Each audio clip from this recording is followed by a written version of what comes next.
Okay, man, you here for the Outplay beat? Yes, I am. How you doing? All right, nice to meet you. How you meet who? Man, so I've been actually watching their YouTube channel for a long time now, so Okay. that's what we're here for.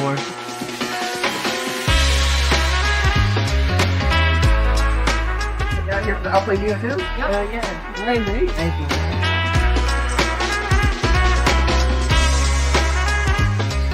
What's up? Who's the biggest Outplay fan right here? Yes. Hello, you're at the OP meetups. First of all, thank you so much for coming and supporting us. And this is my team. Let's have some fun. Thank you guys. Yes, keep it up, guys. Welcome in. Come on. So I've been following, the main reason is Hoon. So I've been following Hoon since his days from the Gosu team. And then I've been following him, and the only reason I like them OP is like, mainly I would say because of Hoon.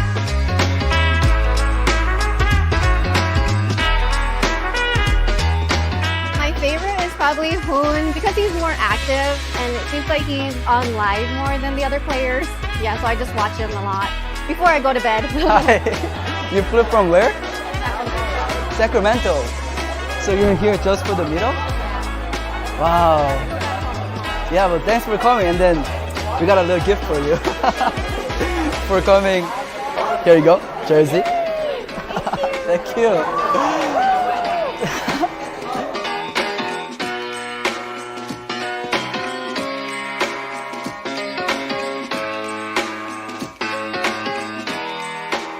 I just found out that there's a first person in line. Daryl? Oh, right there. Here's your hoodie for it. Sir.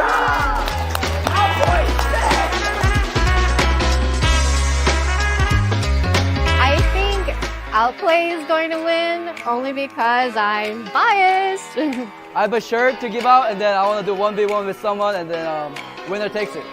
Does anyone want to try me? You want to do it? You want to do it? Okay, let's go. Let's go.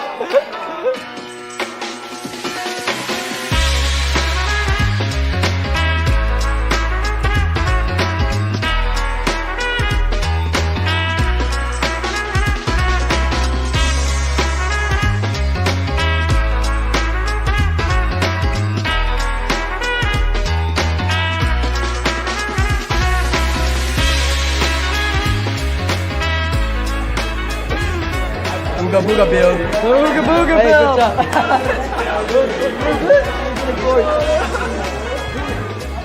My favorite OP moment up till now is how they displayed such a dominant performance through the regular season as well as the playoffs. Everything they did that got them right here.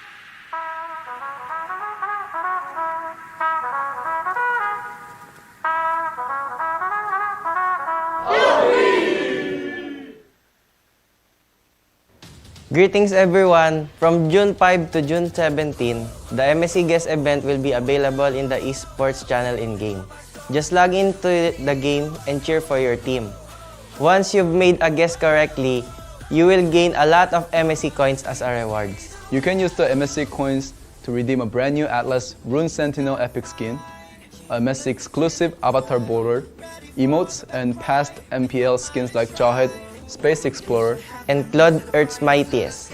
Don't wait, join the event now. How are the matches, everyone? From the 5th to 10th of June, the MSC guest event will be in full swing in-game.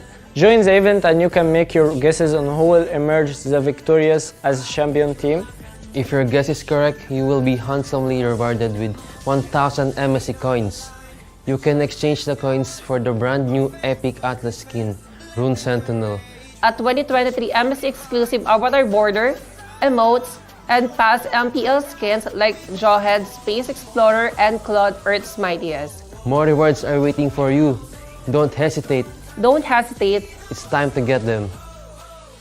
That's right everyone! From June 17 to June 18, as long as you log into the game, you can claim MSC Banner of Morale and the corresponding MSC coin rewards. Use the coins you have to redeem brand new epic skin Atlas Rune Sentinel, a 2023 MSC exclusive avatar border, emotes and past MPL skins like Jawhead, Space Explorer, and Claude Earth Mightiest. There will be other rich rewards waiting for you to claim. So what are you waiting for? Join the MSC Carnival and enjoy the event now. Join the MSC Carnival and enjoy the event now.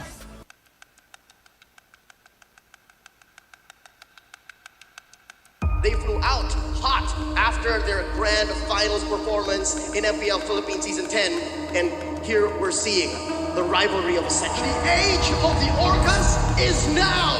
Echo are your M4 World Champions! Echo books their ticket to MSC and the Grand Finals, a rematch against Blacklist International. A rematch.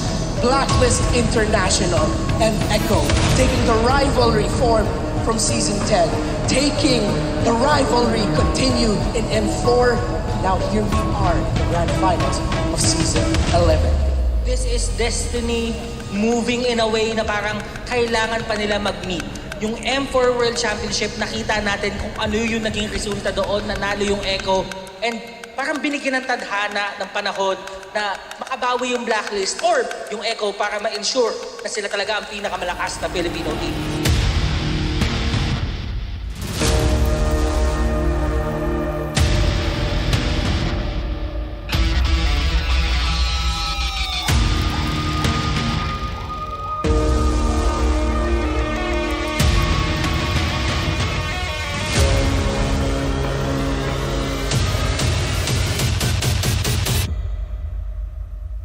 Pwede po kami yan sa last day ng playoffs po sa Grand Final. Bigyan niyo po kami ng clear na pag-iisip and discipline po yun sa game na magandang kalabas ng pro. Blacklist International will now respect ban the Franco and the Kaja. Hanap nila dun eh, no? Binibigay ko na Dragon ni Sanford for the third pick. After kasi ng Season 10 Grand Finals, marami ang nagsabi na kaya din nanalo ang Blacklist kasi parang naubusan ng ego sa kanilang mga binaong strat. Ngayon parang ang dami. Parang malulunod siya tayo eh. It's going to be Hanik. Okay. Balir. Post 5. Hindi ganun kaganda ang ultimate ng isang balir. So, masasabi natin medyo useless siya para sa Valentina. Hindi sila kumuha ng na ganun kaganda yung ultimate. And at the same time, parang ma-force yung Valentina na real world manipulation lagi kukunin ko. Can Blacklist International do the reverse? Pero ngayon siya ata ay napasobra dahil siya ni Edward dito, a beautiful switch onto the mid lane. Pero si Cortez hindi ata papayag na walang kapalit. Pero nabitin ng bahagya yung maaari niyang tawiran doon sa mga minions mula sa mid lane. Kaputod ba siya? Makikita ba siya ni Carl? Kaputod. King Wise? Walang retry. Katawan sila dito ng orange buff. Kaso nga lang siya ay may ipin sa tatlo. Wise dito, may pansalba nga ba si Omoy Pino sa Blazers Rock. Sakto yung bitaw. Kaso nga lang hindi umabot yung altar. Omoy Pino's trying to zone everyone. Pero look at Sanji. Dumarap. Eto na, pasok King Wise. Ulit si Yawi. O si Yawi nga talaga maging target nila. Hindi na nga ito makakatakas pa tungkol sa real world manipulation. Kaso nga lang natuhog sila dito. Ng execution. Owl and Omoy Pinos will go down. Pero si Edward naman naghanap na pwedeng ulihin. Naghanap siya na pwede sa punukan. Pero pwede naman silang umuli pa ng isa. At makukuha nga talaga. Kaso nga lang si Carl. Sobrang kunak. Sobrang sakit. Sobrang dulas. Lahat na ibigay mo sa kanya. And sasabayan pa. Saman force the force. Pero ang duling naman. Yung pagtulak ni Yawi upang mapigilan niya yung pagtakas ni The Queen. Sinabi ng Imul, every time na may dragon, may follow-up na dalawa na hindi mo alam kung skill. Ganon din naman yung EVO Ultimate. Diyan na naman yung dragon ni Sanford. Talagang mag-push away dito sa members sa Blacklist International. Pero si Edward na nakapwesto. So meron silang info. Maaari silang umabol. Kaso nga lang sobrang tapos ni Carl. Aray, lang niyang wala talaga mag-burst down sa kanya. Kaya sobrang tapos nila kung pumasok. Wise goes down. Nagkakaroon na magandang pwesto si Sanji, pati na rin ibig si Yawi. Subok lumaban ng Blacklist International pero hindi the dragon ni Sanford. Hahabulin talaga yung backline pero masyado atang maagang na pop yung altar. Kaya naman sila ay mapapunish bigla. Wise is down. Wala na yung retry holder pero marinisip na naman yung Lord. Awal ang pasok dito. Kaso nga lang matutulak naman si Yawi. Tapos may paamoy-amoy pa. May palagkit-lagkit pa. Pero si The Queen na magsisave sa kanya. My goodness, go easy. The young goat. Blacklist International, they want the retaliation play. Dito na nagalit ang mga agents. Biglang may mission accomplished. Pasok si Carl this time. Nais silang dumipensa dito mula sa push na nais gawin ng Blacklist International. May ipin nga lang dito si Yue pero habulin pa rin naman talaga nila. lang, andun yung altar. Pero hindi magiging ang parang safe si Uwe. Mahiimit ata ang members ng Blacklist International dito sa medyo ng gitna. Nakonsum na rin yung mga spells na pwede na sa gamitin sana. So yung Echo, may Echo sila. Wala yung mga spells, wala yung mga skills. Maaari tayong umarangkada. Oh man, it just snapped. What's in play though? Wala ka na Echo dito. Si Aul nga talaga ang bibigyan nila. At nandito na rin naman yung Dragon. Wala na si Aul. Wala na yung damage na aasahan ng Blacklist International. Yung Echo, sila na ngayon na magde-decide. Direkta tayo sa Lord. Nakapush na sila sa mid lane. Sakto lang din yung pagbitaw noong Dragon. Tapos yung altar binitawan na rin. At si Colty, si Tata Hipa, may pirma pa sa base ng Blacklist International. Sakto yung mga tusok. Kaso nga lang low na rin sila. Pero nakuha nila si Wise. Pero makapag-regen din naman agad yung members ng Blacklist International. Madedepensahan nila yung Lord. Kaso nga lang may parating pang minions. Medyo makapal mula doon sa bottom lane. At meron pang kasabay sa mid lane. Will this be it? Will Blacklist International manage to defend this? Dahil yung Echo ayaw na naman papigil. Okay, tingnan natin. Pasok ngayon. Oh my Venus, sabay sa quest naman ni Medicude. Hahabol na naman sila sa Kitain. Mukha mahulin na din si Queen. Pero mabilis pa naman yung death timer. Si Immortality pump nga lang para kay Edward. Nakabangan nila kapag may inward manipulation pa. And yung minions na sapat ata. Hahabulin na sila ng mga Onka. Pero ngayon, tuloy pa rin ang depensa. Pero ang goal ng Echo ay yung face. Ang kampiyon ng MPLPH Season 11. Echo! I came this far, nothing can stop me now. They knock me down, but they can't count me out. I can't lose, I won't lose. Muling kinalaban ng Orcas ang Blacklist International. I'ma keep winning. But the better team I'ma keep winning. came up on top. I'ma keep winning, winning. You can try to save yourself, keep winning. But you wanna go play yourself. You can try to save yourself, keep winning. But you wanna go play yourself. I'ma keep. You can try to save yourself, keep winning. But you wanna go play yourself. You can try to save yourself, keep winning. But you wanna go play yourself. Yeah, you gon' need 100 men, 100 scopes, 100 cans just for you to watch what I'm doing under the sun again. God-given gift, MC's doing the running man. If you want me to get it poppin', may cost 100 pence. Yeah, what I supply is always in the man. The throne is mine, take that. It ain't a high five, got the upper hand. I'm too real, can't fake that. Who you know putting fear in them like this? You a vampire, still suck when you bite this. They didn't think I could do it, I had to demonstrate how the flow is so heavenly, keeping demons straight. Who they fooling? I showed them the jig is up again. When I asked them who is the best, they get this to stuttering. Tell them I'ma keep winning, winning. I'ma keep winning, winning. I'ma keep winning, winning. You can try to save yourself, keep winning. But you wanna go play yourself.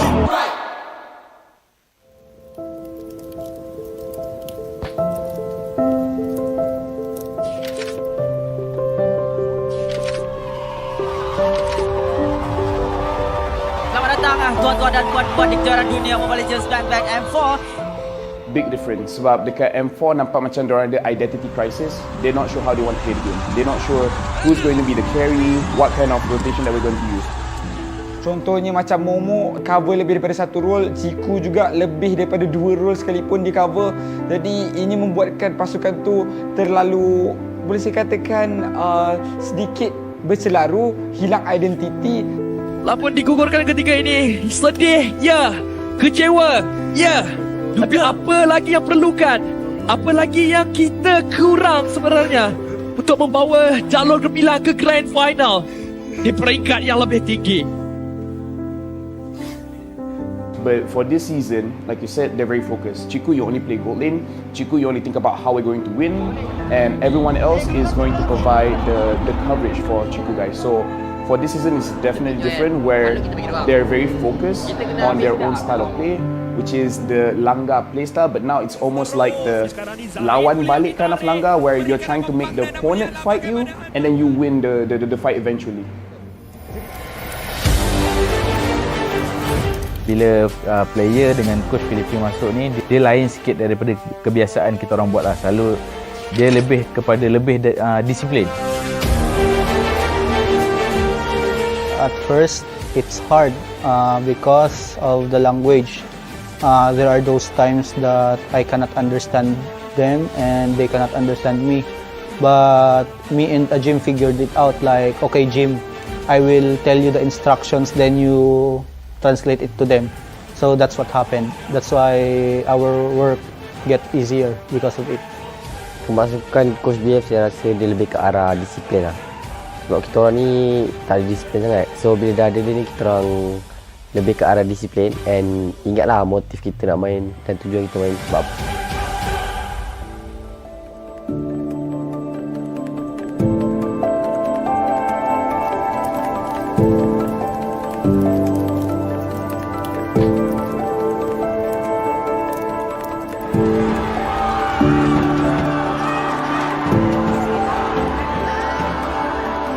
MVP is ECHOPH!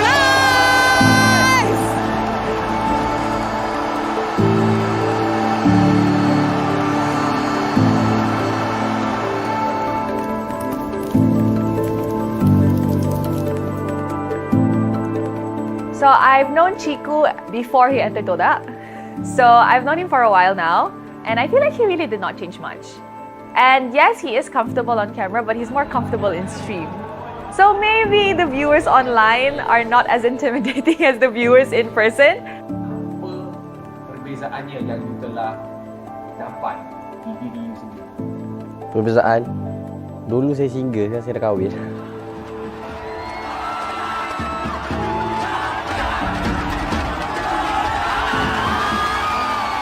Kalau Ciku ni sebelum kahwin ni dia jenis kaki langgar, tak kisah kalau sebelum ni punis kan girlfriend dia kan, dia langgar je punis tu.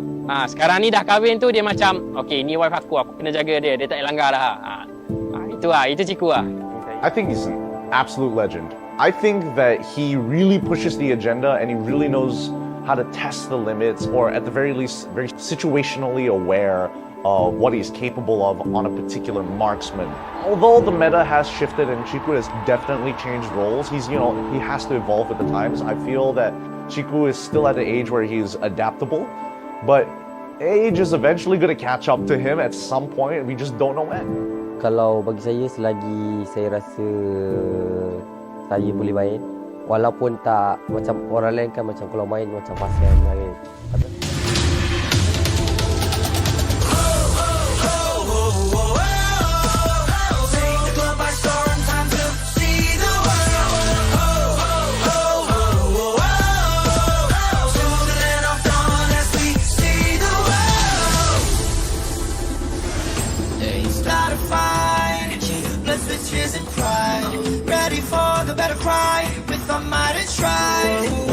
The heavens, to the fire, to the sky. Keep burning bright, kill the allies and enemies mesmerized.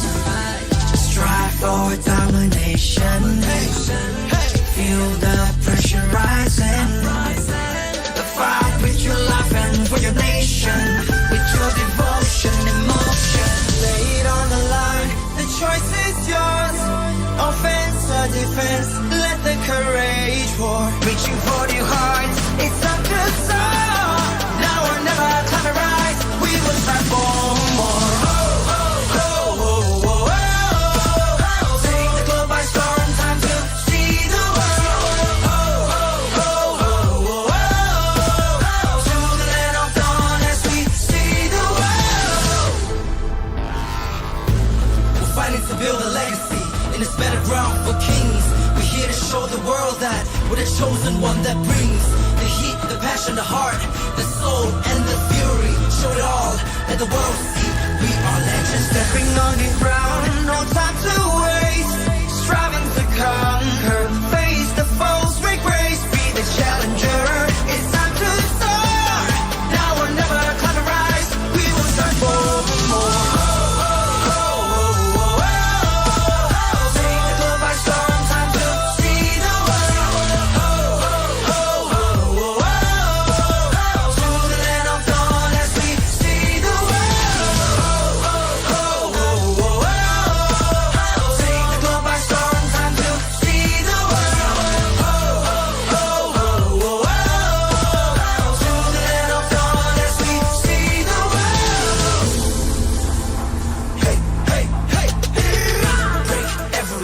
Ain't nothing can stop or restrain. We are a force to be reckoned with.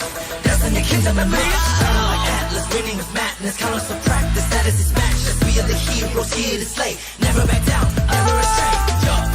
Fatal lengths, cynical swim, match by match, day by day, determination, they won't let us play. S-E-A-C the world, mission to conquer. S-E-A-C the world, we are warriors. Lay it on the line, the choice is yours. Offense or defense, let the courage roar. Reaching for new heights, it's time to soar. Now or never, climb and rise, we will strive for more. Take the globe by storm, time to see the world. To the land of dawn as we see the world. Take the globe by storm, time to see the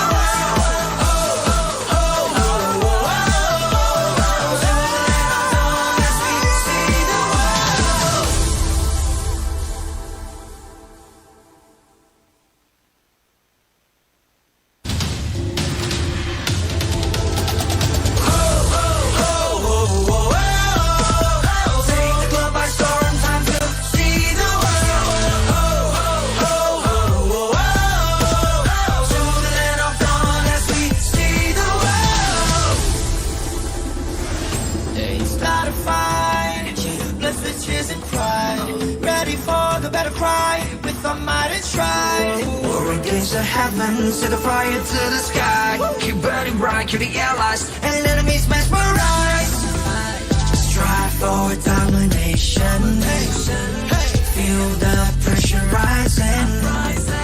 The fight with your life and for your nation. With your devotion, emotion. Lay it on the line, the choice is yours. Offense or defense, let the courage roar. Reaching for new heights, it's time to soar. Now or never, climb and rise, we will strive for more. Take the globe by storm, time to see the world. To the land of dawn as we see the world. We're fighting to build a legacy in this battleground for kings. We're here to show the world that we're the chosen one that brings the heat, the passion, the heart, the soul, and the fury. Show it all, let the world see we are legends. Stepping on the ground, no time to waste. Striving to conquer, face the foes, make grace, be the challenger. It's time to soar. Now or never, climb and rise, we will strive for more. Take the globe by storm, time to see the world. To the land of dawn as we see the world. Take the globe by storm, time to see the world. To the land of dawn as we see the world. Hey, hey, hey, hey. Break every boundary and chain. Ain't nothing can stop or restrain. We are a force to be reckoned with. Destiny, kingdom, and man. Shining like Atlas, winning with madness. Countless of practice, that is his matchless. We are the heroes here to slay. Never back down, never astray. Fatal lengths, cynical swim. Match by match, day by day. Determination, they won't let us play. S-E-A-C the world, mission to conquer. S-E-A-C the world, we are warriors. Lay it on the line, the choice is yours. Offense or defense, let the courage roar. Reaching for new heights, it's time to soar. Now or never, climb and rise, we will strive for more.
better cry with our might and stride. War against the heavens, set the fire to the sky. Keep burning bright, kill the allies and enemies mesmerized. Strive for domination. Feel the pressure rising. Fight with your life and for your nation. With your devotion, emotion. Lay it on the line, the choice is yours. Offense or defense, let the courage roar. Reaching for your heart, it's up to soar. Now or never, climb and rise. We will strive for more. Take the globe by storm, time to see the world. To the land of dawn as we see the world. We're fighting to build a legacy in this battleground for kings. We're here to show the world that we're the chosen one that brings the heat, the passion, the heart, the soul, and the fury. Show it all, let the world see we are legends. Stepping on the ground, no time to waste. Striving to conquer, face the foes, make grace. Be the challenger, it's time to soar. Now or never, climb and rise. We will start for more.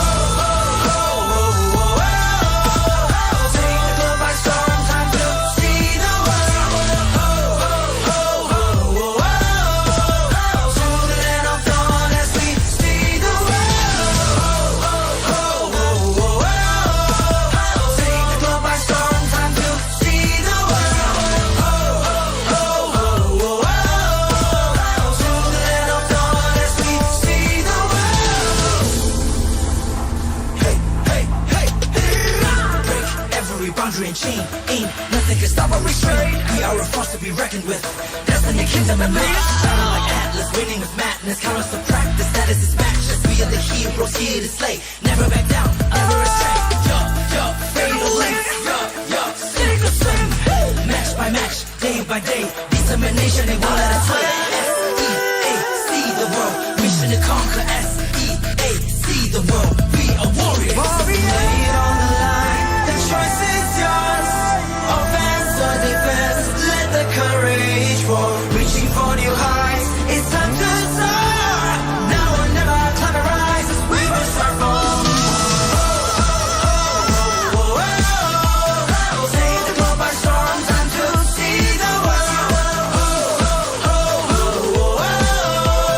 To the land of dawn as we see the world.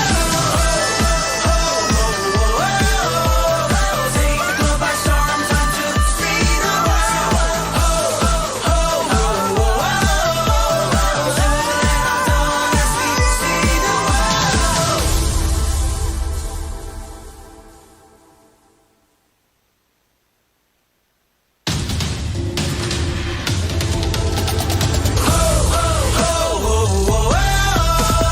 Take the globe by storm, time to see the world. To the land of dawn as we see the world. It's not a fight, blessed with tears and pride. Ready for the better cry with our might and stride. War against the heavens, set the fire to the sky. Keep burning bright, kill the allies and enemies mesmerized. Strive for domination. Feel the pressure rising. The fight with your life and for your nation. With your devotion, emotion. Lay it on the line, the choice is yours. Offense or defense, let the courage roar. Reaching for new heights, it's up to soar. Now or never, climb and rise. We will strive for more. Take the globe by storm, time to see the world. To the land of dawn as we see the world. We're fighting to build a legacy in this battleground for kings. We're here to show the world that we're the chosen one that brings the heat, the passion, the heart, the soul, and the fury. Show it all, let the world see we are legends. Stepping on the ground, no time to waste. Striving to conquer, face the foes, make grace. Be the challenger, it's time to soar. Now or never, climb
Start a fight, blessed with tears and pride.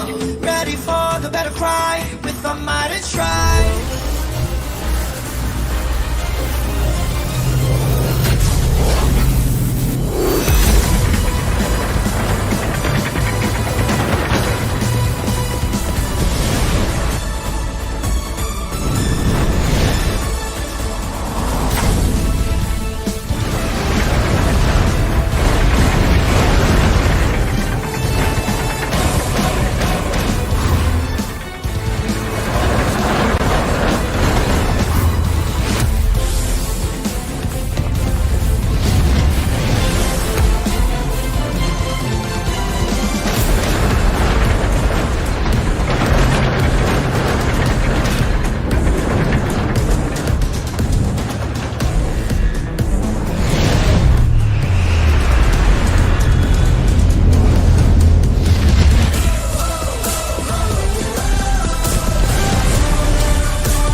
Yes, please welcome everyone to MSC 2023.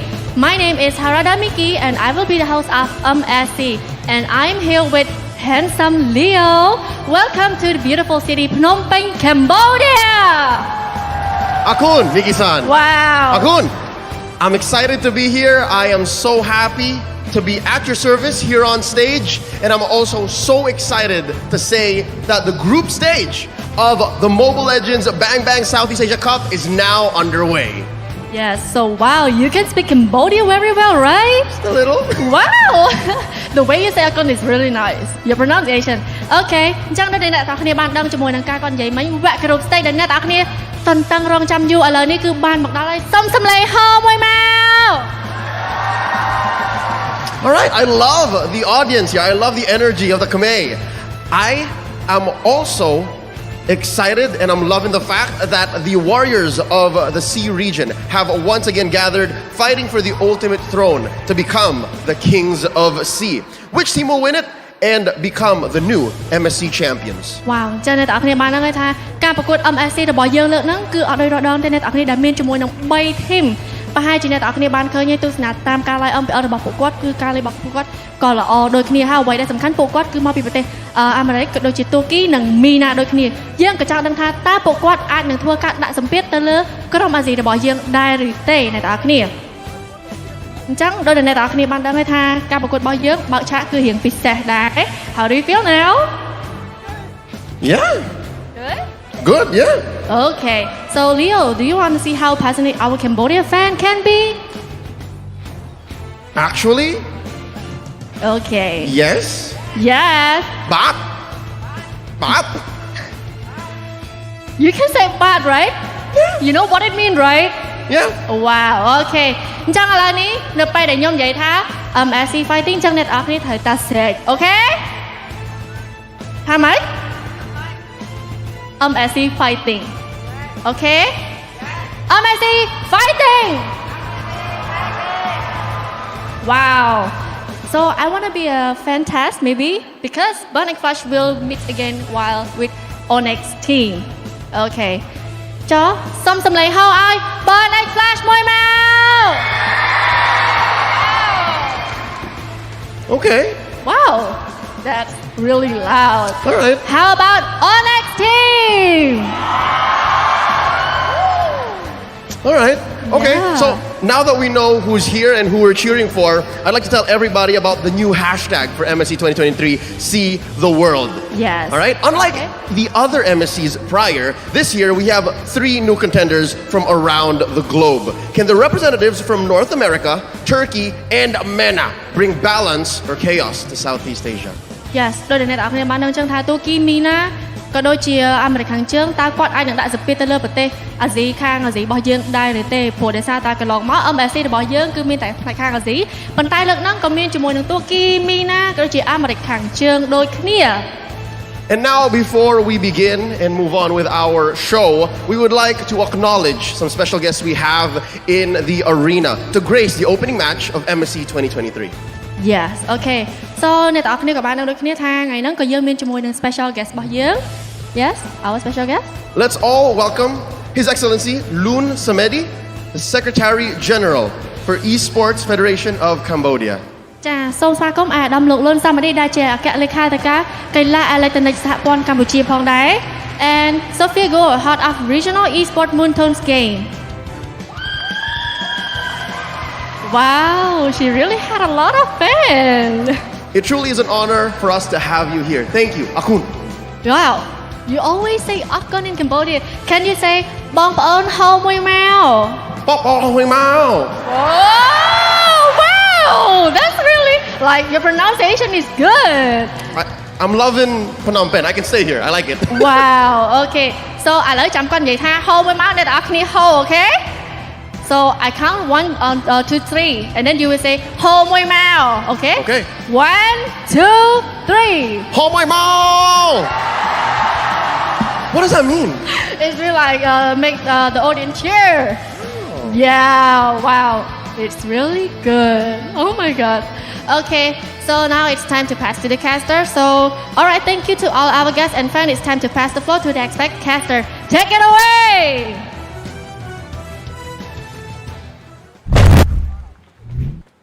"12 teams, 10 regions collide as they continue or create their legacy." Ladies and gentlemen, boys and girls, welcome to MSC 2023, live here in Phnom Penh, Cambodia. And of course, on the caster desk, it's me once again, Eterna, alongside with our beautiful Lafel, as well as our wonderful Mirko. But we're gonna ask Lafel before we begin here, how are you feeling coming all the way from Malaysia to cast for MSC this year? This is my first time here in Cambodia. It's been great. The weather, I love it. And honestly, looking at everyone here, everyone is very, very cheerful. In fact, look at Leo. He's got quite the reception. He's just like, I'm not even sure what he said, but everyone loved it. Well, you know, it did feel like the crowd understood what he said, so he nailed it. He nailed it. I couldn't do it. I would have definitely not do it, but man, it is absolutely amazing here, Eterna. I am enjoying myself in Cambodia, and I honestly just can't wait to start casting the games here because it's lit. It's mad litty. It's mad. I love that. It's not enough to just be mad lit. No, it's mad litty. Yeah. All right. So we have a new atmosphere coming into this tournament. But before that, we would like to thank our sponsors. MSC 2023 is powered by Moonton, supported by ROG, the official gaming phone, and Secret Lab, our official chair partner. Thank you to our lovely sponsors because MSC would not be possible without your support. And of course, we would also like to thank all the fans that are tuning in to watch the tournament from all around the world. Do tell us who you are supporting in the comment section, and let's hype this MSC 2023 up. And to those who are in the arena now, let's go. You can't believe the atmosphere and the energy that we're feeling at the venue. MSC 2023 is coming in full swing from the 5th of June all the way to the 18th of June. Make sure you guys get the MSC pass because you guys can get the Atlas skin, Rune Sentinels. But again, you don't just get one skin. If you play every single day, you get all of the daily tasks. You can also get the Jawhead Space Explorer, Leomord, Triumph, Eagle, and Claude, Earth's Mightiest, and other rich rewards await you too. And aside from these, you can also participate in events like MSC Support Chess and Champion Guest. What are you waiting for? You can start cursing or blessing the teams depending on what you have in your arsenal and join the event 2023 right now. Hashtag See the World, hashtag Mobile Legends Bang Bang, and hashtag MSC 2023. Hashtag MSC 2023. Don't forget these hashtags, guys, because you're going to need it all throughout to show your support for the tournament that is now underway. And of course, talking about MSC 2023 this year, it's different. There have been a lot of changes to not just the teams, but also the format, right, Lafel? Hey, I love changes, man, because it is very challenging for all the teams. But speaking about the format, I kind of feel like we need a little bit of help, right? If there's like a video or something that shows us, maybe it can help. Maybe there is. I think there is. Oh, the producer's saying there is. We'll see it right now.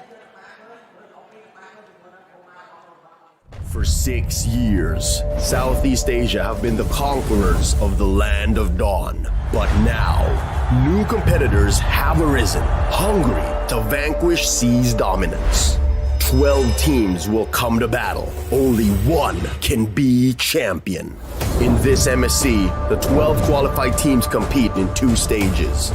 First, the group stage, and then the knockout stage.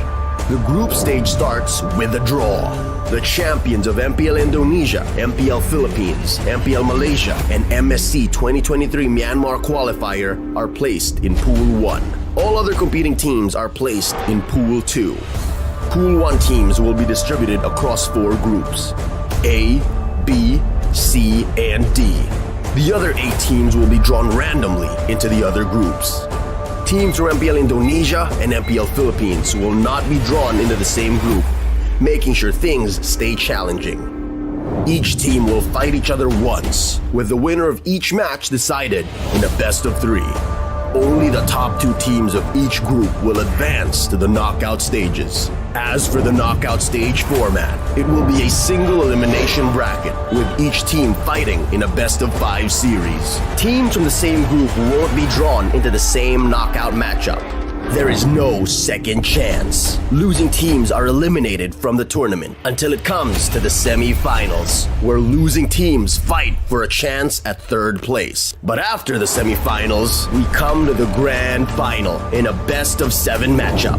The knockout stages will take place over 4 days, from June 15th to 18th. No matter which side you stand for, let your voices roar and carry your team as they fight for honor, glory, and victory. Witness history in the making as we see the world this MSC in Cambodia.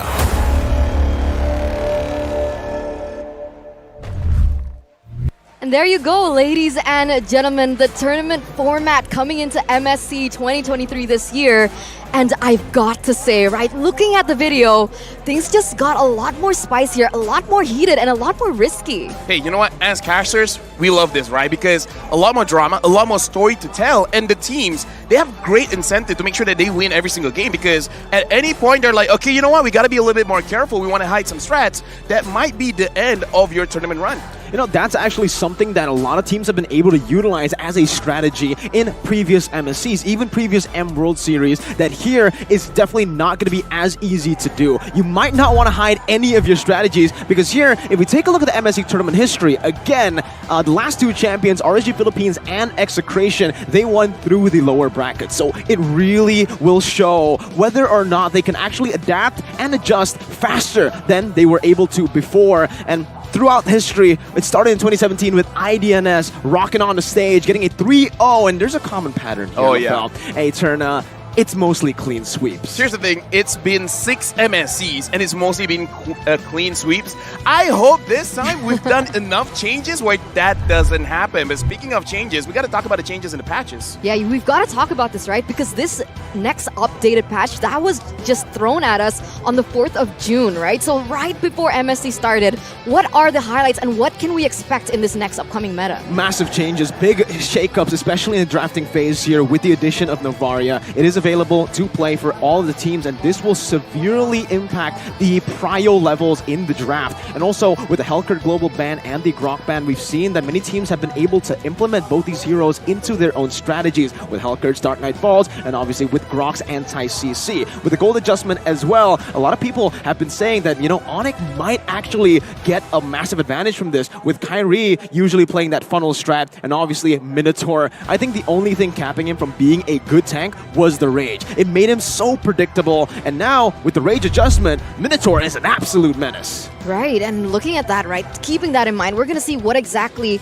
is the menace that we can expect through the group stage, right? We have Group A, we have Group B, no games have been played just yet, but there are things that we need to highlight here, right? With new teams coming into MSC, what can we expect? Honestly, with new teams coming in and changes with the format, it's going to be very, very interesting because, again, number one, you can't hide strats, but also looking at Group A, B, C, and D, right now you guys can see on your screens, previously we've seen three-way ties kind of thing. Yeah. I kind of feel like, especially for Group B, there's a very high chance that there might be a tie. I mean, like, as casters. If it's possible, we want to move through everything smoothly, but who knows, right? Yeah, we'll see. Today's schedule, though, it is going to start with the match between ONIC as well as BurnXFlash. And you can see match 2 and match number 3 coming through as well. But we would like to remind you that this group stage is going to be a full best of 3. And that's where it changes. That's really going to shake up the competition as a whole. We've seen that a lot of wildcard teams, underdog teams are able to pull off massive upsets throughout MSC and even M World Series with the best of 1 format. And Todak is, notoriously too good at best of 1. I don't mind, because even the fans back at home, in case you guys don't know, I'm Malaysian. And in Malaysia, everyone was like, yeah, Malaysia, we're great at best of 1 because we love those cheese strats. Now, again, like, imagine just changing the format.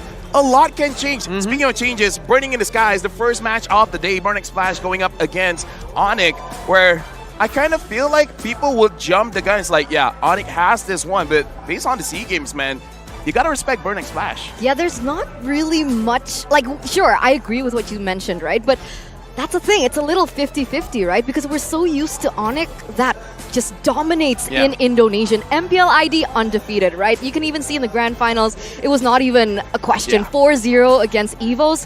But on the international stage, do they have the mentality to be able to get through that? Which is something that we don't doubt from BurnXFlash.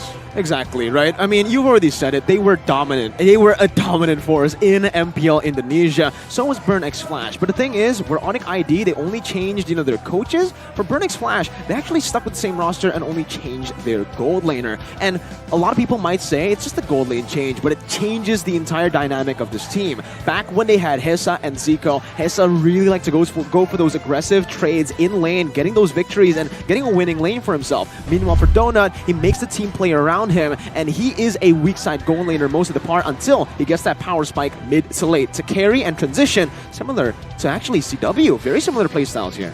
Yeah, right now we're looking at the gold laner internal ranking. In case anyone is curious, this is an internal vote between the production team as well as the talents, where this, as you guys can see on the screen, this is our opinion, but number 6 is Donut. I kind of want to feel like I want to know his thoughts on this ranking. And we'll take straight into the interview to hear exactly what he has to say about these rankings.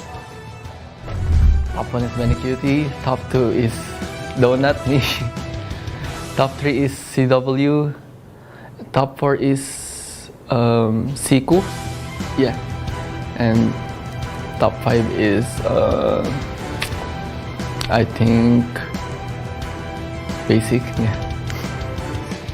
I think I can beat CW because I've got more good mechanics, and even though we have the same playing style, but I think I've got the more aggression against him in 1v1. I think CW's weaknesses are when 2 or 3 players ganks him, he doesn't know what to do, and yeah, that. All right, so now we have to talk about what he said in that interview, right? So he completely disagrees with our internal rankings, and he puts himself really high, right? Numero dos. Numero dos. And he says that he should be able to beat CW in a 1v1. Now, I'm going to start with Mirko here. What do you think about that?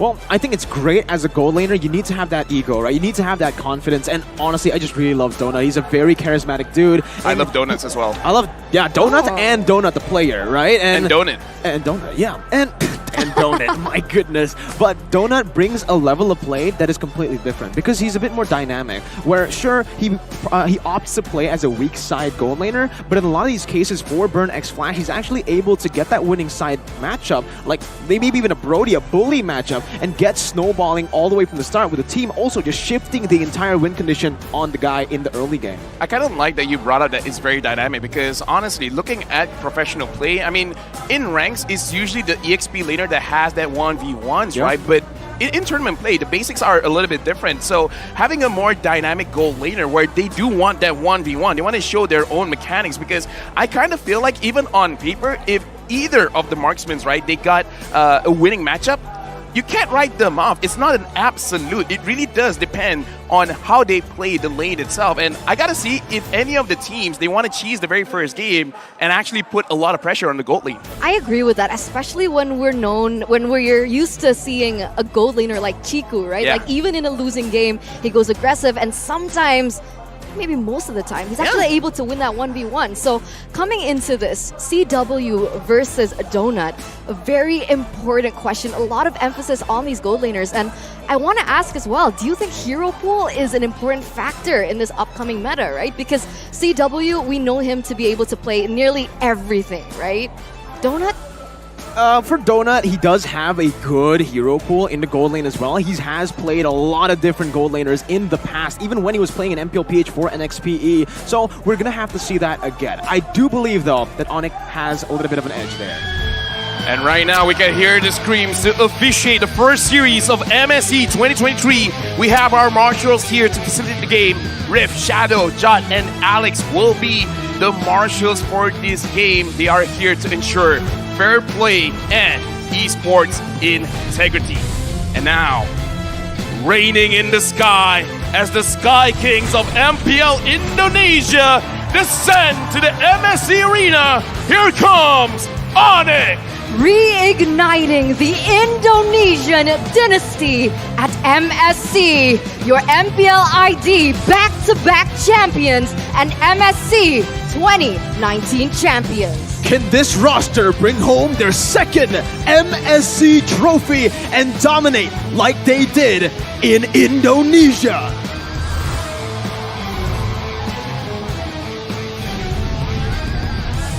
The hometown heroes that will bring honor to our host nation. Give it up for the champion of MPL Cambodia, BurnXFlash! Enraptured by the cheers of the home crowd, BurnXFlash are on a mission to make Cambodia proud. BurnXFlash proved its consistency by winning MPLKH back-to-back. 3 of their players showed up at SEA Games to defeat Team Indonesia.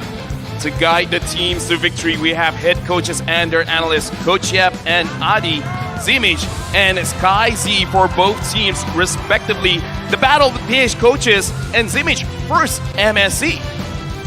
Looking at how both of these coaches or both of these teams' coaches play and approach the game, it is a very distinct ONIC compared to the last one we saw at M4, where Aldo was actually at the helms. Here, with Coach Adi and Yeb, you can expect a lot of these crazy picks to disappear.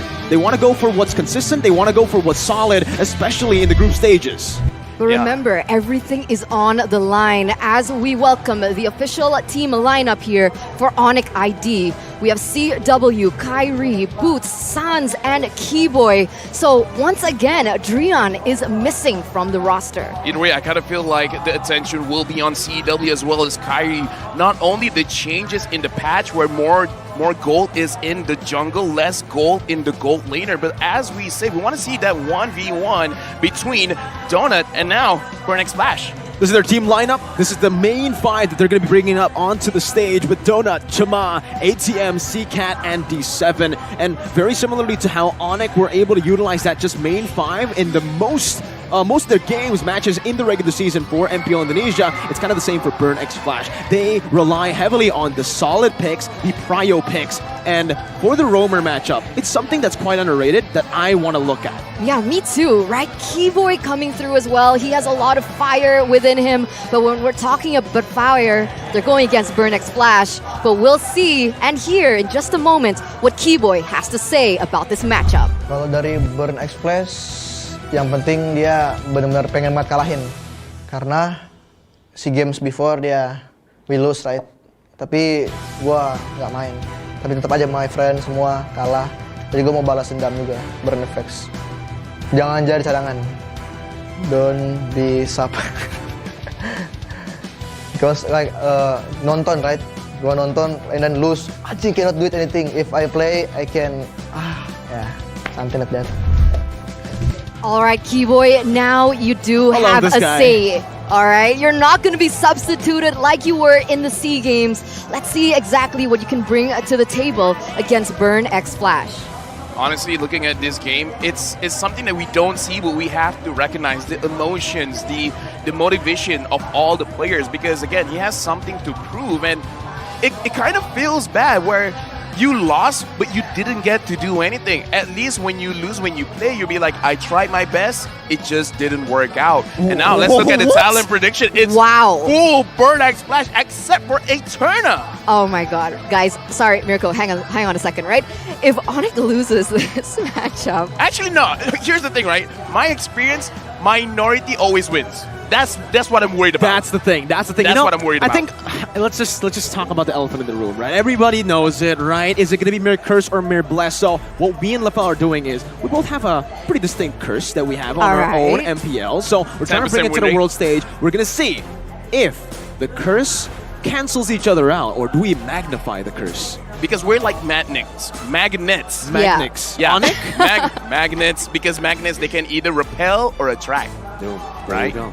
That's what we're trying to... That's the experiment right now. Yeah. Okay. Okay. We'll see. We'll see exactly how this matchup goes down. But we do have to mention that BurnXFlash has never played a game against ONIC.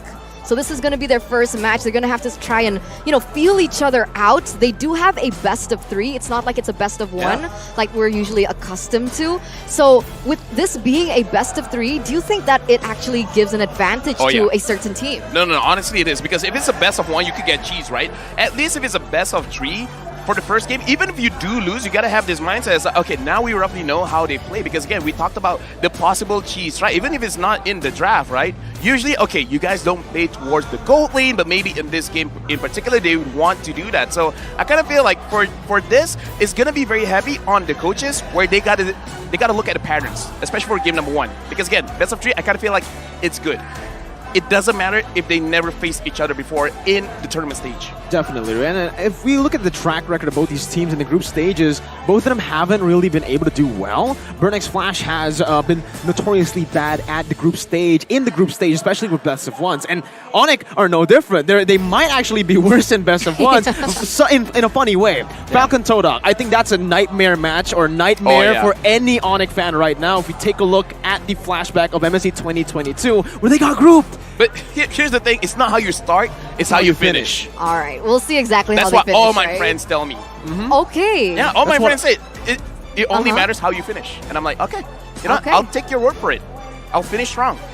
Let's see who finishes strong in this full best of 3 series. But I want to shift things a little bit, right? I want to talk about their play styles, right? Because I feel like ONIC are a little bit more dynamic in terms of their playstyle. It really depends on how, of course, like you see on your screen right now, Coach Adi just drafts for their team. They're really good at counter drafting as well. But for BurnXFlash, their playstyle relies heavily on the drafts that they're given, right? When BurnXFlash gets their hands on something like the Atlas, that's when they play a lot more aggressive. I think for ONIC, right, you mentioned Adi, you mentioned also Yeb. I think this is just a match made in heaven. Something that we have been waiting to see so many times. They have a good mix of crazy experimental picks, but also a good mix of that solid gameplay. And here, speaking of solid, the man, the myth, the legend, the last Kage, 2 is better than 1. Drian is the only player in MSC 2023 who has a chance to become a 2-time MSC champion. Honestly, that's amazing, man. And this shows the progression of MSC. I can't believe that this is already the 6th MSC, man, because again, I just feel like Mobile Legends just started last year, and now we can see a lot of the developing teams. In fact, we talked about before the game even started, for both teams, they're creating their dynasty. What a great first game. I mean, we haven't seen the game just yet, but how else would you start MSC? It's epic. You can't start it with any other match. It's mythic.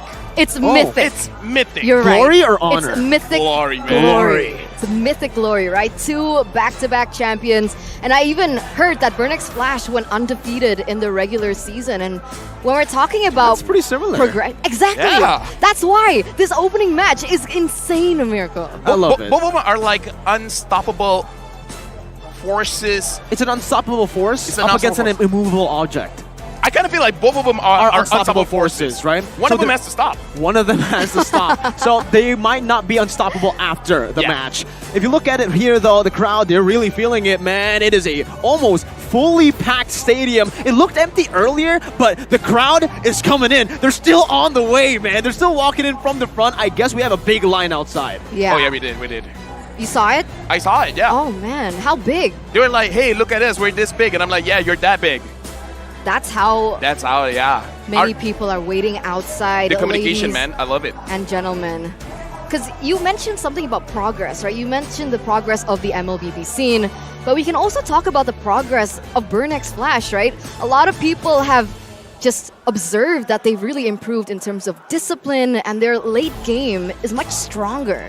I wouldn't say much stronger, but they rely on their late game much more compared to ONIC, who really are able to start the game from the draft itself, which is going to start in just a bit. ONIC, with their multi-dimensional drafts, a lot of hero pools, versus BurnXFlash, the solid team. We'll see, will the home team get the first game as we enter the drafts for game number 1? Oh, dude, I'm excited. Let's look at the drafts. Right now, we're starting, and it looks like BurnXFlash will be the first pick. ONIC will be the second.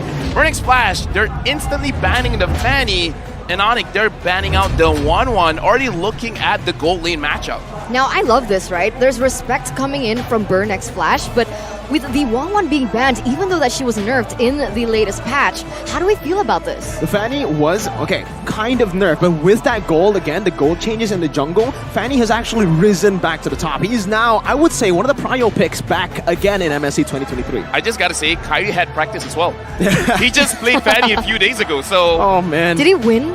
Yeah, he was up against Fjarak, 2-0 win, but again, it was really close. It was really close. He'd had to, take the rust off, and I think he got it right now. I like that BurnXFlash, they're banning out the Kaja, which does show that they don't want it as first pick, but they understand it's a very dangerous second pick, and they don't want any cheeses happening around the gold lane, so no surprise pickoffs, well, for now, and looks like Glue has been banned out by ONIC.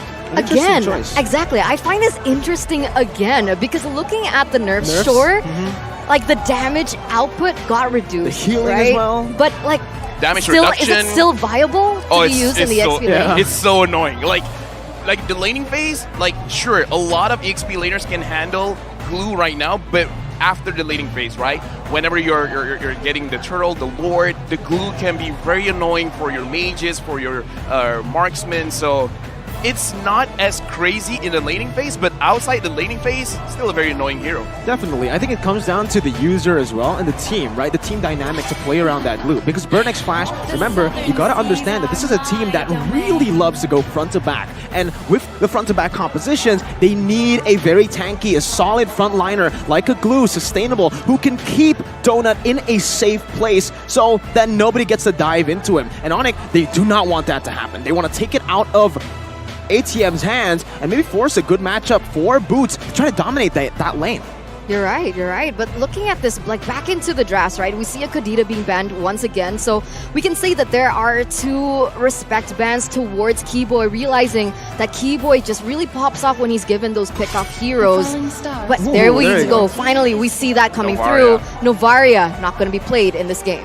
I kind of like it because there is a lot of conversation happening around Novaria, whether she's good, whether she's bad, should she be a mid laner, should she be a roamer, and honestly, that kind of shows how versatile the hero is. So I kind of feel like for this best of 3 for the group stages, it's better to play it safe. Like we said, don't take risk, even in the group stages. And now, BurnXFlash, they're going to have the first pick. They ban out the Kadita, and they're going to first pick the Fredrin. But again, the Fredrin is strong as a jungler, but there might be a cheese coming in, putting Fredrin in the EXP. Yeah, I agree. I think this is still flex, right? We don't really know which lane he is going to be placed in. And knowing ONIC, you don't really want to draft a predictable draft. So coming to the second phase, what are they going to be prioritizing here? Are they going to go for maybe the Valentina to just secure a good hero and a I would say a power hero for Suns, or maybe a different direction? Yeah, a hero that can dictate the draft as well, trying to force these big ultimates to go away. But I actually wanted to see the Arlet. Yeah, the Valentina works, but I think the Arlet should be prioritized first, and they will do exactly that. Honestly, I like the Eve pick because, number one, the Kadita has been banned out, so not a lot of counter there. The only counter that BurnXFlash could take now is the Claude, and why I like the Eve as well is kind of like preventing the Faramis pick, because the Eve is strong against the Pyramid. So Yeah. if you want to force it out, sure, but we already have your counter. So now it looks like ONIC, they're trying to predict some of the drafts coming in, so they want to prevent that from happening. I like the Eve pick as well as the Arlie, because again, even if the Claw wants to come in using his Blazing Duet, it might get cancelled out. So far, a very good draft, predicting what BurnXFlash wants. Absolutely, you know, the Claude, we mentioned it, the Lancelot and the Valentina. I was about to say, you know, the Faramis is almost out of the table with the Harlot and Eve. Literally two heroes that can just dismantle that Faramis, but the Valentina would be the second best choice. Or actually, the first best choice at this point with the Lancelot as well. Now you know that the Frederick is going to go to the XP lane. But that's my question. Is it good to pick up the Lancelot now? Because now the surprise factor is no longer there. I think... Unless this Frederick is a roamer, but I don't think so. The thing is, they want to just set Donut up for a winning lane. But at this point, I agree with you. The Lancelot pickup might have been too hasty because they removed that flex potential, and now with a Beatrix pick for CW, they're going to be heavily just punching down on Donut's hero pool, something that we've been, you know, talking about earlier. It can still be countered, and right now, two of his comfort picks, Wanwan and Claude, have been taken off the board, giving CW one of his comfort picks, the Beatrix. And that's what I'm worried about. That's why I mentioned it even before the game begun.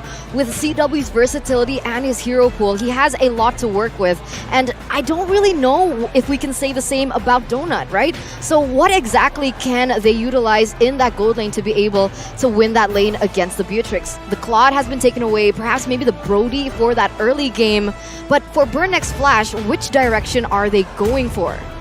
Honestly, looking at the draft, they have a composition where they can dive if they want. So if they want to dive a little further, now that they're bending out the Bane, if they pick up something like a carry would be good. The only thing that's stopping them from really thinking about what kind of marksman they want is because ONIC, they're not really showing a lot of their hand. Because if you know the jungler, then you can roughly know, okay, if it's an assassin, pick up the Brody. If it's like a tanky kind of jungler, you pick up something like a carry. You may even pick up the Leslie, but now, because ONIC, they're not showing a lot, I think even they're not sure what they're going to pick up. Wait, I have a question here before you start here, Miracle. Can Arlet be placed in the jungle? We've seen it before in ID with Taz, actually flexing that around, but I don't think it's going to apply here for ONIC. And overall, I don't think Arlet does super well in the jungle. But what I'm trying to talk about right now, you actually mentioned the Leslie, which I think they're trying to force out. You can see with the bans here, they're leaving it up for grabs. Melissa, Leslie, whatever it is, I think ONIC know exactly what they want to do. I don't think they actually are I don't think they are hesitating here, because they are actually intentionally letting the Leslie go, letting the Melissa go, because both those heroes are going to do pretty bad against the Eve and Arlet. Not to mention the Leslie here is definitely going to be heavily targeted by ONIC if they pick it up. With a Hayabusa pick, maybe, with just an assassin in the jungle that Kyrie can fully utilize to bully and smash this gold lane. That's why I kind of feel like ONIC, they'll just last pick the jungler, because now BurnXFlash, they're actually at a very tough spot where the marksman, you want to see what the jungler is going for. Especially when you're going up against Kyrie, you can't pick your marksmans early. They definitely can. They have to save it here, and with the pick or the ban coming in, they go for the Franco ban, which I personally am not a fan of here. They are going for the Bane and the Franco. But again, I think the Franco could have been countered. They could have, picked up something like a Lolita. They could have picked something that can counter the Franco, because that's a very, very open ban slot that they can utilize. Whoa! To go for something crazy. Hey, remember what I said? Adi and Yeb don't really like experimental picks, but hey, I guess they've changed a bit. Wow, we haven't seen the Uranus being picked up in so long. No, the thing is, Arlet and Uranus, which one is going where? That's why. Jungle? Arlet Rome? I don't know.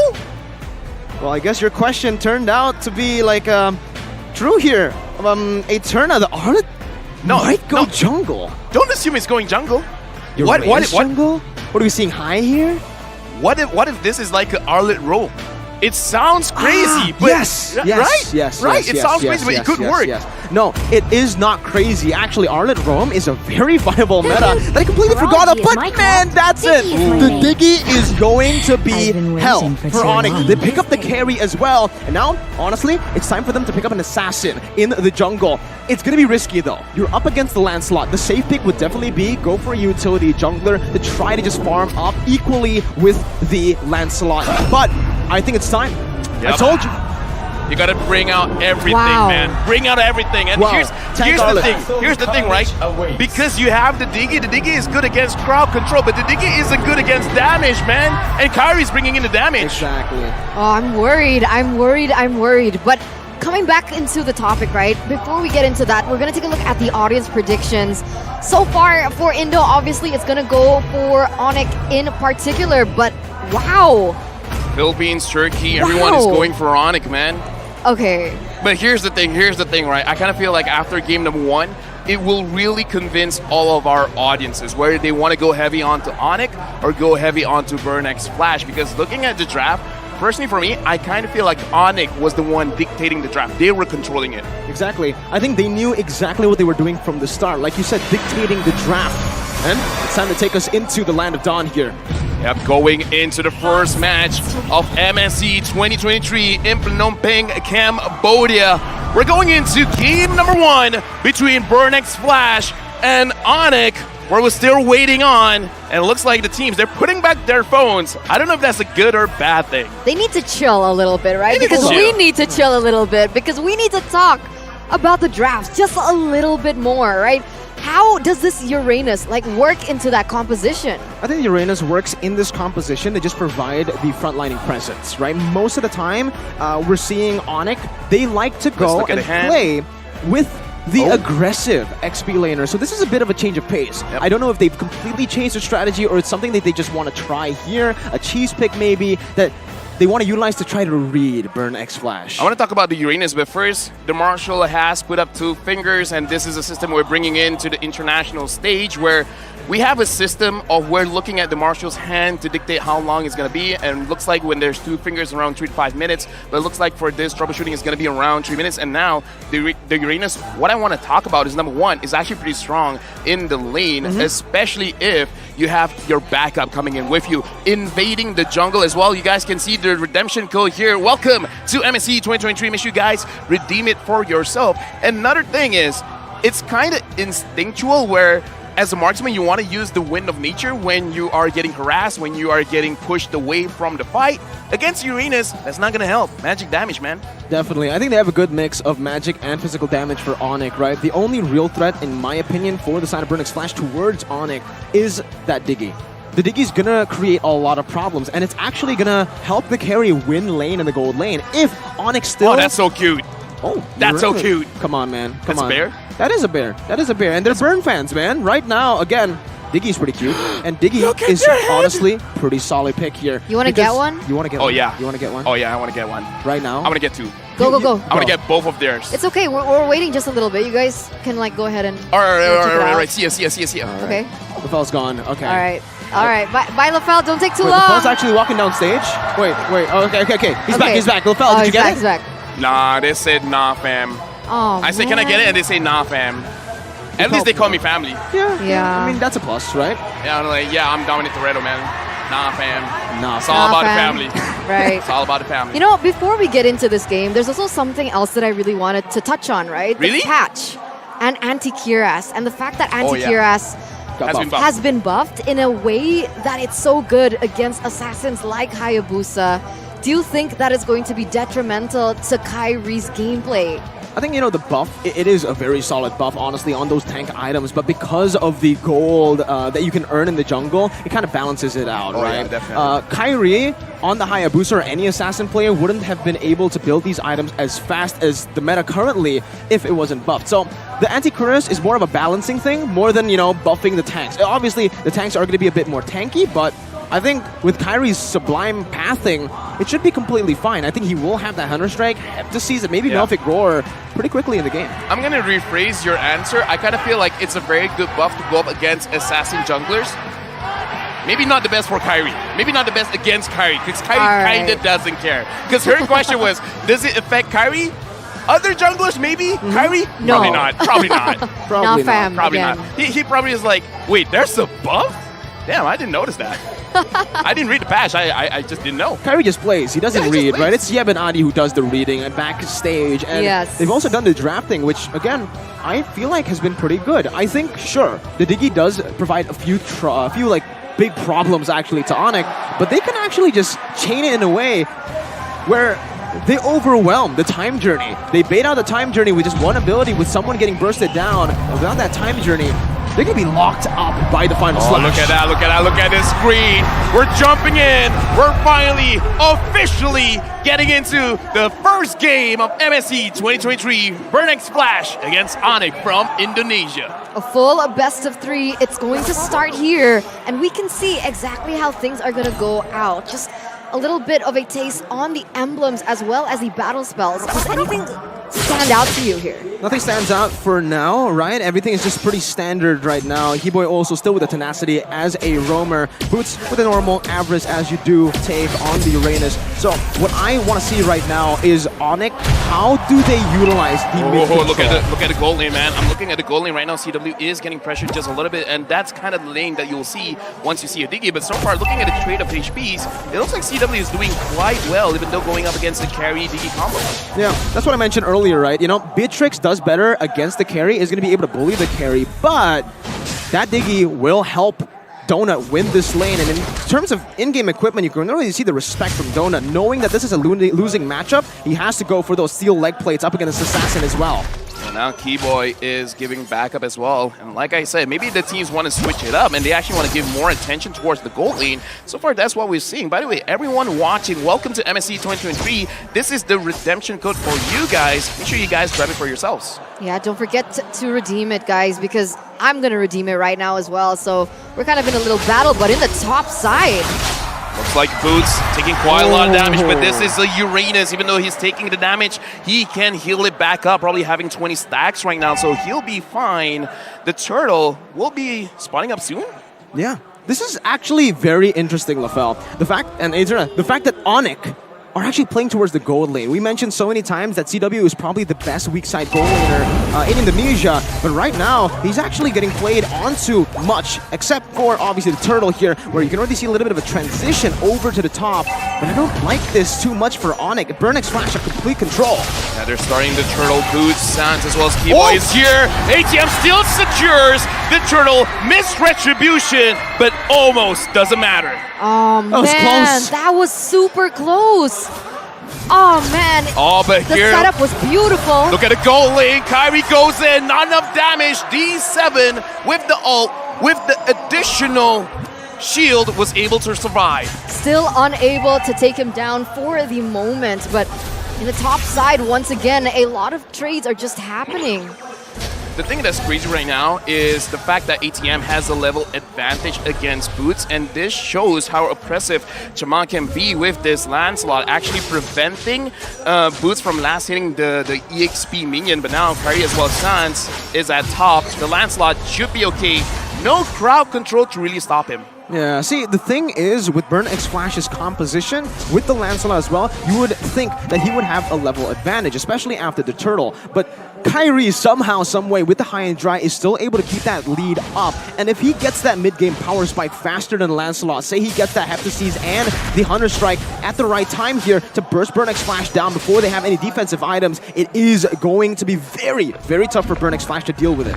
Yeah, they need to save more time, give more time to their team, especially that Donut here needs a little bit more time than CW. But what I find very interesting is that CW, he's a level below Donut here in the 3rd minute of the game, as we also now take a look at the in-game equipment. That's what the Diggy does to your lane, man. It does seem that, CW is still able to find a little... Keyboy here, extended a little bit too far. First blood for D7. Keyboy goes down. CW as well as Kyrie is still here. Oh, Boots? Boots doing very low. ATM gets the kill. 2 kills for BurnXFlash, and now Kyrie wants to go in. Kyrie wants to kill. Donut is surprisingly low, and looks like Kyrie's not gonna get it for himself. Right now, ONIC, even the minion is down. They can't push. Sans has to flicker away. They're being overwhelmed right now. ONIC are losing on all fronts. It's happening again, LaFell. And on top of that, they're going to be able to take the Turtle. Right now, looking at his Keyboy 1v1ing Chma. Jamal level 7, Keyboy level 5, but this is a roamer. Jamal wants to take that fight. And right now, looking at the gold, even though they have 2 kills and 2 turtles, only 1,000 gold lead. It's not as big as I thought they would get. But I love how BurnXFlash is playing right now, right? Because usually they're very aggressive when they're given a roamer that can create those kinds of situations happen. But they're on a Diggy who is quote-unquote a little bit more passive than something as crazy as an Atlas. But even then, they're still able to make it work. Like you mentioned, 1,000 gold leads so far. They haven't been able, they're not allowing ONIC to get any of the resources in all the lanes. It's like BurnXFlash is just staying true to what BurnXFlash was able to do in MPL Cambodia. Meanwhile, for ONIC, they're experimenting a whole lot, and we'll see how this transitions into the mid game, because so far it isn't looking too hot, but Boots is doing pretty well here in the XP lane despite getting picked off. And this is again that mid game power spike that we need to talk about for ONIC. BurnXFlash have that early game, they were able to get it. San's gonna get bursted by a bit. Yeah, right now he has to use his all, and D7 is so low. CW gets the kill. Donut tries to run away. Keyboy stuns him down. Kyrie uses a retribution, but Sans secures the kill. And right now, ONIC, now they have a small lead in terms of gold, and they managed to take down the turret. All right, things are going in a different direction now. Jima, though. Jima goes in. He wants Keyboy, and Keyboy moves around. He was able to dodge it and able to get away. Right now, ONIC and BurnXFlash, it looks like they're testing the waters, making sure that, okay, how much damage can you deal? How much damage can I deal? Looking at the compositions here, and especially for the in-game equipment with the Hunter Strike equipped, it does seem like, again, for Kyrie, he still wants to stick to that Heptaseas. He wants to go for the Heptaseas first here to deal some more damage. Wants to go for those assassination plays, and again, it's that mid-game power spike that we were talking about. For ONIC, this is the time where they can actually contest for some turtles, and you can already see a very creative lane swap or rotation from ONIC all the way, 5-man top. Kyrie goes to the backside, finds Donut. Donut is so low, but Kyrie able to run away. Chima as well as ATM frontlining for the team. Real manipulation for both teams, but look at Zcat. Zcat is so low. Chima gets the kill onto Boots, and right now Kyrie is looking at the turtle. Who is Chima? Gets the turtle, and now Kyrie tries to run away. He managed to get D7 off the backup, and Zcat gets the kill again. Zcat now is at the front. Keyboy, double kill for Zcat, and now CW has been zoned away. The fight is over. An advantage for BurnXFlash. This is a disaster for the Yellow Porcupines. They lost almost all their members, and they had to give the neutral objective away to BurnXFlash. What is going on? What are ONIC doing? Say, they could stay calm earlier, but now is where they need to be concerned. They lost a mid-game power spike fight for themselves. Kyrie missing the retry, a few missed mechanics happening throughout the team fight here, and you can see just that positioning was not enough. Keyboy wasn't zoning anyone away from the turtle, and there's a lot of miscommunications happening from ONIC that gave BurnXFlash such a massive edge. Not also to point out that Donut was just mechanically sound in that skirmish. I gotta say as well, man, D7 is taking care of Donut so well because he's always front lining, making sure that he absorbs the shadow coming out of Hayabusa. And looking at the items as well, having the dominance eye in the early stages of the game, it looks like just having that makes it so that you're tanky enough to deal with a Hayabusa that has a Hunter Strike. Seems like here, he actually maneuvered away from the Heptaseas. He's going for a BOD, I believe. Kyrie is going full damage here, and he's trying to just, I feel like, bank on the fact, double down that he can try to kill Donut. He has to be careful though, because BurnXFlash in the mid game now, they're always going to be grouped up. It's never going to be Donut alone. So right now, very simple question. If both teams scale up, who has the advantage here? Oh, I would actually say it's BurnXFlash, because obviously for ONIC, they do have damage, but BurnXFlash can bait out a lot more resources from ONIC than ONIC can from BurnXFlash. The only thing that ONIC can bait out is probably that time journey, right? Meanwhile, for BurnXFlash, they go for one good engage, they catch one good member, and ONIC's comp will have to retaliate with a full all-in. They need to go in, or they're going to get poked down and they're going to fall. Let's see, right? You can see that the Lord has already spawned here in the Land of Dawn. BurnXFlash, they're going to try and set up for it first, but remember the top lane is going to be pushing for Boots, so that definitely is something that BXF need to take care of. They need to be understanding of the presence of the map, but here we go. Are they going to go for a pickoff? We're actually looking at the bottom side because Boots here was able to actually steal away their purple buff. And now, again, this is where the arena starts to get online, where you can spam all your skills. Exactly. Real manipulation used by CCAT, but unable to take down CW.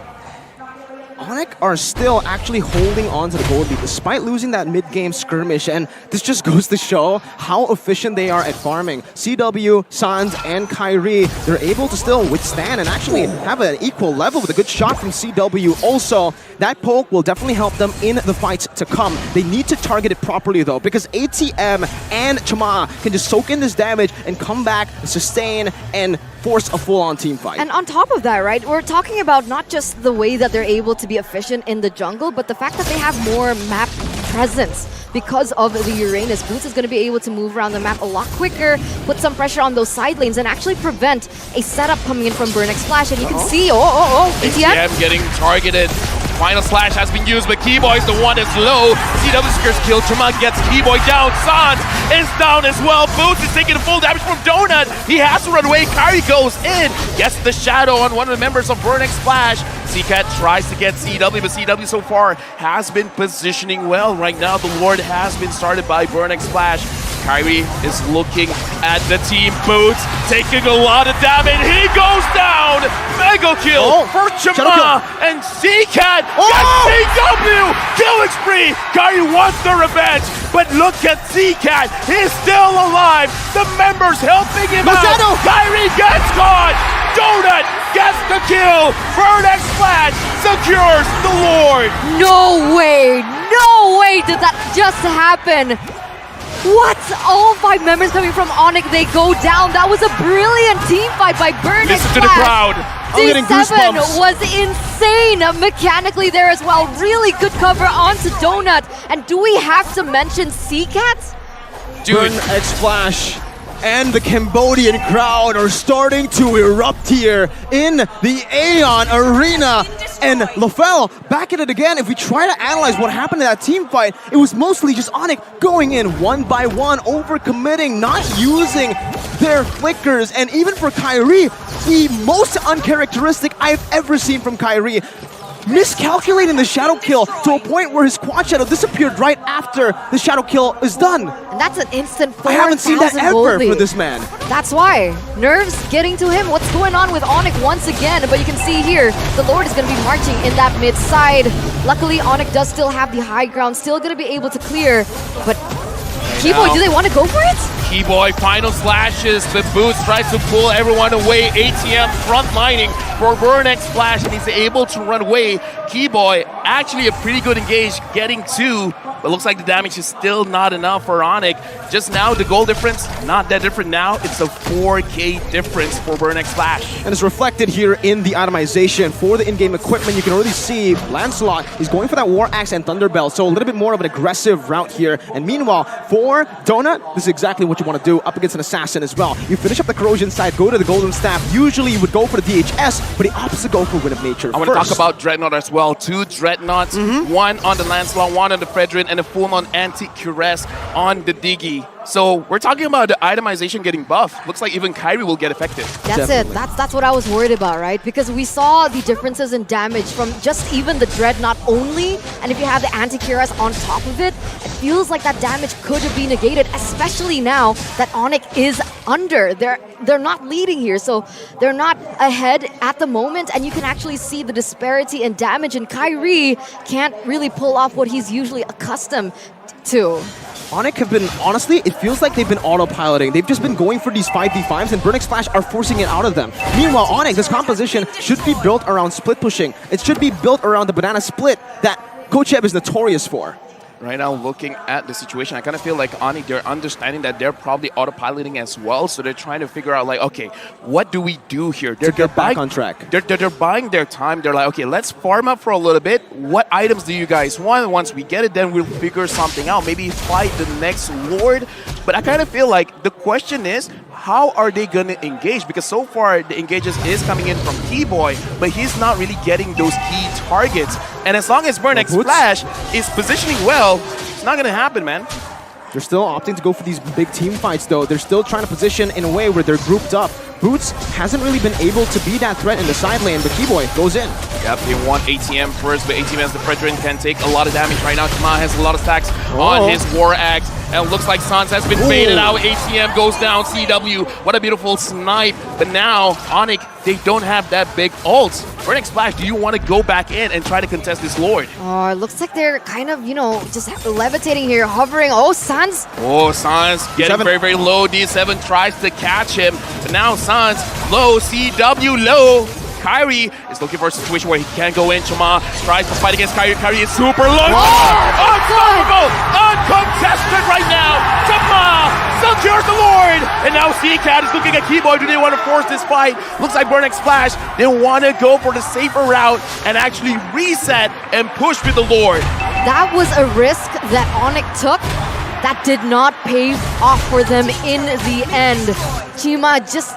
Did you see that decision making? I would say it wasn't a risk that ONIC took. They were very well in the right zone to go for that Lord. They had a one-man advantage. It was a risk that BurnXFlash took. They turned the tides around so well, and you can see it again here. Firstly, it started with C-Cat with that beautiful real-world information that we're not going to get to see here, but that made the opening, that created the chance for Chama to actually dive in, because CW was nowhere to be seen. Sans was super low, and they are capitalizing. Speaking of low, Boots is taking quite a lot of damage from Dona. CW almost gets taken down. Oh no, Chama gets him, and now remobilization by C-Cat. Sans is zoned out. The Lord marches in. The top tower is in danger. Keyboy goes in, gets taunted, and looks like he's able to use the final slash, but he is all alone. Keyboy gets taken down. Only Sans, Boots, and Kyrie is alive. But look at BurnXFlash. They're looking at game number 1. They want to secure this. The Lord has been taken down. Augie Shadow Kill not doing anything except clearing the minions. And now, with 1 minion left, BurnXFlash, you want to try to end this. Boots goes in. Chama is down. Shut down for Boots. Double kill. And now C-Cat gets Kyrie. The face way low. Oh my god! Maniac for Boots. Maniac in the first game of MSC 2023. Great, this could be it, this could be it. They could go for one straight push. 20 seconds on the dead timers. That's the quickest one. That's ATM. ONIC are booking it. Can they do it? Can they do it? Dude, they're going for it. They have the minions. They have CW. I feel like they can do it. They can do it. Boots is just tanking. The minions are 5 going seconds. in. The minions are going in. ATM is up. No.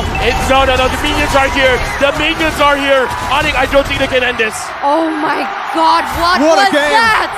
This is how you start MSC, and the crowd are loving it. Beautiful, beautiful, beautiful. We'll take a look at the instant replay here in just a few seconds. But that was so close to the end for both of the teams. But we got to mention Boots here.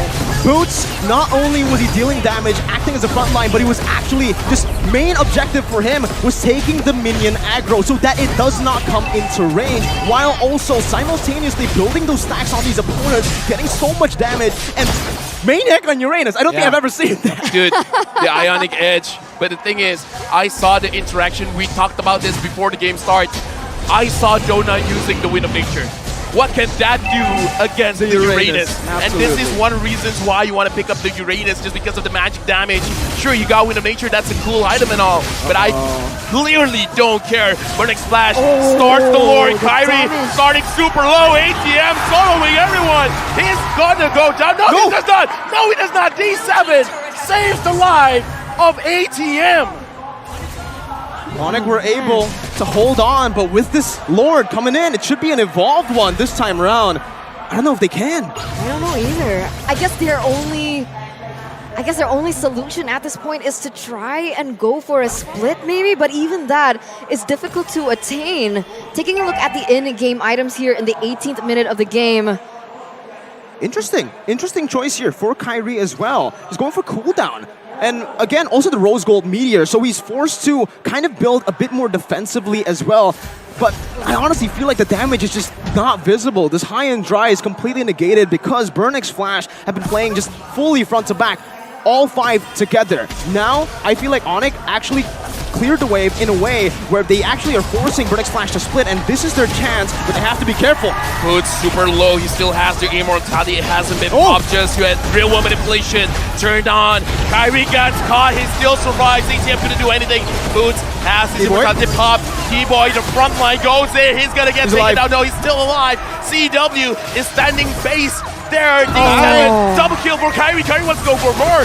Okay, shadow kill enough to get two, gets three. Kyrie right now, Donut is low. Boots, does he want to get a triple kill here? He sees Seacat. Seacat, where are you going? Unstoppable for Boots. Boots is saving ONIC right now. Chuma running for his life. Donut. No one sees Donut. ONIC, they're out of their base. Kyrie's no recalling. one's protecting it. Donut goes in. Donut, do you have your winner nature? Do you have your winner nature? Do you have your winner nature? Donut 1v1. Game-Boy is there. They can't do anything. They end the game. Oh my god. Game goes to ONIC. The yellow porcupine strike first in an intense battle against the Cambodian representatives. What game was that? That was insane. That was Mobile Legends. Amazing. And oh my goodness. What an opening match. That's how you open. love it. We mentioned earlier that, there's no way we can open any other match. This is the match to go for, and man, did it deliver. ONIC were brought to their knees before they climbed back up against BurnXFlash, and it was one call, one mistake from BurnXFlash that ultimately led to their demise. ONIC were able to completely just take control of the game even, and remember, they didn't get the Lord right after that team fight. They went straight for the base. The Lord was actually secured again by BurnXFlash, but they weren't able to utilize it properly because that wave management, that little thing that built up to a massive W for ONIC in the bottom lane. They cleared it out first, therefore kind of just calling it off. The base, that push. I gotta say, man, I kind of feel like I understand how it feels to be an ONIC fan right now, how it feels to be a BurnXFlash fan right now, because that's just the first game, and I'm sweating. I kind of feel like the fans will be sweating as well. I think that's an opener match, but that feels like a grand finals. Dude, if the grand finals starts like that, we're getting a 4-3. Oh yeah, that was so good. I cannot even wrap my head around how good that was. I can. I just love it. Oh, I love this kind of situation. People are like, obviously ONIC is gonna win. Sure, they won first game, but did you really think they would win like that? That was so close. That was way too close. And I gotta say, right, I've casted a lot of ONIC games, and I haven't seen ONIC being tested to that level of a limit. In Season 11, nobody could touch ONIC. They were always like full turrets. They were always dominating with a 10,000 gold lead. And to see ONIC struggle the way they did earlier, it shows you that it's not just ONIC choking. Okay, a lot of people will definitely say that. A lot of haters. But BurnXFlash has significantly improved from the last time we saw them. Not just BurnXFlash, but Cambodia. With the hometown advantage, the home ground advantage, you heard them. And the players certainly did too. Dude, just now, I would even say that's just like a coin flip. It could have gone either way. Burn played better for that game. If they did not catch Donut trying to split there, game over. Yeah, that was it. That would have been it. If they just got the minions in, if Boots was shoved back, they would have won. There was so many would have in that game. And again, Burn were the better team that game. Dude. This is why I love MSC, man. Man, that was just the first game. There's no absolutes. There's no absolutes. The fans are saying hi to camera. You guys can say hi to camera. It's all good. We love you guys. Mwah. But I love that game. That game was amazing. After this, we're going to analyze the game. Yes. Honestly, the items, I kind of feel like for Chima on the Lancelot, having that Thunderbelt as well as the War Axe really made a huge difference going up against Kyrie's Hayabusa, especially the fights a lot around the Lords, because we can see how much punctures that he used. So the stack not only on his passive, but also on the War Axe, it's insane, man. That Lancelot deal a lot of damage. Hi, guys. You can say hi to the camera, yeah. Well, let's talk about the MVP first, because I think, sure, you're going to be saying Burned were better, ONIC were better, but who was the star of the show? It was Boots. Maniac on the Uranus, a debut Uranus as well. We're going to take a look at the highlights to see exactly what happened in that game, starting from the 6th minute of the game, because this was actually where ONIC held that power spike. This should have been ONIC's team fight to win. Well, it ended up being ONIC's team fight to lose because of the miscoordination that was happening. again, I would say at this point, it's kind of like signature Game 1 ONIC in an international stage. They always just have the jitters for some weird reason, and BurnXFlash were able to completely capitalize on that, even in fights where it should have been guaranteed for ONIC to pick up the Lord earlier. Dude, You could see Sans and this could have been. CW. Look at how low. Boots, yeah. Look at how low that base is, man. You can see Boots. He did this before on the Bauman, I believe, up against EVOS Legends, but here in this matchup, he really did save the game. Not only dealing damage, like we mentioned, but the main objective for Boots was just keeping the minions at bay. And this final push, good read by Kyrie, good call by the entire team, not to just send Kyrie back because they know they have the win of nature. You've been yelling at it. You've been yelling like, oh, you have win of nature, you have win of nature. Donut heard you. And apparently Kyrie did too. I gotta say, man, starting the day off with a base race. A base race from south to north, west to east. Looking at the itemization right now, again, I want to talk about Chama because it's a more aggressive kind of build, and I kind of feel like he is okay for this more aggressive build just because ATM was winning his lane, he can help out a lot, and he was able to get a lot of stacks onto that on his own passive. I think the lack of magic defense respect was present from BurnXFlash. They were completely, I think, tunnel visioning mostly on CW and Kyrie because, sure, you can take a look at CW and Kyrie getting a lot of these eliminations, but I think Sans actually did the most damage. 1-1 and 12. He was completely solid this game. I thought he was picked off a lot, but apparently not. I guess he was able to maneuver a lot of these times, and if you see his itemization as well, it's just mostly pure damage, utility, and a Winter Truncheon. One defensive item there. And the Impure Rage definitely helped Sans here because he's the sole damage dealer as a Magic, if we don't count Uranus, in the mid game. And he kind of did his job. Yeah, let's see from here, right? Teamfight participation. Okay, we don't exactly see Sans's damage output. It's it's there. Wingman, he's the wingman. Sans the wingman there, but CCAT is the ace. He did the most damage. You can see that even from damage to turret, it was BurnXFlash. They did have the better control in the game. But ONIC, wow. Just the way they were able to control the game through what? Dude, I don't know how they controlled the game because team fights were going burn. Everything mostly was going burn. They got one good team fight. They need to fix these issues. Dude, like this is one of those things about Mobile Legends, man, because what I want to talk about as well is throughout the entire game, we say that it's BurnXFlash's game, but if you look at the goal difference, you don't really think that it's BurnXFlash's game because even though they've been winning a lot of fights, but in terms of their farm, it's not until the Lord fight, I believe it was the second Lord fight, that there's a sizable gap between both teams. So I kind of feel like at this point, even though if you look at the game, it's actually ONIC still in control, even though they're losing. I just feel like after the second Lord, then they start sweating for real. No, but we've been discussing a lot about like just everything on the board, right? But what I really wanted to highlight was the fact that even though ONIC was always losing those team fights, they don't stray away from their main goal, right? They still stick on objectives. You can see that Kyrie is still looking out for turrets as well. So they were, even though that they were really behind in those team fights, they were still able to level out that gold in the very end, which at the end, you know, that gave them everything. Yeah, so basically you can see the ONIC spark. The ONIC that we had in MPL Indonesia, it was visible there. Not entirely, they weren't fully there, but there were glimpses of the MPLID ONIC because it seems like even when they were making these mistakes, like you mentioned, they were able to recover very well. Yeah. Losing turtle fights, getting picked off up top, bottom as well. But the pathing, the efficiency in farming as well from CW and Sans carried them through those low moments. But like you said, okay, sure, they can be consistent, they can recover, but if they continuously keep on losing these team fights, ultimately, BurnXFlash were able to fully capitalize, getting, I believe, a 6,000 gold lead at one point. That's why you guys mentioned that ONIC had a really good draft, right? But I think, honestly, that it's good. Maybe it's good based on your calculations, but it's not ONIC. It's not ONIC. It's not ONIC. I think it's just not ONIC who played. It was a weird ONIC.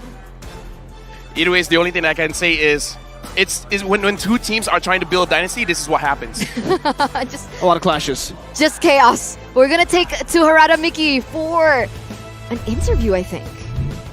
Welcome back, everyone. My name is Harada Mickey, and now I will interview with Para Ting. Hi ជំរាបសួរ ជំរាបសួរបង ចាសំណែនាំខ្លួនម្នាក់ម្ដង ខ្ញុំមកឈ្មោះវិចិត្រសុខជា វិចិត្រសុខជា Golan okay ខ្ញុំបាទឈ្មោះជុំពេរៈដៃ Changoler Okay, so his name is Vichit Sokchia, playing Golan, and your name is Piria, right? Playing Jungler. Okay, so អបអរសាទរទៅកាន់ការប្រកួតការពី SEA Games ទទួលបានលេខ3 Okay អញ្ចឹងអាចមានសំណួរខ្លះៗសួរបានអត់ សួរបានបង Okay អញ្ចឹងមានអារម្មណ៍មិនដែរជាមួយនឹងការលេងតំណាងប្រទេសស្រុកខ្មែរហើយលេងលើកទី1ហើយពេលរយៈពេលដែលខ្លីទៀតប៉ុន្តែទទួលបានលទ្ធផលល្អដូចគ្នាមានអារម្មណ៍មិនដែរ បាទចិត្តបងប្អូនខ្ញុំអត់ដែរបានឡើងប្រកួតហើយជាការប្រកួតលើកដំបូងរបស់ខ្ញុំហើយបានមានដៃចម្រិតទៀតខ្ញុំបានលេខ3អត់បានលេខ1មែនក៏ខ្ញុំនៅសប្បាយចិត្តដែរបង Okay ចុះសម្រាប់ភិរិយ សម្រាប់ខ្ញុំសប្បាយចិត្តបងពេលដែលខ្ញុំបានលេខតំណាងជាតិហើយយើងបានលេខ3បងអញ្ចឹងយើងក៏បានសប្បាយចិត្តដែរពេលដែលយើងបានលេខ3 Okay, so I asked him, how do you feel to be able to represent your country? And he said he's feel like really happy. It's the first time, but he still got the 3rd place. It's still good, right? Okay. អញ្ចឹងឥឡូវខ្ញុំសុំសួរមួយសម្រាប់ការប្រកួត MSC គឺមាន idol របស់ពួកគាត់ច្រើនអញ្ចឹងសុំសួរចង់ដឹងថា idol របស់ពួកគាត់ Who is your MLBB idol? idol របស់ខ្ញុំ Yes. idol របស់ខ្ញុំបង ATM ATM Experience Land of BurnXFlash, right? Yes. Okay. ចុះសម្រាប់ភិរិយ ខ្ញុំ idol របស់ខ្ញុំគឺ ECHOPH ហើយនិង ONIC គឺ Kyrie បង Kyrie អូ fan Kyrie ទៀតស្រឡាញ់គាត់លេងត្រង់ណា ស្រឡាញ់គាត់ត្រង់លេង Changoler គាត់លេងដៃលឿនមែនតើ Assassin គឺគាត់លេងបានច្រើនខ្ញុំចូលចិត្តគាត់មើលវីដេអូគាត់លេង Wow.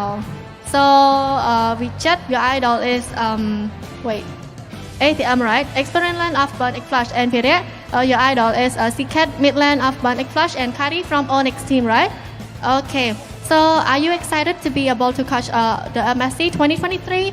Any word to BurnXFlash? មានពាក្យអីចង់ជូនពរទៅកាន់ BurnXFlash ជាមួយនឹងការប្រកួត MSC 2023អត់ មានបងខ្ញុំជូនពរឲ្យប្រកួតលេងឲ្យត្រូវគ្នាហើយជូនពរឲ្យប្រកួតឈ្នះបាន2 game ជាប់គ្នាវិញ បាន 2 game ជាប់គ្នាវិញណា Okay ចុះសម្រាប់ភិរិយ សម្រាប់ខ្ញុំគឺជូនពរគាត់ទោះបីគាត់ចាញ់មួយហ្គេមហ្នឹងតែហ្គេមក្រោយសង្ឃឹមថាគាត់លេងបានល្អជាងហ្គេមហ្នឹងទៀតបងកុំឲ្យប៉ះដល់ហ្គេមវិញ Okay, so both of them wish to BurnXFlash will get the next game that will get to be a winner of the ONIC team. So មានអីចង់និយាយទៅកាន់ idol មិញ ATM ត្រូវទេចង់និយាយទៅ IDM អត់ អត់ទេបងអត់ទៅមានក ុំឲ្យបាក់លែនមកឲ្យមិញអញ្ចឹង Okay, so wish BurnXFlash have a good communicate. Thank you.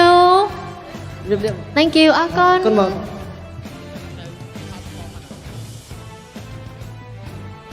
Okay ចឹងឥឡូវសូមចង់ឃើញលេង fan នេះបានអត់ បានតើអាចជួយយើង តែលេងដៃមួយចឹងសុំសួរថាពិបាកអត់ So you play only the left hand, right?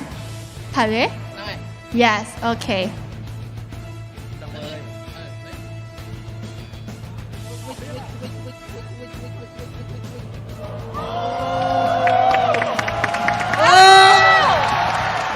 Xong tâm lên hô môi mau. Wow, អ្នកទាំងអស់គ្នាបានឃើញជាមួយនឹងដៃ Changoler ចាលេងជាមួយនឹង fan នេះតែដៃបែបនេះខ្ញុំដៃ2តែខ្ញុំលេងអត់កើតទេ Okay, so now it's time to pass back to our caster. So guys, let's go to our caster. Thank you, Harada Miki, for that interview. And what did you say before? Honestly, he has more talent in one pinky finger than I have in both hands. In my life. What? Dude, did you look at that? You know, I actually amazing. casted Fiorak versus Kyrie 1v1 Fanny, and Kyrie was 2 levels behind of him. Kyrie was sweating. Yeah, Kyrie was actually sweating, and Fiorak had a 2-level lead at And one he did point. that with one hand. Yeah. I think even Kyrie said that the only reason Fiorak lost was because of his choice in emblem. He went for the Festival of Blood, and Kyrie went high and dry, therefore having a little bit more burst to play with. Dude, that's insane, man. Because again, looking at that, it's like, oh, the guy plays with one hand. You would imagine it's like, okay, it's just a normal kind of thing. But then when you see, it's like, yo, with both hands, I can't do that. I can't do that, legit. Yeah. And you think maybe he's just Fanny player. He can play Fanny, no. He can play Lancelot. He almost beat the GOAT, bro. I'm not joking. You guys can watch it all over in social media. He 1v1 Carltesi on Lancelot. And Carltesi won by 1 basic attack. 1 basic attack. It was RNG at that point. RNG. Oh my god. Extra damage, crit, I don't know, but just 1 basic attack. That's insane. You're insane. Thank you. Thank you. And you know Michael's what was okay. insane? What's insane? Game number 1. Game number What one. was that? Honestly, it's insane. Champions against champions, man. Yeah. Both teams are going for a dynasty, creating a dynasty. There's going to be a lot of bodies on the floor. And man, that was a fully action-packed game with a lot of kills, a lot of team fights going on. But mainly, what actually gave ONIC the victory was their consistency and their macro play, right? Even though they looked shaky, every single time they lose on a big team fight, they were able to recover really well. And I think even though, this is going to sound weird, it was chaotic. It was definitely not the ONIC we saw in MPLID, but it's a better ONIC than we've seen in MSC 2022. It's a better ONIC than we've seen at M4. I get it. Because it's no longer all Kyrie. It's no longer Kyrie Esports. If Kyrie doesn't perform at M4, it's done. It's done. It's Here, over. Kyrie was struggling. Boots and CW, Sans, Keyboy, They stepped up. they were able to recover, and then Kyrie pops off again. For sure, for sure. And I think that's definitely the journey that we want to see from ONIC in particular, because usually we're accustomed to seeing the performance of ONIC. Like, let's say that they don't get that snowballing that they're used to in that early game, right? You can see that somehow they play differently. They play a little bit off. It feels like they don't have the same spirit and the motivation to, you know, come back into the game. But like you mentioned, what we saw there was more of a presence coming in from ONIC, right? They were able to stay consistent, stay level-headed as well. They didn't tilt, which was very important. And at the end, they were able to get the game from under BurnXFlash's nose. I just saw just now, we got a little bit of information that the previous MSC, ONIC actually dropped game number 1. In this series, sure, it was tough, but at least they won. So technically, They haven't won yet. They haven't won yet, remember. Okay, dude. They won a game. It's a game. It's a good stepping stone, all right? It's a good, I would say... They're comfortable. What's this? You're looking at my hand. The camera can't see. What is this? Panning? No. Shooing away? No. Progression? It's movement. It's something about movement. It's good flow. Momentum. It's good momentum. They got the momentum. They start with a good momentum. Although to be fair, BurnXFlash, I kind of feel like they're probably a little bit more spirited now, because even though they did lose, that was a very good game for them. Yeah. They noticed that ONIC They also can got the lead. momentum. Definitely. You know, I mean, they have a morale boost as well. Not just that, right? The crowd helped them, for sure. That morale, imagine, you make a good play, the crowd helped us too, yeah, for sure. And it certainly did help BurnXFlash. BurnXFlash, they're so good. America's so good. Hey, you said I'm okay. No, you're good, LaFell. Now, look at this. ONIC lost their first game last year in MSC 2022. And M4. Against Sodak. It almost continued now until Boots saved the day. Game number 1, but again, like Boots. Yeah. The very first game got a Maniac. Almost a Savage, but CW took it. Boots is always the nice guy. Boots is the guy who just tells the team, yo, be careful, okay? Be careful. There's a lingering threat looking at us. Just now, in the lift, going to breakfast, he's like, yo, LaFell, are you okay? He's like, yeah, I'm okay. Okay, and then when I stepped out, I was like, hey, be careful, all right? I'm like, hey, thanks, man. Boots is a careful man. And He's a careful EXP laner. He was so caring of the minion waves and everything. He's just, in Indo, we call this baka. He's very aware. He hugged BurnXFlash so tightly that he killed 4 of them. Well, yeah, technically you're right. He did get a Maniac through just, well, he didn't hug him. He just span around on the Uranus. He, Spin? He spun them to death? Let's not get to the logistics of the game, right? Yeah, Karina does magic damage. She's holding a sword. I mean, like, Uranus is basically a planet. I guess if you're gonna go down, you might as well go down to a planet. Anyway, coming back into that first game, right? I think there was a lot of highlight on Chuma, but man, CCAT, his performance was exceptional as well on the Valentina. And I gotta say, coming to the second game, I want to see Valentina on the opposite team. Actually, talking about this again, I don't think we can criticize the drafts really, because if you say both like drafts were good. Yeah, it's like, what if we change this? What if we change that? I don't think that's part of the conversation, honestly, for both teams, even for ONIC. Yeah, I think for ONIC there were a lot of missed mechanics happening, and for BurnXFlash that's exactly what happened as well. The reason they lost, I would say, okay, ONIC did well, but mostly it was BurnXFlash just making the wrong call. That call to end the game without the mini waves crashing in onto the base was a very risky call. It was a very risky play that they decided to take. Oh, but ladies and gentlemen, here we are, the moment that we've been waiting for, right? Because this is match point. If ONIC are able to get 1 more point away from BurnXFlash, that's them winning the entirety of the series. So ladies and gentlemen, let's get into the draft of game number 2. Looking at the movement just now as well, I just love Atlas starting the MSC skin in the middle just now. ONIC as the first pick. They banned out the Lancelot, man. You gotta respect this. BurnXFlash still banning out the Fanny, and ONIC banning out the Blue still. BurnXFlash banning out the 1-1. I just love this Lancelot ban because back in Malaysia, even Milo said that the Lancelot is actually surprisingly very, very strong after the changes of the jungle. There might be cases where it's get banned out, and we see it here in game number 1. Even ONIC is banning out the Lancelot. Hey, look, they also banned the Diggy out, right? They finally understand it. Oh, Yeah. you know what? Our competition. Even Keyboy's face is like, yeah, you know what? We need to get out. I'm okay with banning out the Diggy. Oh man, but the Atlas. I'm worried about the Atlas here. Last time Novaria was the last ban. That should actually force them to do that. But if that's the case, then ONIC, they're going to be able to pick that Atlas first pick if they want to. They want to let the Kadita go though, the Kaja go as well. I think Keyboy has so much that he can use that he could probably see the entire lineup first and then be like, you know what? Never mind. I have a hero that even you guys haven't thought about. I'm not gonna say it. I haven't thought about it yet. Nana Rome. Yeah. Something like that. Keyboy is he's transitioned. He's not a Keyboy anymore. He's a key man. BurnXFlash, the final ban, is going to be the Kaja. So letting the Atlas go, I will not stop it. And Novaria, that's going to be first picked. Like we mentioned, man, in the patch notes segment earlier, Novaria has shifted the prio levels in the game. And when it's open, better first pick it. It's just, it's built in map hacks, Lefel. I don't know how it can get better than that. Oh, we do have a quote here from Kyrie. I think even from ONIC Philippines, Coach Yeb is the best coach he has had since, until ONIC ID, and he doesn't think that it would have changed. He's still doing a lot of good things, and he's very impactful for the team. Kyrie saying good We things. can feel that, though. Back to back, Yeah. M3 grand finals, yeah. But it's not just the knowledge that Coach Yeb brings to the table, right? It's the fact that he's able to give the team just Morale. balance, right? Morale. And he's honestly a positive guy. He has a second name. Huh? Coach Yeb is the first one. Coach Yes is the second one. He brings positivity to the team. He brings comfort. Everyone feels relaxed, but at the same time, super motivated. Looking back into the draft here, BurnXFlash picking up the Eve as well as the Fredrin. Novaria, we really do have to see the impact here because based on our own personal testings, number 1, damage, amazing. Honestly, very, very great. Amazing range as well.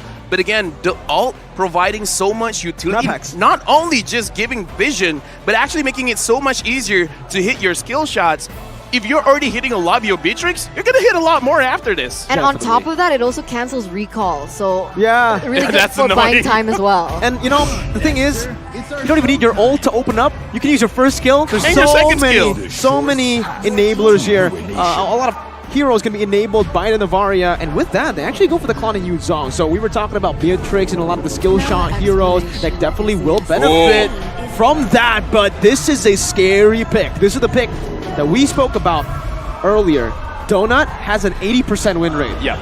Now, here's the thing, good and bad. The Claude is good going up against the Eve.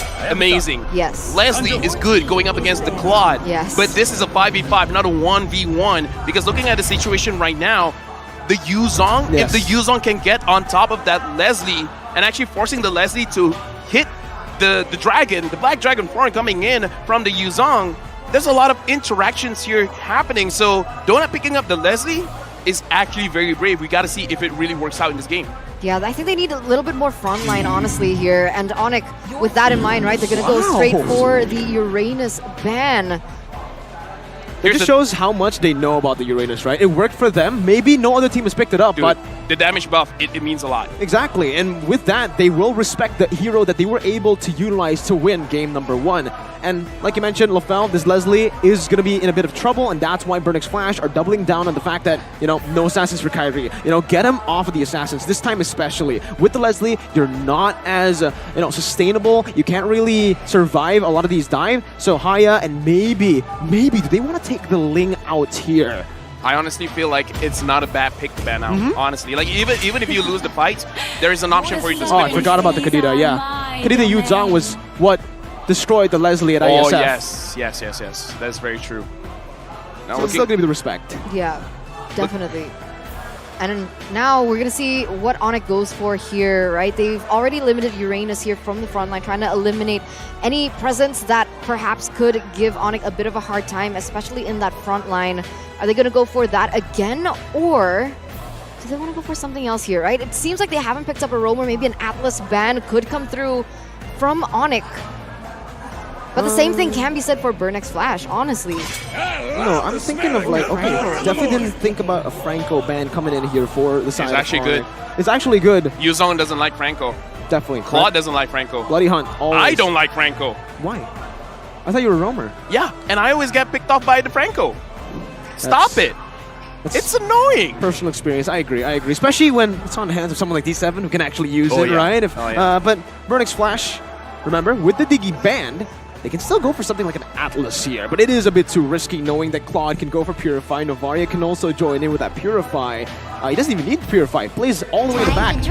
You want to go for the Joy. A hero that can dive, and in this particular situation, it's still flex. It's still great for BurnXFlash. The Joy can go jungle.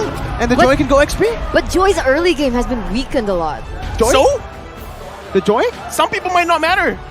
It's Some like people might not matter. Some people might not care. That's the correct word. Some people might not care. I heard the What's the about? The Joy sets up perfectly for what ONIC might be planning. And what are they planning? You know, Navarre is cool and all, but it's just not. It doesn't scream Keyboy. You know what does? What does scream Kufra.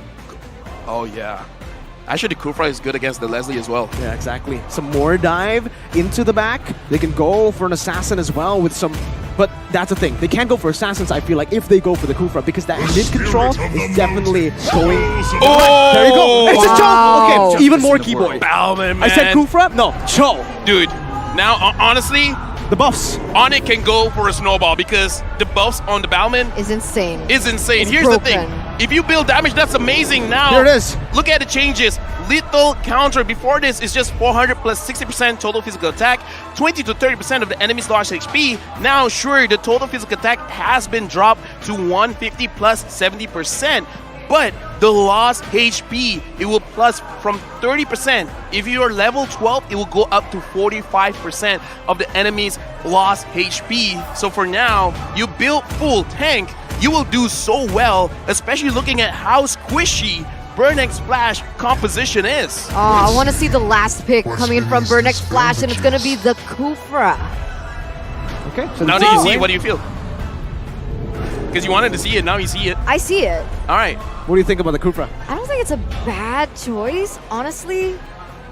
I mean, they needed more CC in their composition, and that's definitely the CC that you can utilize, but I'm not really sure if the Kufra is going to be reliable to pick things off for the composition that ONIC has brought. Yeah, very mobile, a lot of range. They can keep on, Like they have Novaria. the Claude. Novaria is going to be playing all the way back, but looking at the composition, there's no other hero they can really go for who can catch the Novaria as good as Kufra, right? Maybe the Cho with a flicker, but Kufra has a very good gap closer, and that's maybe what they're looking for here. I want to say that ONIC have just learned from their mistakes. Guess what? When they picked Leslie at M4, guess who bonked them in their face? Who bonked them on their face? Yaoi on the Cho. Yaoi on the Cho? Yaoi on the Cho? Into a Leslie. Oh, dude, but now listening to the crowd cheering and roaring, game number 2, we already see the flashes, and looks like we're going to game number 2 of MSC 2023. ONIC going up against BurnXFlash. This is possibly the last game for ONIC, but if BurnXFlash wants to continue, they gotta win this one. They definitely do. And taking a look at these lanes, right? I mean, I understand, right? Leslie does good against a Claude based on range, but early game Leslie, I think she needs a little bit more time to level things up, have the damage that she's meant to have. Yeah, against everyone else, sure. Against Claude, nah. Claude just doesn't do anything in lane against the Leslie. You can expect the Cho, Keyboy, to always be top lane if they want CW to be, a factor in the game. Plus, honestly, the real reason why Leslie is so good going up against the Claude, because the playstyle of a Claude is you want to battle mirror image in, blazing duet, and usually you'll be using a Wind of Nature. Going up against a Leslie that does true damage, the Wind of Nature is a non-factor. Also, the cancel from that second skill, Donut can cancel the Blazing Duet. That is a big, big mechanic that BurnXFlash will try to utilize in these skirmishes. And again, you can already see as well the range. That's, I think, the #1 thing for BurnXFlash. And if you take a look at the emblems once again, you can see that actually just pretty normal. Yeah, everything's pretty normal. And we were talking about normally it's a 1v1 lane. Even Donut's like, yeah, I can 1v1 CW. They're not letting it happen. Both teams are going for a 2v2 lane up here in the gold. And it's all about the mid laners jumping on, but D7 catches Sans, but Sans is still able to get away because not enough damage yet to take him down. Yeah, this is really different to what we saw in game number 1, right? A lot more emphasis on the gold lane for sure. And the fact that Sans can actually mobilize around the map a lot quicker than CCAT actually might be the answer or a little bit of an edge that ONIC does have here from the mid lane. Because with the mid lane control, they're going to be able to rotate a lot faster. But now, emphasis onto the next neutral objective. Once again, BurnXFlash going to be the first one there. Doesn't look like ONIC wants to contest. Yeah, mid control held down by BurnXFlash. The fact that they also were able to translate that over to XP is good. Keyboy jumps in though. Yeah, right now looking at Kyrie dropping really low, has to use the little counter, so now he really can't contest for the turtle. Boots finds ATM. ATM, even though he has the vengeance, able to run away. D7 gold lane, unable to catch Keyboy, but looking at the gold lane, looks like Donut is being harassed by Sans. First blood goes over to ONIC. I mean, we talked about it right before, right? Novaria has the range, has the damage, and has the mobility, right? So she's quite broken. Honestly, we do understand why she was banned out in that first game. And here in the second game, man, Donut's not going to have a really good time if Sans is able to roam around like that. And it's still a different ONIC. Game number 1, ONIC played towards CW. Game number 2, ONIC are playing towards CW. What that shows is CW is feeling it, unlike M4, right? So he can actually carry the game. And this time on the Claude, he's actually performing really well against his counter. If Leslie falls off, if he's not able to survive in the laning phase, it's done. And they're doing it as well onto Chama. Chama gets kicked. Sans as well as Kyrie's there. Sans secures the last hit, and now Keyboy is feeling himself. He's like, yeah, I got the Joe. I got a playmaker. Donut and D7 are there. It looks like they want to deal a little bit of damage onto Keyboy. Donut there. Donut has to flicker away. That's a big battle spell used.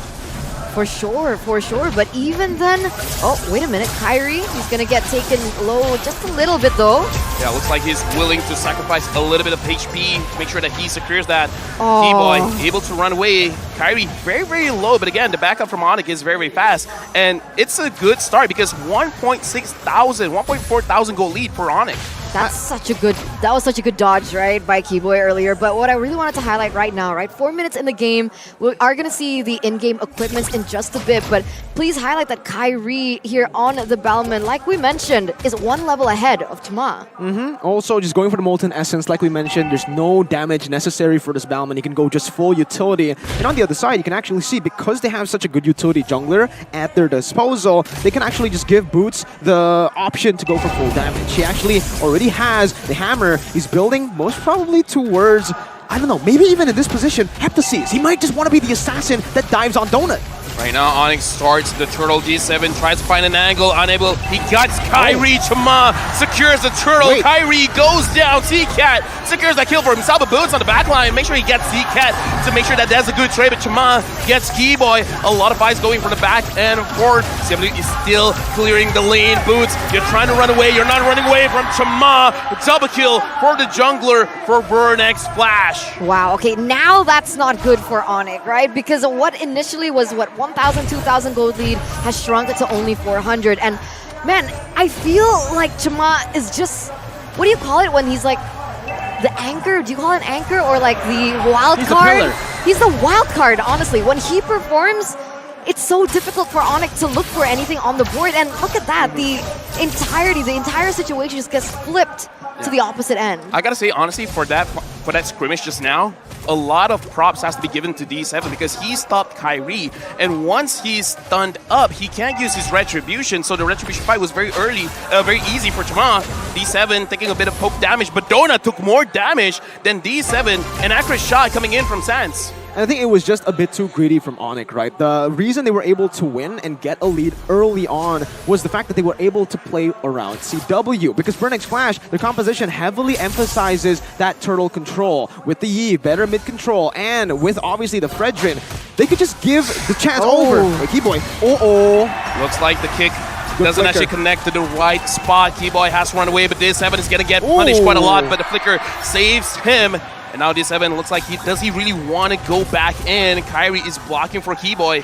Keyboy actually canceled his recall, but so far, as long as no one gets sacrificed for the side of ONIC, all is good. Oh, look at CW getting in that item as well. That's a little power spike for him. Should be able to work around it. And like you mentioned, a different gameplay for ONIC. And I agree with you, right? Because when ONIC were leading, they did not contest for the turtle. Instead, they went in for a gank onto Donut. There, they force it out. They lose, but there's a mid power spike coming in, especially for Kyrie here. We'll see what happens. D7 jumps in, but doesn't get Kyrie. Kyrie secures the turtle. Look at that. D7 is going to go down. Boots secures it. ATM got kicked in the wrong place, but Chama still in the middle. Double kill for Boots. Boots again taking the team on his back. CW tries to chase after ATM, but ATM almost gets sniped down by Sans. Again, ONIC playing it just clinically in that position. Sans trying to look for him. Doesn't find him, goes for a shot anyways, and does not get anyone. But I would actually say in that team fight, Keyboy, he wasn't kicking to the wrong direction. He was actually utilizing that kick to zone ATM away as he has that vengeance, giving his team a bit more space to play with. And here, also, Eterna, you mentioned that DHS and Golden Staff. Now, this is a plus and a minus. If you go for the Leslie, yes, you know, the Claude will not have to go for Wind of Nature. Doesn't even need to go for Steel Leg Plates, but that does give him a bit more space to go for full damage, and then the rest of your team might suffer if you lose lane. That's why BurnXFlash really had to bank on Donut bullying CW. Keyboy. Keyboy gets a beautiful kick onto D7. D7 goes down. CW with the Blazing Duet goes after Donut. Donut is about to go down, but he has to go back. What a dangerous situation for CW, opting to make sure that he doesn't make a mistake. And Sans didn't hit the snipe onto Donut. Keyboy still wants it. No, he just wants to make sure that he doesn't recall early. Oh, he's being so aggressive. He's being They're Keyboy. stopping his recalls. He's being Keyboy, stopping recalls like you mentioned before. But like we mentioned, right, there is a mid-game power spike happening for ONIC. So even earlier on, if BXF put ONIC in a tough position, ONIC has that mid-game to count on, right? They have Kyrie on the Bellman. They also have CW that needs a little bit more time to get those items. But once they do, that's how much pressure that they have in the, you know, just team fights in general. This is Novaria's debut game in MSC, in fact, in the entire Mobile Legends ecosystem. And now we can definitely see that it's very impactful here. 3,000 gold lead for ONIC. Now that the Lord has spawned, we can definitely see it is a big priority for them to start things up. D7 charges in, but doesn't catch his Keyboy. CW, super low, gets taken down by Donut. That's a good start for BurnXFlash. ATM goes in. Kyrie gets pushed back into the fight by D7, and D7 secures the kill for himself. CW, again, the battle mirror image, I think, was just misplaced there. He panicked a bit, and this is BurnXFlash with the capitalization. Similarly to game number 1, BXF will be able to contest for the first Lord. They have the utility for this retry. Oh my Who's god. jumping in? Yeah, right now, Black Dragon form. They find Donut, but Donut gets back inside turret range. Boots still secures the kill. ATM is super low. He has to go back. D7 front lining for CCAT.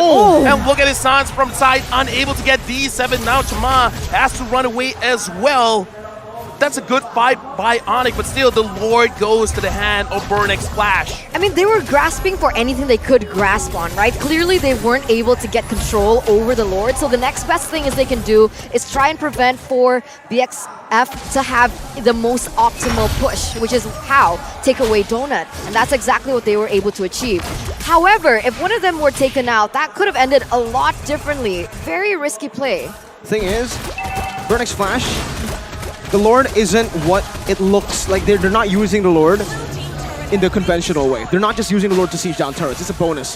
What the Lord is used for here for BurnXFlash is to give Donut more space. They need time, and they're doing it right now. And D7 gets caught and gets killed by Kyrie right now. It looks like what is really stopping ONIC from moving forward is D7. And Keyboy's just like, yeah, let me get him and you guys finish him off. D7 is role-playing as Boots in the first game. Be careful. Be careful. Be careful. You gotta be careful. And Donut is cosplaying himself in MPLKH because this is exactly what BurnXFlash like to do. They will lose early game. They will straight out just give everything over. Team fights, whatever. As long as Donut continues to scale at a steady pace, and right now, despite him being behind, despite him being ganked so much, he actually completed the BOD. So he has the Berserker's Fury, Endless Battle, and BOD. The trio items that you need, but that range. That's the thing. The Novaria signal. Oh, he didn't go for Endless. He went straight for BOD, so that power spike is a bit delayed. He needs to get that endless, or yeah, he's already building towards it. So there you go. But here again, Keyboy already has the Twilight armor, so he can take a bit of damage from Donut. So I'm kind of thinking that Boots as well as Kyrie will be building towards the Twilight armor as well. So Donut, he really has to select his targets carefully to make sure that he really impacts in the game. And you guys were talking about how D7 is cosplaying Boots. Let's talk about Boots. 4-1-0, he's having a very good game on this Yuzong. He is. It's a power pick, right? It's very, very comfort for him as well, for him to use. He's used it a lot for how many seasons already, so definitely something that he didn't have to really adapt with. But another thing that I really wanted to highlight is the fact that, let's say Donut gets that power. Oh, what? ATM. All right, ATM's fine, ATM's fine. Getting chunked quite a bit there. Yeah, but let's say Donut gets to that power spike, right? The problem is Leslie is single target, right? So even if she does get that damage, she gets the crit, she gets the true damage as well, how much of an impact can she have if CW is already full item? Oh, it's still big. It's still It's still massive. big, yeah. Like, CW on his own gets countered by the Leslie, right? So, again, CW can't just go in randomly with the Blazing Duet. They need to target Donut. And the thing is, BurnXFlash's composition is already playing around Donut. The Joy and the Fredjit, most importantly, are there to just prolong the team fights, to give the Leslie more time, more space, to poke them down. Slowly but surely, that true damage builds up. Just now, it hit quite a bit. Chama, Kyrie, they're eyeing each other down in terms of level. Kyrie will hit level 15 a bit earlier compared to Chama.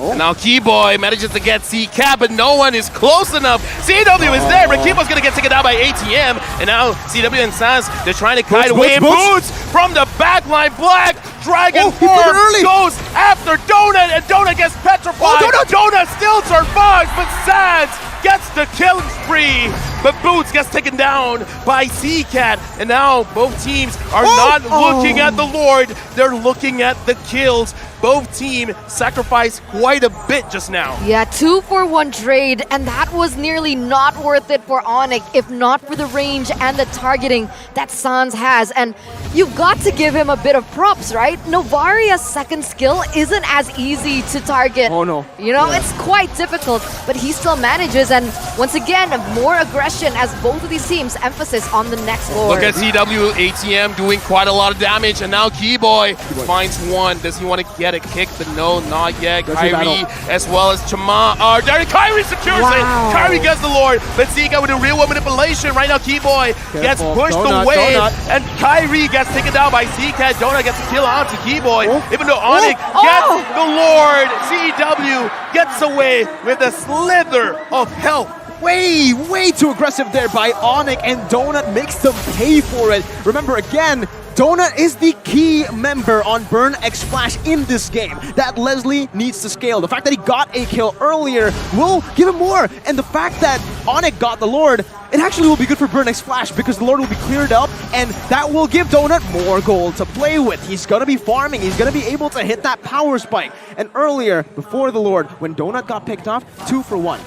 On paper, it's not worth it for ONIC, but it was worth it for ONIC. As long as Donut doesn't have game time, doesn't have the time to roam around, get gold, it should be better for ONIC. Ooh, that was close. Sublime reaction time from CW. That was, wait a minute. Manipulation used, and right now CW is gonna get pushed away from the fight. ATM is making sure that he does not contribute, and Sans almost gets ATM. Quite an initiation, start off by BurnXFlash, but ONIC manages to get away. Oh, that was too close for comfort, right? That was beautiful. And talking about in-game equipment, now I understand, right? Now I see the damage and the, not just like the single target damage that makes an impact, right? But just that kiting. The kiting, the cancel, and now he's actually building towards Wind of Nature. Yeah. So he has That's the big trio difference items. here. That's so bad. Big difference here. That's what we mentioned, right? The trio items is what he needs to deal damage, and after that he can go for Wind of Nature, and then, if the game goes even longer, second BOD. With that second BOD, it's almost a guaranteed win. Keyboy. He sees D7, he wants the kick, but D7, beautiful, managing to get himself in a position that makes it so that he can run away. Real world manipulation used by C-Cat. CW, half HP, but no one from BurnXFlash can actually go for it. D7 now knows that Keyboy wants him for some reason, and he's ready to counter the fact that he's going to get caught. It all relies on Keyboy, I believe, now for ONIC. Keyboy and Yuzong. Because it's all about finding Donut. They're like cops. Oh, I enjoyed that. Thank you very much. That was actually very good. I didn't expect that. But now, speaking of not expecting anything, this is a 60-minute game with 9 kills to 9 kills. And now Donut level 15. Same with Kyrie. Same with Chima. So now it's basically an even playing field when it comes to the Lord fights. And definitely look at the roamers, because D7 as well as Keyboy, if they can hit, if they can time their crowd control on the junglers, not making sure that they can't use the retribution, that might be the difference maker. And as you mentioned, the winner nature is going to be huge in this fight. I think at this point, they don't even need to try to win that for ONIC. All Keyboy needs to do is kick D7, actually. Let Kyrie 50-50, because on a Bauman, it's never a 50-50.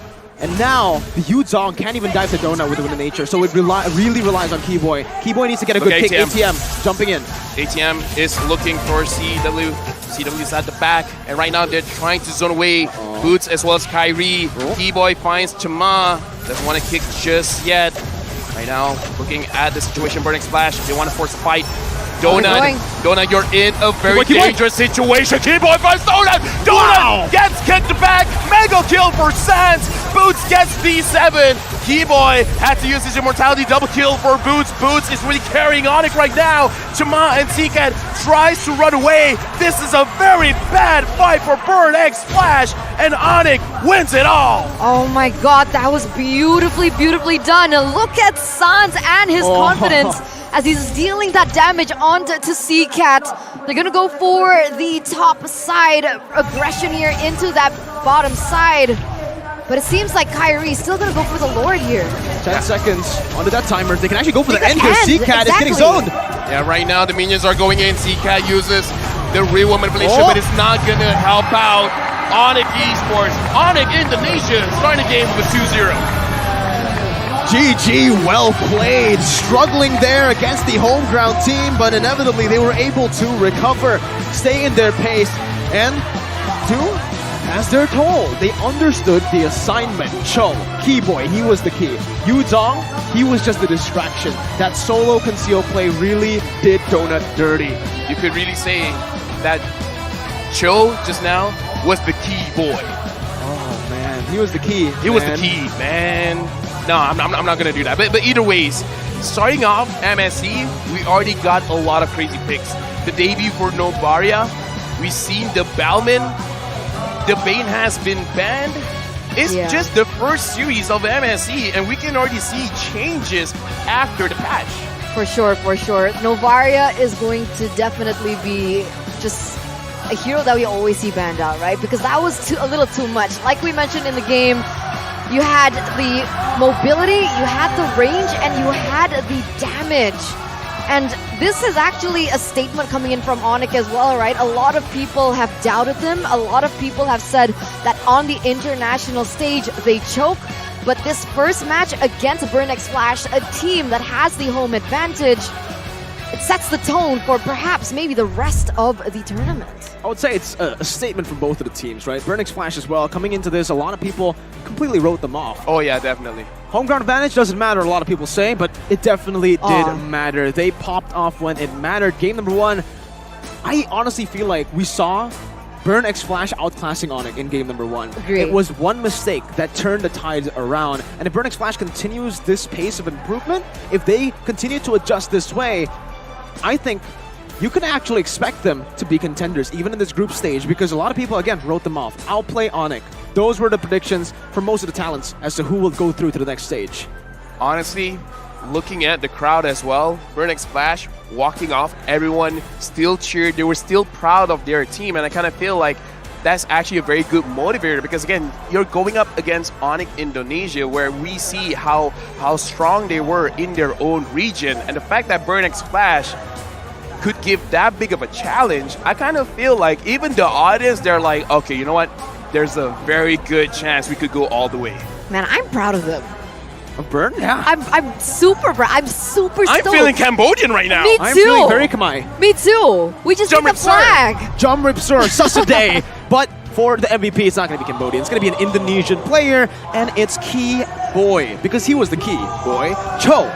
I said Kufra, he says Cho. And here, honestly, even in the itemization, I don't think there's much to talk about because on Cho, it's all about the freestyle. It's all about how definitely. you can get those cheeky and unique engages. Because Cho is not a frontline, man. Even though technically when you have the items, you could frontline, but it's all about getting those CCs onto the right target.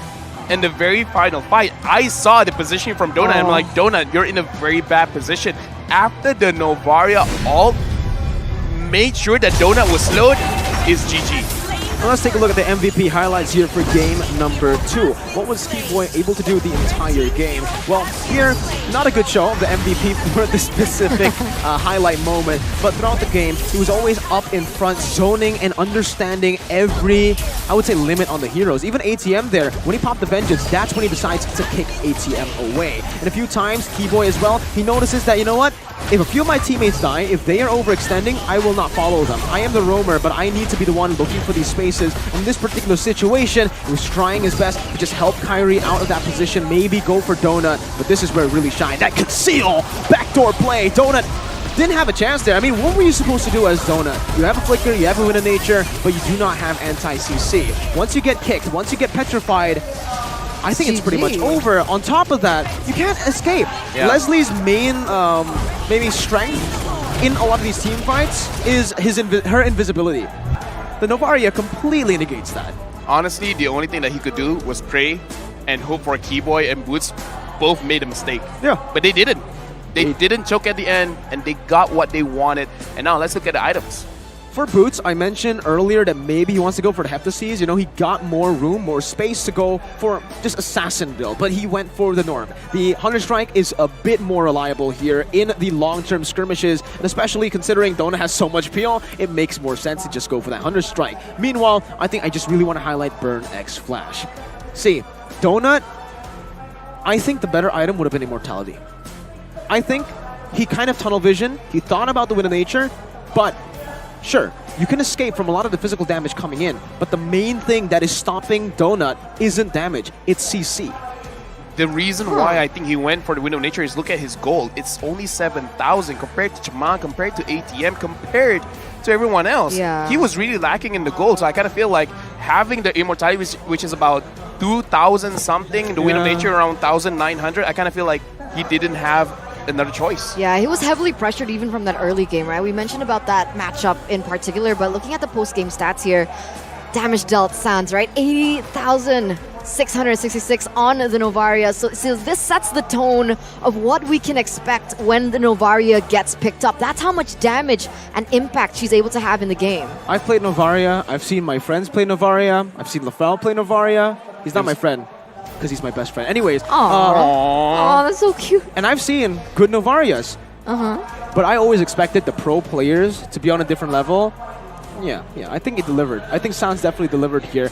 It almost seems like the map was always open. I feel like Novaria is one of those heroes that's kind of easy to learn, but hard to master. Kind of like very high skill cap. Very high skill cap, because we see if Sans did not hit those shots, he wouldn't have this amount of damage. And the thing is, hitting those useless. Hitting those shots is one thing. Hitting on the right targets, man. Yeah, I don't know how he does that. And it's important, right? Because there were so many moments in the game where if he hadn't taken that final shot, a lot of things would have ended a lot differently, right? He was able to just give ONIC a more balance and more men, basically. More men? More source of power to utilize in those team to fights. play with. More I like sources of men better.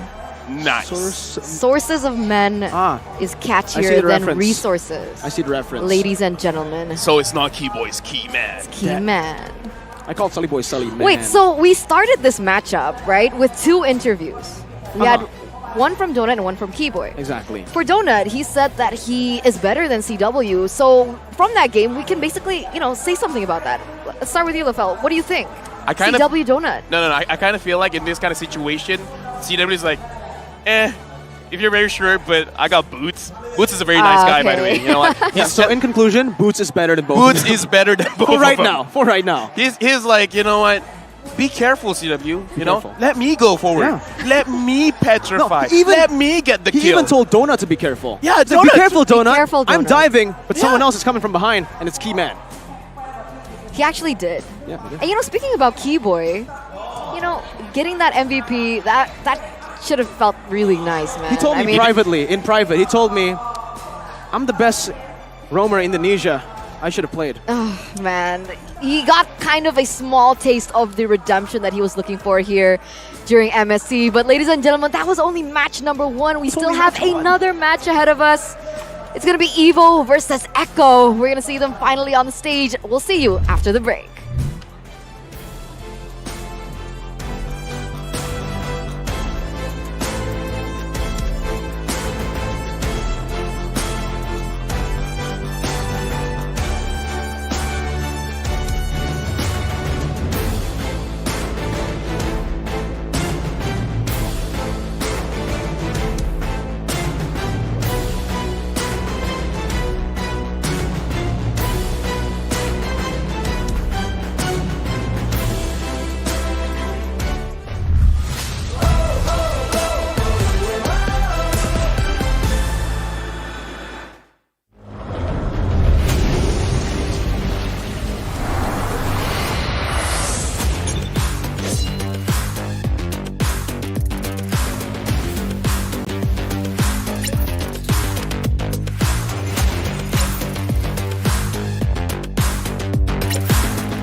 Hey man, you here for the Outplay beat? Yes, I am. How you doing? All right, nice to meet you. How you meet who?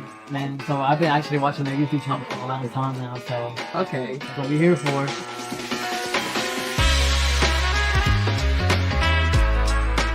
You're out here for the Outplay beat too? Yeah. Yeah. All right, mate. Thank you.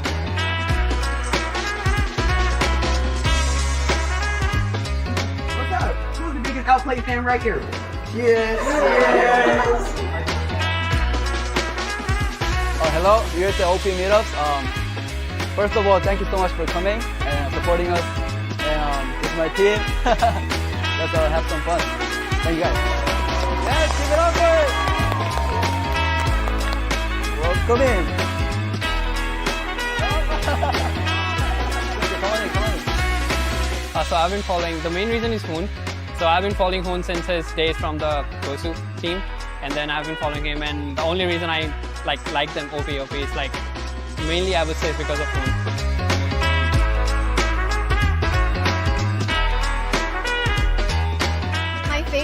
Probably Hoon because he's more active and it seems like he's on live more than the other players. Yeah, so I just watch him a lot before I go to bed. You flew from where? Sacramento. So you're here just for the meetup? Wow. Yeah, but thanks for coming, and then we got a little gift for you for coming. Here you go, jersey. Thank you.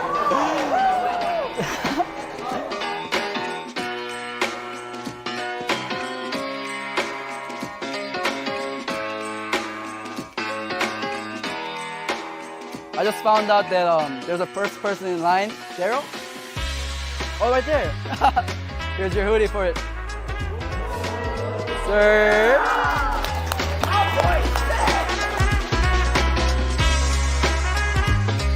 I think Outplay is going to win only because I'm biased. I have a shirt to give out, and then I want to do 1v1 with someone, and then winner takes it.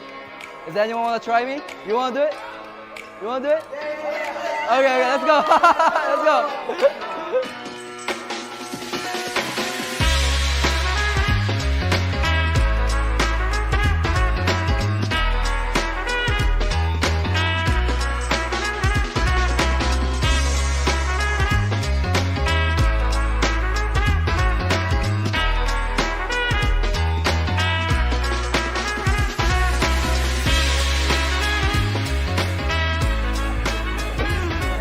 Booga booga Bill. Booga booga Bill.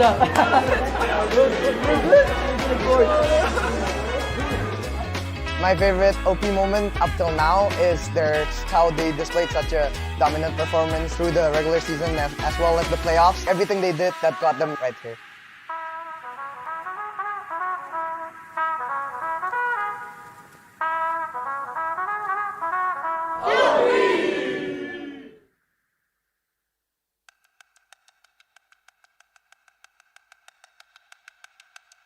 They flew out hot after their grand finals performance in MPL Philippines Season 10. And here we're seeing the rivalry of a century. The age of the Orcas is now.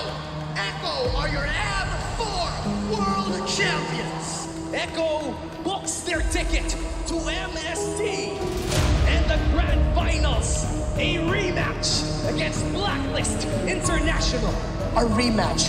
Blacklist International and Echo taking the rivalry form from Season 10, taking the rivalry continued in M4. Now here we are, the Grand Finals of Season 11. This is destiny moving in a way na parang kailangan pa nila mag-meet.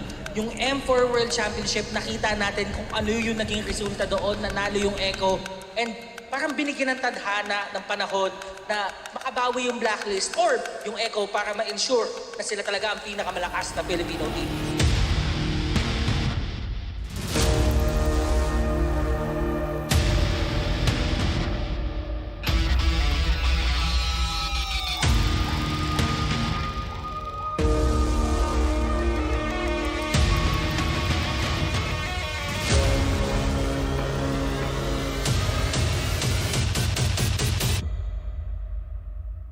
Medyo po kami ngayon sa last day na ang playoffs po sa Grand Finals. Medyo po kami ng clear na pag-iisip and discipline po rin sa gaming na maganda po yung kalabas ng pro.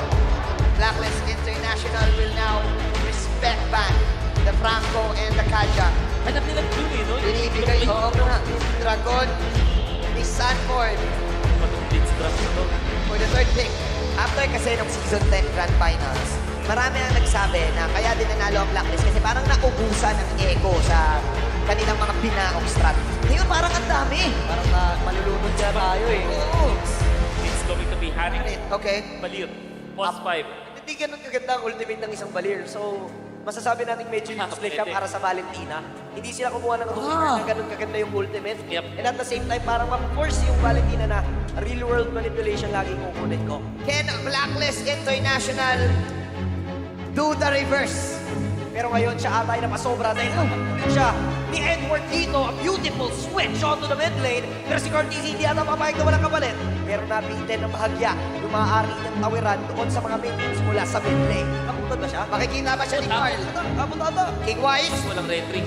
Nagawan sila dito ng orange buff. Kaso nga lang siya ay may ipin sa tatlo. Wise dito, may pansalba nga ba si Omoy Pino sa Razor's Wrath. Sakto yung bitaw. Kaso nga lang hindi umabot yung altar. Omoy Pino's trying to zone everyone. Pero look at Sanji. Nomarap. Ito na, pasok King Wise. Ulit si Yawi. Si Yawi nga talaga maging target nila. Hindi na nga ito makakatakas pa tungkol sa real world manipulation. Kaso nga lang natuhog sila dito ng execution.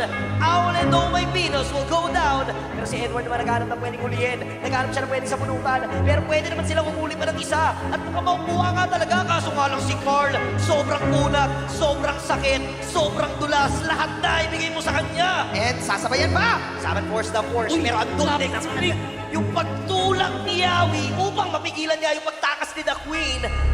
Sinabi na ni Wolf, every time na may dragon, may follow-up na dalawa na hindi mo alam kung skill. Ganon din naman yung EVO Ultimate.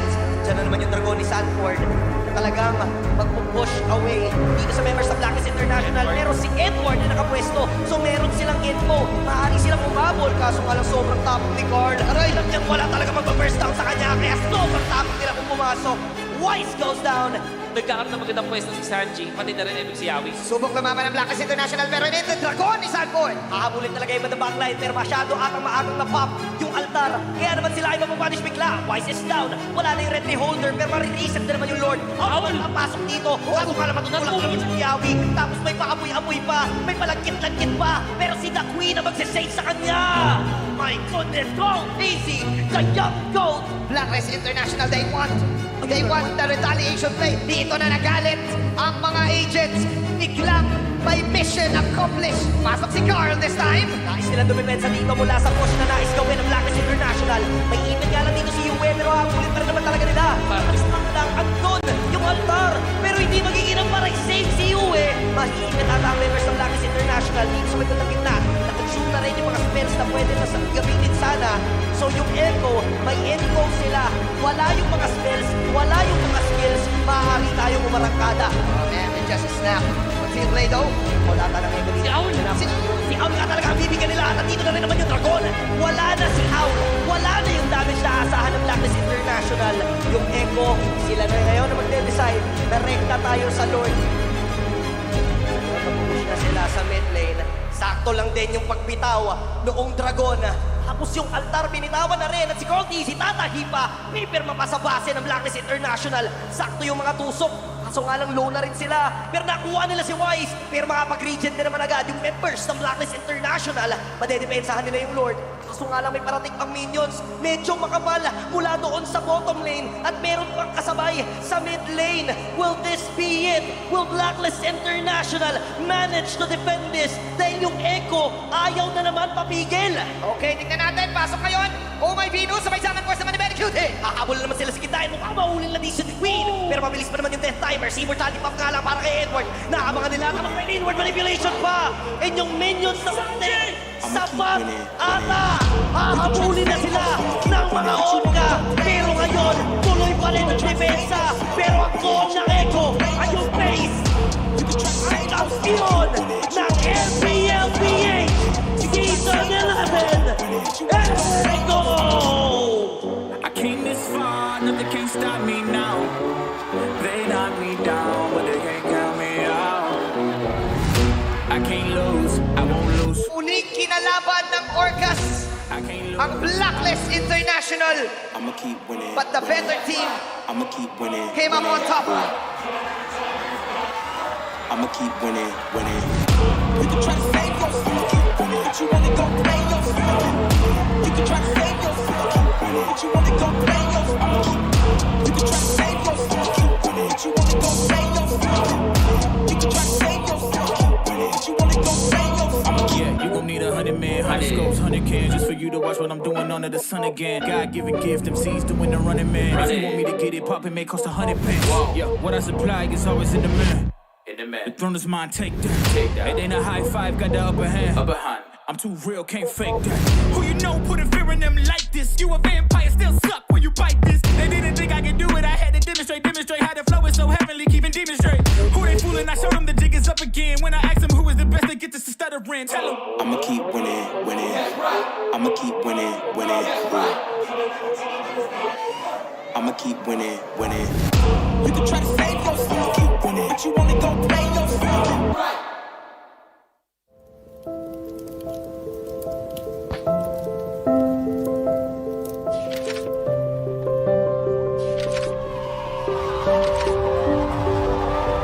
Selamat datang tuan-tuan dan puan-puan di kejuaraan dunia Mobile Legends Black M4.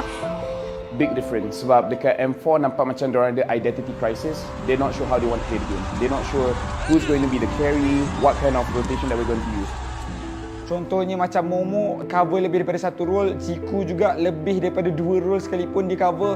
Jadi ini membuatkan pasukan tu terlalu, boleh saya katakan sedikit berselaru, hilang identiti. Lapun digugurkan ketika ini. Sedih, ya. Kecewa, ya. Tapi apa lagi yang perlukan? Apa lagi yang kita kurang sebenarnya untuk membawa jalur gemilang ke Grand Final di peringkat yang lebih tinggi? But for this season, like you said, they're very focused. Chiku, you only play gold lane. Chiku, you only think about how we're going to win.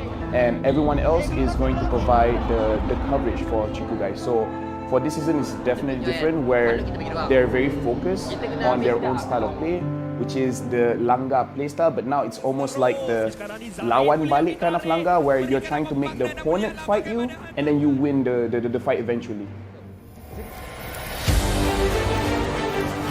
Bila player dengan coach Filipin masuk ni, dia lain sikit daripada kebiasaan kita orang buat lah. Selalu dia lebih kepada disiplin. At first, it's hard because of the language. There are those times that I cannot understand them and they cannot understand me. But me and Jim figured it out like, okay Jim, I will tell you the instructions, then you translate it to them. So that's what happened. That's why our work get easier because of it. Kemasukan Coach BF saya rasa dia lebih ke arah disiplin lah. Sebab kita orang ni tak ada disiplin sangat. So bila dah ada dia ni, kita orang lebih ke arah disiplin. And ingatlah motif kita nak main dan tujuan kita main sebab apa.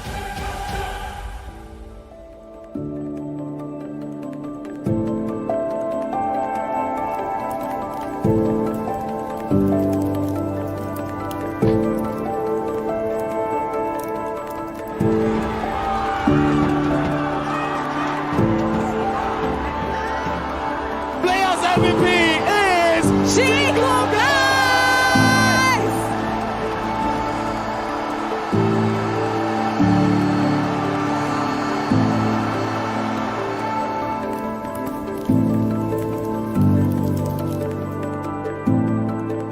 So I've known Chiku before he entered Dota. So I've known him for a while now, and I feel like he really did not change much. And yes, he is comfortable on camera, but he's more comfortable in stream. So maybe the viewers online are not as intimidating as the viewers in person. Perbezaannya yang you telah dapat di diri you sendiri? Perbezaan? Dulu saya single, sekarang saya dah kahwin.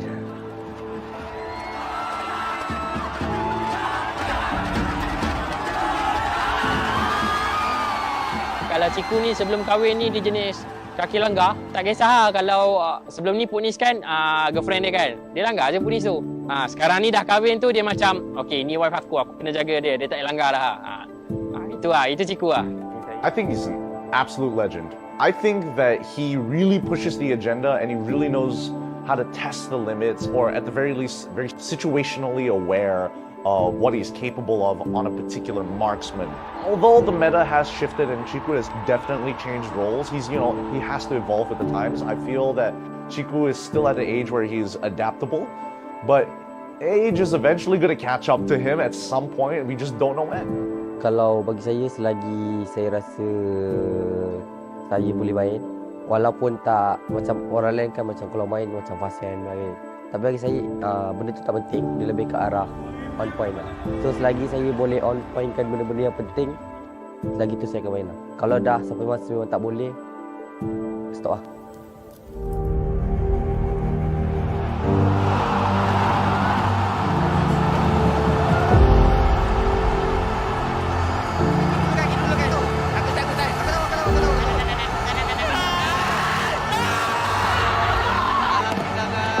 Pasukan Dota meneruskan dinasti mereka.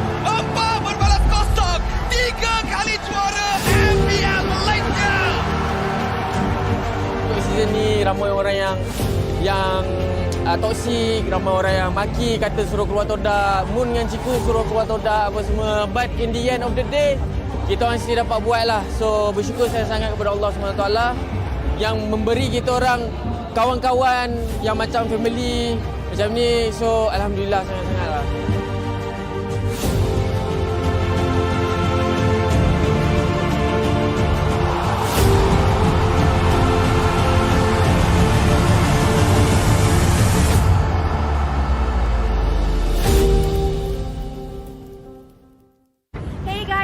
From MPL Malaysia.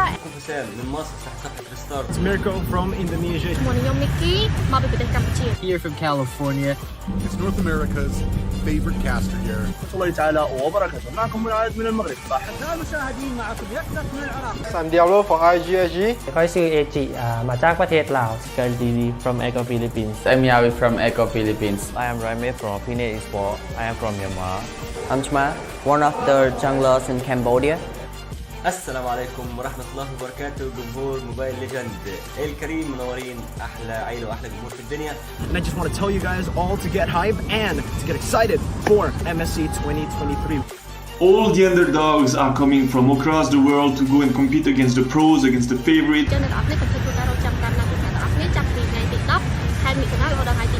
With that being said, hashtag seatheworld and hashtag roar for MSC.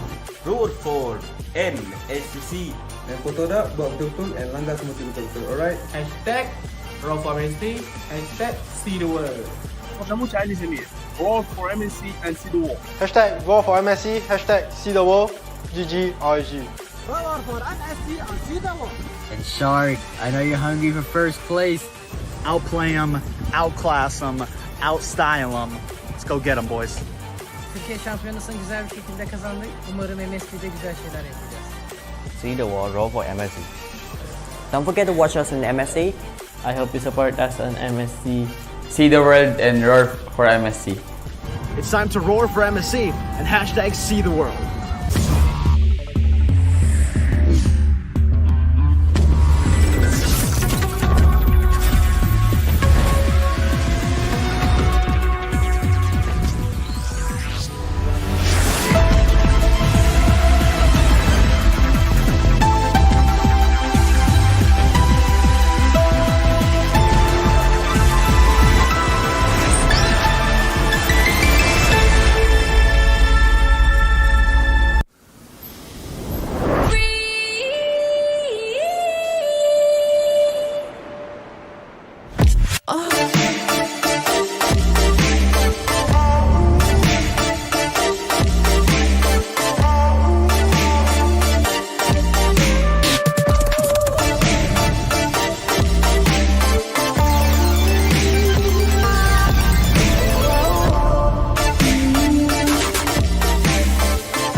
Project Next was born from your passion, fueled by your hopes and expectations. At times, we stumbled, but you were there to support us. And when we succeeded, you were there to cheer us on. Now it's time to start the next chapter together.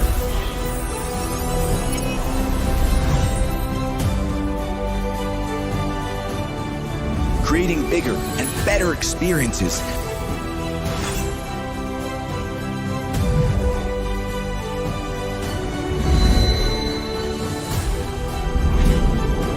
And telling new stories and legends.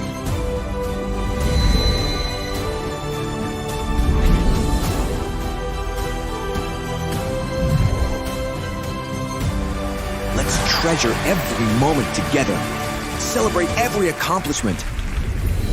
Your love and dedication is what makes all this possible. Together, let's shape the future of Mobile Legends Bang Bang. Next for you.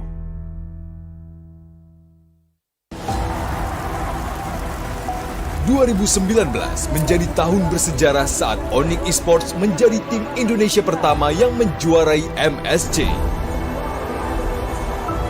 Tangguh, itulah satu kata yang tepat untuk menggambarkan ONIC Esports. Pada MPL Indonesia Season 11 babak playoff, ONIC tak terkalahkan satu game pun. Secara 2 tahun beruntun, MPLI menjadi panggungnya ONIC Esports dengan mengalahkan Blacklist Internasional di 2021 dan Geekfam di 2022. Menemani ONIC Esports, EVOS Legends mendapatkan julukan The King of Comeback pada MPL Indonesia Season 11. Sang Harimau Biru telah menjadi tim Indonesia dan dunia pertama yang menjuarai M-Series. Mereka juga membawa nama Indonesia melambung tinggi di IESF 2022 dengan mengalahkan Filipina. Catatan sejarah telah diraih kedua tim Indonesia. Dan kini, ONIC Esports bersama EVOS Legends siap untuk bertarung untuk mengukir sejarah baru di panggung internasional MSC 2023.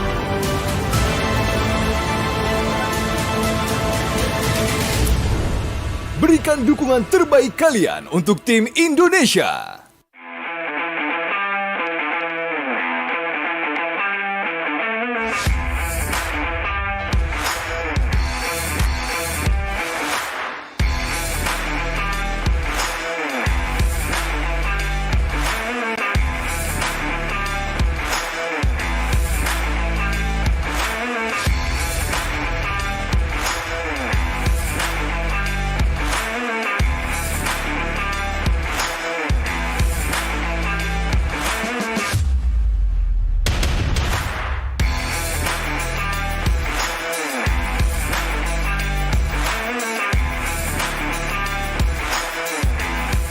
រៀបចំទៅខាងសាលានេះពិតជាមានសារៈសំខាន់ហើយក៏ដូចជាខាងក្រុមការងារបានរៀបចំការងារយ៉ាងល្អ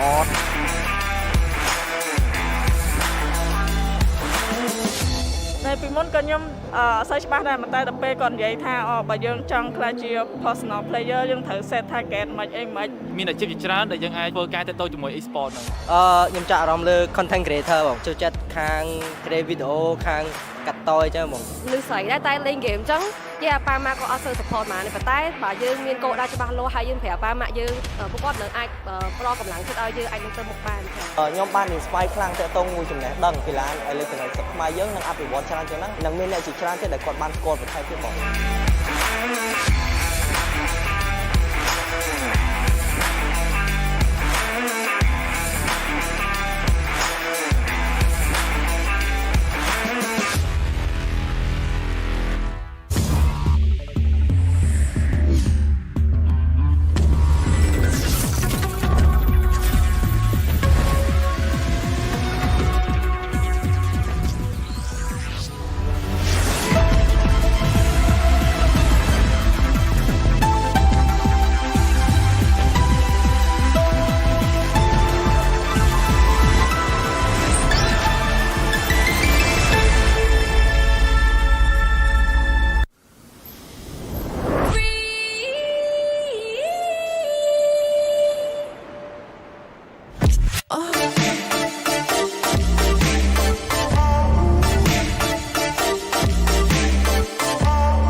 Project Next was born from your passion, fueled by your hopes and expectations.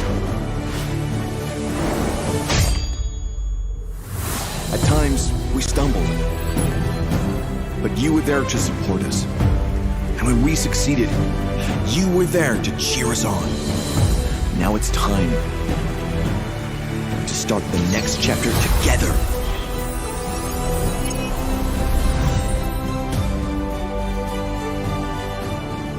Creating bigger and better experiences.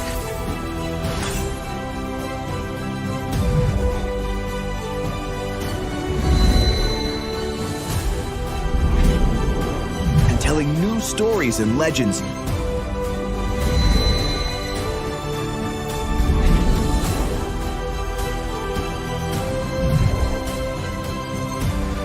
Let's treasure every moment together. Celebrate every accomplishment. Your love and dedication is what makes all this possible. Together, let's shape the future of Mobile Legends Bang Bang. Next for you. For 6 years, Southeast Asia have been the conquerors of the Land of Dawn. But now, new competitors have arisen, hungry to vanquish Sea's dominance. 12 teams will come to battle. Only one can be champion. In this MSC, the 12 qualified teams compete in 2 stages. First, the group stage, and then the knockout stage. The group stage starts with a draw. The champions of MPL Indonesia, MPL Philippines, MPL Malaysia, and MSC 2023 Myanmar qualifier are placed in Pool 1. All other competing teams are placed in Pool 2. Pool 1 teams will be distributed across 4 groups: A, B, C, and D. The other 8 teams will be drawn randomly into the other groups. Teams from MPL Indonesia and MPL Philippines.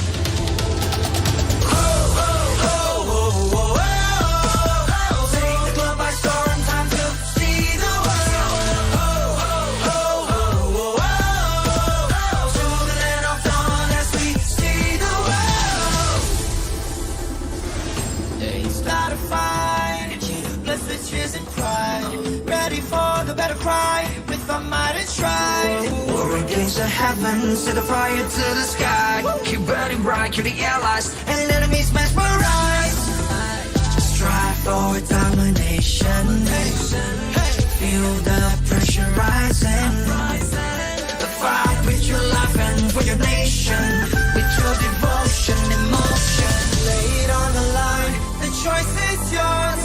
Offense or defense, let the courage roar. Reaching for your heart, it's up to soar. Now or never, time to rise. We will try for more. Take the globe by storm, time to see the world. To the land of dawn as we see the world. We're fighting to build a legacy in this better ground for kings. We're here to show the world that we're the chosen one that brings the heat, the passion, the heart, the soul, and the fury. Show it all, let the world see we are legends. Stepping on the ground, no time to waste. Striving to conquer, face the foes with grace. Be the challenger, it's time to soar. Now or never, climb and rise. We will strive for more.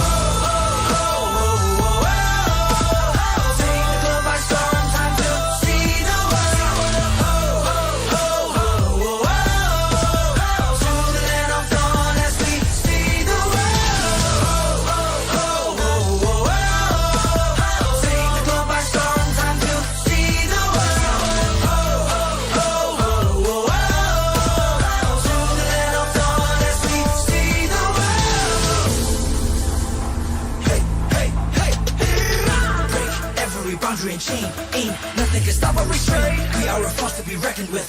Destiny, kingdom, and might. Battle like Atlas, winning with madness. Count us to practice, that is this match. As we are the heroes here to slay. Never back down, never astray.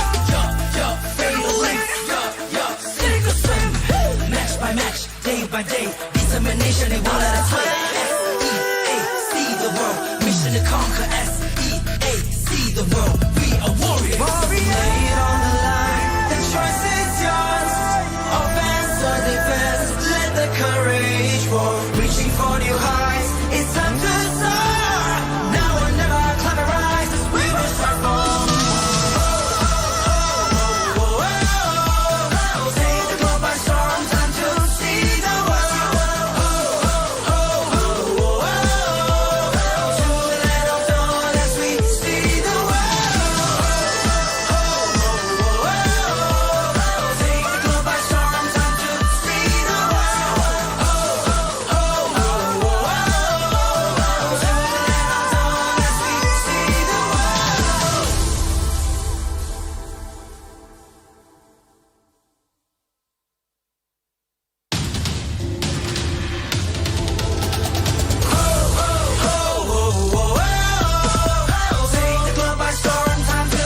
cry with our mighty stride. War against the heavens, set the fire to the sky. Keep burning bright, kill the allies, and enemies mesmerize. Strive for domination. Feel the pressure rising. Fight with your life and for your nation, with your devotion, emotion. Lay it on the line, the choice is yours. Offense or defense, let the courage war. Reaching for your hearts, it's up to soar. Now or never, climb and rise, we will strive for more. Take the globe by storm, time to see the world.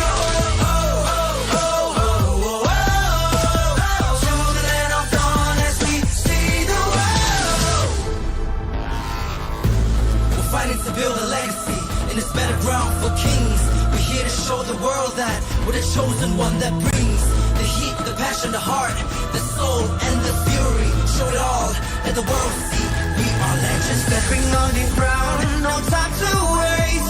Striving to conquer, face the foes, make grace, be the challenger. It's time to soar. Now or never, climb and rise. We will strive for more.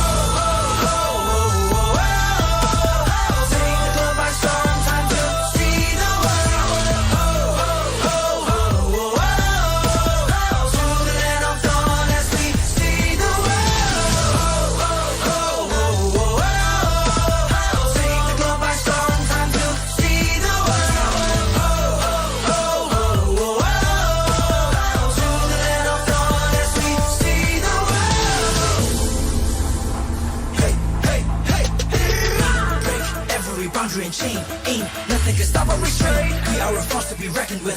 Destiny, kingdom, and man.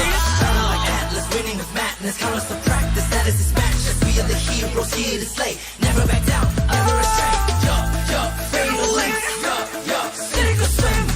Match by match, day by day. Determination, they won't let us play. S-E-A-C the world. Mission to conquer. S-E-A-C the world. We are warriors. Lay it on the line. The choice is yours. Offense or defense, let the courage roar. Reaching for new heights, it's time to soar. Now or never, climb and rise. We will strive for more. Take the globe by storm, time to see the world. To the land of dawn as we see the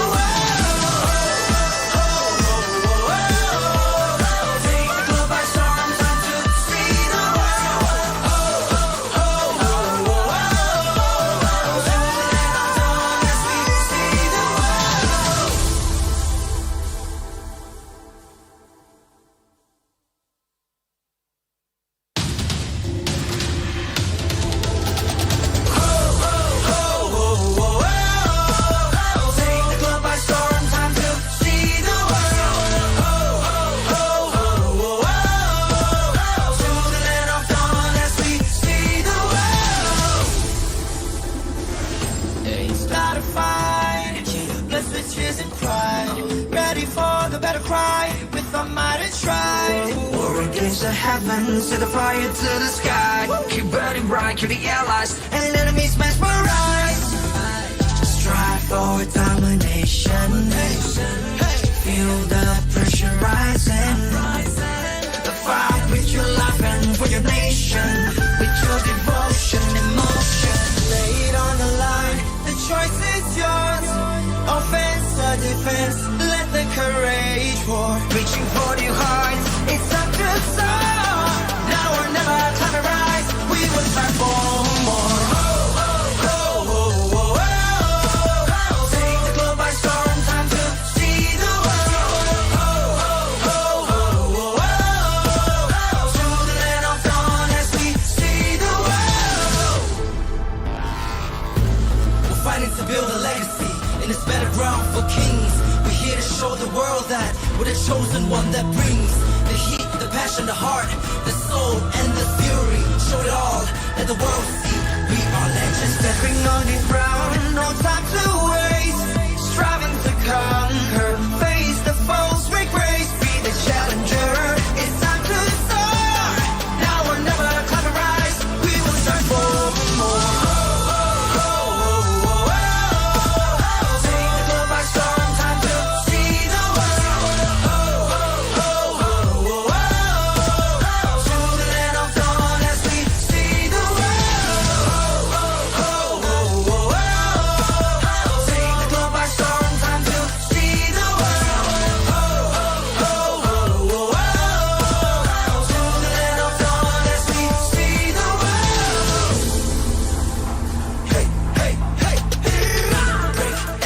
boundary and chain. Ain't nothing can stop or restrain. We are a force to be reckoned with. Destiny, kingdom, and reign. Battle like Atlas, winning with madness. Countless of practice, that is his match. Let's be the heroes here to slay. Never back down, never astray. Fatal length. Sink or swim. Match by match.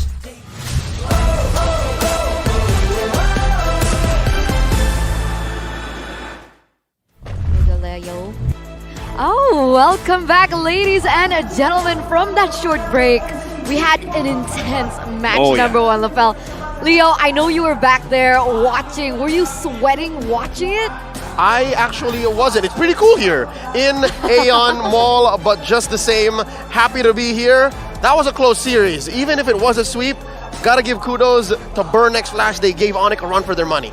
Dude, it didn't feel like a sweep, man. Because all of the games, both games, we really see a lot of mechanical play coming in from BurnXFlash, and I kind of feel like, especially game number one, a lot of ONIC fans, they're looking as like, yo, what's going on? Definitely, definitely. I think Miracle was like sweating in that particular seat.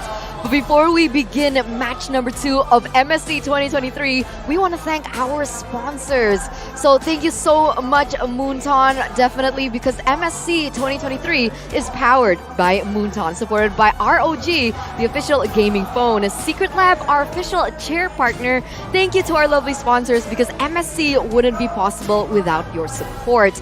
And of course, a special shout out to Secret Lab, our official gaming chair partner, where it becomes with built-in lumbar support system that you guys can adjust to your spine, an incredible magnetic memory foam head pillow, and brand new fabrics to enhance the perfect designs. Enjoy the same performance advantage trusted by the world's biggest esports tournaments at secretlab.co. Real quick, let me tell everybody about the new MSC Pass. It's available from the 5th of June all the way till the 18th, till the end, when we crown a new champion. You can grab it for only 719 diamonds, down from 899 diamonds. Purchase the pass and you can get Atlas, Rune, Sentinel, and 3,500 MSC coins immediately. On top of that, you can also enjoy a bonus of double task rewards. MSC returned skin Jawhead Space Explorer, Claude's Earth's Mightiest, and other rich rewards await you when you redeem them too. Aside from that, you can complete all MSC pass tasks and make all guesses correctly. You can redeem Atlas, Rune, Sentinel in MSC Event Shop for free. Yep, get ready to enjoy the fight and explore the MSC Pass. Hashtag Mobile Legends Bang Bang, hashtag seatheworld, hashtag MSC 2023. And I gotta say, the very first day, I instantly bought it because, again, roamer main, I gotta get the Atlas skin, man. Oh man, you haven't roamed for me yet. Oh, I haven't? You haven't. Oh, maybe after this? Yeah, maybe after this. definitely. Maybe after this. But let's ban out the Diggy. That'd be great. We need to ban out the Diggy for sure. But let's get back into the next upcoming match. It's going to be Echo Philippines going against EVO from Mekong. And the highlight of this matchup is the fact that this is the sea predator, right? The orcas, the top of the food chain, the apex predators going against literally the dark horse, as the logo shows. Some would argue that this might actually be a matchup between the top of the food chain versus one who has a questionable standing. There's very little going on in the Mekong region, and one thing that goes for Team EVO is they are the team that actually knocked out an MSC all-timer. It's now Team EVO instead of I Do Not Sleep. Here's the thing, man. As an analyst for quite a while, I don't believe in absolutes. I look at the numbers, and sometimes the numbers don't matter. Now, if we're looking at this, the disparity is a little bit too big. So yes, definitely a lot will be going on to Echo, saying that it's going to be a win. But after the first match of the day, I'm still giving hope. EVO could really do something here. There's definitely a chance that they could cause an upset today, right? Because we didn't expect that performance coming in from BurnXFlash as well, but yet they were still able to make ONIC sweat. And that's a huge level of performance coming in from these teams. So looking at the players, right, from both of these teams, we got to highlight the roamers in particular. And from the side of Echo, it's going to be Yaoi at number 1. That's right, aka the lover boy, as he was previously known. At M4, he made a new name for himself, the Playmaker. I somehow agree with this. I don't know. Dreams and Yums, 4 and 5, just right out of the top 3. LaFell, your boy Yums? Honestly, it's very interchangeable here because Dreams and Yums, they play very differently, where Dreams is really trying to activate his gold laner. Yums could do that as well, but I kind of feel like Yums, depending on the hero that he's using, it's going to be way different, especially because Yums is one of those players that don't mind playing the Eve as a roamer. And talking about roamer, right, we just heard, I just got info from Leo that the main player from the side of EVO is not going to be playing. So 20 August, the main pillar for EVO, out of the board. We will get more confirmation on that and see exactly who is playing in the main 5 for Team EVO. But yes, your name, their jungler, needs his roamer, needs 20 August, who we've seen last in action, mainly in SEA games, right? Yeah. He's an amazing Lolita, an amazing Atlas, different breed of Kaja from what I've seen. But yeah, word on the street is he might not be here for game 1. Here's the thing, good or bad, they got to suck it up, man. Like, this is the main 5 that they're playing with because, again, we got to have full confirmation once they're on the stage. Then we can really see because, again, changing up the roamers is good and bad. Good is that your opponent will know what's going on, and bad, maybe even you don't know what's going on. Even we don't know. It's a double-edged sword, man. It's it really is. A lot can happen. That's is that true. one way to throw off the lover boy? Is that one way to say, hey, playmaker, make this? Who is this? Who is this roamer? What? That's true. That's true. That's definitely true. That's something that they can definitely work with because they need everything that they can work with right now. Sure, Echo has been just dominating everywhere. I don't really think that we need to highlight that anymore. Yeah. Everyone knows that they have just been a monster. They've improved so much. They can even be said as the Kryptonites of Blacklist, who we know used to dominate the regions over SEA too. Which makes an interesting rock, paper, scissors. It makes an interesting ecosystem, right? Get it? Ecosystem? I get it. Oh, right. that's So pretty good. If previously Blacklist was up here, and Blacklist defeats the world from M3, and Echo defeats Blacklist, in effect, Echo defeats the whole thing. And that's where we are now. Honestly, I just have to say, it's so difficult and it's hard to find anybody right now in MSC, nay the world, step up to Echo. You know what? As a Malaysian, I believe in the rock, paper, scissors effect. I'm just happy RQ isn't here.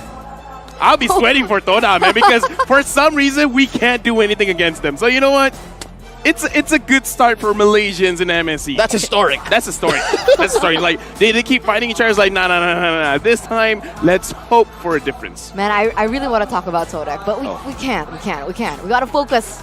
We got to focus on EVO, right? We got to focus because initially, right, when we think about Mekong, Laos, we think about Thailand, we think about IDNS, that's usually the representative. Now, with EVO coming through, this is going to be one of, they're very new to the stage, right? They're very new to this international stage. So, do you think that might affect them and their performance? All right, here's the thing. You mentioned the Mekong region. You mentioned their neighbors in Thailand. You know who else is a neighbor of Thailand and Laos? Who? Cambodia. You're right. They are, some would argue, driving a distance away. So with that being said, I think there might be some level of a hometown buff. I don't know, you guys were casting game 1, right? You saw how BurnXFlash actually took it to the distance with ONIC. Something tells me maybe there may be some Laotians in the house. Maybe, just maybe, right? I mean, personally for me, I just want a very close game because, again, I want to see, I saw ONIC sweat, I was happy. I want to see Echo sweat as well because, again, in this series, because the group stages, again, the change of format, it's really punishing for the teams that have a very slow start. So I kind of feel like even if EVO could not take down Echo, as long as they put up a very big fight, that it really internalized Echo as like, okay guys, we got to take this MSC very, very seriously. It's going to be an amazing MSC overall. So again, this game, I just want to see what EVO can do. Echo, I've seen plenty. Realistically speaking, the real threat here is if EVO takes a point away from Echo. That's where it's really going to matter, is because right now, I am sweating bullets for BurnXFlash. It's because they suffered a sweep, so that means when they go to the head-to-head, when you look at Group C, how do we make it through to knockouts? Yep. That's what's happening right now, is if we're going to calculate it, despite how close matches are, right? Realistically speaking, despite how close this match may be for EVO, they still need that 1 point to rock Group A.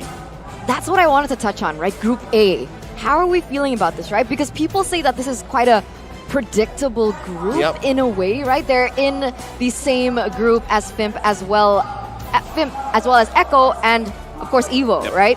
So I mean, you know, point blank, you'd say, okay, Echo, and then perhaps like Fimp, and then you'd put EVO. All right. But like...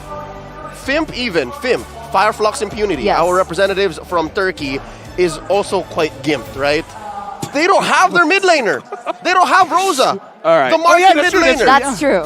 From previously known as Incendio Supremacy, right? Rosa's out living life. Rosa had to take prior commitments, school, life things, so get your priorities straight, definitely. Education's important. Yes. But I'm sure Fireflux Impunity took the risk, and again, just to take that into consideration, even they're not so clear. Even they're not at their fullest. All right, so still a question mark, right, LaFell? Yeah, honestly, for me, players, it kind of doesn't matter too much. It's about the team. That's what we want to see. And on that note, I think we're going to welcome both of these teams on stage here. Let's go. There are no games if there are no players.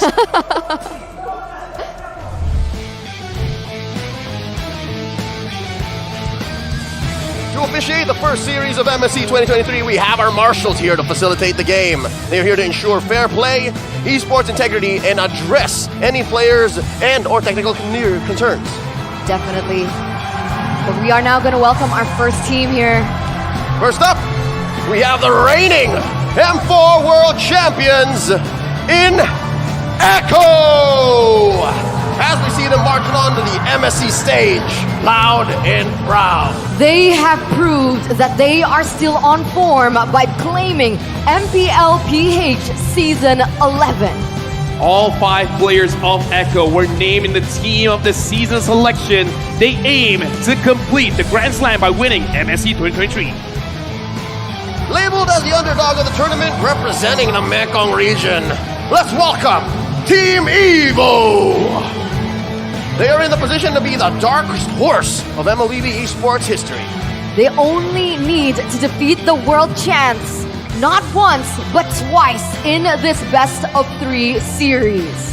Honestly, looking at this roster, they have everything to prove to everyone, not just in the Southeast Asia region, but throughout the world. A lot is on their shoulders, but I believe they can do it. Here we have their coaches on stage. It's Coach Tic Tac and Coach Trevor going up against Coach Flash Oni and Bumblebee. Man, it all starts from the drafts. We cannot stress that enough. All that execution in game, it starts with the masterminds. Yeah, and honestly, looking at the lineups, the coaches is going to be very, I would say stressed but calm at the same time, because again, looking at the roster, you're kind of thinking like, should I be really thinking about what the opponent is going to bring, or I'm just going to focus on myself? Speaking of which, this is the lineup for ECHO: Betty Cutie, Carl TZ, Sanford, Sanji, as well as Yaoi. I would say this is the terrifying 5. Yeah, you can't really pinpoint to one particular player because like you mentioned earlier, right?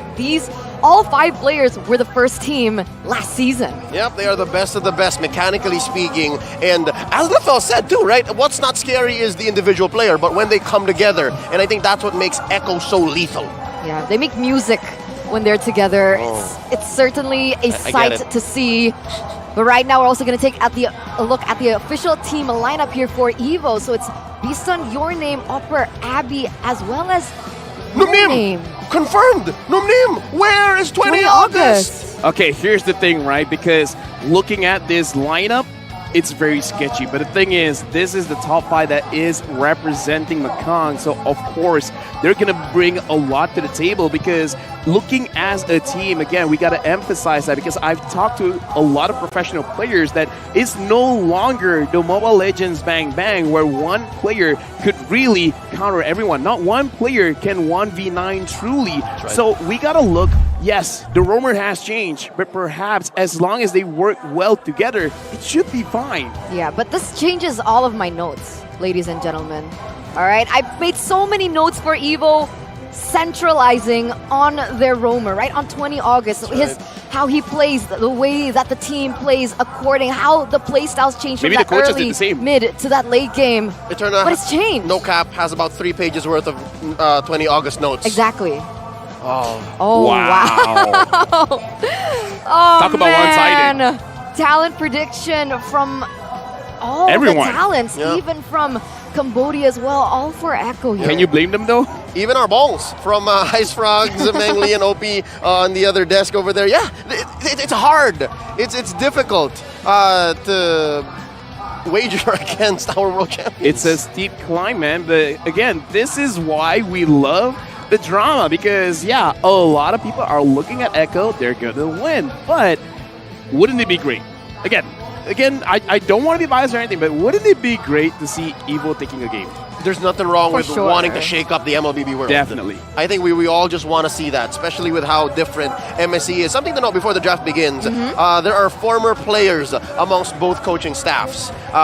Coach Flash Oni, this being his first MSC, was once a player for the said team, as well as Bumblebee. Bumblebee played for the women's MLBB team for Team Laos. And then for Echo this time around, Coach Trev was also a player in the MPL. Oh, and we also have another fact here, formerly known as Candy Comeback, that debuted in M1 back in 2019. The Laotian organization has since tweaked its roster numerous times, and the team has now established itself as the strongest MLBB team in the Mekong region. And I've heard a lot of rumors about them as well. Even Kabe, he's very known in the Indonesian, MLBB world. He's been saying that EVO just has really developed over time, and that's props to the entirety and just like the development of the Mekong region. In just a few moments, we're going into the draft, and we've seen in just the first series of the day, a lot of new picks have been brought out. The Novaria, the Balman. Yeah. I want to see, because we've seen the Bane getting banned out, I want to see if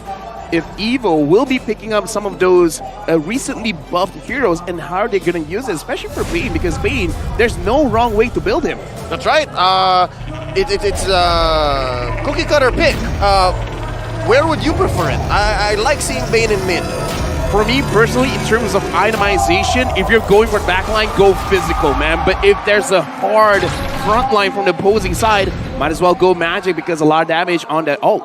And ladies and gentlemen, on that note, let's welcome you to the drafting phase of game number 1 between Echo Philippines as well as Team EVO representing Mekong. You can see that Echo has first pick, EVO with the second.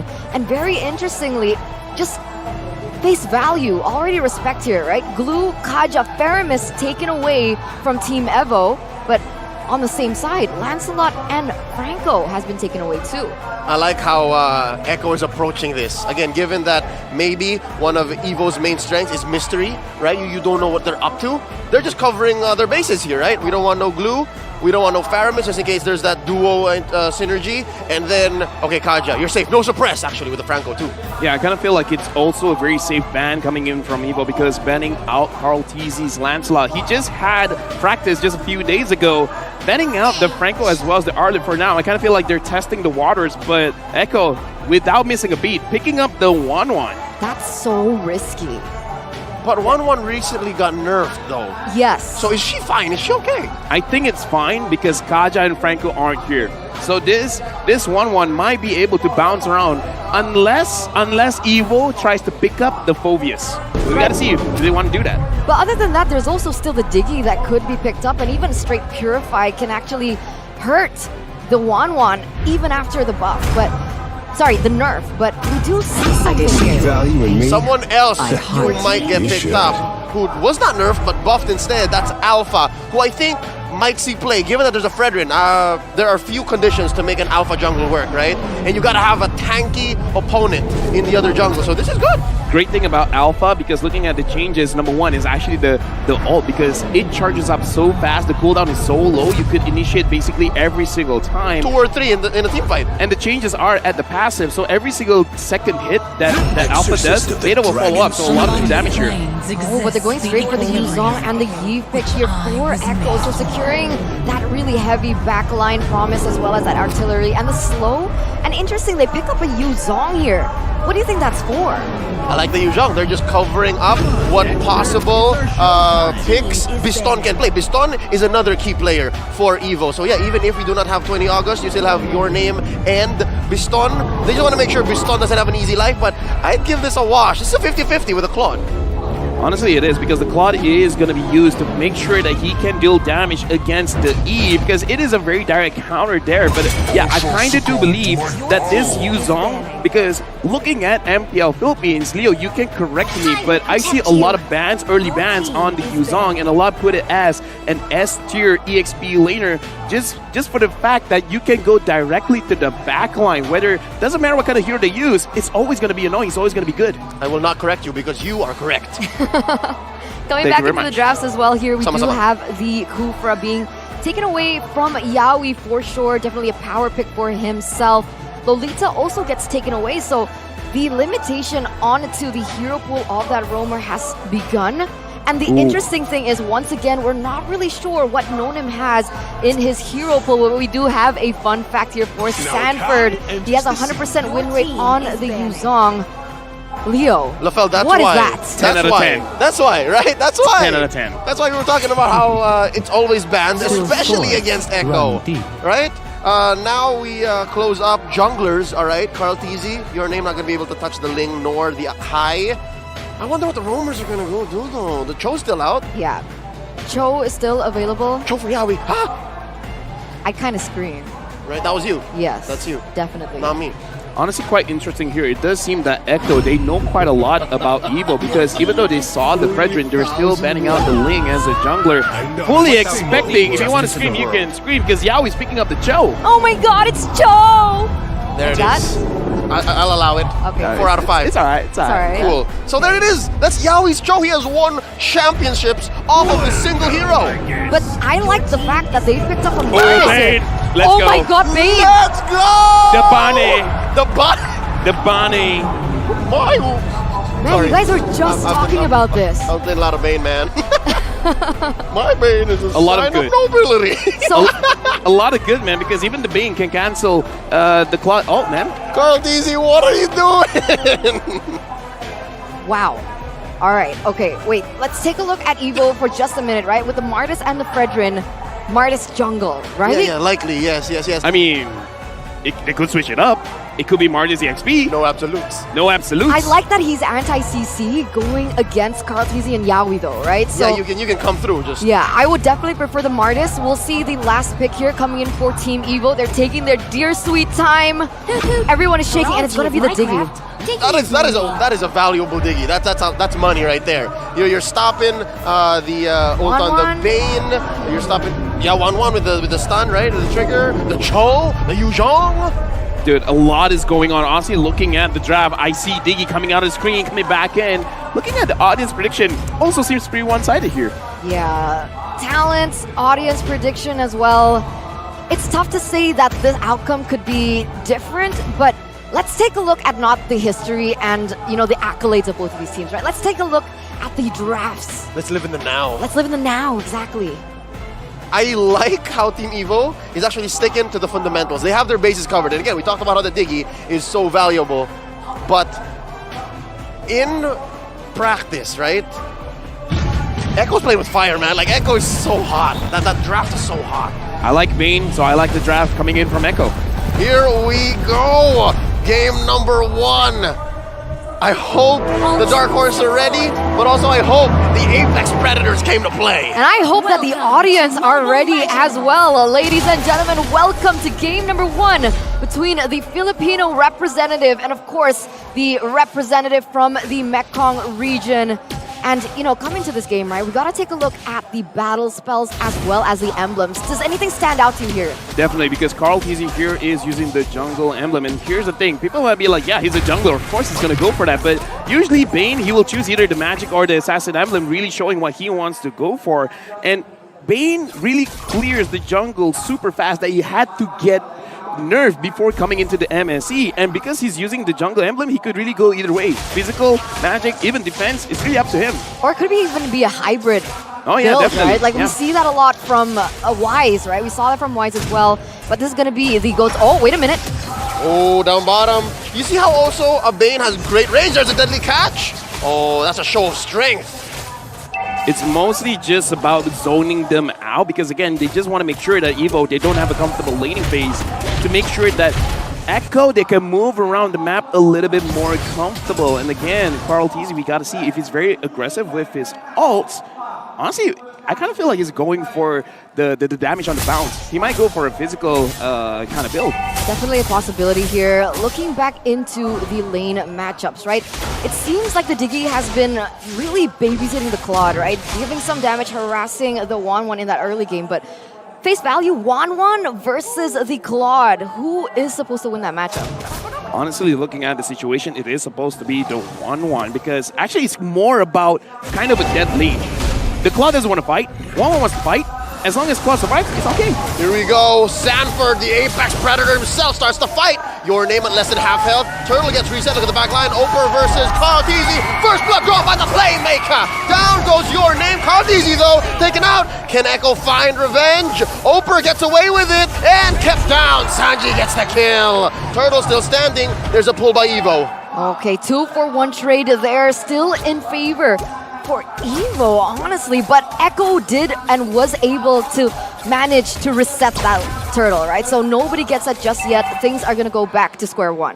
Yeah, I guess we didn't mention as well, but yes, it is going to be the Fredrin jungle and the Martis is going on the EXP, and both frontliners were punished, but now Agi stole that RWM. I wonder if that was the right timing, though. They may have pulled the trigger too soon. Yeah, right now we can also see that the turtle has been pulled over to Echo side. Oh, watch out! Deadly catch! Count easy with the red tree. In comes Oper. Maybe too late. And now another fight. There was a kick onto Agi. He gets away. Oh, I think that was beautifully played, right? Really, really calculated there from the side of Echo as well. EVO tried their best, but in that moment, in a 5v5, with how much utility that Carl Teasy has with his ultimate, it's a little bit too difficult maybe for them to go for a front end game. Carl Teasy here, jungling very cleanly, and so far, Your Name staying to his side of the map. Down bottom, there's some action, 3v2. Yaoi gets caught with the reverse time. Doesn't want to cross the threshold. He understands Benny's not ready yet. Yeah, again, looking at how they're rotating, they just want to make sure that EVO, they're not in their comfort zone. I kind of feel like this is more about putting pressure mentally than actually physically getting those kills. All right, but Corrosion already built there by Benny QT.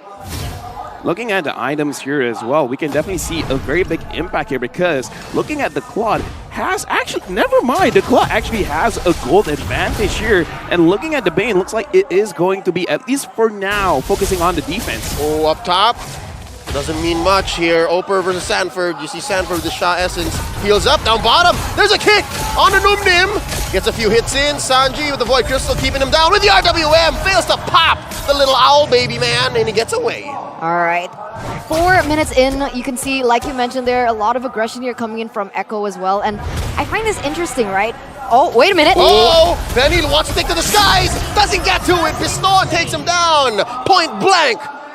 Blazing Duet. I gotta say, I guess that's just a miscalculation there because I think he thought that he could take a little bit more in terms of the turret shots and then he could rise up. And a kick here from Yaoi. Could they find one on Agi? He's still alive, but only for a second more. Sanji gets a kill. And looks like it's not finished because here Carl Teasy might get caught. Carl gets put down. Oh, he gets away. Healed with the ale. Deadly catch. Down goes Your Name. Another kill for Sanji. And now they're just free to get the neutral objectives. And this is why I love Echo and how they play, right? The way they're able to just chain those events, going in for the kills, getting over those pickoffs from the side of EVO, and then going ahead and getting the neutral objectives, securing that for themselves, and of course, a healthy gold lead. Right now, I kind of don't like the movement coming in from EVO because it looks like even they're not entirely sure what they're really going for because they're kind of like moving by seeing what Echo is doing. They're not being proactive, they're being reactive. Yeah, and it's so evident here in mid because look, Echo is just making a play for this mid lane. Piston coming in, pre-firing the Blazing Duet. Oh, to his detriment, but they do clear the wave. EVO is still alive. Okay, let's take it down a notch, right? Echo has been playing just insane, but looking at the equipment coming in from Claude, right, from Biston in particular, does he have enough in his arsenal to play that aggressive? For now, definitely not yet. He definitely needs the golden staff. Doing him fear. Looks like he's gonna be fine. Maybe I'm speaking too soon. He's taking quite a lot of damage actually from Sanji. If anything, the real win is that they force the pop on the time's journey. They're not going to be able to fight here a few seconds in. Look at Agi. He has the way of the dragon. No dice. It really looks like they're just buying their time. kind of ironic because they have the Diggy, but it looks like they really want to make sure that everyone gets their items first and then try to fight it out. I would kind of say it's the opposite from Echo, where Carlteasy is really looking for an excuse to use his ult. Like, if I can use a deadly cash, I'm just going to do it. You're right. But right now here, Vistan, once again, he's trying to, he's trying to equal the playing field, right? You can see that he's struggling, just trying to get the farm so he can play a little bit more aggressively because of that mid-game power spike that he so direly needs. But in the top lane... We're trying to get one over on Sanford, able to retreat underneath his turret. He survived, he's okay. And LaFell, just to build on what you said earlier, I think I agree with you because they're looking for a play, right? They go for the XP lane. They go for the one that actually can just get away with a Black Dragon form. Yeah, and I gotta say, that was kind of a big mistake because the way of the Dragon could have pulled him away from the safety of his own turret, but accidentally kicking him into safe arms. The turret doesn't have arms, but just, metaphorically. We get it. It's like family. Ohana. Oh, Carlteasy here. Wants one early, deadly catch, gets a shield for his team, and now your name in the middle of it all. Numinim on early times journey. Oper getting caught in the real world manipulation. He's not gonna last long. Sanji gets another kill. 4-0 on this young mid laner from the Philippines. Now Agi, look at Carlteasy right in the middle of all of it. Agi making some space. Numinim in your name retreating underneath her tier 2. Tier 1 up top gets taken down by Sanford. Echo's just doing everything right? They read the opponents. They know exactly what EVO is trying to go for. They're able to secure and dominate over the neutral objectives. They go in for the kills as well. And it feels like EVO, they're pressured to play as aggressive. They're playing into the tempo of Echo, where I feel like they need to stop over-committing for these team fights. I don't know, I kind of feel like they're trying to play as safe as they can. It's good and bad, right? Because you're not taking unnecessary risk.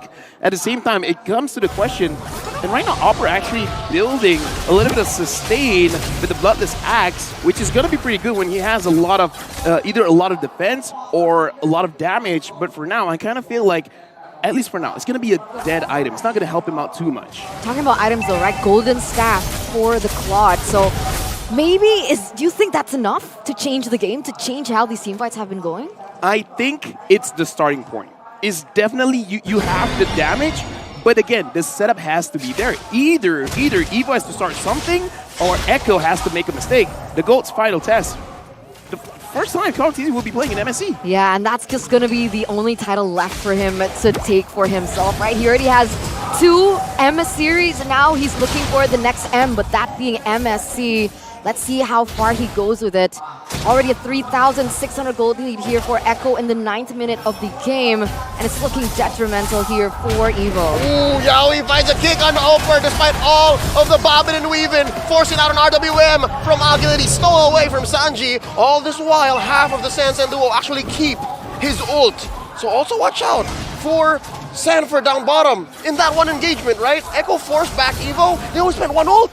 Yeah, but now that's actually information, right? Because now both of these teams are grouping in as 5. Carlteasy here at level 13 with the Retribution. Does EVO have a chance to take it away? Oh, here comes Sanford coming in from the east. And Biston, finding your name steal. This level 1 Lord. Forcing RWM out of Sanji. They're still breathing. Sanford, helps get a kill. Biston serving it up to the GOAT. Now Numnim going out. Oh, Carlteasy pushing them away with an Ale Blast. Oh, I gotta say, with all that's been done, Biston for a Lord, I take this trade. Honestly, that is a very good trade because, again, it's better than losing everything, right? At least you got the Lord, and now we can definitely see EVO. Okay, we see some action, we see some productivity, we see some proactive action coming in, and it is because the itemization, just like Eterna has asked just now, having the Golden Staff with the Demon Hunter Sword, it's kind of enough, but again, if they scale a little bit more, and if Biston can actually go in a little bit safer after this, there is hope. There's a breathing space for EVO. There's definitely hope, right? Because even in that previous Lord fight, all odds were stacked against EVO, right? Your name is how many levels behind Carlteasy, and he still managed to get that under the nose of Carlteasy, so that's incredible. And now, Carlteasy, to answer our question in the early stage of the game, he's actually building for defense. So that's something that we can take note of. Interesting. We were wondering, magic, physical, hybrid, nay, sustain. So far.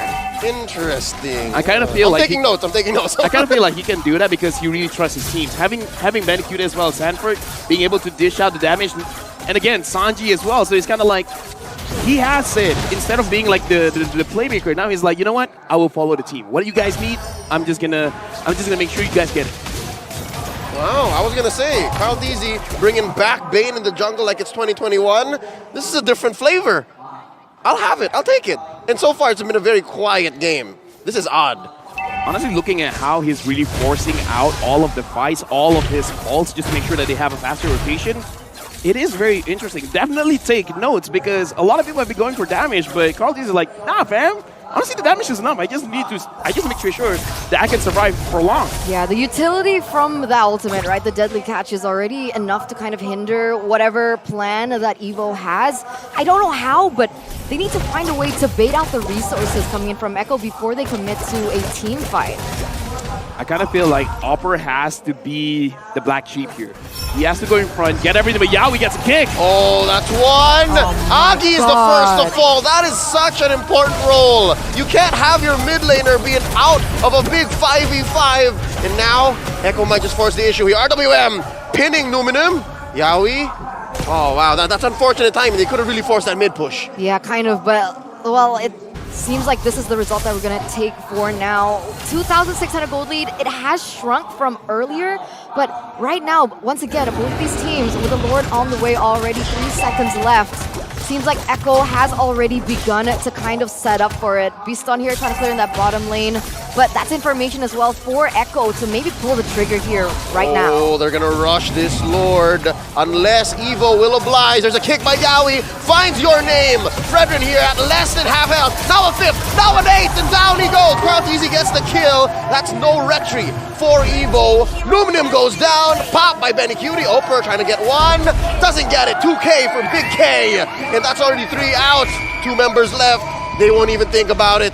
Echo making a straight play for the Lord. Unless, EVO, what's this? You want to push in mid?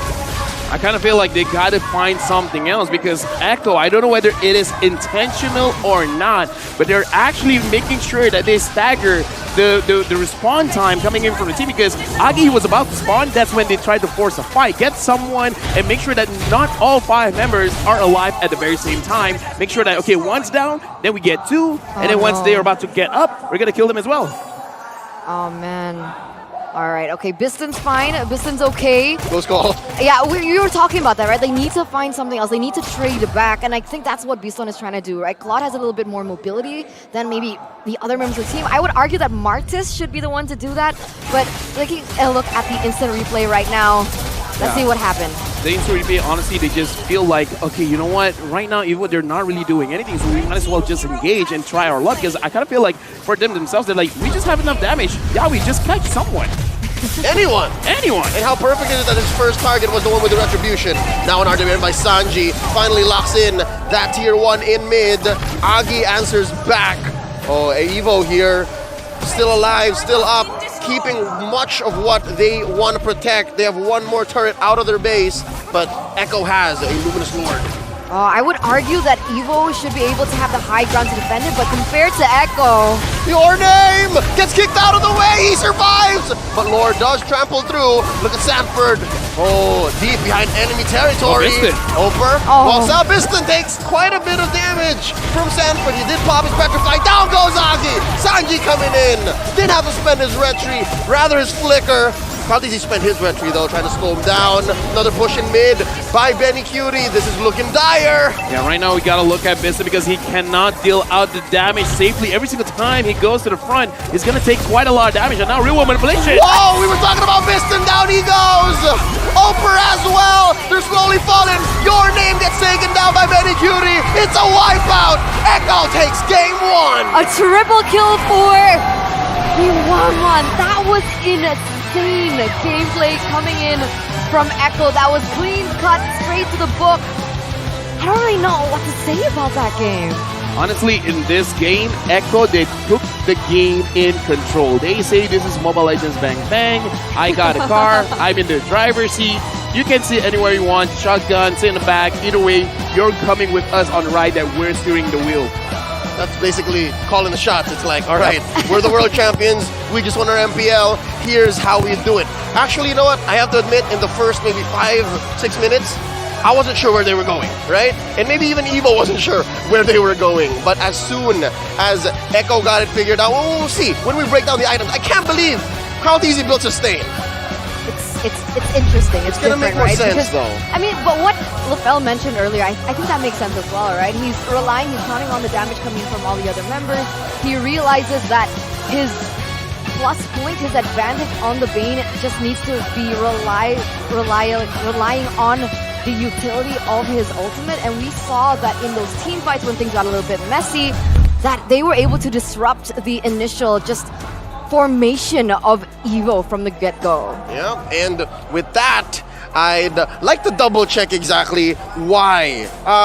I think Bane's skills scale off of magic and physical damage, yep. right? Nothing with HP. But Caldeezy was building HP! I mean, here's the thing, right? If you want to make sure you deal more damage with your first skill and your passive, you go physical. If you want more heal on your second skill, the Ale, as well as the Deadly Catch. Cooldown too. Yeah, and cooldown as well. But here's the thing, right? Because of the emblem, it really does make sure that you get a lot of advantage with the more HP that you have. And again, we see how every single time off cooldown, he just uses the Deadly Catch. And I kind of feel like that's really the big difference. And now, Yawi as the MVP, hearing the crowd, they were not surprised. They were hoping that he gets the MVP. You're smiling. I mean, You're smiling. If I were in the crowd, I'd be like screaming too, right? We don't expect anything less from the performance coming in from Yawi. He's proved time and time again on the international stage what that Cho means when he gets his hands on it. Some might argue it's Cho's Yawi, not Yawi's Cho. Yep. Either way, looking at the itemization again and again, as a Cho, as a playmaker, you kind of don't care that much because the catches are really the one that defines the hero. And we can obviously see Yawi, Cho, I don't know, I kind of feel like they're two souls melding into one. And without Yawi starting anything, I kind of feel like Echo is just like, yeah, we're just going to spam the skills and then see what's happening. And now, looking at the highlights in this game, especially coming in from Yawi, definitely deserve the highlights because every single time a fight starts, it is because of him. Yeah. How was a better way to say welcome to MSC Yawi than to have him play his highlight play hero? Yeah. It's no longer Chaknu, right? Because when we talk about Cho, usually I'm accustomed to seeing Chaknu, but coming back into the performance, I think his targeting was just on point. His macro, his micro as well. He just knows exactly who to catch at the right time. And just even these plays, right? They're able to make it, he's able to make it uneven, unbalanced for EVO every time they try and go for a team fight. And he didn't die! He didn't die. Look at the heat that EVO is back in. You would usually die, especially if there's a Diggy on the other side, right? But he didn't die! Honestly, in this kind of game, I kind of feel like it makes sense that he does not die because the damage dealers can actually deal the damage safely because every single time Yawi catches someone, there's always going to be someone following up. If he's there alone, sure, maybe he will die. But again, looking at this game, unfortunately, Biston cannot deal free damage. The same can be said about Agi. Right now, we're going to look at the heroes as well as the itemization for Echo, but afterwards, we're going to look at EVO, and a lot can be said there because looking at itemization here, Caldeezy did not go full defense. He actually has 100 strikes, so he has a little bit more damage on his passive as well as the first skill, making sure that the extra damage, I kind of feel like that is also another reason why the Claude can't really do anything because he can survive for a very long time in the front line. And when he wants to pop the first skill, all of a sudden, the Claude has no HP. And now, honestly, for EVO, for them to make this draft work, your name as well as Opera has to be a very annoying frontline. But 0, 4, and 0, 1, 4, and 0. Opera for the first item or the second item. He built the Bloodless Axe. I don't think it's great for Martis, especially when you're not snowballing. I think Eterna was onto something. I think you would have preferred to see the Martis in the jungle. Yeah. I think that's what EVO was also thinking. But again, isn't that the story of this matchup? Like somewhere, somehow, you're wondering, maybe EVO wasn't sure. Yeah, I kind of feel like that is really the case right now. Looking at the rich guy, Manicutie, 832 gold per minute. The ace, the one that dealt the most damage, Sanji, 71,000 damage dealt. Your name took a lot of damage, but apparently not enough because, again, I kind of feel like EVO, if Agi as well as Biston can actually deal the damage, maybe a lot can be punished. But again, not enough damage, no punishment is going to be dealt. you know, on top of that, I really wanted to talk about the gold lane matchup, right? Because earlier on, even we mentioned, right, the Claude had more gold than the 1-1, and for the longest time, the 1-1 was sitting at, I think like 0-0-1-1 or something. 0-1-0, yeah. So he was playing it very passively from that early game to that mid game, and up until that late game, that's when he started to pop off, and that's how he got that 4-1. But even before that, despite him being so pressured in that early game against the Diggy, against the Claude as well, he did a really good job. And at the end, he was able to have the impact that he was meant to. How perfect is that, right? Throughout a majority of the game, Benny was behind in gold. But when you look at the end, oh yeah, he's the rich guy. How? Honestly, that is the difference, right? Because again, just because I'm losing in the early game doesn't mean I have to lose in the late game. It's not how you start, it's how you finish. It's how you finished. And don't forget to, you know, don't finish this, right? Because it's only just begun. The MSC support chest will be available from the 6th, no. The 5th of June. The 5th of June. The 6th month. So that's 18th of June? Yes. 18th of June. That's how you read spiels, everybody. Spend only 20 diamonds and you may stand a chance to get an excellent skin. The Umord Triumph Eagle of up to 1,000 MSC coins await you as well. So don't forget to purchase the MSC support chest and root for the MSC games now. And don't forget your hashtags. Hashtag Mobile Legends Bang Bang, hashtag See the World, and of course, hashtag MSC 2023. I was just checking what my level was. What's your level? Or if I bought the pass. Have you? I did. I just don't have the Atlas skin yet. What? When you buy it, you get it. Oh. Dude, for me, you know, I have... What do I not have then? I have a very good problem, right? Uh-huh. You know how we could get all of the previous MSC skins? Yeah. Mm-hmm. I already got all of them. No, that's what I don't have. That's what I don't problem to have. I don't have the Leomord Triumph Eagle skin. I want that. I'm gonna play later. Bane, sustain.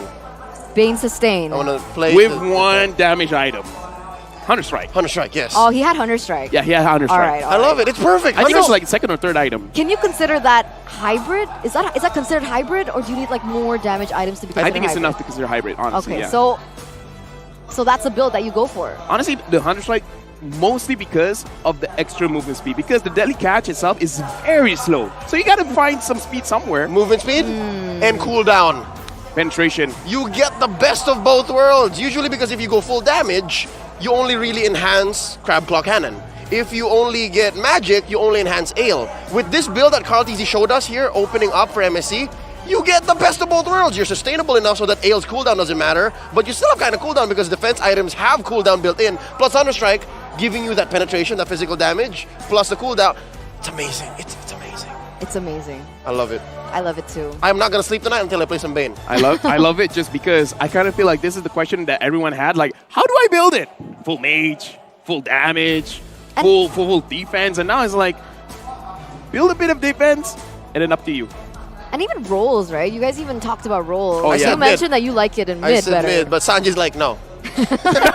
Carl, you do it. But I feel like Sanji's just so good at these high ground mages. Is this identical to what you usually see in MPLPH? Oh, for sure. And we all saw it, even in Jakarta. Even in M4, that was a thing already. So I'm loving it. Echo really did not have to, I'd say, stretch out too much. This is how they play. And now we're really wondering, what can we expect from EVO? Like, exactly. How do they evolve? I was going to say, Bane. What's the next step? Play a simpler composition. All right. Because I kind of feel like for that draft to work, a lot has to go right? The constellation has to line up perfectly. The horoscope has to say, yeah, this draft is great. I kind of feel like they just gotta simple it down just a little bit. Because again, Claude is an amazing hero. You know, a lot of mechanics is involved, but again, you gotta make sure a lot of skills have been used first, and then you can safely go in. Because in that game, the Claude can't safely go in. So maybe having something a little bit more simpler, especially for the gold laner, might be the difference maker. And in terms of banning, I kind of prefer banning Yaoi's hero, but the thing is, Yaoi probably doesn't care. Also, he has a lot to use. Wait, going back to that point about the gold laners, right? I also want to add a fun fact, right? Biston has a really large hero pool, right? He plays almost all the marksmen except for APCs, but that's what I mean, right? He has a lot to work with. He has a lot to, you know, maybe stave off maybe that marksman for later on, prioritize something different. Exactly. Is that not the point, right? Why would you rush it and why would you overcomplicate it when your marksman can actually pick up the slack? When they can actually say, I don't mind being last pick. let me, but yes, just to recap, Claude came in first phase. Because Second of the phase. Eve. That's of the right. Eve, yeah. They were like, oh, we need an answer to the Eve. Yeah. But, yeah, I don't blame the Claude pick, but yeah. No, I kind of feel like it was a bait. Picking on the Eve, they're definitely going to pick a Claude, right? I felt like that was a bait. So Coach Tick and Coach Trev like, we bait, we do the bait. Yeah, I kind of feel like if they were a little bit more patient, maybe a better option could come out. Because again, we saw even in the first series of the day, early picking the Leslie to counter the Claude, it makes sense. But then you get countered again. Are you saying it's the same bait 2 series in a row? Exactly. Like it's the gold lane gambit. It's like, it's off. There's an obvious counter. The GLG. Do you want to take it? Oh, I love it. I wonder if a coach, Flash Oni, and Bumblebee are kicking themselves right now. It's like, we fell for the GLG. We shouldn't have. We saw it in game 1. We saw it in series 1. Okay, but to argue for them, what would you have replaced the Claude with? I can't say for sure. I don't want to be a smarty pants and say I would have done this, but I think my honest opinion and suggestion would be let Biston draft in the second phase. Yeah, I agree. You can both protect him and you can still play around him. And that's what I find very interesting, right? Because I'm not really sure if there's a shift in the roaming position, and that's why they drafted it the way that they did. But true as well. Usually, Team EVO, when they play first 3 picks, definitely the roamer gets secured. So it's for 20 August. And then the gold lane is usually second phase. But we see a swap, right? Diggy last pick. Very interesting. This is a very concrete and immediate showing of the effects of 20 August not being here. Yeah, so again, we got to give out hope because they're playing with the best that they can. Either ways, again, we've talked about the draft. We've seen that, okay, because in the absence of player, they changed the pattern a little bit. So far, it's not working out for them. Early picking the marksman, I would really have to say you got to have a lot of trust in your gold laner for that to happen because, again, in any kind of situation, because not every single player of a team should be having 5 aces. Echo seems to be the sole exception here, but usually you have like two ace up your sleeve, right? And you kind of want to save it for the later stages of the draft to make sure that they don't lose in terms of the draft, right? Because you don't want to pick up a Claude and then all of a sudden get countered by something else. You don't want to pick up the Leslie early and then get countered by something else. No, you're right. But GLG, so what do they work with? What do they work around for EVO? It's like this ongoing question that I've been thinking throughout the entirety, Pick even a solid in that front game. line. Pick a solid front line that you're very comfortable with using. I agree because, again, Oper on the Martis maybe wasn't because he was an in and out kind of guy, plus a Diggy. Forget about it. That's not a front liner. So yeah, they were lacking, for the lack of a better term, peel. They didn't have any peel. Yep, agreed. Maybe you could asterisk say your name on the Fredrin, but he's already too busy fending off Cartezy and retreating on point. So yeah, exactly. Because we don't know the players intimately. Maybe these are their best heroes. Maybe they're not. I'm just thinking that one of the problems in the previous game, number one, they weren't exactly sure when is their power spike because we don't see them really moving towards a certain goal. It looks like they're just responding to what Echo is trying to do. And then because they don't have any front line, it's not safe for Agi. It's not safe for Biston. That's why I say just draft a very good front line and then figure the rest out later. I agree. And also, just the same, maybe go back as simple as ban the Cho or steal the Cho and ban the Bane, which I stand corrected. Upon checking further, his Ale, second skill, scales to his lost HP. So by stacking up all of those HP items, Cartezy has been healing more than he should have, rather than by building full magic. So yes, by building HP and defensive items, you're healing more on the Ale.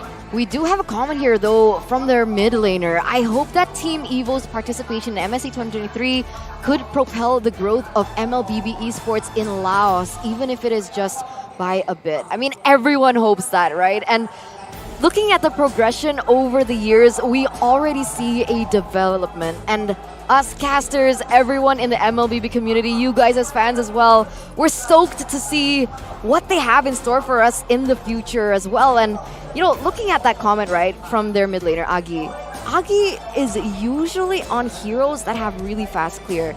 I do understand Valentina does have fast clear, but he's usually on something like the Lilia, right?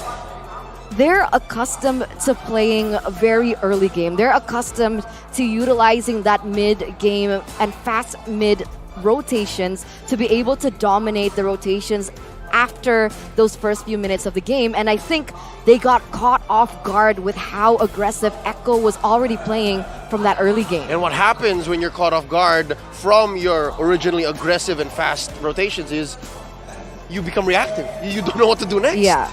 Yeah, and that's kind of why the Lilia pick would be actually pretty good, because it can help out their damage dealers. But again, it's kind of not good going up against Sanji, because Sanji is pretty good with a high ground hero, and using the Lilia going up against an Eve or a Farsa, it's not great because the damage is just way too much that the Lilia can handle. You're playing into Sanji's strength. Exactly.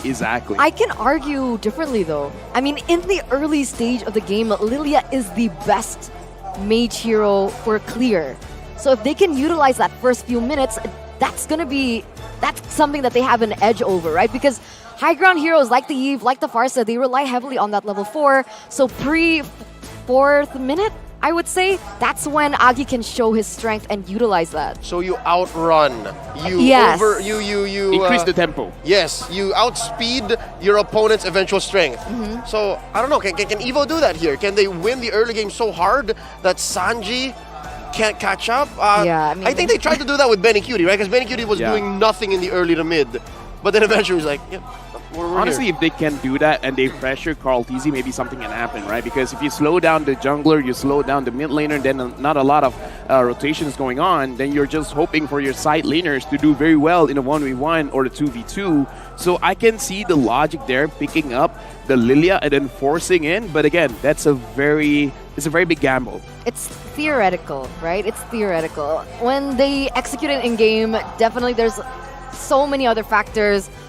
So coming into the drafting phase here for the second game, you guys mentioned a Bane ban, a Cho ban, but what do they want to leave open, right? First of all, Lancelot, Franco, Arlet, there's just so much that they need to consider here as we welcome you to the drafting phase of game number 2 between Echo and Team EVO. Right now, Echo is the first pick and immediately banning out the Glue, banning out the Kaja, banning out the Eve, and then EVO, not changing much, but this time they're banning out the 1-1 as well as the Lancelot. So now in terms of early pick, the Novaria was open, it didn't get picked up. I do want to see if Sanji is actually fancying a little bit of a Novaria. Oh, yeah, no. Novaria was completely snubbed in game 1. Exactly, yeah. I completely forgot. Okay, thinking about Sanji's main strengths, something tells me, maybe he is packing a Novaria. It's just, it needs the right time, it needs the right space. But yeah, no, Echo just reverts to an old flame, an old classic here. Carl TZ's Fredrin. All right. So no Cho ban, no Bane ban. Nothing too fancy. The Arlet has been left open this time around. That's exactly what's changed. And with Echo picking up something like the Fredrin, I don't know. It feels a little bit, dramatic by Echo. Like, let's teach you how to play the Fredrin. A little bit, just a little bit of that. Like a statement. I get it. But yeah, right now, EVO, they're picking up the Arlet, but now what else do they want?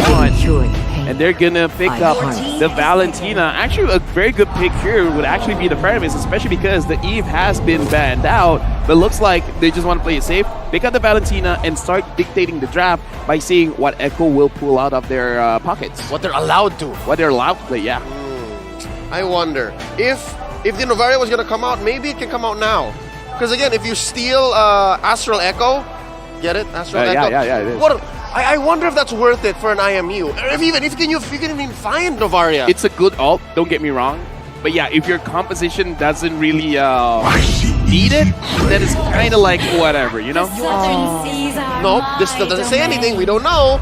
Yeah, we can play a Kadira. But the more frightening thing is Sanford on this Yuzong. 100% still. Again. Yes, I think so. 10 out of 10, 11 out of 11. Now in MSC. It's going to be 12 out of 12. Wait, I have a question. Who usually plays the Kadira in Echo? Yaoi or Sanji. Yaoi, so they can both play it. That's right, yeah. So even if jungle and still XP... flex. Yeah, even if jungle and XP are honest here, you still don't know what the mid is going to look like. Wow. That got a little bit more confusing for EVO as well, but they're going to close the first phase here with the Akai pickup. That guy is honestly pretty good here just because, number one, you can help out because we don't know whether this Akai is going into the jungle or the roam position. Right. It can help you out by securing those neutral objectives like the Turtle as well as the Lord. Wait. And they're thinking, this isn't Saji, this is Yawi. But do you see this? 20 August is back. Oh, wait, what?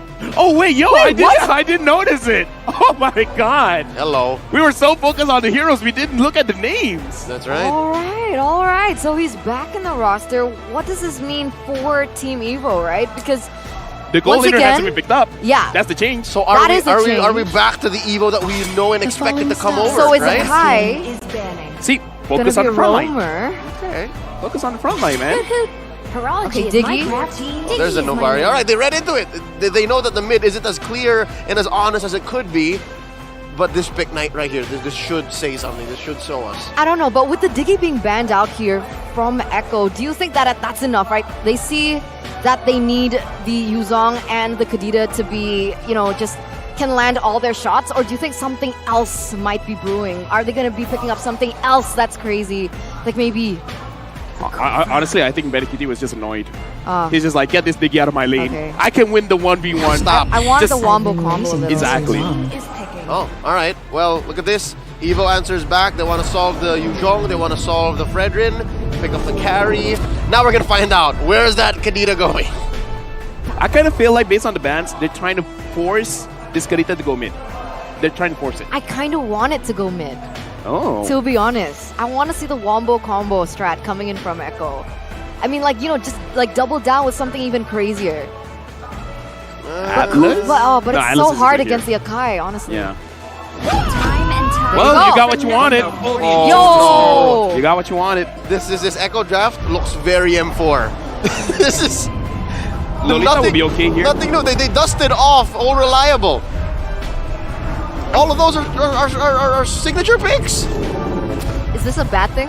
Benikiti obtained 5 legendaries during Oh, MPL man. Philippines Season 11 with Beatrix. See, it's not just very M4, it's very MPLPH Season 11.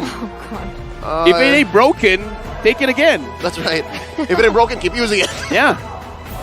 All right, last pick here coming in from EVO. It's a thing. It's not a good thing, not a bad thing. It's a thing. It's a thing. It's a thing. Okay, we're gonna expect this thing here in the second game, but what else are they gonna secure here?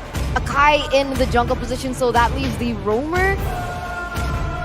With the I don't Diggy know. being banned out, what's their best goal? Only they know. Hermes. All right. All right. Hermes is good against catch, just because let's say Yawi catches someone out, the alter could give the second life, so in theory it's good, but in execution it's very difficult because you got to mirror the Yawi. Yeah, The yeah. Yawi. The Yawi. The Yawi. The Yawi played by Cho. Played by Cho, yeah, exactly. Yeah. So maybe they're picking up from the tempo in game 1, right? Remember, game 1, they were very reactive. What if this time around they just press load game and then they just play reactive as well? I don't know, it works. Maybe some teams just need to warm up. Maybe EVO is like that. Maybe. But they have one more chance, Leo. Rafael.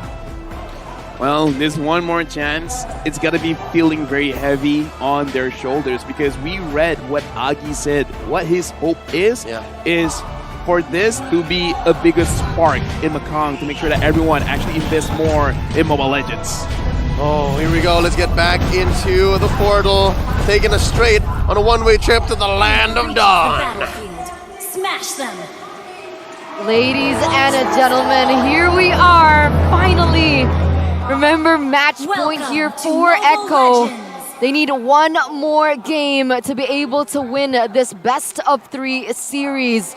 And you can see already with the composition that Echo has brought to the table that it is CC heavy. Right now, looking at the lineup, looks like, yeah, so far they're moving in a way to make sure that 20 August actually gets the level 4 a little bit quickly, so they're moving the mid laner going to the EXP, sharing some minions, but looks like Echo is not doing the same thing. It looks like Yaoi's just scouting out, making sure that he knows everyone's positioning, and Sanji just absorbs the minion in the mid all by himself. Yeah, no, this is a play that was more recently made popular. The whole XP lane, faster level 4, and then you get your roamer there. But yeah, Echo's playing very 6 months ago. Like this is, you don't respond to that. So I think that they understood the dynamic there. I agree. And for Echo in particular, I think there are a lot of these members that are heavily reliant on that level 4. So what we saw, the aggression we saw in game number 1, it's not going to be replicated here in game number 2. Biston really respecting the damage that could be outputted, so he built the steel leg plates a little bit earlier. Now Carl Teasy is down here. Cutie scouts out Biston. Biston, you're in trouble. Oh, finds him out. Gets out of the way. Dashing through, uses that Purify. Oh, but that's already an advantage here from the Beatrix, right? He's not going to get the Grobak, is what we call it in Indonesia. The last minion. The cannon minion. There you go. The Grobak? The Grobak. I'm taking notes. Yes. So that gives the Beatrix a little bit of an edge there in that 1v1 situation. But Sanford... Oh, they mean business. They want this turtle. Sanford goes for the back line. Pushing your name away. Oper just deep behind enemy territory. He goes down. Cartesi gets the kill. Turtle still standing. First blood drawn already. Agi very low as well. Sanji just keeping him at bay. Yaoi goes in deep. Cartesi secures the turtle. We can definitely see both EXP laners kind of going for the same thing, where both EXP laners are looking for the junglers. The only difference is Opper goes in, but he's 1v2ing. Instead of Sanford, it's just 1v1ing. So it's a situation where they have the same idea executed differently, and we can definitely see one is taking a more safer route while the other is really trying to outplay hard, trying to 1v2. But with that in mind, Echo still holds that gold lead, right? 1,100 for 4. Seems like EVO catching up just a little bit, but 1v1. Forced the flicker there here. Too much damage. What is the Arlet and the Yuzong matchup like? I would honestly say it is a very skill-based matchup, but now Yaoi gets a good kick in. Oh, there it is. They compromised Agi. He's not going to survive for long. Carl Deasy gets the kill. Now your name gets saved here by 20 August. There goes the Cult Altar. Oh, they ate up those life bars so quickly. In comes the Apex Predator. Serving up a kill to Yaoi. Your name goes down. But 20 August gets away. But the damage has already been done. Again, this is why what I said. The Fireman is good against a catch composition, but you got to mirror him all the way through. The moment you're away from your own teammates, the moment you're away from Yaoi, you will see something like that. You're just going to be a little bit too late. And the fact that you're just a little bit too late feels bad. Isn't that the same as almost is never enough, right? You could say, I got so close, but that doesn't count up top!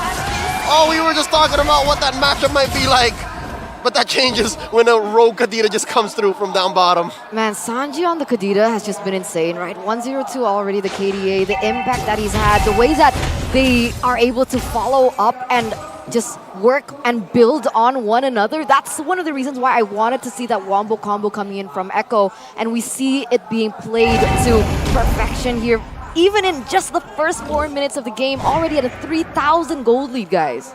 And now looking at the top side, Sanford is controlling, I would say, 2/3 of the map. Just because, again, but here in the mid, Yaoi catches Agi, but Yaoi, he might be making a mistake. Was that 3 fights happening at the same time? 20 August eventually does get it. Make that 4 fights. A turtle, a push in mid, down bottom. Cutie barely winning, pushes Biston away. This is 1v1 all across the map. That's right. It's everywhere. All at the same time. Okay, right now here in the top side, you can see that Sanji and Sanford going to look for something, but I gotta say, that was a little bit of a caster curse. I just mentioned Echo. I said that they were really calculated, and Yaoi dies. You know Sorry, what? Yaoi. Not gonna lie, sometimes even I feel that maybe I should have kept my mouth shut. But now, but looking you're at paid to keep your mouth open and talking. You know what? Money is great, so we're gonna continue. Even right now, we definitely see that 20 August, he's kind of like more focused on the bottom side of the map.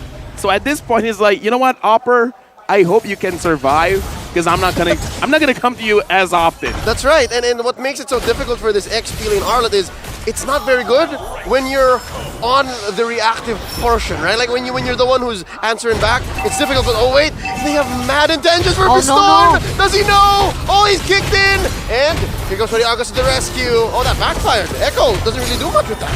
Oh. Do they Yaoi, continue? oh my god! There's a taunt, I called easy. He's in the middle of 4 members here, and there's a pull! Oh, they got the goat down! EVO clap back! Wow, beautiful counterplay there by EVO. BurnXFlash forced to flee for his life. Sanji might not get out of this alive. Oh, but he's forcing it, and he goes down. Your name gets it. Already looking better. Eterna, never say a team is being calculated. The moment that happens, the calculator's gone. And there's another calculated kick. Serving it up to BurnXFlash. Agi goes down, courtesy of Yawi. And now they flicker in. Oh, but Benny, despite getting a 2K, goes down himself. Here comes Sanford. Black Dragon form in, but no one to keep him down. Yawi's skills are on cooldown. Did you hear the statement I said before that went down? Yeah. Yeah? I did. You heard it? Yeah. And then the caster curse again? Yeah. All right. You know what? Here's the thing, man. I mean, you're talking a lot about Yawi. Both times, Yawi, the kick didn't connect as nicely as he wanted to. And it wasn't just Yawi. Yeah. I said EVO, very great counter engage, and then they lost a member. I mean, you're not wrong. They were counter-engaging. They did win, but here's another heavy spin, keeping down Sanford, serving up a kill to Oper, and that's a man down for Echo. Can they force it? Oper goes down very low. Yawi gets the kill, popping that concussive blast. Now under the third, there's a taunt that counts easy. Oh, an Appraiser's Wrath, barely getting out of turret range, and they both disengage. Right now it's around 1,000 gold lead, but it does look like EVO are in a good situation. Yeah, we got to kick onto your name. Again, they're going, but that barrier, that wall, kept them away from each other. But there's a purple steal. Grand Theft Purple in Phnom Penh. I love that. I love that. I love that. Man, both of these teams have been playing so aggressively for the past few minutes. Very chaotic, honestly, if I have to say so myself. But what have they been able to achieve with that? Honestly, looking at the itemization as well, a lot of changes have been gone on this Arlet, and so far, Oper is going for kind of full defense here, but now the defense is going to help a lot. Oper's going to get taken down. He doesn't have any magic resist. Words. Words. Yep. The Malaysian come out. Echo looking for a push, not just in bottom, but even in top. As Carl DZ cuts through Agi, and Agi's gonna make the call. Yo, I need to defend this turret. I need to stay here. Here comes 20 August in your name. Can they find something? Sanji still takes down Agi, makes him pay for the overextension. How do you do that, right? How are you playing this chaotic, this messy? Honestly, I would say messy here for Echo and still get the advantage on all fronts. Is that the way that you want them to change to be a more calculated way? No. By saying they're messy? Maybe, I don't know. Is this the reverse curse? Maybe. I mean, you know what? we're learning a lot of new things here in MSC. Okay. Harnessing your power. Yes. Oh, but I love that last engagement in mid, right? You see how Agi was thinking twice about staying and defending, but Sanji, he was actually baiting him as well. And this is one of Sanji's best traits. And this was made clear to me when I had a conversation with Outplays Hoon. Hoon is a big fan of Sanji, and now we're seeing more of that here now. As Echo starts up what we call Lord's Dance. Oh, but Your Name is going to oblige. I love it. Your Name is also very confident. Right now looking at Yawi. Yawi's trying to look for a kick. He finds onto Biston, but it looks like Biston is going to get caught. There's a taunt serving up a kill to Yawi. Biston goes down. 20 August pops the call. Oh, they're a little too late. But he does get his HP bar taken down. Look at this in the purple buff side. Agi goes down. 20 August goes down as well. Oh, but Agi actually survives. Agi got away with it. Oh, but still 2 men down from EVO. That's very difficult. What? Oh, missed that one. Your Name, can he survive? Benny gets him down as well eventually. That's a win for Echo. All this while, Carl was taking down the Lord. And that's a shutdown for BurnXFlash as well. How in the world did he know? Oh man, I cannot even. It's one of those spray and praise. Actually, it doesn't spray. It's just like, I'm just going to have one shot, one opportunity, and see what I'm going to get. And he got Your Name.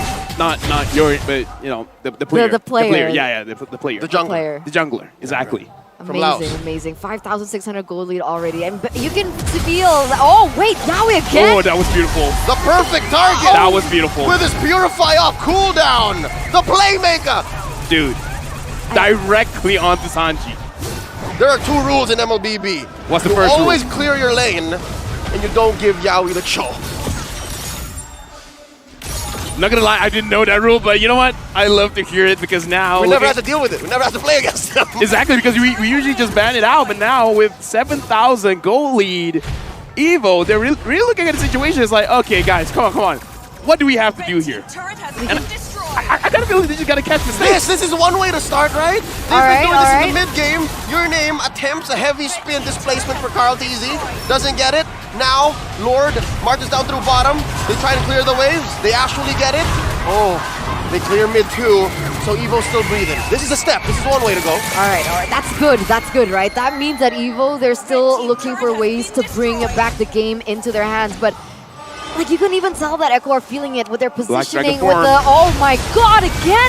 They're gonna force it. They know that EVO is greenless. Down goes Carl TZ, the punish by Agi. And there's a kick onto Your Name. He goes down. Medicutie gets a kill. Mid lane gonna follow through. Sanji goes.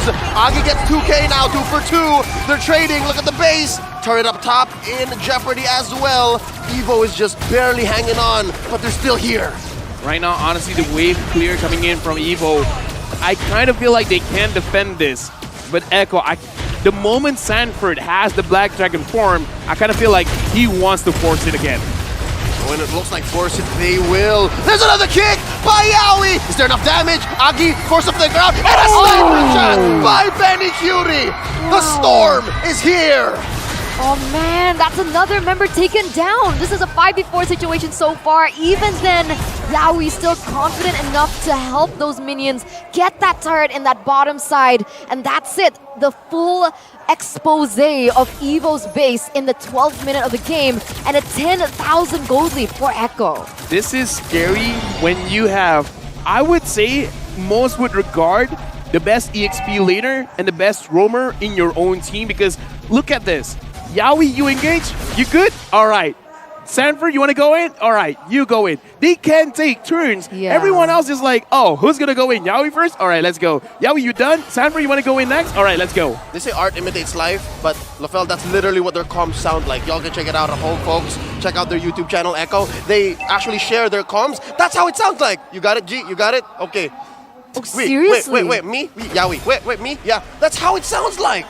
Wow. As an analyst, I'm proud. That's how clean their comms are. That's why it translates so well into action. But how do they even synergize with that kind of direction, that playstyle? It just, that adds more layer, more depth to Echo, that they don't rely on just single person to make that initiation play. And so EVO, they have to be aware from all sides. Oh, they got a kick on the Oper. And can they get the kill though? Poppin, because out there early on, Medicutie got like, in comes a late entrance. Look at Sanford in the back line. Can he take down Agi? Oh, already pops a Petrify. Agi though gets a Black Dragon form of his own.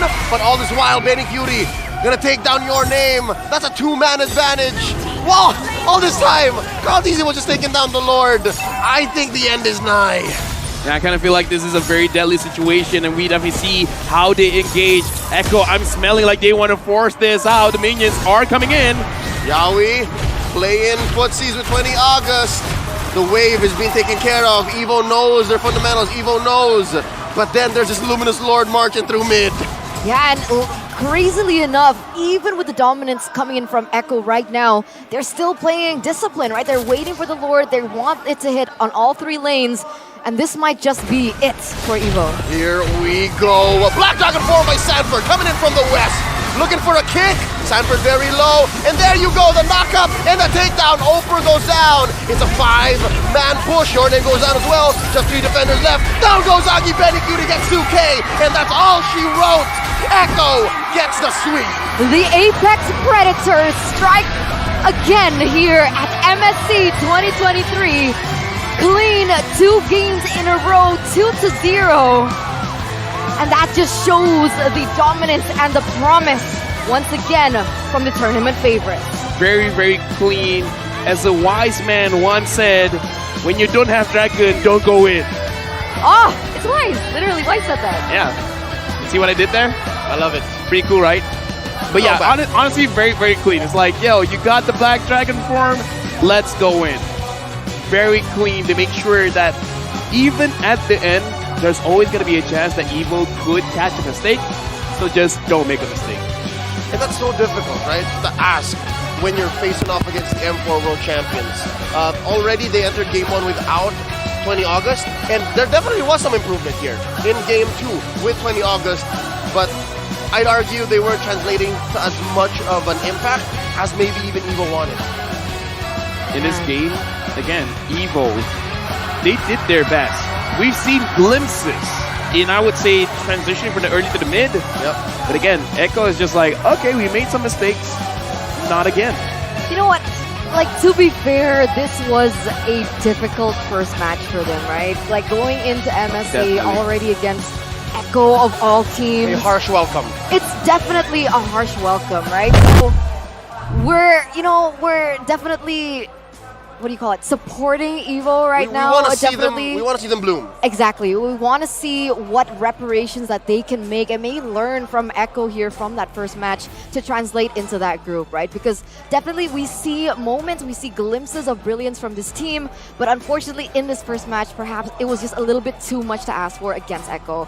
And there's like this one thing that I really wanted to touch on, right? You know, approximately the game duration in a Mekong, especially last tournament, Qualifier. their Qualifiers, Mekong yeah. qualifiers, it's around 14 to 16 minutes, right? So 14, 16. 14 to 16 minutes. So it's relatively a quick game. Yeah.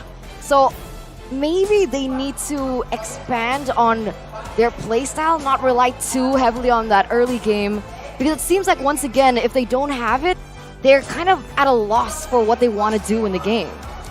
That's actually a very interesting point, because if their average game is between 14 to 60 minutes, we don't see a lot of early aggressions. Perhaps they're giving way too much respect towards Echo. But that being said, the MVP for the game is going over to Benicuti. 12 kills, 1 death, and 2 assists. And again, in this game, I kind of feel like without the Diggy, he has free reign to move forward, do as much damage as he can. And even though, like, Leo, I love when you talk about the MVP, because there's the payoff and the setup. There's a lot of setup, and Benicuti is definitely the payoff. Yaoi did great. Sanford did great. Sanji did great. Benicuti just has to be at the right place at the right time. Yep, and that 1 death came in during the early part, if I'm not mistaken, or in mid-game. But yeah, eventually, that one, he traded. So if he went down, taking someone down. Yeah, so still worth it. Definitely, it's no understatement to say that the storm has come to Phnom Penh. Looking at this game, it does feel like EVO, looking at the situations, they're trying to bait out some aggression coming in from Echo. But then once Echo starts to have a feel about how they're gonna fight back, how are they gonna respond, then they're like, okay, we roughly understand what's gonna happen. So Benicuti, keep this much distance. Sanji, keep this much distance. Carl Kesey, you don't want to fight, it's fine. You see the Lord, you go for the Lord. Everyone has their own jobs, and they're doing it well. Like how they complete each other, I just don't understand that, right? That level of synergy, that chemistry that they have, where, look at that. What is that? How do they combo that so perfectly? It's Echo, man. All right, communications is just a part of how they make it happen, right? But what else do they do? Exactly, what else do they do? That's the shower secret. together. Shower together. I'm pretty sure that's not in the list of things that allow. Okay, sure. We can ask management, but yes, talking about how you make world champions, MPL Philippines champions, communication is one of them. At least we have that kind of insight. We have that level of understanding. And looking at this, just looking at the KDA, it does show a lot of the team fights, almost everyone is involved. And I kind of feel like in terms of actually moving with the chemistry of the team, when you have good communication, it just means everyone understands what's going to happen. But when you play with each other for so long, like queuing up 5 all the time, going through a lot of scrims, you start to build that non-verbal communication where even by looking at the movement of your teammate's avatar, the hero in game, you have an understanding of how they're feeling, whether they want to go aggressive, whether they want to go passive. So I kind of feel like just the amount of time they have with each other, they start to pick up the cues that you don't have to tell me. I kind of know. Oh, but look at this, right? Benicuti getting 2 categories, Rich Guy as well as the Ace. And it's just, I don't, like, you can't even say that he carried in particular, right? But he has 2 of the categories. I mean, look at the team fight participation. Yes. So equal. Very equal. Yeah. It's not even 100% all across the board because, again, if you'll remember, folks, in this 15-minute game, there were fights happening everywhere, almost all at the same time. There was at least 1v1 everywhere. 4 times. Yeah. So you see how it's supposed to be 50-60% across the board. So that's just how Echo overwhelmed EVO. And how poetic is this, right? We are playing in MSC, See the World. Dark horses or orcas? You make the call. Dark horses. Horses can't swim though. That's right. Oh, that's what you meant. Oh, there you go.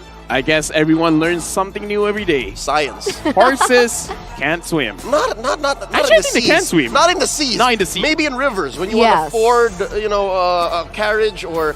I don't have to explain. Do So they you swim? understand. Yeah. I mean, like, they have very strong, very long legs. So maybe even if they don't swim, as long as they have a... Stay afloat. Yeah, they can stay afloat. But what if there's an orca then in they the won't be doing vicinity? anything, yeah. There you go. See, Yeah. that's what happened here. Figuratively speaking. Mobile Legends Bang Bang analyst here on the MSC desk table. Sorry, I'm still thinking if I've ever seen a horse swim before. I've seen videos of it. Really? Yeah. Can you show it to me after the cast? I can show you before the cast. Like now? Oh wait, no, I can't do that, can I? No, I don't think you can. But ladies and gentlemen, that was match number 2. Stay tuned because you still have one more match ahead of you, and it's gonna be a banger, right? It's Indonesia, I think. EVOS? Yes, EVOS. Indonesia versus Who else? Myanmar. Myanmar? Yes. Oh my god, finally we get to see the other bird representative fly. Let's see how they do in the next match. Ladies and gentlemen, it's going to be me, Eterna, signing out for today as well as the Phil.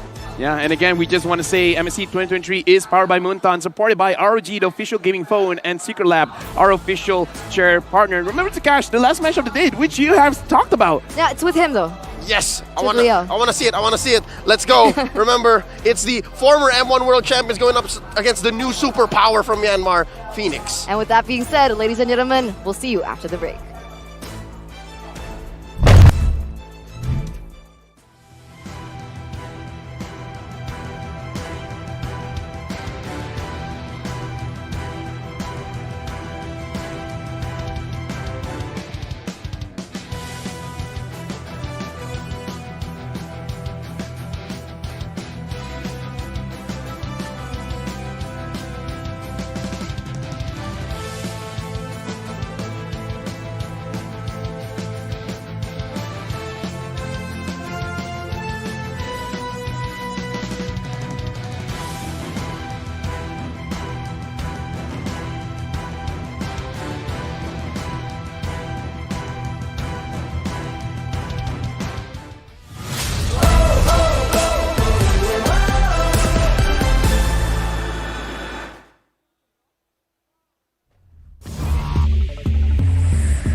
To heaven, set the fire to the sky. Keep burning bright, kill the allies, and enemies mesmerized. Strive for domination. Feel the pressure rising. The fight with your life and for your nation. With your devotion, emotion. Lay it on the line, the choice is yours. Offense or defense, let the courage war, reaching for new heights. It's time to soar. Now or never, time to rise. We will strive for more. Take the globe by storm, time to see the world. To the land of dawn as we see the world. We're fighting to build a legacy in this better ground for kings. We're here to show the world that we're the chosen one that brings the heat, the passion, the heart, the soul, and the fury. Show it all, let the world see we are legends. Stepping on the ground, no time to waste. Striving to conquer, face the foes, make grace, be the challenger. It's time to soar. Now or never, time to rise. We will strive for more.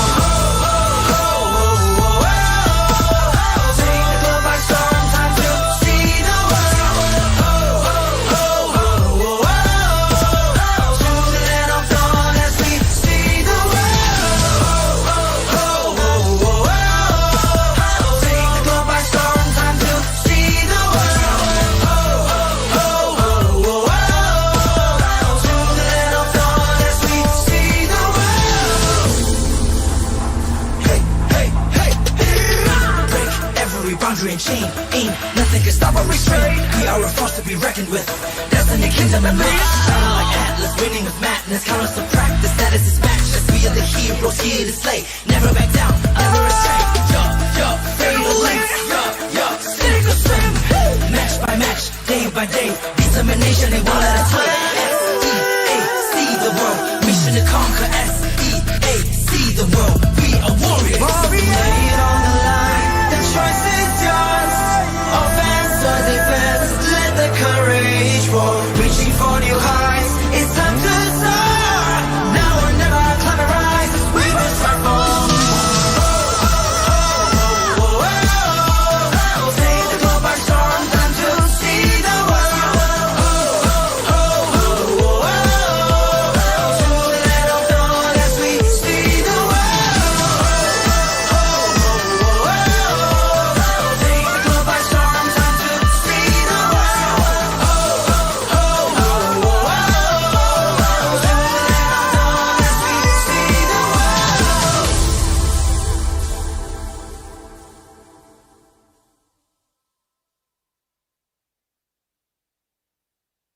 For 6 years, Southeast Asia have been the conquerors of the land of dawn. But now, new competitors have arisen, hungry to vanquish C's dominance.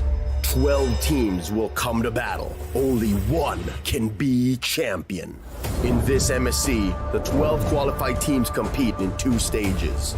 First, the group stage, and then the knockout stage.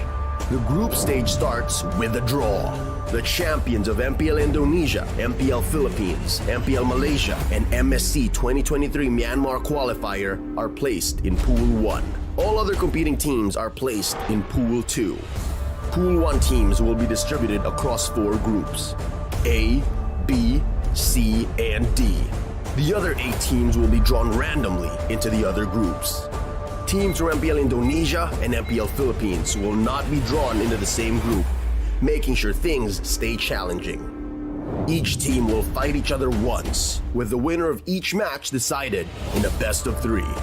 Only the top 2 teams of each group will advance to the knockout stages. As for the knockout stage format, it will be a single elimination bracket, with each team fighting in a best of 5 series. Teams from the same group won't be drawn into the same knockout matchup. There is no second chance. Losing teams are eliminated from the tournament until it comes to the semi-finals, where losing teams fight for a chance at 3rd place. But after the semi-finals, we come to the grand final in a best of 7 matchup. The knockout stages will take place over 4 days, from June 15th to 18th. No matter which side you stand for, let your voices roar and carry your team as they fight for honor, glory, and victory. Witness history in the making as we see the world this MSC in Cambodia.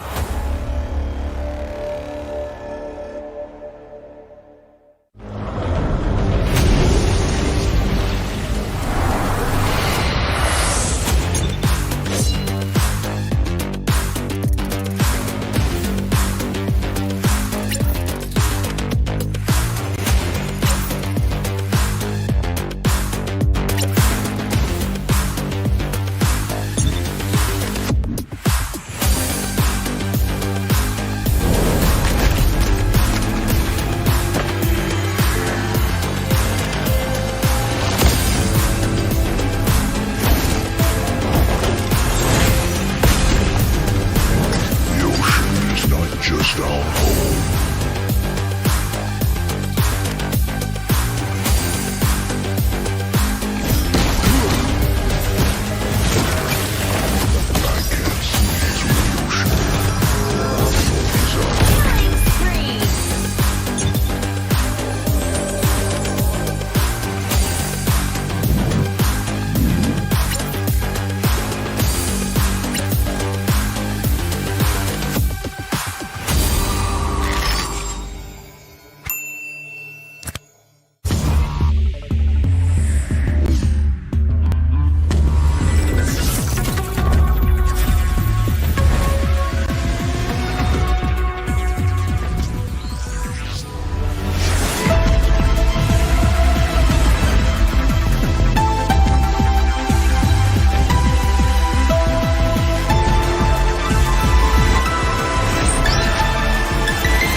menjadi tahun bersejarah saat ONIC Esports menjadi tim Indonesia pertama yang menjuarai MSC. Tangguh, itulah satu kata yang tepat untuk menggambarkan ONIC Esports. Pada MPL Indonesia Season 11 babak playoff, ONIC tak terkalahkan satu game pun.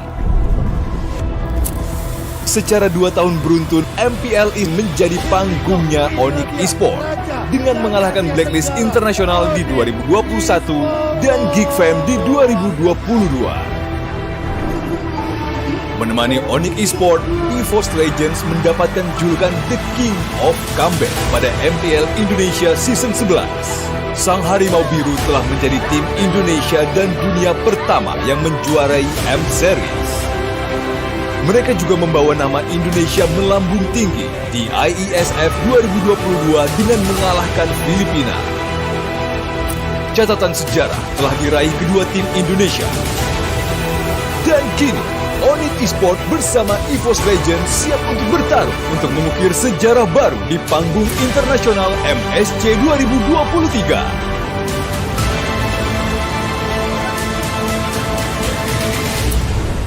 Berikan dukungan terbaik kalian untuk tim Indonesia.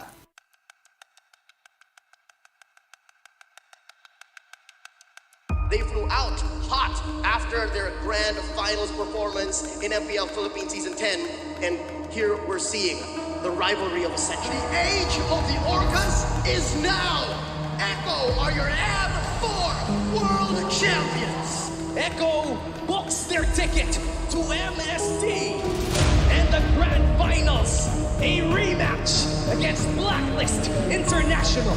A rematch, Blacklist International and Echo taking the rivalry form from Season 10, taking the rivalry continued in M4. Now here we are in the grand finals of Season 11. This is destiny moving in a way na parang kailangan pa nila mag-meet. Yung M4 World Championship, nakita natin kung ano yung naging resulta doon, nanalo yung Echo. And parang binigyan ng tadhana ng panahon na makabawi yung Blacklist or yung Echo para ma-ensure na sila talaga ang pinakamalakas na Filipino team.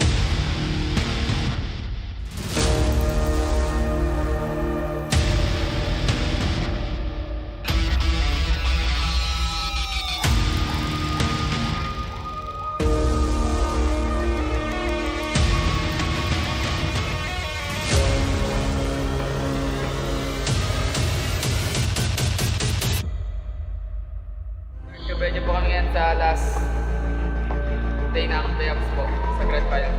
Bigyan niyo po kami ng clear na pag-iisip and discipline po yun sa gaming na maganda po yung kalabas ng round. Blacklist International will now respect back the Franco and the Kaja. Hanap nila yun eh, no? Binibigay, oo nga, Dragon, ni Sanford. For the third pick. After kasi ng Season 10 Grand Finals, marami ang nagsabi na kaya din nanalo ang Blacklist kasi parang naubusan ng echo sa kanilang mga binaong strat. Ngayon parang ang dami. Parang malulunod siya tayo eh. Oo. It's going to be Fenix. Okay. Balir.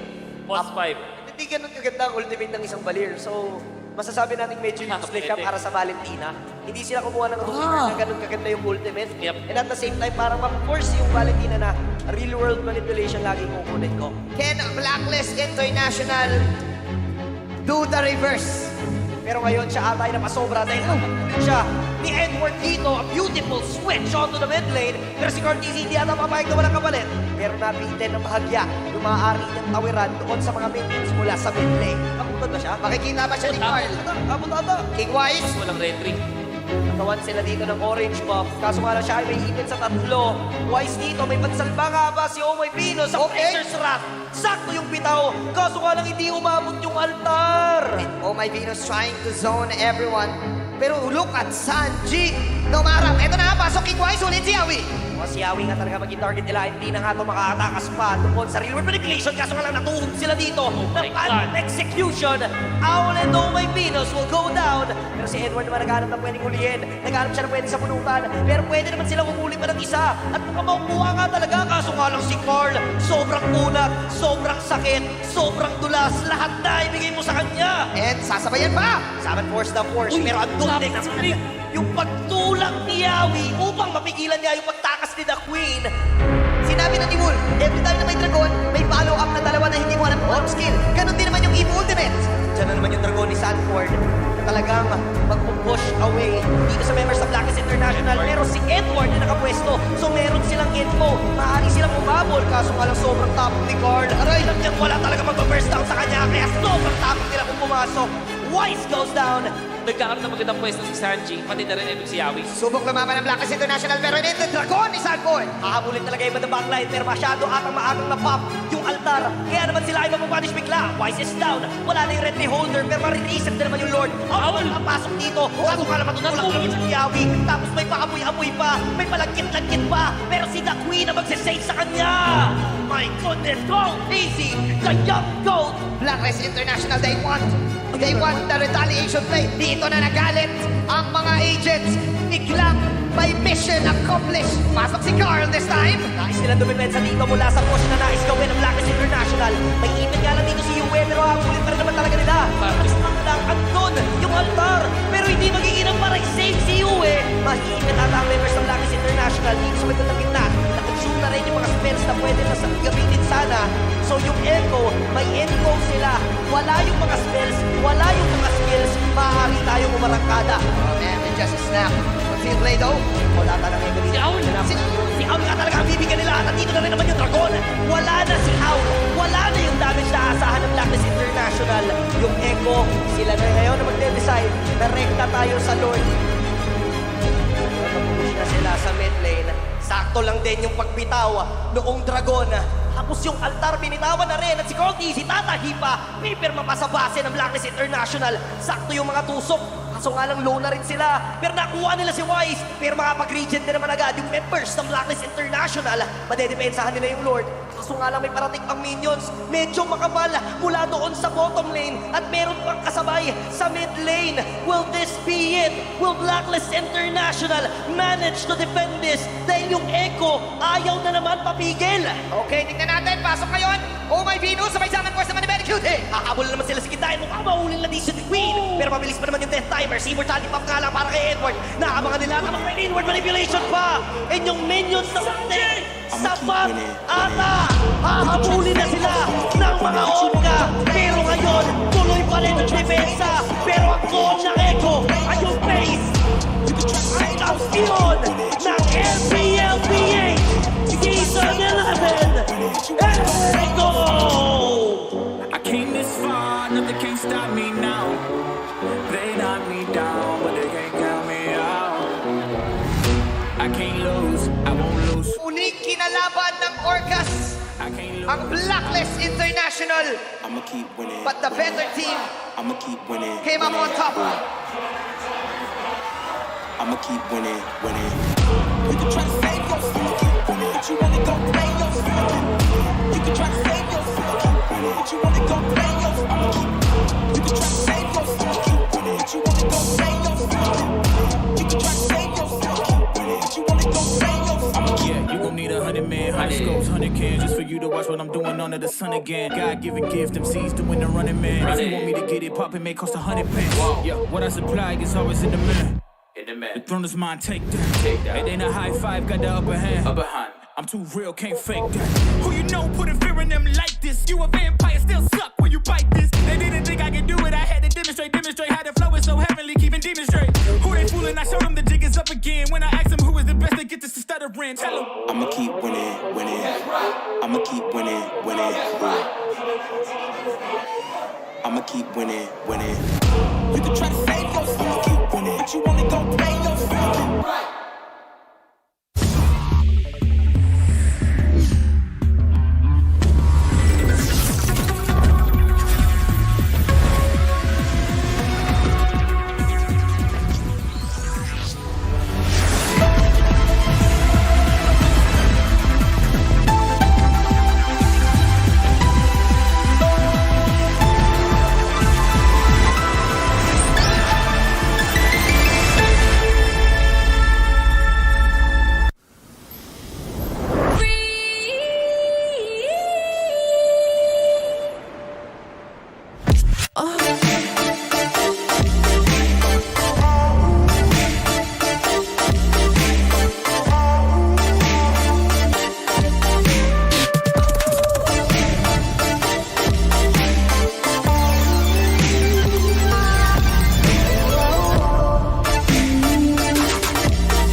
here from MPL Malaysia. It's Mirko from Indonesia. Here from California. It's North America's favorite caster here.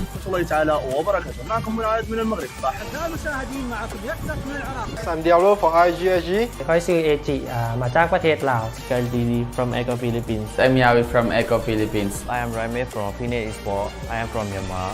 I'm Chma, one of the junglers in Cambodia.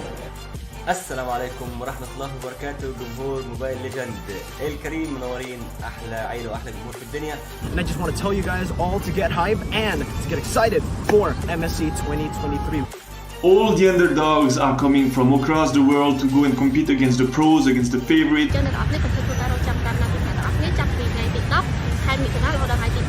With that being said, hashtag seatheworld and hashtag roar for MSC. Roar for MSC. And Kotoda, buat betul-betul and langgar semua betul-betul, alright? Hashtag roar for MSC, hashtag seatheworld. Kamu cari sini. Roar for MSC and seatheworld. Hashtag roar for MSC, hashtag seatheworld, GG, RG. Roar for MSC and seatheworld. And Shark, I know you're hungry for first place. Outplay them, outclass them, outstyle them. Let's go get them, boys. Türkiye şampiyonasını güzel bir şekilde kazandık. Umarım MSC'de güzel şeyler yapacağız. See the world, roar for MSC.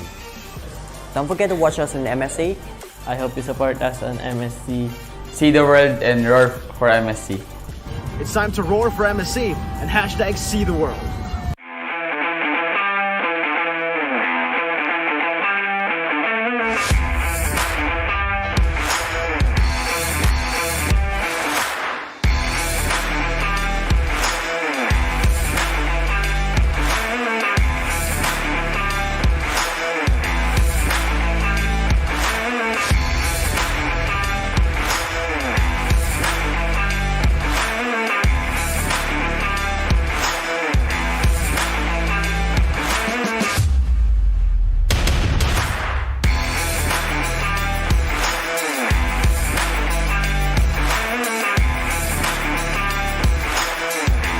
ការរៀបចំសិក្ខាសាលានេះពិតជាមានសារៈសំខាន់ ហើយក៏ដូចជាខាងក្រុមការងារបានរៀបចំការងារយ៉ាងល្អ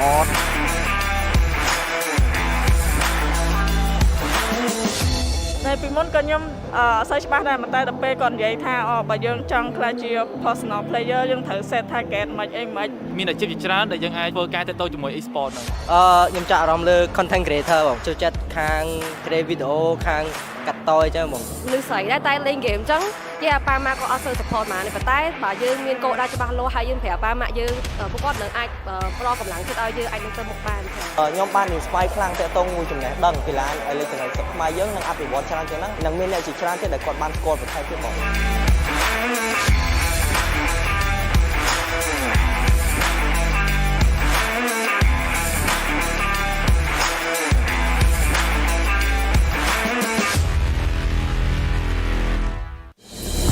Project Next was born from your passion, fueled by your hopes and expectations. At times, we stumbled, but you were there to support us. And when we succeeded, you were there to cheer us on. Now it's time to start the next chapter together.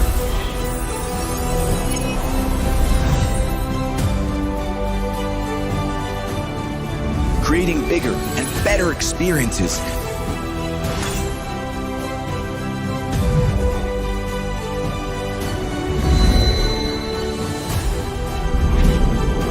And telling new stories and legends.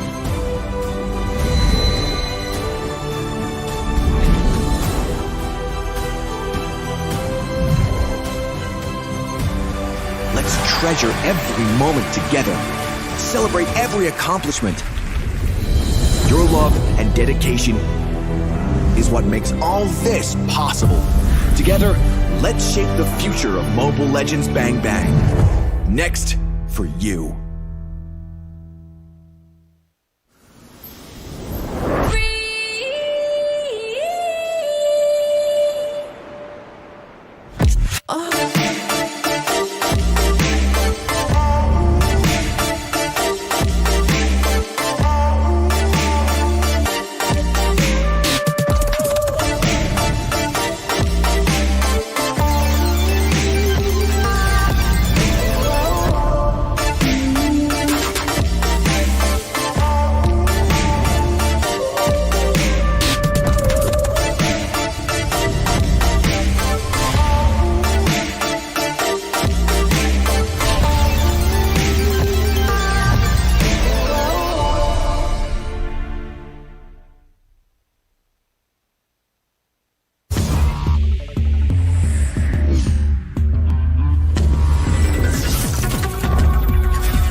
Greetings everyone! From June 5 to June 17, the MSC guest event will be available in the esports channel in-game.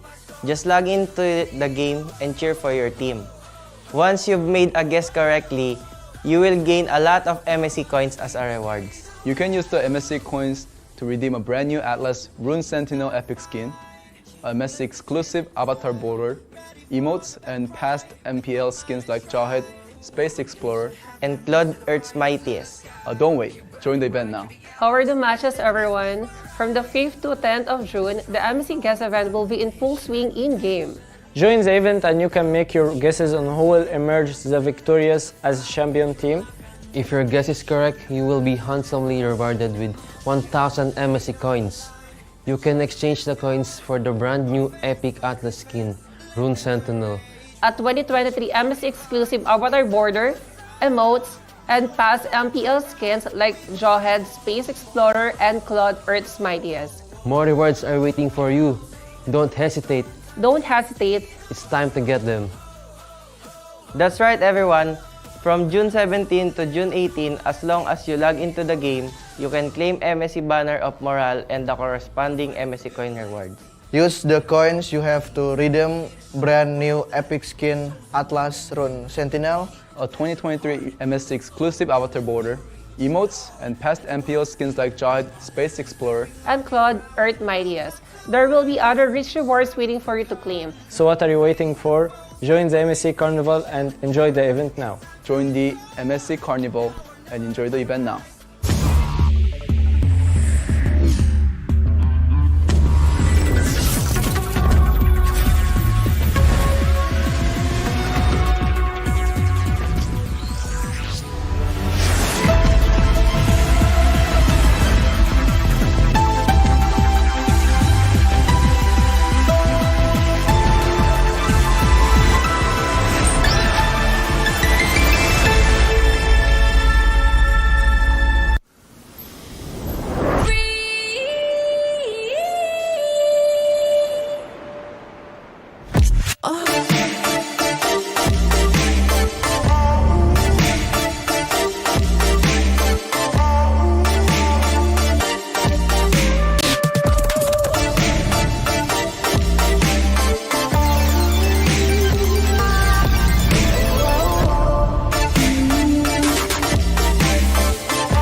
Set the fire to the sky. Keep burning bright, kill the allies and enemies mesmerize. Strive for domination. Feel the pressure rising. The fight with your life and for your nation. With your devotion, emotion. Lay it on the line, the choice is yours.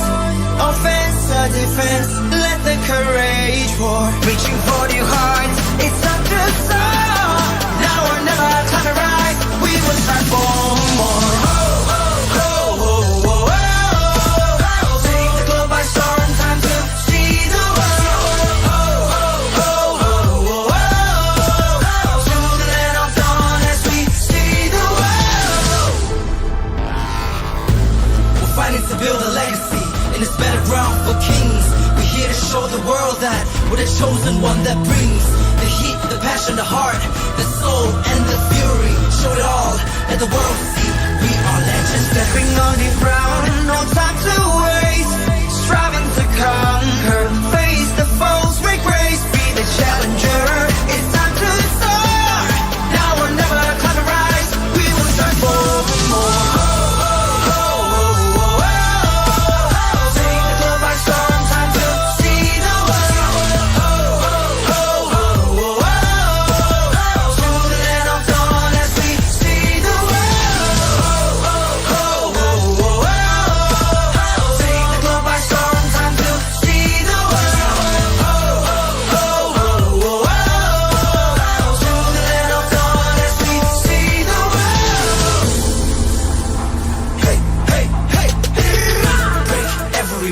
team. Ain't nothing can stop or restrain. We are a force to be reckoned with.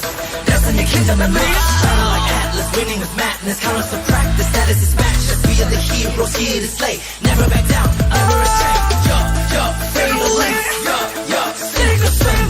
Match by match, day by day. Determination, they won't let us sway. S-E-A-C the world. Mission to conquer. S-E-A-C the world. We are warriors. Lay it on the line. The choice is yours. Offense or defense. Let the courage roar. Reaching for new heights. It's time to soar. Now or never, climb and rise. We will strive for. Take the globe by storm. Time to see the world. To the land of dawn as we see the world. Take the globe by storm. Time to see the world. To the land of dawn as we see the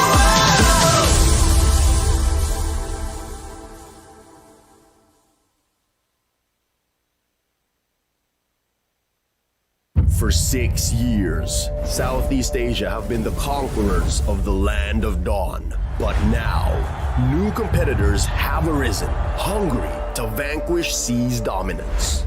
12 teams will come to battle. Only one can be champion. In this MSC, the 12 qualified teams compete in 2 stages. First, the group stage, and then the knockout stage. The group stage starts with a draw.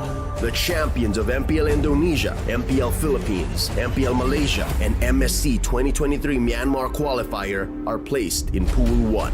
All other competing teams are placed in Pool 2. Pool 1 teams will be distributed across 4 groups: A, B, C, and D. The other 8 teams will be drawn randomly into the other groups. Teams from MPL Indonesia and MPL Philippines will not be drawn into the same group, making sure things stay challenging. Each team will fight each other once, with the winner of each match decided in a best of 3. Only the top 2 teams of each group will advance to the knockout stages. As for the knockout stage format, it will be a single elimination bracket, with each team fighting in a best of 5 series. Teams from the same group won't be drawn into the same knockout matchup. There is no second chance. Losing teams are eliminated from the tournament until it comes to the semi-finals, where losing teams fight for a chance at 3rd place. But after the semi-finals, we come to the grand final in a best of 7 matchup. The knockout stages will take place over 4 days, from June 15th to 18th. No matter which side you stand for, let your voices roar and carry your team as they fight for honor, glory, and victory. Witness history in the making as we see the world this MSC in Cambodia.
2019 menjadi tahun bersejarah saat ONIC Esports menjadi tim Indonesia pertama yang menjuarai MSC.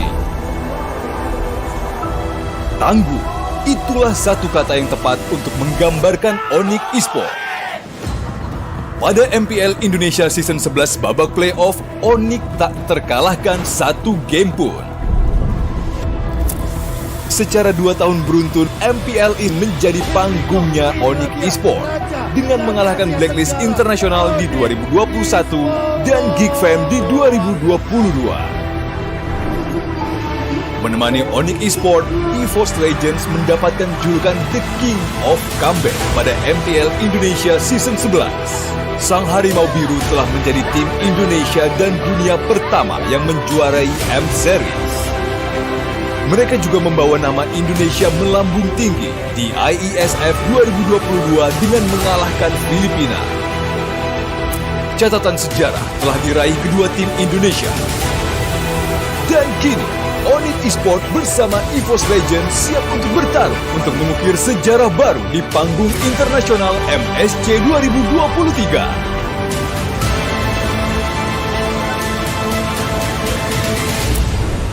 Berikan dukungan terbaik kalian untuk tim Indonesia.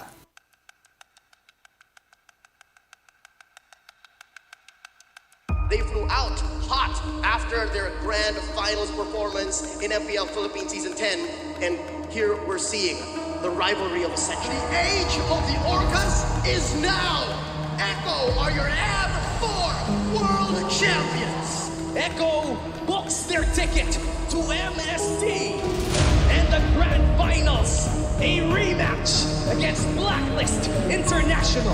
A rematch, Blacklist International and Echo taking the rivalry form from Season 10, taking the rivalry continued in M4. Now here we are in the grand finals of Season 11. This is destiny moving in a way na parang kailangan pa nila mag-meet. Yung M4 World Championship, nakita natin kung ano yung naging resulta doon, nanalo yung Echo. And parang binigyan ng tadhana ng panahon na makabawi yung Blacklist or yung Echo para ma-ensure na sila talaga ang pinakamalakas na Filipino team.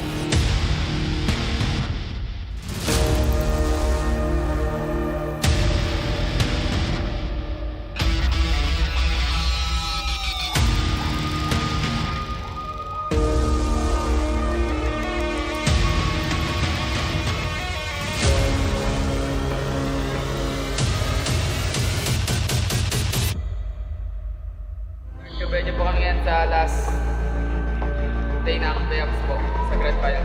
Medyo po kami ng clear na pag-iisip and discipline po yung sa gaming na magandang po yung kalabas ng round. Blacklist International will now respect back the Franco and the Kaja. Hanap nila blue eh, no? Binibigay, oo nga, Dragon, ni Sanford. For the third pick. After kasi nung Season 10 Grand Finals, marami ang nagsabi na kaya din nanalo ang Blacklist kasi parang naubusan ang Echo sa kanilang mga binaong strat. Ngayon parang ang dami. Parang malulunod siya tayo eh. Oo. It's going to be Hanik. Okay. Balir. Post 5. Hindi ganun kaganda ang ultimate ng isang Balir. So, masasabi natin medyo useless siya para sa Valentina. Hindi sila kumuha ng na ganun kaganda yung ultimate. And at the same time, parang ma-force yung Valentina na real-world manipulation lagi kukunin ko. Can Blacklist International do the reverse? Pero ngayon, siya ata ay napasobra dahil siya ni Edward dito, a beautiful switch onto the mid lane. Pero si Cortez hindi ata papayag na walang kapalit. Pero nabitin ng bahagya yung maaari niyang tawiran doon sa mga minions mula sa mid lane. Nakutod ba siya? Makikita ba siya ni Carl? Abot ata. King Wise? Walang retry. Nakawan sila dito ng orange buff. Kaso nga lang siya ay may hipin sa tatlo. Wise dito, may pansalba nga ba si Oh My Venus sa Razor's Wrath. Sakto yung bitaw. Kaso nga lang hindi umabot yung altar. Oh My Venus trying to zone everyone. Pero look at Sanji. Tumarap. Ito na nga, pasok King Wise. Ulit si Yawi. O si Yawi nga talaga maging target nila. Hindi na nga ito makaatakas pa tungkol sa real world manipulation. Kaso nga lang natuhog sila dito. ng execution. Owl and Oh My Venus will go down. Pero si Edward naman naghanap ng pwedeng hulihin. Naghanap siya ng pwede sa punukan. Pero pwede naman silang umuli pa ng isa. At mukhang makukuha nga talaga. Kaso nga lang si Carl. Sobrang unat. Sobrang sakit. Sobrang dulas. Lahat na ibigay mo sa kanya. And sasabayan pa. Summon Force the Force. Pero ang dundig. yung pagtulak ni Yawi upang mapigilan niya yung pagtakas ni The Queen. Sinabi na ni Wolf, every time na may dragon, may follow-up na dalawa na hindi mo alam kung ano skill. Ganon din naman yung EVO Ultimate. Diyan na naman yung dragon ni Sanford na talagang mag-push away dito sa members ng Blacklist International. Pero si Edward na nakapwesto, so meron silang info. Maaari silang umabol, kaso nga lang sobrang tapang ni Carl. Aray lang yan, wala talaga mag-burst down sa kanya, kaya sobrang tapang nila kung pumasok. Wise goes down. Nagkakaroon ng magandang pwesto si Sanji, pati na rin si Yawi. Subok lumaban ng Blacklist International pero hindi the dragon ni Sanford. Hahabulin talaga yung the backline pero masyado atang maagang na-pop yung altar. Kaya naman sila ay mapapunish bigla. Wise is down. Wala na yung red holder pero marireset na naman yung Lord. Awal ang pasok dito. Kaso nga naman tutulak naman si Yawi. Tapos may paamoy-amoy pa. May palagkit-lagkit pa. Pero si The Queen na magsisave sa kanya. My goodness, go easy. The young goat. Blacklist International, they want the retaliation play. Dito na nagalit ang mga agents. Biglang may mission accomplished. Pasok si Carl this time. Nais nilang dumipensa dito mula sa push na nais gawin ng Blacklist International.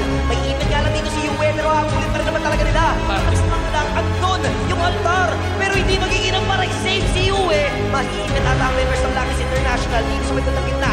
Nag-consume na rin yung mga spells na pwede na gamitin sana. So yung Echo, may Echo sila. Wala yung mga spells, wala yung mga skills. Maaari tayong umarangkada. Oh man, it just a snap. What's he play though? Wala talaga yung gamitin. Si Aul nga talaga ang bibigyan nila. Nandito na rin naman yung dragon. Wala na si Aul. Wala na yung damage na asahan ng Blacklist International. Yung Echo, sila na ngayon na magde-decide. Direkta tayo sa Lord. Nakapush na sila sa mid lane. Sakto lang din yung pagbitaw noong dragon. Tapos yung altar binitawan na rin at si Corty, si Tatahi pa. May pirma pa sa base ng Blacklist International. Sakto yung mga tusok. Kaso nga lang low na rin sila. Pero nakuha nila si Wise. Pero makapag-regen din naman agad yung members ng Blacklist International. Madedepensahan nila yung Lord.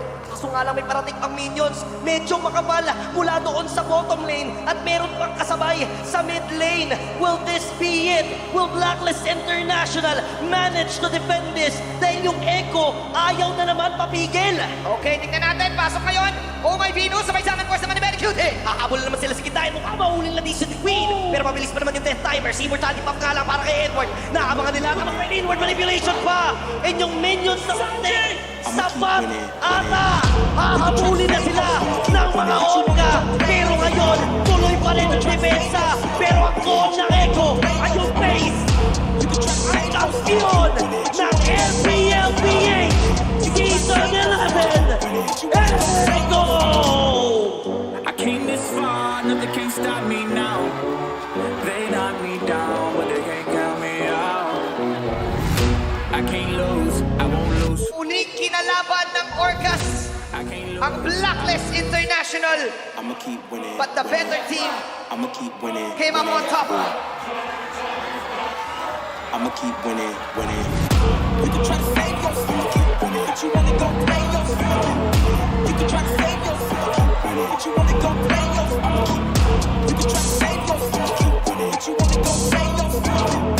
You can try to save yourself, keep winning. But you wanna go play yourself. Yeah, you gon' need 100 men, 100 scopes, 100 cans just for you to watch what I'm doing under the sun again. God-given gift, MC's doing the running man. If you want me to get it poppin', may cost 100 pence. Yeah, what I supply is always in the man. The throne is mine, take that. It ain't a high five, got the upper hand. I'm too real, can't fake that. Who you know putting fear in them like this? You a vampire, still suck when you bite this. They didn't think I could do it, I had to demonstrate how the flow is so heavenly, keeping demons straight. Who they fooling? I showed them the jig is up again. When I asked them who is the best, they get this to stuttering. Tell them I'ma keep winning, winning. I'ma keep winning, winning. I'ma keep winning, winning. You can try to save yourself, keep winning. But you wanna go play yourself.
It's Mirko from Indonesia. Morning, I'm Mickey. Here from California. It's North America's favorite caster here. الله تعالى وبركاته. معكم من من المغرب. أحباء المشاهدين معكم يكتب من العراق. I'm Diablo for IGSG. ก็ชื่อเอจิมาจากประเทศลาว Sky TV from Echo Philippines. I'm Yawi from Echo Philippines. I am Raime from Fenix Esports. I am from Myanmar. I'm Chma, one of the junglers in Cambodia. السلام عليكم ورحمة الله وبركاته جمهور موبايل ليجند الكريم منورين أحلى عيلة وأحلى جمهور في الدنيا. And I just want to tell you guys all to get hype and to get excited for MSC 2023. All the underdogs are coming from across the world to go and compete against the pros, against the favorites.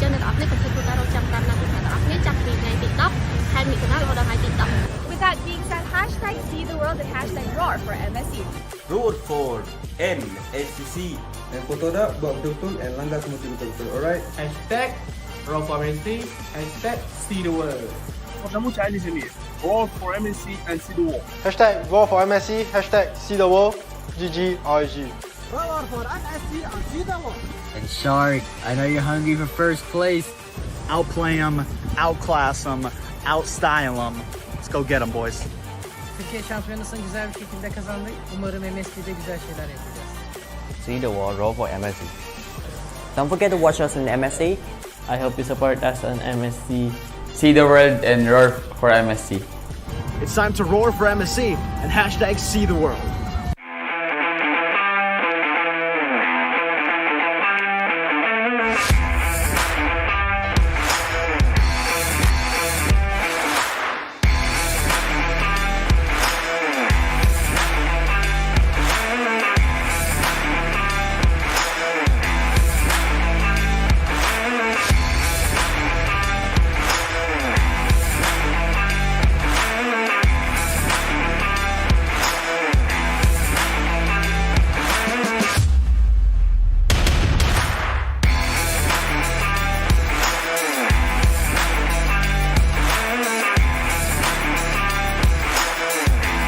Các រៀបចំសិក្ខាសាលានេះពិតជាមានសារៈសំខាន់ ហើយក៏ដូចជាខាងក្រុមការងារបានរៀបចំការងារយ៉ាងល្អ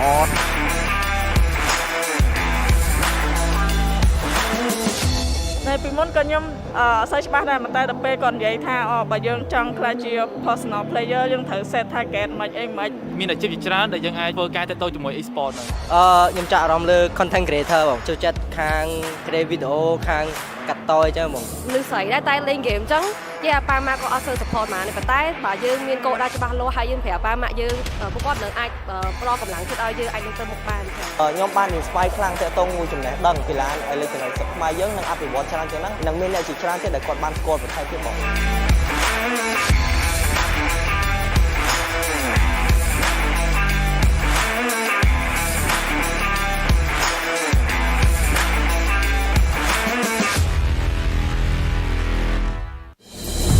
Project Next was born from your passion, fueled by your hopes and expectations. At times, we stumbled, but you were there to support us. And when we succeeded, you were there to cheer us on. Now it's time to start the next chapter together.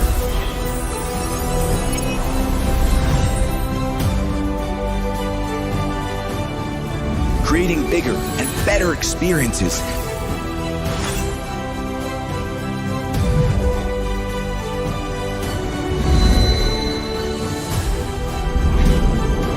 And telling new stories and legends.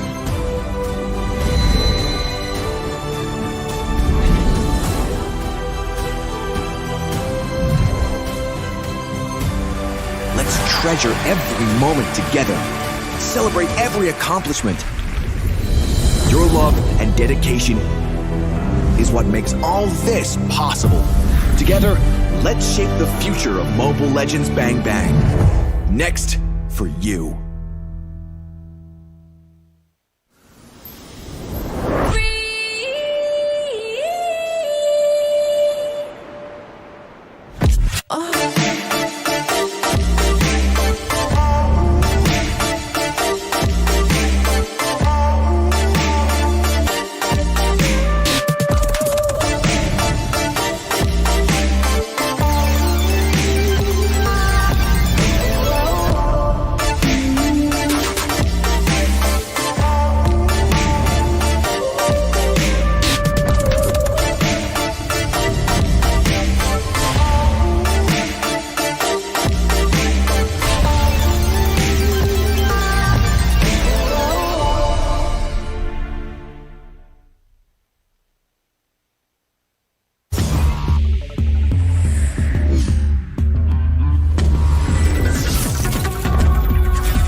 Greetings everyone! From June 5 to June 17, the MSC guest event will be available in the esports channel in-game. Just log into the game and cheer for your team.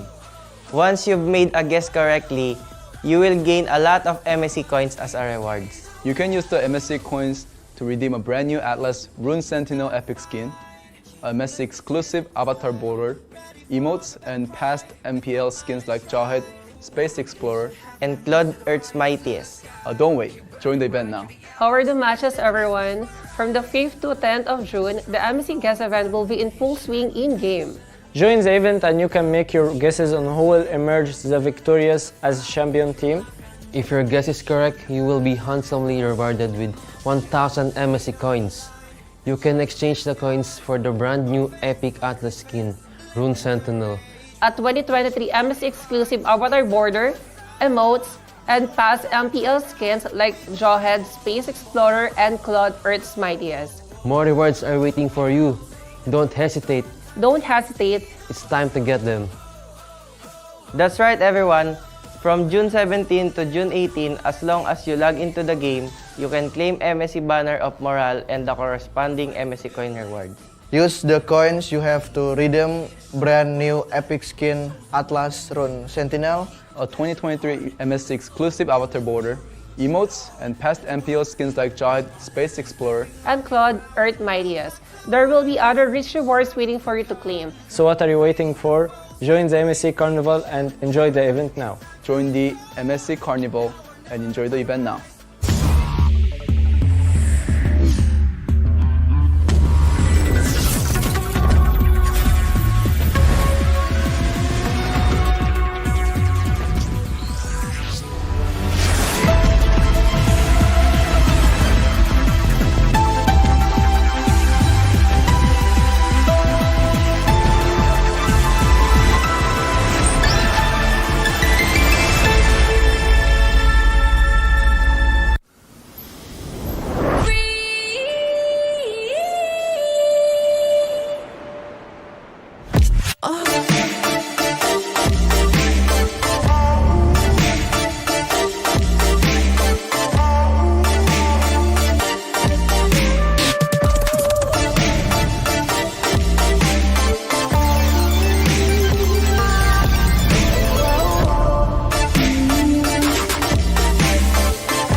Set the fire to the sky. Keep burning bright, keep the allies and enemies mesmerize.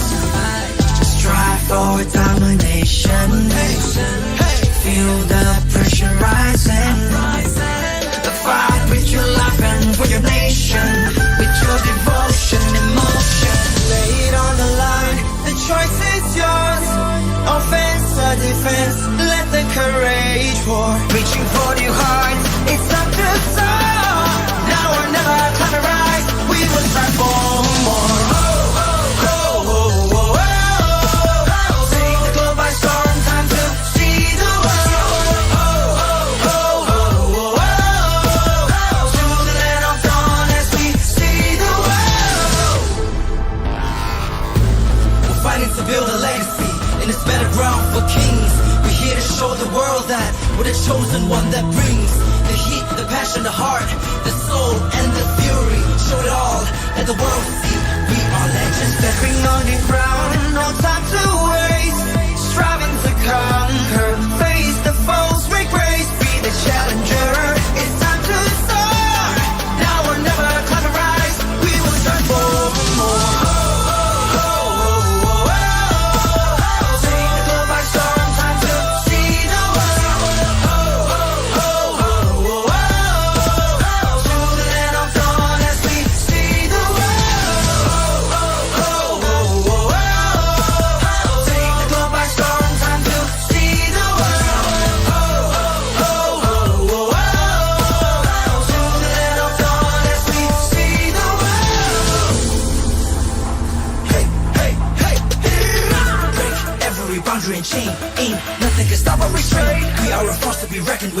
Destiny kingdom and match. Shining like Atlas, winning with madness. Count us to practice, status is matchless. We are the heroes here to slay. Never back down, never restrain. Fatal length. Sink or swim. Match by match, day by day. Determination, they won't let us win. S-E-A-C the world. Mission to conquer. S-E-A-C the world. We are warriors. Lay it on the line. The choice is yours. Offense or defense. Let the courage roar. Reaching for new heights. It's time to soar. Now or never, climb and rise. As we will strive for. Take the globe by storm. Time to see the world. To the land of dawn as we see the world. Take the globe by storm. Time to see the world. To the land of dawn as we see the world.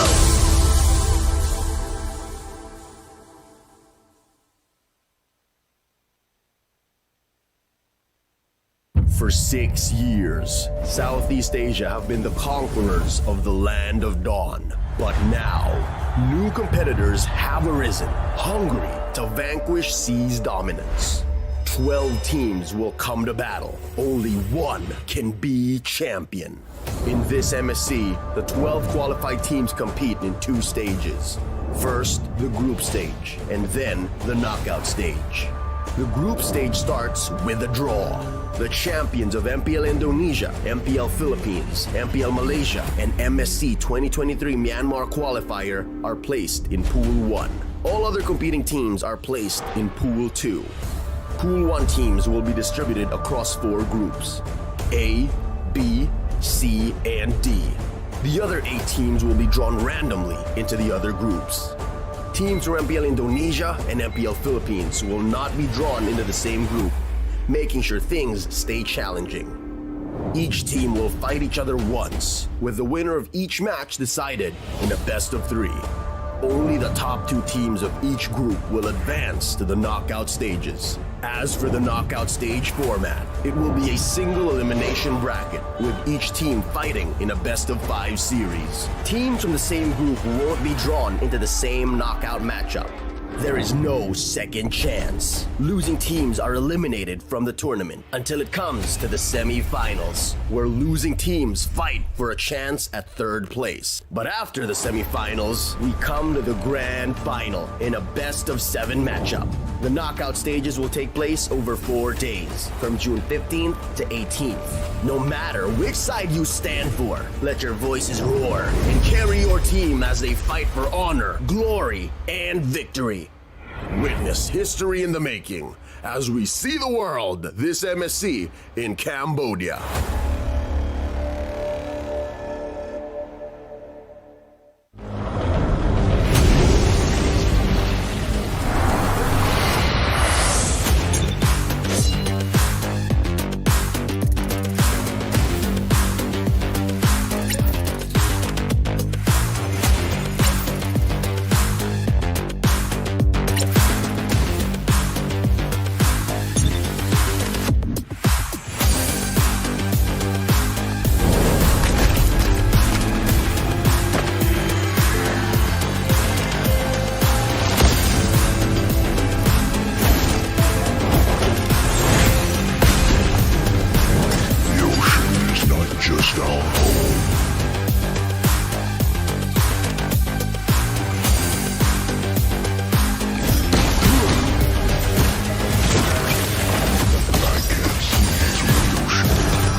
2019 menjadi tahun bersejarah saat ONIC Esports menjadi tim Indonesia pertama yang menjuarai MSC.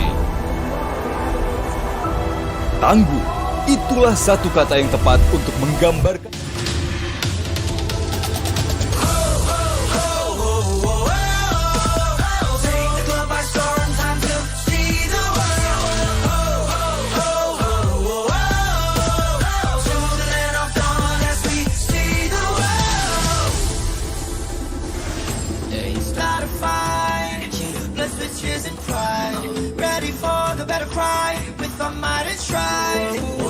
the heavens, set a fire to the sky. Keep burning bright, kill the allies, and enemies mesmerize. Strive for domination. Feel the pressure rising. The fight with your life and for your nation. With your devotion, emotion. Lay it on the line, the choice is yours.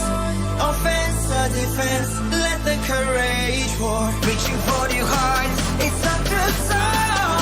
Now or never, time to rise. We will strive for more. Take the globe by storm, time to see the world. To the land of dawn as we see the world. We're fighting to build a legacy in this battleground for kings. We're here to show the world that we're the chosen one that brings the heat, the passion, the heart, the soul, and the fury. Show it all, let the world see we are legends. Stepping on the ground, no time to waste. Striving to conquer, face the foes, break grace, be the challenger. It's time to soar. Now or never, climb the rise. We will strive for more.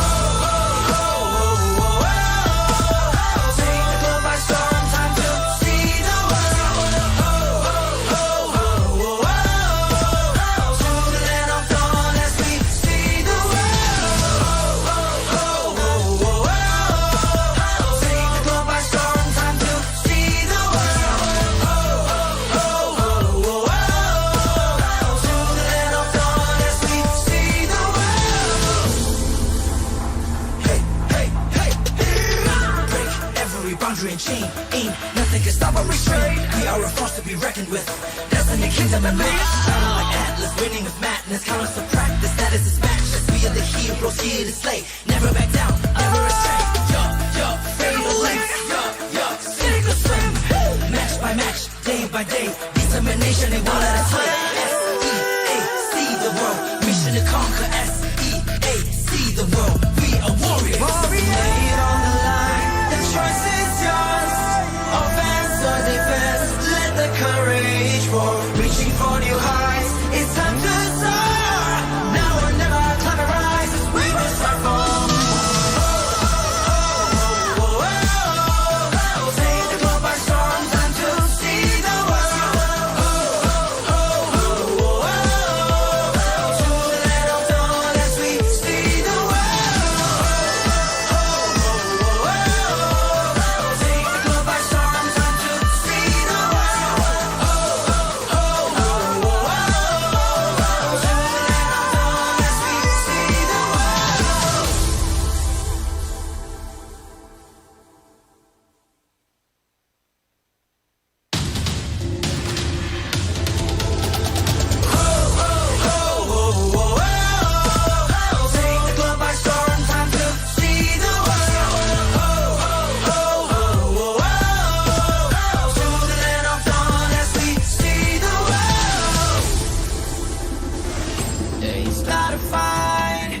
blessed with tears and pride. Ready for the battle cry, with our might and stride. War against the heavens, set the fire to the sky. Keep burning bright, kill the allies, and enemies mesmerized. Strive for domination. Feel the pressure rising. The fight with your life and for your nation, with your devotion, emotion. Lay it on the line, the choice is yours. Offense or defense, let the courage roar. Reaching for your heart, it's up to soar. Now or never, climb the rise, we will strive for more. Take the globe by storm, time to see the world. To the land of dawn as we see the world. We're fighting to build a legacy in this battleground for kings. We're here to show the world that we're the chosen one that brings the heat, the passion, the heart, the soul, and the fury. Show it all, let the world see we are legends. Stepping on the ground, no time to waste. Striving to conquer, face the foes with grace. Be the challenger, it's time to soar. Now or never, climb the rise, we will strive for more. Take the globe by storm, time to see the world. To the land of dawn as we see the world. Take the globe by storm, time to see the world. To the land of dawn as we see the world. Hey, hey, hey, hey. Break every boundary and chain. Ain't nothing can stop or restrain. We are a force to be reckoned with. Destiny, kingdom, and man. Sounding like Atlas, winning with madness. Count us to practice, status is matchless. We are the heroes here to slay. Never back down, never astray. Fatal lengths. Cynical swing. Match by match, day by day. Determination and one at a time. S-E-A-C the world. Mission to conquer. S-E-A-C the world. We are warriors. Lay it on the line. The choice is yours. Offense or defense, let the courage roar. Reaching for new heights, it's time to soar. Now or never, climb the rise, we will strive for more. Take the globe by storm, time to see the world. To the land of dawn as we see the world. Take the globe by storm, time to see the world. To the land of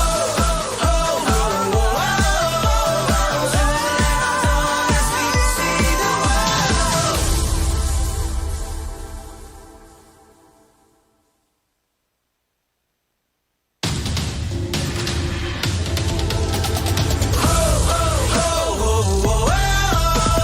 Take the globe by storm, time to see the world.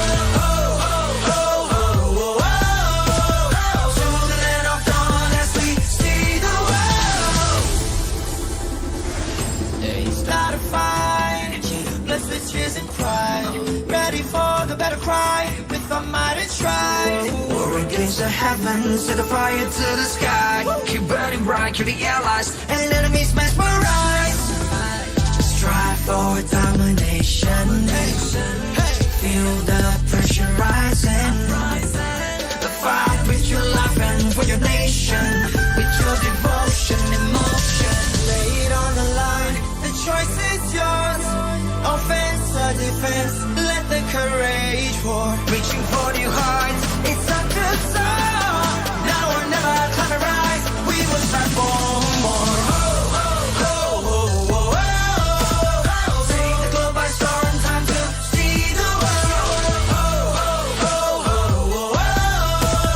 To the land of dawn as we see the world. We're fighting to build a legacy in this battleground for kings.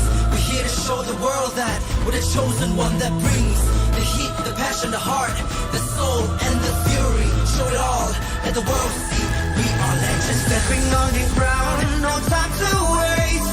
Striving to conquer, face the foes with grace. Be the challenger, it's time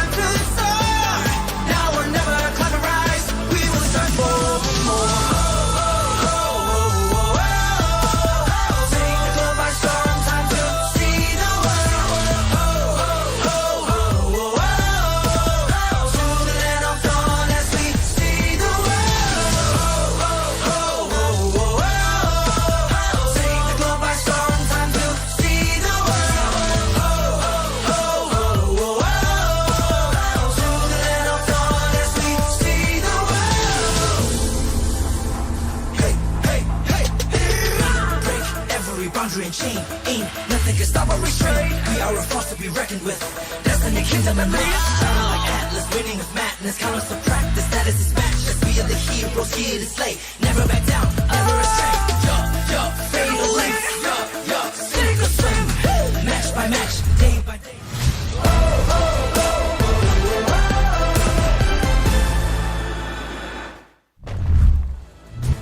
Glad to have everybody here at MSC 2023. My name is Gideon Q, here to be the anchor for today. Eterna is going to have to sit back and relax a little bit. But we got Miracle. We've also got Leo here at the desk. How you boys feeling so far? Doing good, man. You know, we actually casted the first match, so I already got a taste of what BurnXFlash almost pulled a massive upset against one of the tournament favorites. Let me get in there real quick, all right? I understand that we started off on the wrong foot, or in my case, on the wrong seat. But, folks, it's amazing to be back on desk, and especially for this matchup. It's going to be Fenix Esports, the new superpower from Myanmar, facing off against the former M1 world champion in EVOS Legends. It's crazy to imagine that Myanmar has so much talent inbuilt to them, and so far, they've only produced superstars here on the main stage. But guys, if you don't know, the MSC is currently powered by Muntan, supported by ROG, the official gaming phone, and Secret Lab, our official chair partner. If you don't already know, the brand new ROG Phone 7 packs the game-winning power of the latest Snapdragon 8 Gen 2 Qualcomm chipset with ray tracing acceleration to give you the ultimate performance. The two-tone ROG Phone 7 doesn't compromise, and neither should you. You can grab it in Phantom Black or in Storm White, coming out soon. I don't know, it felt for a moment there that the ROG was already pumping through my veins, and I was ready for that kind of energy that they have, especially here with the crowd. You're so close to it too. I'm so close to it as well. Thank you so much, ROG, for making all of this happen. Now, we got to get down to business. I don't know how you guys are feeling, but Fenix kind of being the hot superstars and definitely a team that everybody's kind of got their eyes upon, especially since we aren't going to be seeing the other representatives that we have been, you know, come to love to a certain degree. Falcon, not going to be here today at MSC, but Fenix, oh boy. I don't know. I'm sweating and I'm very excited for them. It's super unfortunate to see Falcon lose outright, but in the Myanmar qualifiers, we really did get to see how good Fenix truly are. Now, maybe it's a bit unfortunate too, but Fenix are very inconsistent. They are really good at times. On the right day, they can actually go and become contenders in the whole tournament and actually become one of the favorites, but on a bad day, they would lose to mid-table teams, and this is something that we're going to see as well. Up against EVOS Legends, who are notoriously inconsistent in MPLID, the Crouching Tigers will be facing off against the Hidden Phoenixes. Crazy enough, I do think, you know, a lot of team stakes, and especially for EVOS Legends, it's surprising to see the fans actually backing away from this team who managed to go so far in their local league. Unfortunately, unable to get that championship, but still, I mean, they have won tournaments before. If there is something that we can say about EVOS Legends is that they put on a show, right? Talk about how far they went, how deep they went into their recently concluded MPLID Season 11 Grand Finals. Unfortunately, it was a sweep, but watch the games before that. That series alone doesn't give them justice, but watch the series prior and the series before that where EVOS played. They went all the way, and I hope that tonight we go all the way with both EVOS and Fenix. I mean, this would be the best opportunity to do so. Let's take a look at it, man. This is Myanmar MLBB's best kept secret. Long road ahead of them, and more importantly, they have won through their qualifiers. They have been runner-ups at IESF World Esports Championships 2023 Myanmar qualifiers, and not to mention the qualifiers for IESF Road to Bali. Honestly, looking at them, I actually got the chance to watch their match in the IESF during the qualifiers up against the Seabold team, which was Blacklist International at the time. And at the time, Blacklist it was just losing was a no-no for them.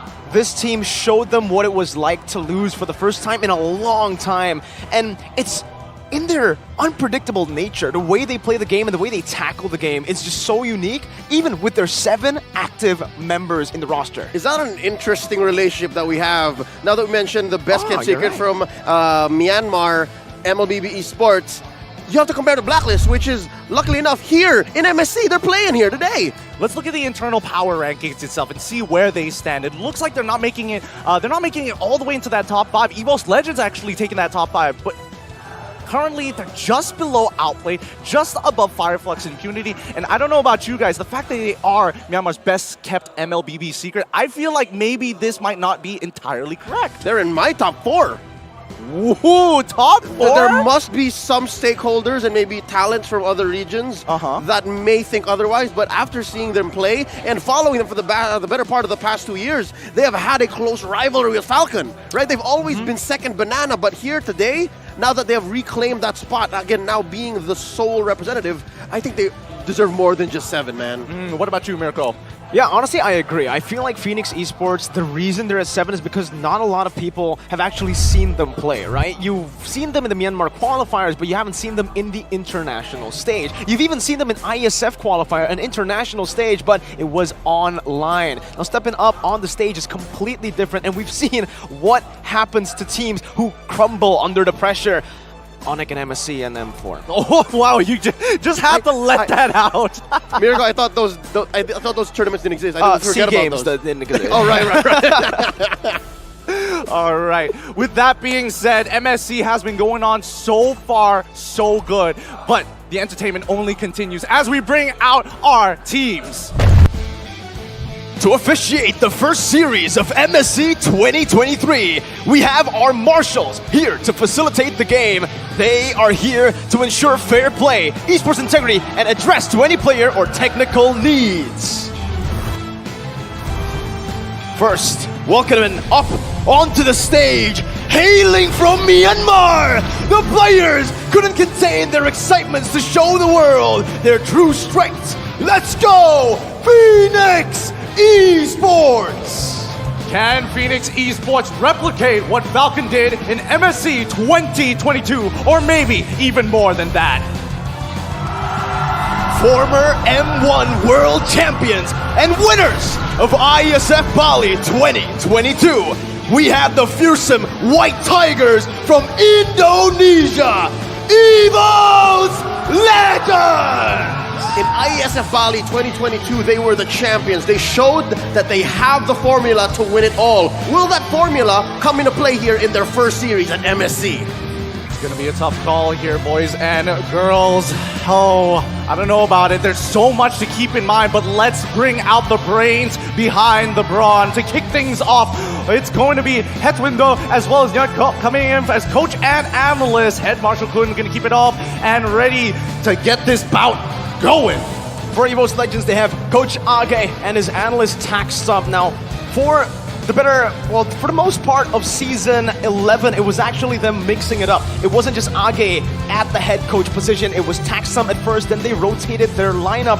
When Age stepped in, it felt like they just found that stability, and that's what Age is looking for right here to bring this EVOS Legends roster that was in SEA Games and unfortunately did not have the outcome that a lot of people expected.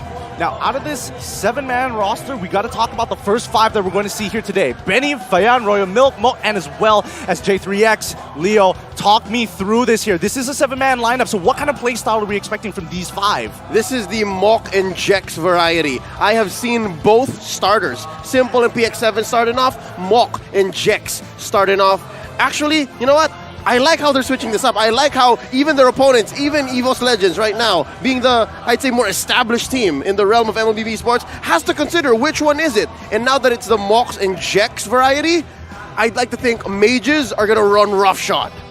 We've seen it before in the Myanmar qualifiers. They've been able to rotate this roster even mid-series, which is something that EVOS Legends had tried to do back in Season 10 that didn't work at all for them. That's why they swapped into just using their full 5-man lineup for the most part of Season 11 of MPL Indonesia. And this is it. Brands, Taz, Zykots, Hijume, and Dreams. They like the stability this composition brings to them, and especially with their brand-centric front-to-back composition, they shine. I love consistency. I love something where you don't have to look too far. I love a team that continues to evolve, and this is why EVOS Legends is one of those teams I have my eyes upon. But with Fenix, the fact that they can change it up, and you mentioned variety, variant, that's such a scary thing to hear, especially if you are a coach and analyst. How many slides do you need for prep? Speaking of coaches, Coach Age, Taxstump, when they were studying Fenix, I'm sure this had to come into play. Coach Age, you're past. You played with Bigatron Alpha.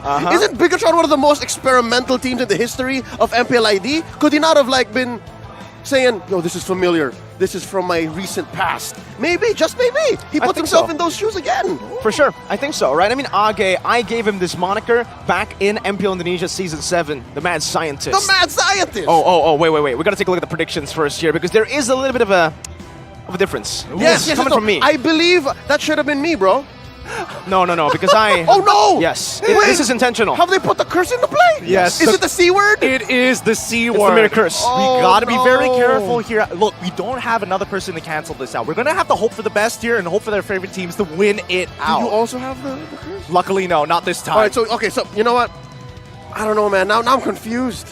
Just as much as maybe even their opponents now, as EVOS Legends now. Like, what is this? What are we doing, Mox and Jex? I'd be shaking too if I was up on that stage. And not to mention, beautiful stage, by the way. I came in here expecting like, this should be a walk in the park. No.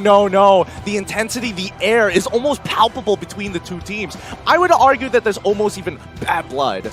Oh, I don't know about bad blood, but certainly, again, if we go back to the topic of Age, I do want to touch on that a little bit more, because for Coach Age, this man, I gave him the title of Mad Scientist because he was able to bring out the best of every single one of his players in terms of their hero pool, the diversity of it, bringing Sicilian when it was not meta, bringing up the Gord against the Lunox. He understands the hero counters to a T, and I expect him to use those experimental picks here in the first game. I'm expecting him to bring out a folder if he's going to prepare so hard for Fenix, but let's jump right into this. Remember, this is going to be an important matchup between the two. Don't forget that the ROG Challenge segment is going to be happening. The Asus Republic of Gamers, or the ROG, is the official gaming phone partner of MSC 2023. The ROG Phone 7 comes with the Aero Active Cooler 7 that provides you with a portable 2.1 sound system, and alongside the spectacular 165Hz AMOLED display that you can play your games like you have never experienced before. So make sure you check out the new ROG 7, and, well, I mean, looking at how these players are warming up, it feels like it's like cutting half the time down by half. Feiyan was pretty mean without the ROG Phone 7, and now here at MSC, you saw how he was just like... Super fast, man. I couldn't even see the fingers on screen because the 165Hz captures it too fast. We don't have enough frames to keep up with this. Definitely not, man. You know who has enough frames? Who? ROG Phone 7. Oh. Man, I gotta sign up for the Republic already. I feel like I'm outside the loop here. All right. Hopefully we get excited for this upcoming draft. Man, I am nervous for this draft. I'm legitimately sweating. I am soaking my headset. I think looking at the drafts we've seen today, right? The first two matches, it's been pretty standard. There's not a lot of flex picks coming out except for just the normal things that we see in MPL. Fredrin, the only thing new being Navaria. Well, here's the thing, right? I am not a big fan of the Fredrin opener. I don't know about you guys here. That's a personal flavor of mine. Okay, you don't like the Fredrin opener? How about some Alice, though? Yeah, this young man from Myanmar, Feiyan, he's a Burmese prodigy. I have heard rumors about him wreaking havoc in Filipino server RGs, right? Really? This was that's the best server in the world. This is a little whisper. Hey, you're not wrong. This is a little whisper from a good friend of ours, Midnight. He said, "Hey, yo, Feiyan, that's Feiyan. I've seen him in the RG ladder. He's pretty mean." Now, wait. I remember you telling me about this player, right? What's the moniker you gave him? The title that you gave this 19-year-old. All right, it might be weird, but I'm sure a lot of fans would agree when I say he's like a baby Wise. I mean, baby Wise. You saw some of the picks there. We saw an Alice there, and that's not exactly very popular. Only very few players and teams make it work. I think so. I mean, I've seen a fair share of Alice games in MPL Indonesia as well. Usually it's with Ken, and Feiyan, you're right. The utility jungler role just fits him perfectly, and that's something in Fenix's arsenal that they can utilize here in the draft. Getting into it for game number 1. All right, everybody, the draft is going to begin in our best of 3, Fenix versus EVOS Legends. Let's jump right into it. Now looking back at what's happened so far in MSC, blue side is still strong side. I can definitely say blue side is strong side, despite that last pick for red side being so clearly a way to save or to cover up for what you're missing. Just to be able to get that first pick trade, you swing hard, and then you close up strong with the 2 on the last phase. I still think that matters. Here's the thing, I feel like a lot of the draft is with the relationship to the mid lane. You know, artillery mages are always going to be key for a lot of these compositions unless you're playing Valentina, and I think a lot of teams are comfortable dealing with Farmis in particular. Unfortunately, with Hellcurt not being able to be picked up, that kind of changes it and forces the blue side to be a lot stronger in terms of win percentage. Don't forget the Grok as well. There's Grok also as well. auto ban here. In addition, the Navaria that has actually, you know, changed a lot of the prio lists here at MSC. It's also going to be taking up a whole ban slot that was usually used for one of the, again, prio heroes that we usually see. For EVOs, the prio heroes differs, right? Well, it really depends, because earlier in Season 11, when the Claude was absolutely busted, that's always first pick for them. Since it's been nerfed, since a lot of the counters have been, you know, given a lot of buffs, the Claude has really just slimmed down, and for Brands, he's really struggling to find a place in the meta. I feel like the overall Claude is going to be generally the Swiss Army knife, right? But you're hoping for a little bit more explosive power coming in from Brand specifically because the team plays around him. Now, if we look into the bans, the Novaria, the Valentina, the Arla, for the side of Fenix, already gone. Joy and as well as Wanwan being targeted with the final ban going into EVOS Legends. I sniff an early Eve.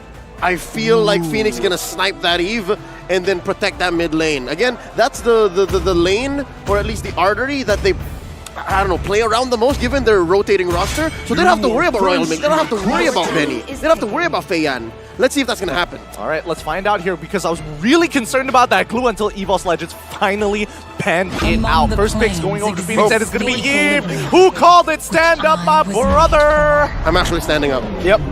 Show of dominance. Be proud, man. You just called the first pick. But now it does give EVOs a little bit of a tough spot to be in, right? What do they want to go for here? Usually for Brands, again, those low-range marksmen like the Klon, like the carry, becomes the prio. But since the Eve is here, Feramis and those low-range marksmen might just be out of the picks, the draft already. Let's also consider the fact that suppression abilities are still available, right? Again, there's a lot of outlets that's already been banned out, but Frankon as well as the Kaja still available. This doesn't happen very often. No, you usually have to take one of them on the way out, but no, EVOS does not oblige. They take the Lancelot, they pick up the Kadira, which I'm not so sure if this is going to go in the mid. We don't know. Dreams is a diverse roamer, but look at how quickly Fenix answers back. You call Claude an answer, a catch-all? How about the Beatrix? Beatrix does it all. I mean, it's obvious that Fenix is trying to build a composition designed around team fighting, but it has a lot of attributes spec'd into sieging, right? If Beatrix is able to get unlocked from her lane, you're expecting tier 1 towers to be falling before 6 minutes. All they need now is just a solid frontliner or an initiator, right? Looking at, again, Mok playing in this game, Jex and Mok, they usually go for something like a double mage combination in the mid lane. This time, they will just pick up the Fredrin. Again, a pretty good flex pick. You don't like it as a first pick, but his third pick here, last in the first phase. How about now? Yeah, how about now? It makes a lot more sense because this way it's more of a flex pick rather than, yes, this is my dedicated jungler. I'm trying to bait out as many people as possible to believe that it's a jungler and not the EXP lane. I actually agree with you, but what this does is it allows Brands to maybe pick up the carry. Ooh. Might do it here. Yep. And again, run the 50-50 against Benny. Just has to play off of confidence, play off of experience. He's the better known player. That's a very, very good point here. However, I will say that when we're looking over in terms of flexibility coming in from EVO, they're going full ISF this time. Yeah, they really are. All right, Brands, sit back. Psychots, you answer this. Yeah, I think it's a really good response though, right? I mean, looking at the Beatrix really struggles up against the Yu Zhong. We've seen it multiple times, I think even at ISF. You know, Oheb was still trying to utilize that Beatrix, and in the end, this Yu Zhong Kadira. Remember, it's not just Yu Zhong. You can use your Purify, but double Petri, so much CC, and a lot of dive will kind of just place this backline in an awkward spot. You tactical reposition out of there. Yeah, I don't think you have much of a choice, right? And I think even for EVOS Legends, they recognize that, okay, now we have to get rid of annoying heroes that stop us from going hard into that backline. We can open up the map safely and still provide that threat. There we go. Yep. So the Kaja and as well as the carry, both have been taken out here. These teams have done a lot of research on each other. Yep, just as much as we are fans of them, they are also, I believe, fans of each other. I believe this is one of the best ways to show respect. It's just, I know what you're up to. Let me take that away. Absolutely, absolutely. I love it so far. The drafting has been great. I'm just surprised that it's on the priority of EVOS to get rid of the Kaja. It feels that they want this it feels like they do want to make sure that this Kadita is still flexible until that very last ban. Definitely, right? Similarly to how Fenix still have a flex pick to play with into the last phase with the Fredrin, they want to have the same amount of flexibility, and they go for the Diggy ban, which is definitely a very, very good hero to go up against this full, heavy composition that relies on that CC initiation. So with the Franco ban here, say goodbye to all the suppression heroes. No more for suppression, no more cancel for the real world manipulation. Interesting how these two teams are mirroring each other, right? Number one, suppression for suppression. Another is specialty for specialty. We foresaw the brands pick up on the carry. Yes. We foresaw the maybe double mage in mid, Diggy plus Eve for Mok and Jex, right? So this is amazing. Age and Kalama are on each other like, no. It's not that easy. I love the word specialty here. It really gives the identities of both of these teams away, especially with the composition that they're designing, right? Next pick going over to EVOS Legends, where hopefully we're going to be able to get a read of where this Kadita is going to go. And it looks like Quad Swiss Army Knife has been locked in. Yeah, I mean, I was thinking maybe like something like a Melissa, the carry earlier, but with the carry ban and with honestly just so much flexibility still placed onto the hands of Fenix with the Fredrin pick, they can certainly just pick up something like a Lapu Lapu that will disrupt the Melissa heavily. So with the Claude, it is the safest pick up against the RWM, and it doesn't, oh, they still go for it. Edith, wow, Edith and Lapu. This might not necessarily be easy for this Claude, but Brands, one of my favorite players personally from a very long time ago. My motivation since the day I joined esports was to win MPL Indonesia, and I'm still working hard towards that goal. Now that I'm playing in MSC, I hope that I can achieve that too. Now that is a word of a true competitor. Words of true competitors. I've been a fan of Brands since he was playing in the jungle. So now I love him now. He's basically the foundation of EVOS Legends, who's making a go for another title. Let's see how they wrap up their draft. What's missing? Something from a Roamer boy or mid? Something from a boy Dreams, yeah? We don't know. Yeah. Depends where he can. Well, it is going to be the Lolita pickup here, which honestly is pretty good up against the Edith and the Beatrix. I can see how it works here, but the Eve, the Fredrin, especially the Lapu, is still going to have a lot to say towards that back line. Honestly, looking at it, I'm okay with it. I'm okay with the fans. I haven't seen much Edith roam, man. Like it's just settling in. Like, whoa, that is a roam Edith. Yep. I mean, I do feel like there is a couple of uses for Edith, and especially in very niche situations that Fenix is trying to force upon EVOS Legends. But at least with the Lolita, this kind of rounds out their comp even more, right? We have ways to just hard dive into the backline as a unit of 5. We have ways to disengage, but let's look at the audience predictions here. Okay. Well, still waiting for the audience predictions to show up there. It creeped up a little bit, but then it hid. You know, maybe it was a series prior. Yeah. We'll see what people think of Fenix and EVOS in just a bit. But I'd like to say, on paper, I think EVOS won the draft. Yep. That is a cleaner go. Execution is so much simpler, but Fenix has the potential to again just overshoot and somehow land in a place where even EVOS isn't sure what happened. I just love the fact that we both looked at Miracle when we said EVOS won that draft, hoping to get a reaction from it. It's clean, I like it. It's clean, it's brawn. Let's get into our final best of 3 today. It's gonna be Fenix on blue side versus EVOS Legends on the red side.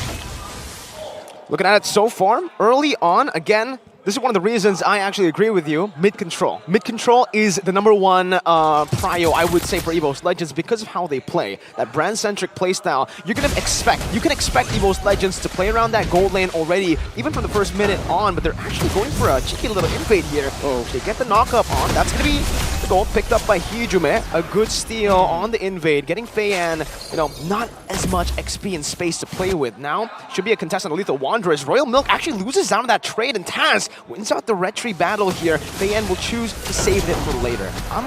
It's interesting to see, right? We didn't get to see Dreams immediately move on to the EXP, try to rush that level 2 to make something happen. Instead, they want to maintain this control. They want to say, we want to fight for every single one of these POIs on the map as long as it's in the river. Yep, it's man-to-man defense, essentially, what's happening. So again, from the draft to the early game, you see that Fenix and EVOS respect each other. Looking at how things have started, oh, Brands is just settling in. Oh, wait! Oh, Phantom Execution up top! You thought they are going to play for the gold lane, but EVOS, they've evolved. This builds on the fact that Brands built up them pants. He got steel leg plate. So even if they rotated towards him, he'd be fine. But all the more, the beacon, the threat levels are much higher now in the XP lane. Oh no, this is going to be an amazing ramp up for Brands from the early to mid. question is, when is he going to unlock him, right? When is Psychots going to be able to move out of that lane comfortably? Now that multiple angles have been achieved, and level 4 as well, Psychots, this could be really big. He could snowball off of this if he gets another kill. Okay, Black Dragon form already from Psychots. Doesn't have the Petrify. Hijume already now trying to flank, goes in. That's a Petrify locked in onto the Edith. Jax is taken very low. The Rough Wave does not connect with the Retreat. It's still going to be secured by Fei Yan as he's able to walk out. Royal Milk now jumps to the Bravest Fighter. That's a double man knockout. And now blast to lock them down. Royal Milk still fighting, sustaining back up, getting some damage, but in the end will be forced to use the Flicker. And even that isn't enough to take him out. Beautiful, beautiful play coming in from EVO Esports. They recognize that, hey, Turtle, not that big of a deal. EXP, that's not what we care about. It's all about snowballing and gaining this early momentum. And speaking of which, Psychots did get that initial kill, did get another kill for himself, so that lane is essentially over. Yep, Turtle is amazing, especially if you can convert from it, but they paid the price. It was so expensive, and eventually they couldn't even capitalize, which led to a 1,000 gold lead in 3 minutes, which, folks, by the way, let me just say, is significant. That is impactful, and much of it might not be on the gold lane where you want it, but yeah, it's on the man of the hour currently, or the minute in this case. It's on Psychots. Psychots is going to force out Royal Milk into being a comfortable XP laner, and what will that say for the rest of the map for Fenix? That's the thing, right? They lose tempo, they lose priority, and Fenix, especially with a composition that wants to unlock this Beatrix from that bottom side, farm as much of that gold plating as they can, and then transition up the top to do the exact same thing. Now, that game plan has to take a step back. They need to start stabilizing, and they need to start finding openings in this defense from EVOS Legends. They're doing it quite well right now. The little, I would say subverting of expectations early on really worked. Royal Milk definitely didn't expect the crazy early gank from Taz, whereas, again, EVOS Legends, they usually play strong side gold. Both these teams actually do usually play strong side gold. Royal Milk, 0-2 down already. This is significantly going to impact Fenix and how they actually tackle the next few neutral objectives. And here's what's difficult. Royal Milk is known as one of their anchors. He's one of the 3 that don't rotate out in their 7-man lineup. And I'm used to seeing him play glue, but now he's on the Lapu. What an early switch up. This is great from EVOS because they know Psychots is ahead. He's significantly ahead. He's going to make so much more impact by this Turtle fight compared to Brands who still needs his 2 items. Now you bully Benny. That's a great way of putting it. But now, the Turtle dance, this is going to be very important here. Okay, Psychots now with Black Dragon form once again with that lead. Bravest Fighter responded over. Feiyan going to be engaged on right now with Petrify. Double on it. That's going to be Taz securing the Turtle as Feiyan will fall. To the hands of Hijume. A double stun comes in with a RWM on top of it. Hijume still able to escape with this Ocean Oddity. And it's going to be a knockup and a clean disengage from EVOS. Really good call coming in from EVOS. They were targeting the down Feiyan. They still remembered, okay, Feiyan technically stole away the Turtle the very first time. We're not going to let him do it a second time. Luckily, they didn't even trade kills back to Fenix. We keep talking about the XP laner. We keep talking about the gold laner, right? Those side lanes. But we forgot. Hijume is lethal, especially against that Eve, especially against Mok. This is a miserable matchup, and that's why you're seeing Mok here. Yes, no deaths, but this is a matchup that you wouldn't want 9 times out of 10. Going up against Akadira as an Eve is miserable, and that's what's explaining this, yes, relatively early Ice Queen Wand, given that Mok is rocking Bargain Hunter, but looking at Hijume, looking at how that's affecting Psychots on the Yuzhong, dude, he's almost building up to the next core item after the Hunter Strike. He now has free reign. If Benny doesn't build up to maybe more pants or maybe an early wind chant, it's dangerous. This is going to be more bully. Oh, and they answer back with a switch again. And even if Benny does go for an early win chant, it's not really going to be effective for him because he's not going to be able to reach that mid-game power spike that you so desperately need on the Beatrix. Yeah, you're just delaying what your composition wants to do. You want to siege down, you want to start hitting turrets as soon as possible, but they don't have that momentum anymore. Now the question is, what do they do to slow this down? Because I feel like this is where Edith starts to get hurt a lot, because if we're talking about comparing both roamer styles and more importantly the heroes overall, Lolita just has way more in her arsenal in comparison to Jax on this Edith. And that's exactly why... Oh, wait! Wow.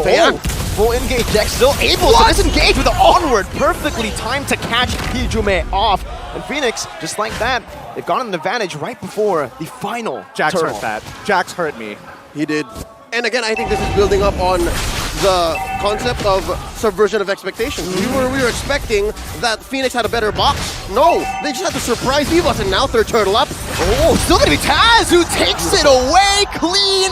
escape as well. The boy genius from Indonesia. Beautiful play coming in from Taz. Able to dodge literally 2 abilities at once with Thor and Rose, but now Benny finally activating the game plan that Fenix has been looking to do for so long, but it's still 1 step behind EVOS, right? They've already cracked down on the bottom tier 1. Topside tier 1 is taken away by trade, and now the switch-ups are coming in. I love it. We really haven't talked about Taz much in this 7-minute bout.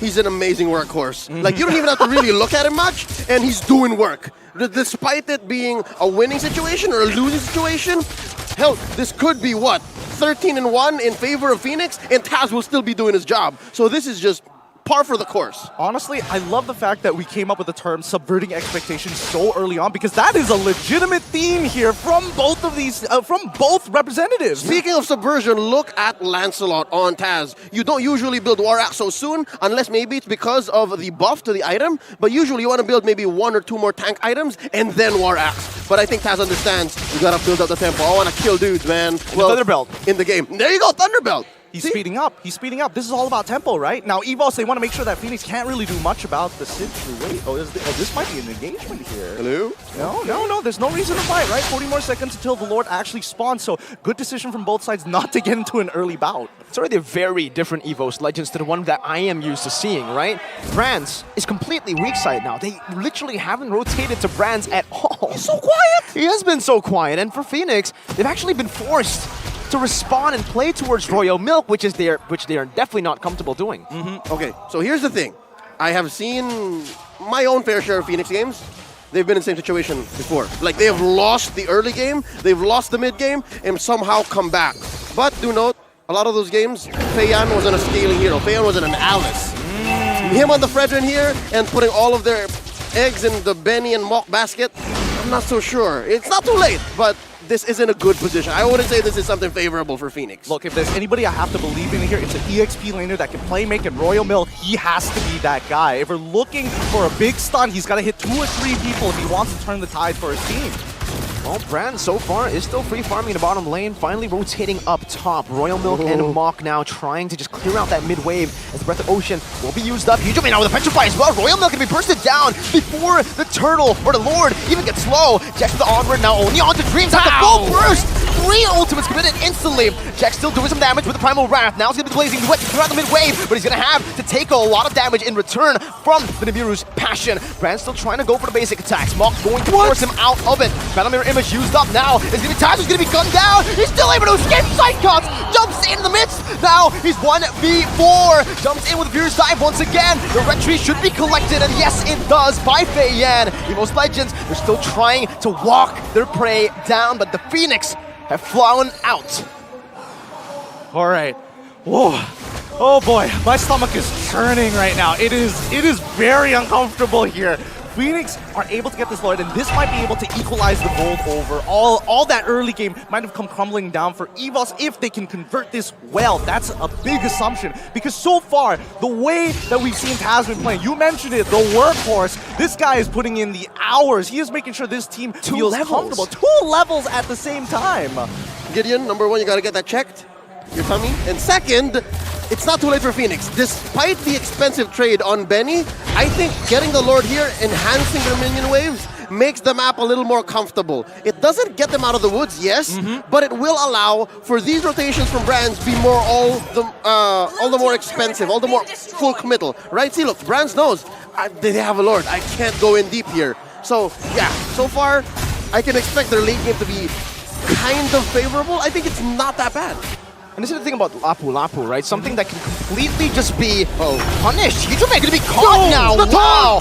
Beautiful RWM combo with a Feiyan taunt. Was able to lock him down. Brands now needs to be very, very careful. Feiyan already just sandwiching him here to provide the space necessary to take that tier 1 down. All right, they get the tier 1, no problem, but walk us through the Lapu you were mentioning. Yeah, again, Lapu, this is the weakness that he, well, his weakness that can be exploited, actually. For EVOS Legends, they're always split pushing with Brands, where, you know, Royal Milk can't actually go 1v1 there. He's not a mobile hero where he can actually help his team whilst also clearing out those side waves.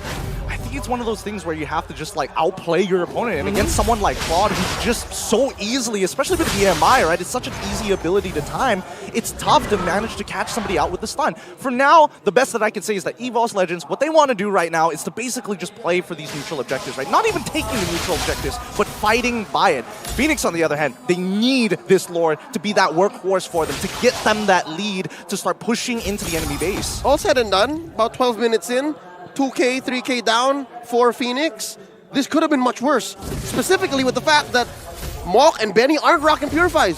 See all the CC from EVOS, so they've been picking fights very well, very carefully. If anything, it's Brands who has been protecting himself very well, despite there not being much action from Fenix, because a lot of their fights here have been counter-initiates, have been surprise pickoffs. So yeah, I think we're yet to see the full rise of Fenix. Funny enough, I actually wanted to start saving a couple of pointers for specifically Brands. Like, I miss the old Brands, you know? He was able to kind of be self-sufficient. He was able to really start popping off.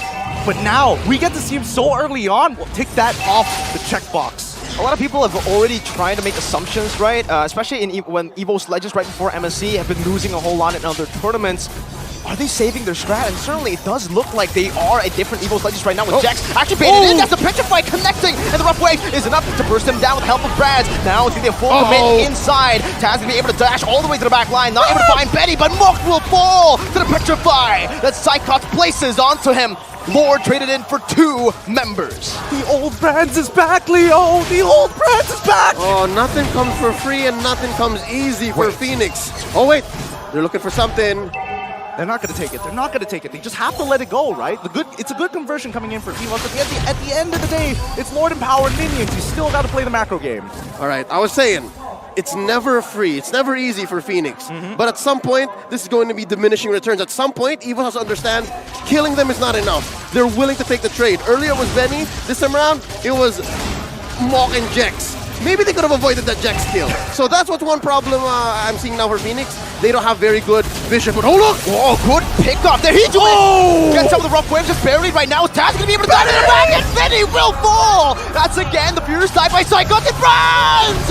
With the blazing duet, melts the back down. Taz picks up the kill, and EVOS Legends have fended off another Lord push. They heard you. They heard you, Leo. They're like, yes, it's not just about finding those conversions. It's not just about finding those kills, but converting those kills into something that is palpable, something that is going to help them win that game. And they are just inches away from another inhibitor turret. That and the whole vision reach situation. You saw very clearly. It was less vision, more about reach. Fenix has to be honest about their engagements. Fenix has an amazing box. Fenix has amazing zoning. But unless you're the first there or you shock EVOS into playing into your placement and your zoning, you got nothing, and that's what EVOS has. I think Hijime has been conditioning Fenix. The last 2 deaths he has was all about, okay, I think they can go this far. I think they can go this deep. And then he'll tell the rest of his team, this is worth taking. He's finding his distancing, right? And I think now that he's got a very good sense of it, the second thing that he has to worry about is the box. Because the last time he died, it's not just about the onward, right? He figured out the onward, but if the box stops his rough waves mid-animation right at the edge of the RWM, he's in a lot of trouble with the follow-up from Feiyan. Okay. Now, looking at how far Mok has gone. Oh. That's an Eve that hurts. I'd like to say that's good enough, but full item Brands though. Yep. Right? At 15 minutes, he can start juggling.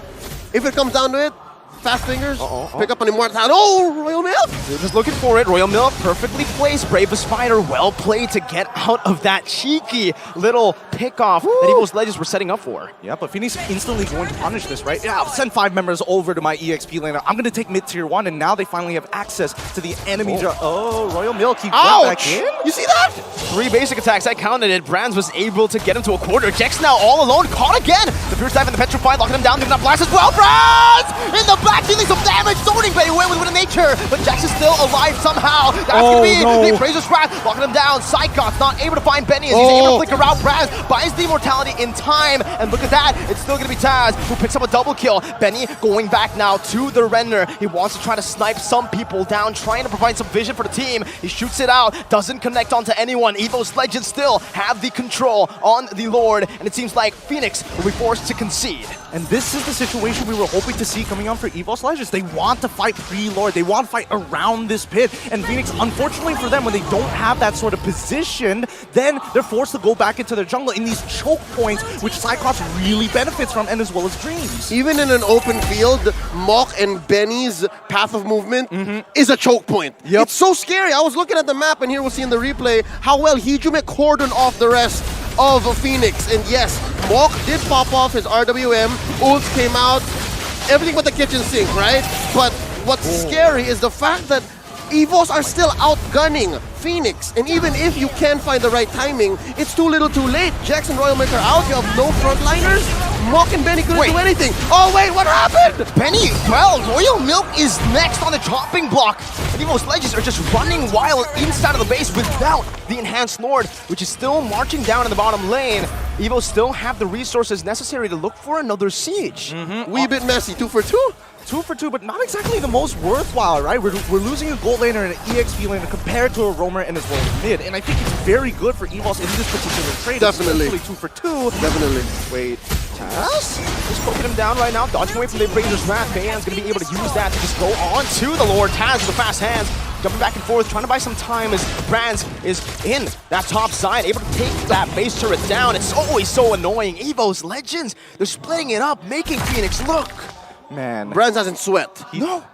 He's incapable. He's incapable of 18 minutes, he has no sweat glands in this game. It's disgusting how far he's gone in this game, how much he's been allowed to get away with, in a matter of fact, just for the fact that EVOS just has tempo, right? Just one step ahead, one beat ahead of Fenix is making the difference here.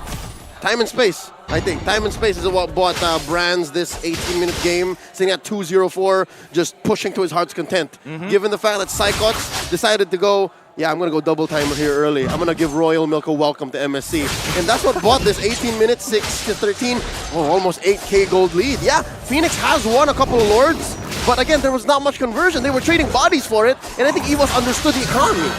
They really understand the economy because Brands has actually sold his shoes. He bought Rose Gold Meteor, so he's going to rely fully on his passive to get that mobility. Barefoot. Barefoot Brands. Barefoot 5-stack clawed Brands. That's the thing go. right now. And you know, let's address the elephant in the room. Brands has been getting a lot of hate for his performances lately, and this is a way to shut them up. This is the way to shut your haters up. It's a very good way, in a matter of fact, right? He has been proving time and time again, like, again, you have to be a very confident marksman to go in Blazing Duet straight away in front of Beatrix's face. You're going to pop that Winds of Nature to hopefully get resources out of Benny. Benny, he doesn't even flinch. He gets put down a half, and only when he sees Cyclops does he drop that Winds of Nature. So you got to give it to him. Right now, EVOS, they're just fishing for utility from the side of Fenix. When Benny doesn't have his flicker, when Benny doesn't have his Winds of Nature, that's when you're going to see EVOS get a little bit spicy. Oh, Fan already chunked a half.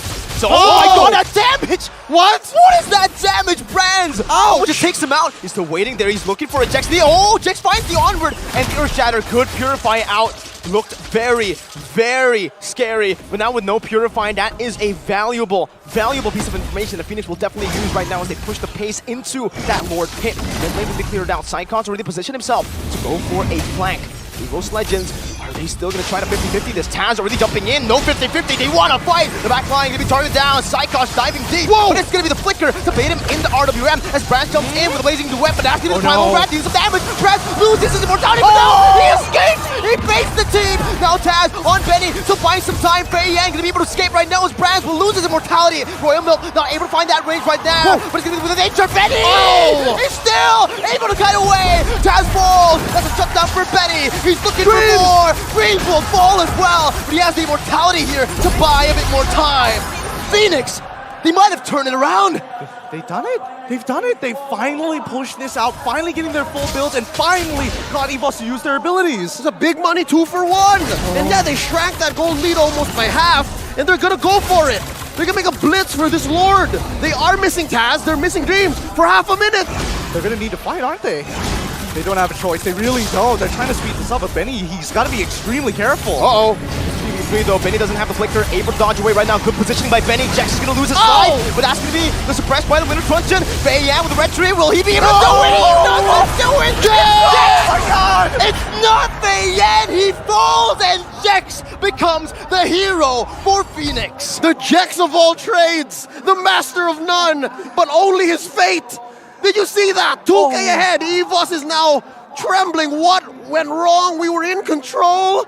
They went for a 2-for-1. We killed the Fredrin, but Fenix still got the Lord. Let's look at the instant replay one more time here. This long, drawn-out fight forced out every single one of the cooldowns from both sides, and Benny, the fact that he was able to outplay, the fact that he gets to live the free without the cutie. Oh, it's a different Benny. It's a Benny with an eye. This is their in Korean culture called their maknae, their youngest member, and they are proud of him. They are proud of him. Welcome to the family. He's a prodigy. I love it. Now he's showing himself. Now he's introducing himself to the greater MLBB community. It's hot. He is hot stuff, though. Benny name, I can't wait to go on to ranked game to see everybody calling themselves some variation of Benny. Oh man, that was an absolutely phenomenal team fight to watch. And EVO's Legends now, it's still the same, right? Brands have just been cycling and juggling those items. Meanwhile, for the rest, they've already completed most of their items. You can already see for the Fredrin, I believe that's just the immortality that he sold. Yeah, he's juggling. He's building up to something else. I'd say possibly more physical defense if he needs it. Twilight armor to save himself from Hijuma here. But something to note, all right? Something to note. We are going into the comfort zone of both teams. Both teams are notorious for taking it to the ultra uber late game. Oh, right? man. So Yeah. hunker down. This is Saturday night MLBB.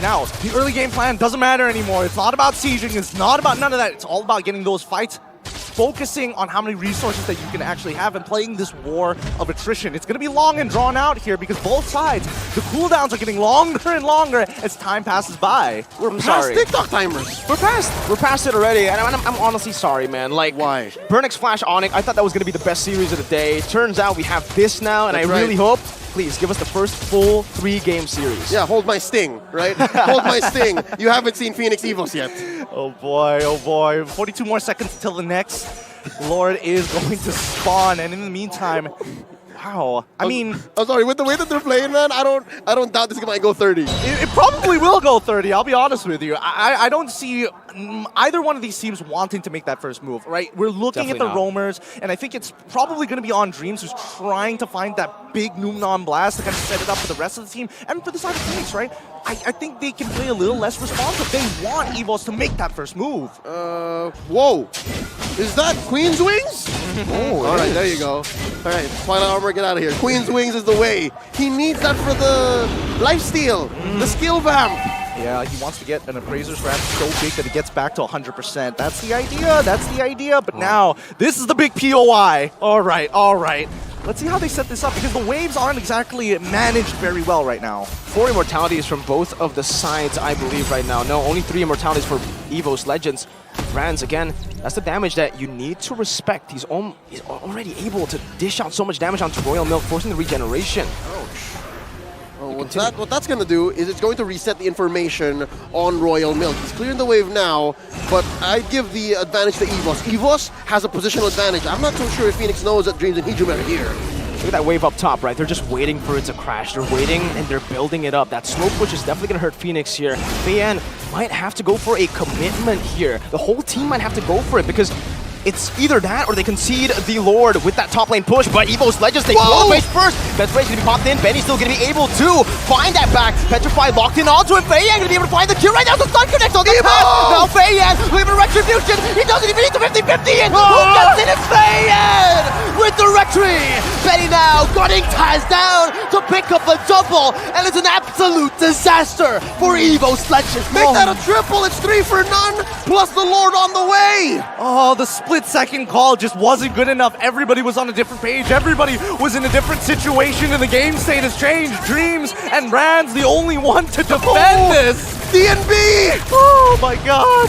Fenix now still in that base, trying to march it down. Has one Cannon in Dreams. Needs to stop it from happening, but the miscommunication will be the death of them. They need to coordinate perfectly here. Dreams able to do so right now, but a Minute Wave crashing down again will mean that there is nothing they can do. They need to out of the back, but the base will simply just be gunned down.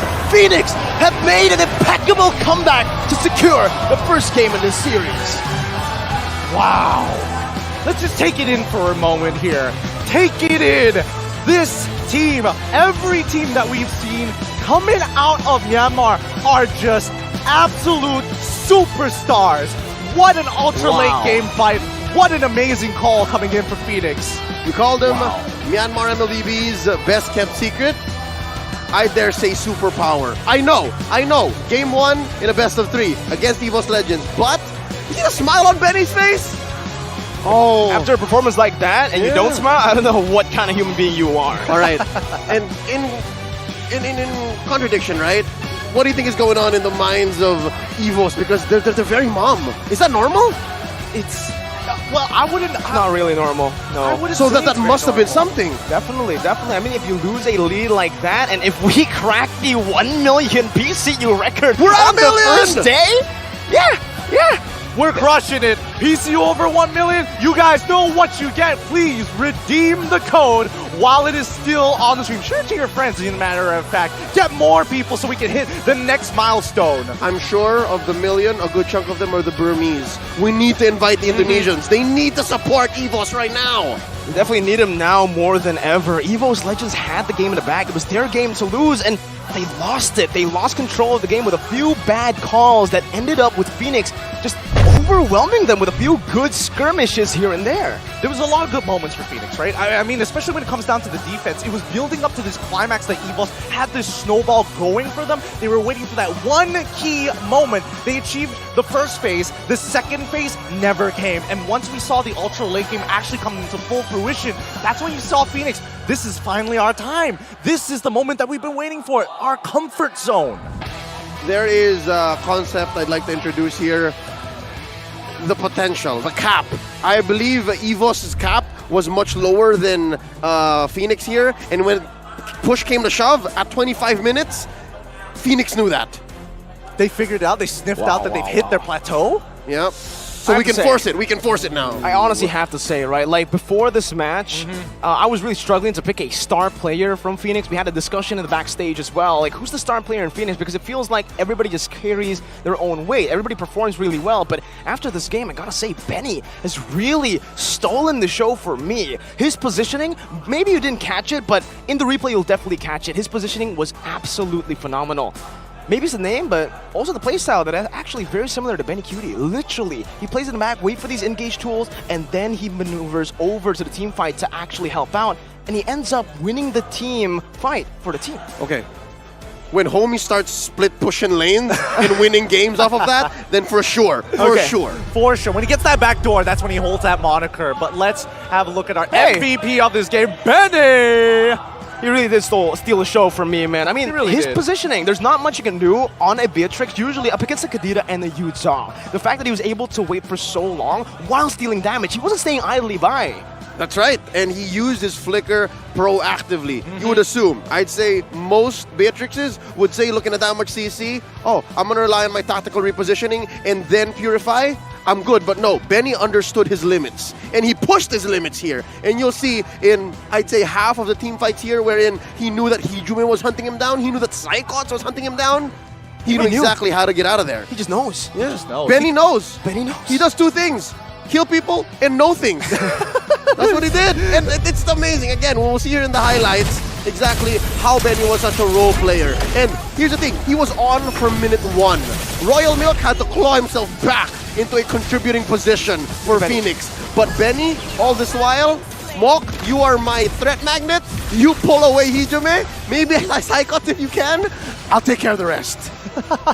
Just give me the space and I will make magic happen. I mean, just look at these small moments that we saw. The fact that they were able to turn this around, this was almost a game-winning moment for EVOS. If it wasn't for the fact that Benny was making sure that he was literally untouched throughout that entire fight. Okay, young Homie was threading the needle. You see how he would still roll forward to make sure they get the kill?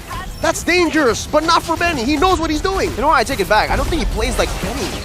He kind of reminds me of a spectacular individual who also got the spotlight, stole the show in another MSC. It reminds me of Kelra. The way he's spacing, the way he's playing this Beatrix, very similar to when Kelra won with Execration. Honestly, the way that I'm looking at it, it feels like Fenix has taken all the greats, honestly, even the Hall of Famers, might I say, from the Philippines and put it into this team. The 7-man roster is kind of cracking all of these different playstyles and figuring out just the core essence of it. So where are we now currently? We got Baby Wise in Feiyan. We have the gold standard, Belra. the Filipino Savage, and Kelra with Benny. Who else might pop through, right? Looking at the builds, again, folks, we usually do not get this far in the games. This is not the average game time. But for these two specifically, Fenix and EVOS, 26 is just but a walk in the park. This is like a day in the life of EVOS or Fenix, right? Like, this is just how they go. So yeah, expect for them to juggle items and to pick the right items for the right situations. Oh man, if we're talking about right items, right situations, right? And that's when we start looking at the Queen's Wings. How effective is this item going to be? Because it's all dependent on a person who is confident in making that play. Because most people would honestly take a step back and be like, you know what, Twilight Armor is the safe way to go. It kind of does everything you need to, just doesn't have that spell ban. It's pretty smart. I mean, again, it's very situational, right? The item, and he noticed that towards the late game, he is less and less getting targeted down. So the Queen's Wings actually does give him a bit more value than the Twilight There's Armor. a clapback. Exactly. Oh, it bumps up your damage once you hit a threshold. Now looking at EVOS' build here, they hit their climax. They hit their peak in item and firepower much, much sooner.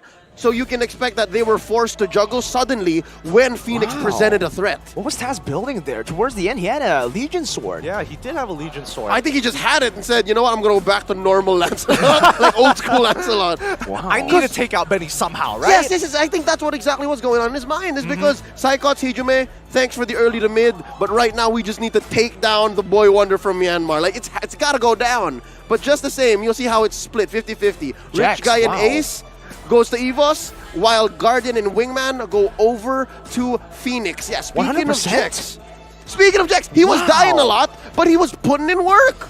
He was. Honestly, it's surprising. Yeah, that's the crazy part. The fact is that Edith has, again, a couple of animations. Just you need to know your frame data here because you're able to cancel people out, especially with the onward. It is a knockup, which is a very powerful mechanic that not a lot of people don't really understand, right? Stuns, some ultimates still go through, but a knockup completely cancels out so many abilities in the game. So watch out.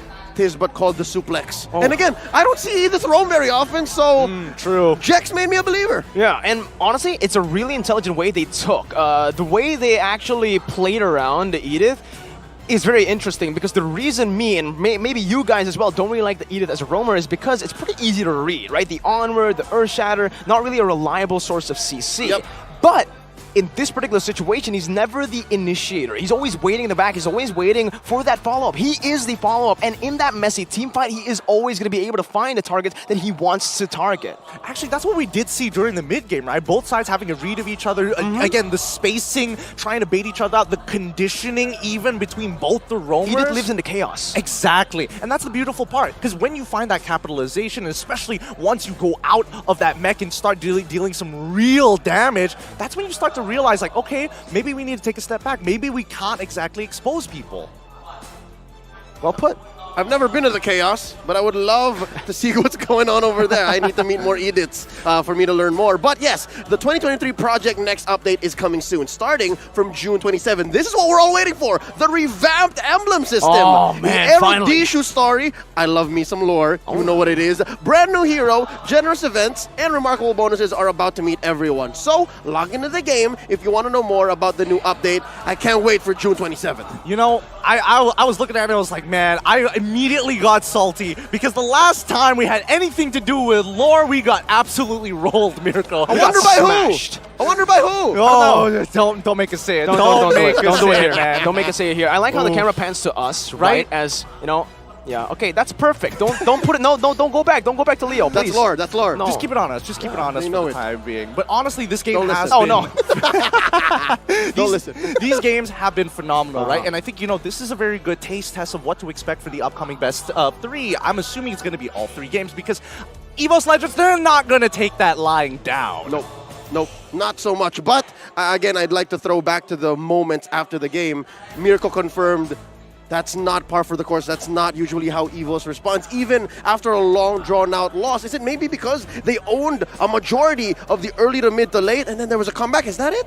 I don't know if that's it, because, you know, EVOs are notoriously slow starters in the game. That's something that I've actually, you know, seen throughout their games, throughout their performances in MPL Indonesia. We've seen that in 2 series in the playoffs for EVOS Legends, they won in a reverse sweep fashion. So the fact that they lost game number 1 does give us a little bit of a hint as to maybe what they're trying to do, especially considering game 1 felt very experimental in EVOS Legends', well, in their playstyle. The way they played was definitely not the EVOS Legends I know, where usually they just prioritize brand-centric. But you mean that in a good way. Yeah. It's not the EVOS you know, because they started off strong. They started very strong in a matter now of fact. I'm worried that they start strong and they end not so well. I don't know about that. I still feel like to the name, especially for EVOS Legends, right? Based on their track record, based on their history, yes, they are slow starters, but I think that especially with the way that they played here today, it still gives them the information that they need. They're still trying to figure out, hey, how do they respond, right? How do they respond to certain situations? How do they play the lore dance, more importantly? And I think now, at least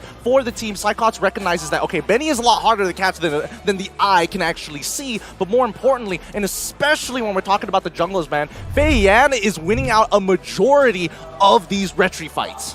Yeah, it looked very impressive early on for Taz, right? It was really, he was getting a lot of these good dashes in and out retry, the hit and run retries. And isn't that weird to say? We were just talking about how Taz is a workhorse. Taz doesn't need the highlights. He just works for the map. He works for EVOS, and he makes sure that Brands gets there. But yeah, it's very uncharacteristic. It's very uncanny that he was getting highlight plays from the early to late, and the game ended at ultra late. But yes, I don't know how they plan to swing back.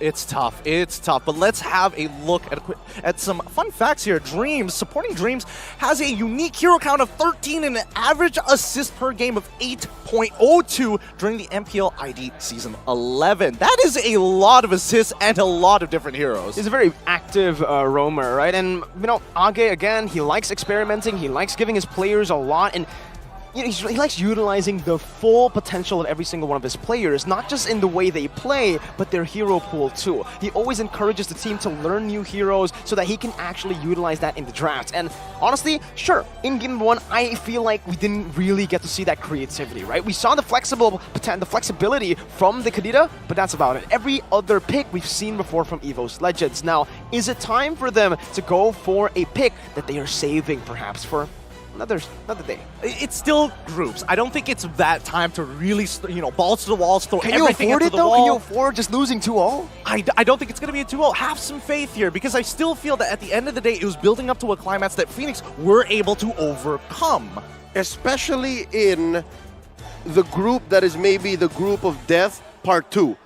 Some would say it's C, right? But I believe there's some fire here to be. This is RSG Slate SG, Fenix Esports, and EVOS Legends. This is also just as dangerous, hell, maybe even more dangerous.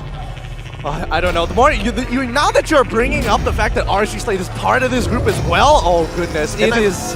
I've heard great things. I've heard great things. Same. A source of mine says they've been doing great in scrims. Oh, even better. Okay. I can't get too excited with this. We're going to be starting the draft, and let's see who is going to be on blue and as well as red. It looks like it's going to be Fenix once again sticking on the same side here. Novaria, Valentina, Wanwan getting banned out. It looks there. No changes so far. Yeah, no changes so far. It might be a repeat of game number 1, because to be fair, at least for EVOS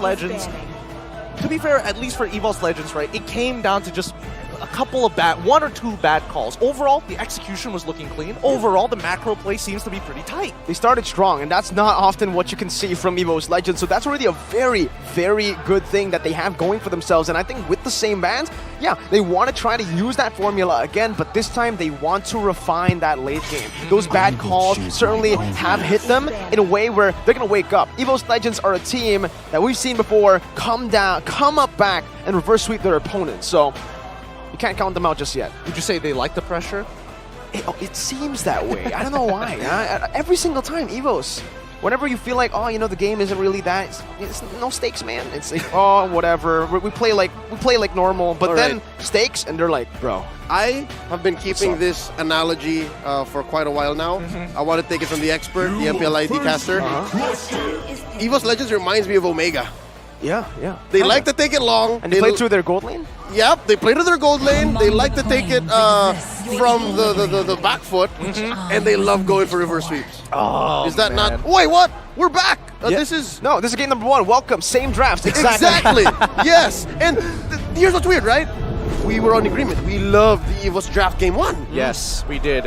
And honestly, I still think it is going to be an overall strong draft, but usually you want to end the game before it gets to that ultra late stages. Let's have a look at a quote coming in from Fei Yang. Kautizi said that Fenix is the dark horse of MSC 2023. I think maybe because we can pressure the Philippine teams. That's why he done so. That is a big statement. And as well, it's a 2-for-1. It's the same exact game so far.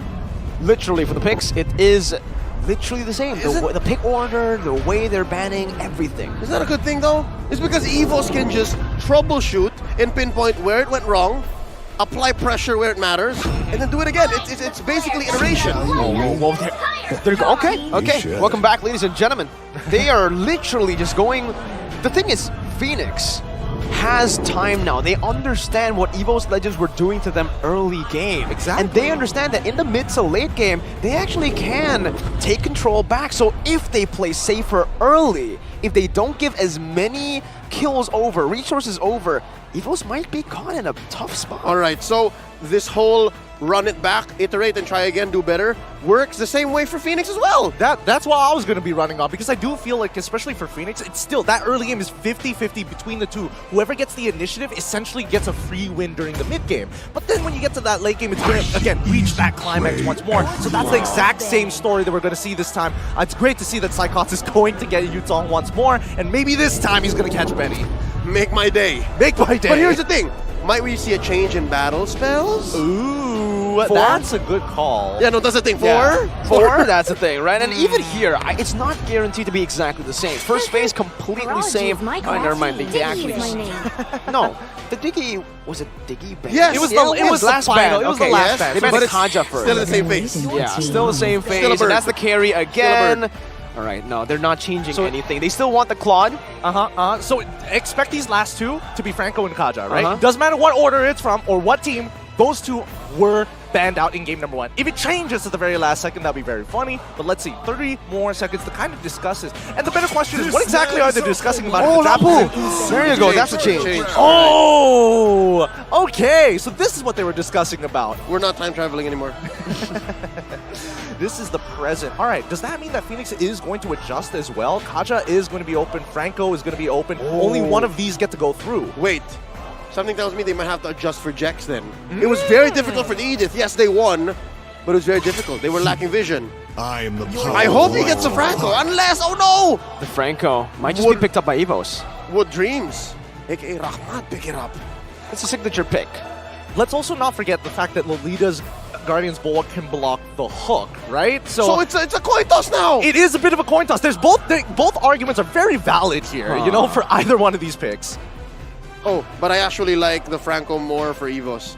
It's more confirmed, it's easier. There's not much they're blocking. There's not much they're blocking with the Bulwark too. Exactly. So it's either, do they want to get the Franco to make sure they can shut down this Yi, but they've already got the Kadita at the same time. So it's a bit of a toss-up unless they go one step further. They go one step further. We see the Claude once more by putting this Kadita into the roam position and getting another mid laner for themselves.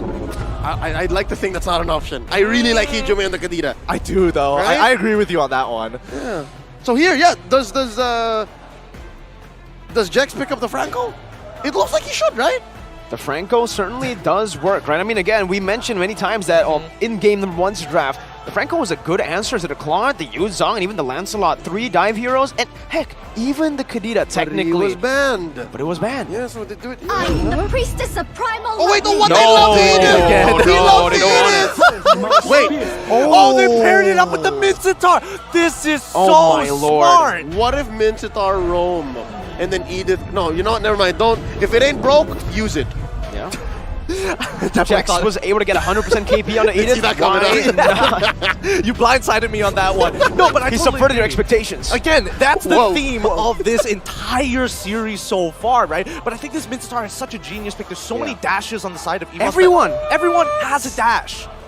Even if they do lock into Lolita, this went under the radar for us. About a month ago, Mincetar was revamped.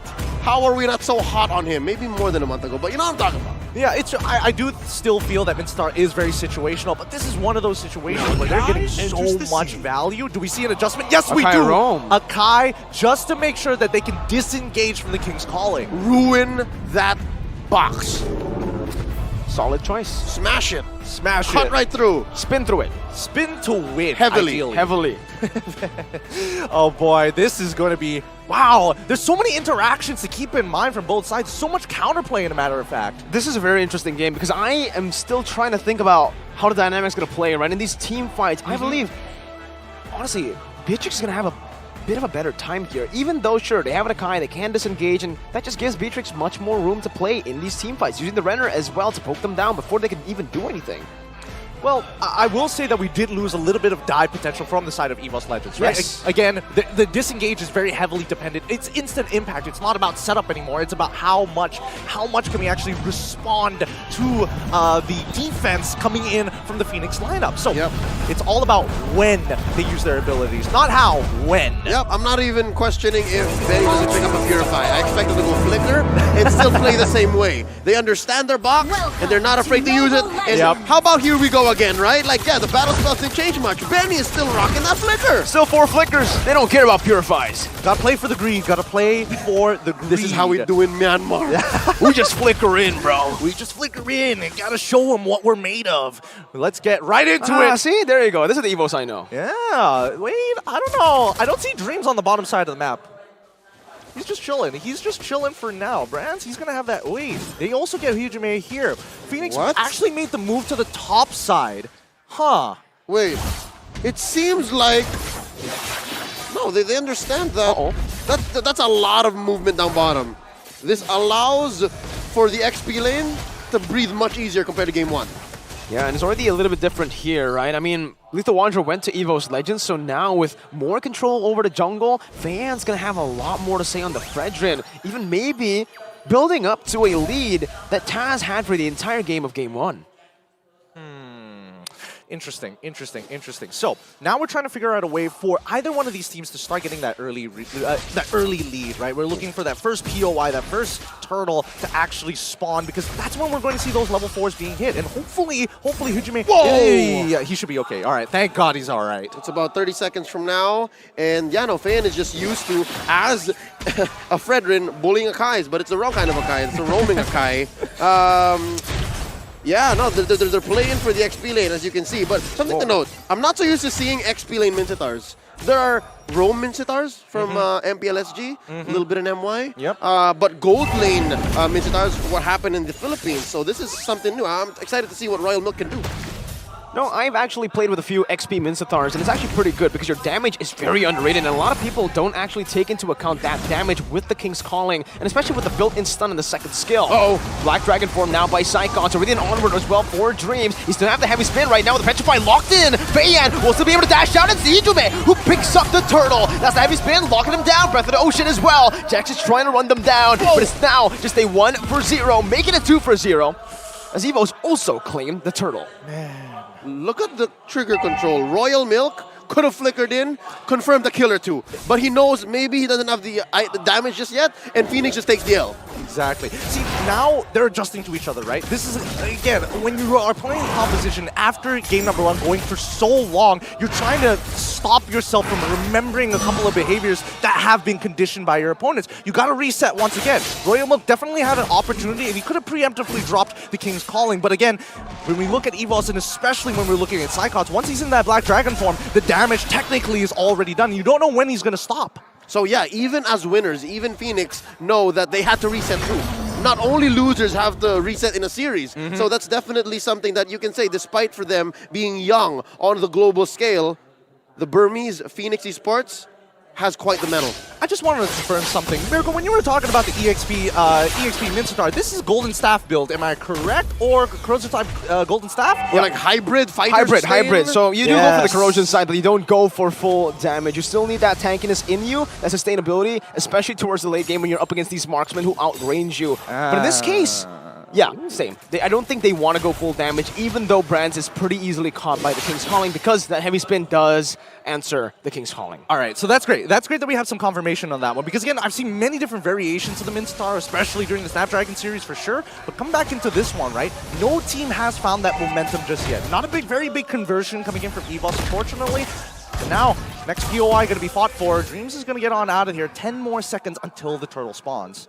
XP advantage for EVOS across the board. So again, that allows for them to clear much faster, rotate much faster, and make it to these major objectives sooner. Yeah, you see Payan is on board, but wait, oh! Oh, wow, Jex is able to escape with the flicker there. Now Retro Battle, it's going to be one out by Taz this time. With a level advantage, Payan was not able to secure it, but now the King's Calling comes through. Brands is still able to escape from it with the Battle Mirror image. Dreams steps out, and EVO's Legends have been clean into these neutral objectives. Yeah, very clean indeed. At least they're moving together. They have the same objective. When they disengage, they completely disengage. I'm slowing down. Hopefully they don't die right as I finish my words. But yes, they're finally out of there. That and EVOS not only walked away with a major objective, but they burned a lot of battle spells and ults from Fenix. So they got away with it. They got clean.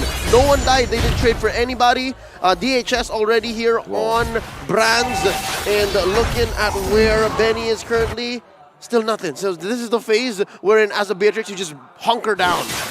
You're hoping for the best, right? You're hoping that you can start sieging down as soon as possible. But again, this is the same movement that we saw from last game, right? EVO's quickly turning it around, knowing that the turtle's going to spawn on the bottom side. They want to make sure that Psychops has the most impact, because right now, Brands, he's basically just farming gold. And so far, I think, yeah, we are on the course for that XP lane Mincetar. He's building up to the corrosion side, and then he has a pair of pants. Yep. It's just the way you word it, right? It sounds really funny for Mincetar especially here, but again, Royal pants then. Royal pants. There you go. Benny already hit his power spike technically. That's the BOD, and they're utilizing it instantly right now. Hijime jumping in with a Petrify. Oh! Dex unable to cancel it. Bok will fall. It's great. Wait, Hijime's still alive for a bit. Benny gets the kill. 1 for 1. I think it's worth it for Benny right now, but Taz will have something to say about it now. Snipe out, heavy spin. Now walking Jex down, bringing him back. Psychop's going to jump in with a Furious Dive, and that should just be Jex falling. But it's only on to Taz's pockets, the utility jungler. Honestly, that's actually not bad. I really thought that initially when they traded 1 for 1, it's not really worth it for either side. Both ultimates are especially powerful. Maybe a little bit more for the real world manipulation, but at the end of the day, we didn't see Psychops use that Black Dragon form. So it's great to see that the heavy spin was utilized instead, just to control this neutral objective. Yeah, little wins with little with major returns. With major returns, because those add up. You push the advantage, and now look at this. Turtle take. Black Dragon for him, as usual. Psychops the enabler now, making the plays happen as the King's Calling locks them down, but Taz is still able to secure it with Phantom Execution from the back, getting into the turtle pit. As Psychops is able to escape with the Furious Dive, just acting as the distraction right now. As Payan still wants to go through. Appraiser's Wrath locking the Panda down. That's why they're starting to go extinct. Unfortunate. Pandas are cute. Pandas are cute. They are also endangered, funny enough. Yeah. All right, so what I saw there was maybe an overload or a misplacement of the ults. I think you overload the turtle pit by putting both RWM and King's Calling. Yeah, this is a new age Squid Game. It's that's a great way of putting it, because again, you walk anywhere, you're in some deep trouble. Man, it is interesting to see how you position this. Does he get one shot? Oh, he does! Beautiful combo there. Just like the lay as well, and that Petrify waiting for the right moment to get it with the rough waves, and now they have complete control in the bottom lane. We'll be able to take this tier 1 for free. If Fayan walks up... Wait, okay, the response from the top side doesn't get as much value as we're hoping to see here, but at the end of the day, it is Brands. He is playing on this Claude, so he shouldn't get punished, especially if he has his BMI up. We have yet to see Royal Milk's Mincetar pay off, and again, there was a little blurb there. Last time he was picked on a global, in an international tournament, held by Muton, yes, was M2. You were there. Yeah, it was not that great. I'm not gonna lie. He was on the way out. He was on the way out. He wasn't a very good hero at that point of time, but the idea is definitely there. Everybody, when you think of Minstar, you think of the King's Calling and nothing else. He was literally just there to babysit Harris. Yeah. Harris was running roughshod. He was unsupervised. He needed a babysitter. Minstar. He needed to put a tax on it. Oh. 13 more seconds until the next objective is going to start coming back up. I'm looking at the alts. I'm seeing everybody's got, majority of them have their battle spells. In this fight, it's going to be pretty much all or nothing here because both sides have not been able to develop any sort of lead after 8 minutes into the game. Only 6 kills overall. This is super tight compared to game one. I'm wondering why that is, despite both of them iterating to some level. They just changed one hero. I think a lot of it comes down to the layering of abilities, right? Because you can get so much impact from one ult, but how do you maximize two? He's your man. Nice. Oh, that's a double petrify, but Royal Milk is still able to escape right now. Benny able to flicker out a heavy spin as well. That's a 2-man Earth Shatter to the back. Cyclops will fall. He brings back dodge away, but Benny will snipe Taz down from downtown. Bayan doesn't have the retribution though, so it is still possible for EVO Legends to look for a cheeky little steal. Brand's clearing out that mid wave, trying to make this happen for the team. That's the onward, locking them down. Brand's gonna be able to use the Blazing Wet as he pops into Purify to lock them down. But now they don't have enough damage. Royal Milk finds Brand, stuns him up. Benny takes him out, and Fenix don't need the retribution. And finally, we see Fenix getting a conversion here. They cracked open Lord, and now everything is there. That purple buff absolutely gone. Going over to Feiyan, and the rest of the team will start to sweep over. How? Cries in Bahasa. That was amazing for EVOS Legends. It started out great with Hijume trying to catch them, but Royal Milk flickered on out. And yeah, look, even Dreams found that amazing pull. A hold on to Mok, but they all got away. They were all so close to dying. It's all Jax, man. You really, like, in the highlights, in the heat of the moment, you're like, all right, it's Benny. It's all these damage dealers making the play, but you see the highlights and you're seeing Jax just zoning all of the Prio members. The worst part is that initially I was thinking that the RWM was doing the damage, but then Dreams with that heavy spin was CCing here, making sure that he can't tap for anything. No tap, no swipe. Wait. He just died there. EVOS is clapping back. I think Feiyan may have been off position there. They didn't call him. I think it's one of those moments where you're going autopilot and EVOS is like trying to look for something to get back to even out that score because it's 5-5 right now, and Gold League developed by EVOS dropped straight down to basically nothing. Yep. So now, again, a subversion of expectations, right? Usually you're afraid of the core heroes. Usually you're afraid of Benny. Usually you're afraid of Mok.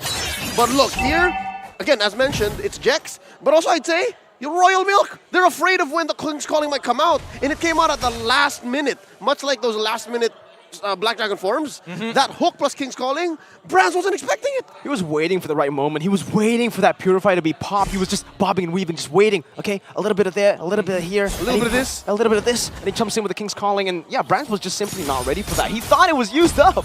Yep. I don't blame him. I don't blame it at all. If game one was supposed to be a battle of fists, just to learn your moves, learn to land those combinations, this is a game of rhythm. It's all about making sure that you time it just right, just perfect. You don't want to get a okay score, you need a perfect score. And despite the reset, right? Oh wait, Jex finds one! Beautiful Breath of the Ocean though. Stop that from happening. Feiyan wants to still look for it. Royal Milk is walking up now. No information just yet as to where the other members are, and Fenix will not take that risk to open up that bush. Yeah, they didn't know the Dreams and Psychots were there. That could have been dangerous. That could have been lethal. Very good call. At least 2 for none. Yeah, at least, you know, both sides are disciplined. They understand that even if they do get a fight, what are they really going to get out of it? The objective hasn't even spawned. Pretty much, even if they do, maybe just a mid-tier one, and even then, that doesn't really change the state of the game. Oh, man, looking at this now in hindsight, about 12 minutes, 30 seconds in, despite it being relatively different, numbers-wise from game one, the dynamics both teams have brought in, again, given the fact that they've only changed 1 hero each, are very similar. EVOS is so all in. Like, they will find you, hit the full combo with the burst and the petrify, and then go from there. And then Brands will maybe late initiation, just blazing the wet around, sure. Fenix has an amazing box, and also amazing potential for re-engage. That's what's scary. So you really can't count out either approach. It's, man, they need to, I think, especially for EVOS, right, their engagements have been a little linear. It's to be expected, right? It's the same person every single time. We haven't seen them change it up to kind of throw Fenix off balance to make maybe a unnecessary call. Wait, he's getting a pretty good push now, bot side. Very good push. No one's recalling now. Oh, this is, oh. He's gonna force it.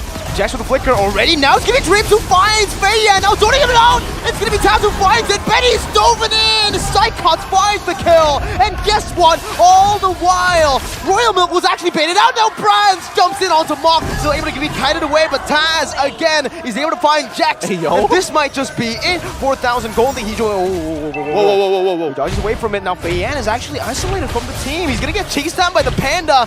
And Claude. They're just messing with him. They're just messing with him. He can't get back to base. Delaying the inevitable. Run, Faye, and run! They're staggering the death timers. This is going to be really good. Look at the way they're just taking their time. The stagger is going to be really massive. They're not, well, Fenix are not going to have their frontliner, and Psychots picks up the kill right as Benny and Jax spawn. Beautiful stagger. Ooh. Eventually, I think the math checks out. That was worth it. Yeah. It was extremely worth it. He's not going to be back for 30 seconds, and these inhibitors are under threat. All right, so in the wake of this defense, I'd like to say, wait, Dreams! Oh, he finds Mock there! Royal Milk jumps in with the King's Calling. Mock is gonna fall. Taz jumps back and forth. He gets the kill. He does not die. Dreams finds the immortality in the back line. H2Man is able to find the rough way. Psychots! Benny has been slain. Psychots is running wild in the back. And Jax will certainly fall. The Primal Wrath does not help him. And EVOS Legends, they crawl back and they equalize in game number 2. You have to admit, that was a beautiful game coming up from both sides. Incredible calls being made, and what an angle coming out from Dreams. What a heavy spin. I'm not so sure. My Bahasa Indonesia might be rusty, but that was Sedap Gila for EVOS Legends. That last team fight into the eventual split push threat by Brands, and then the eventual splitting of the whole team fight. Fenix did not know what to do. Fenix could not respond. There was just too much EVOS Legends was presenting. And from out of nowhere, too. That stagger, man. That stagger really did Fenix dirty. It did. It cost him too much. It wasn't worth it in the end. And the worst part is that H2Man was looking real tantalizing there. He was like, I'm 15% HP. You can absolutely kill me. Catch me if you can.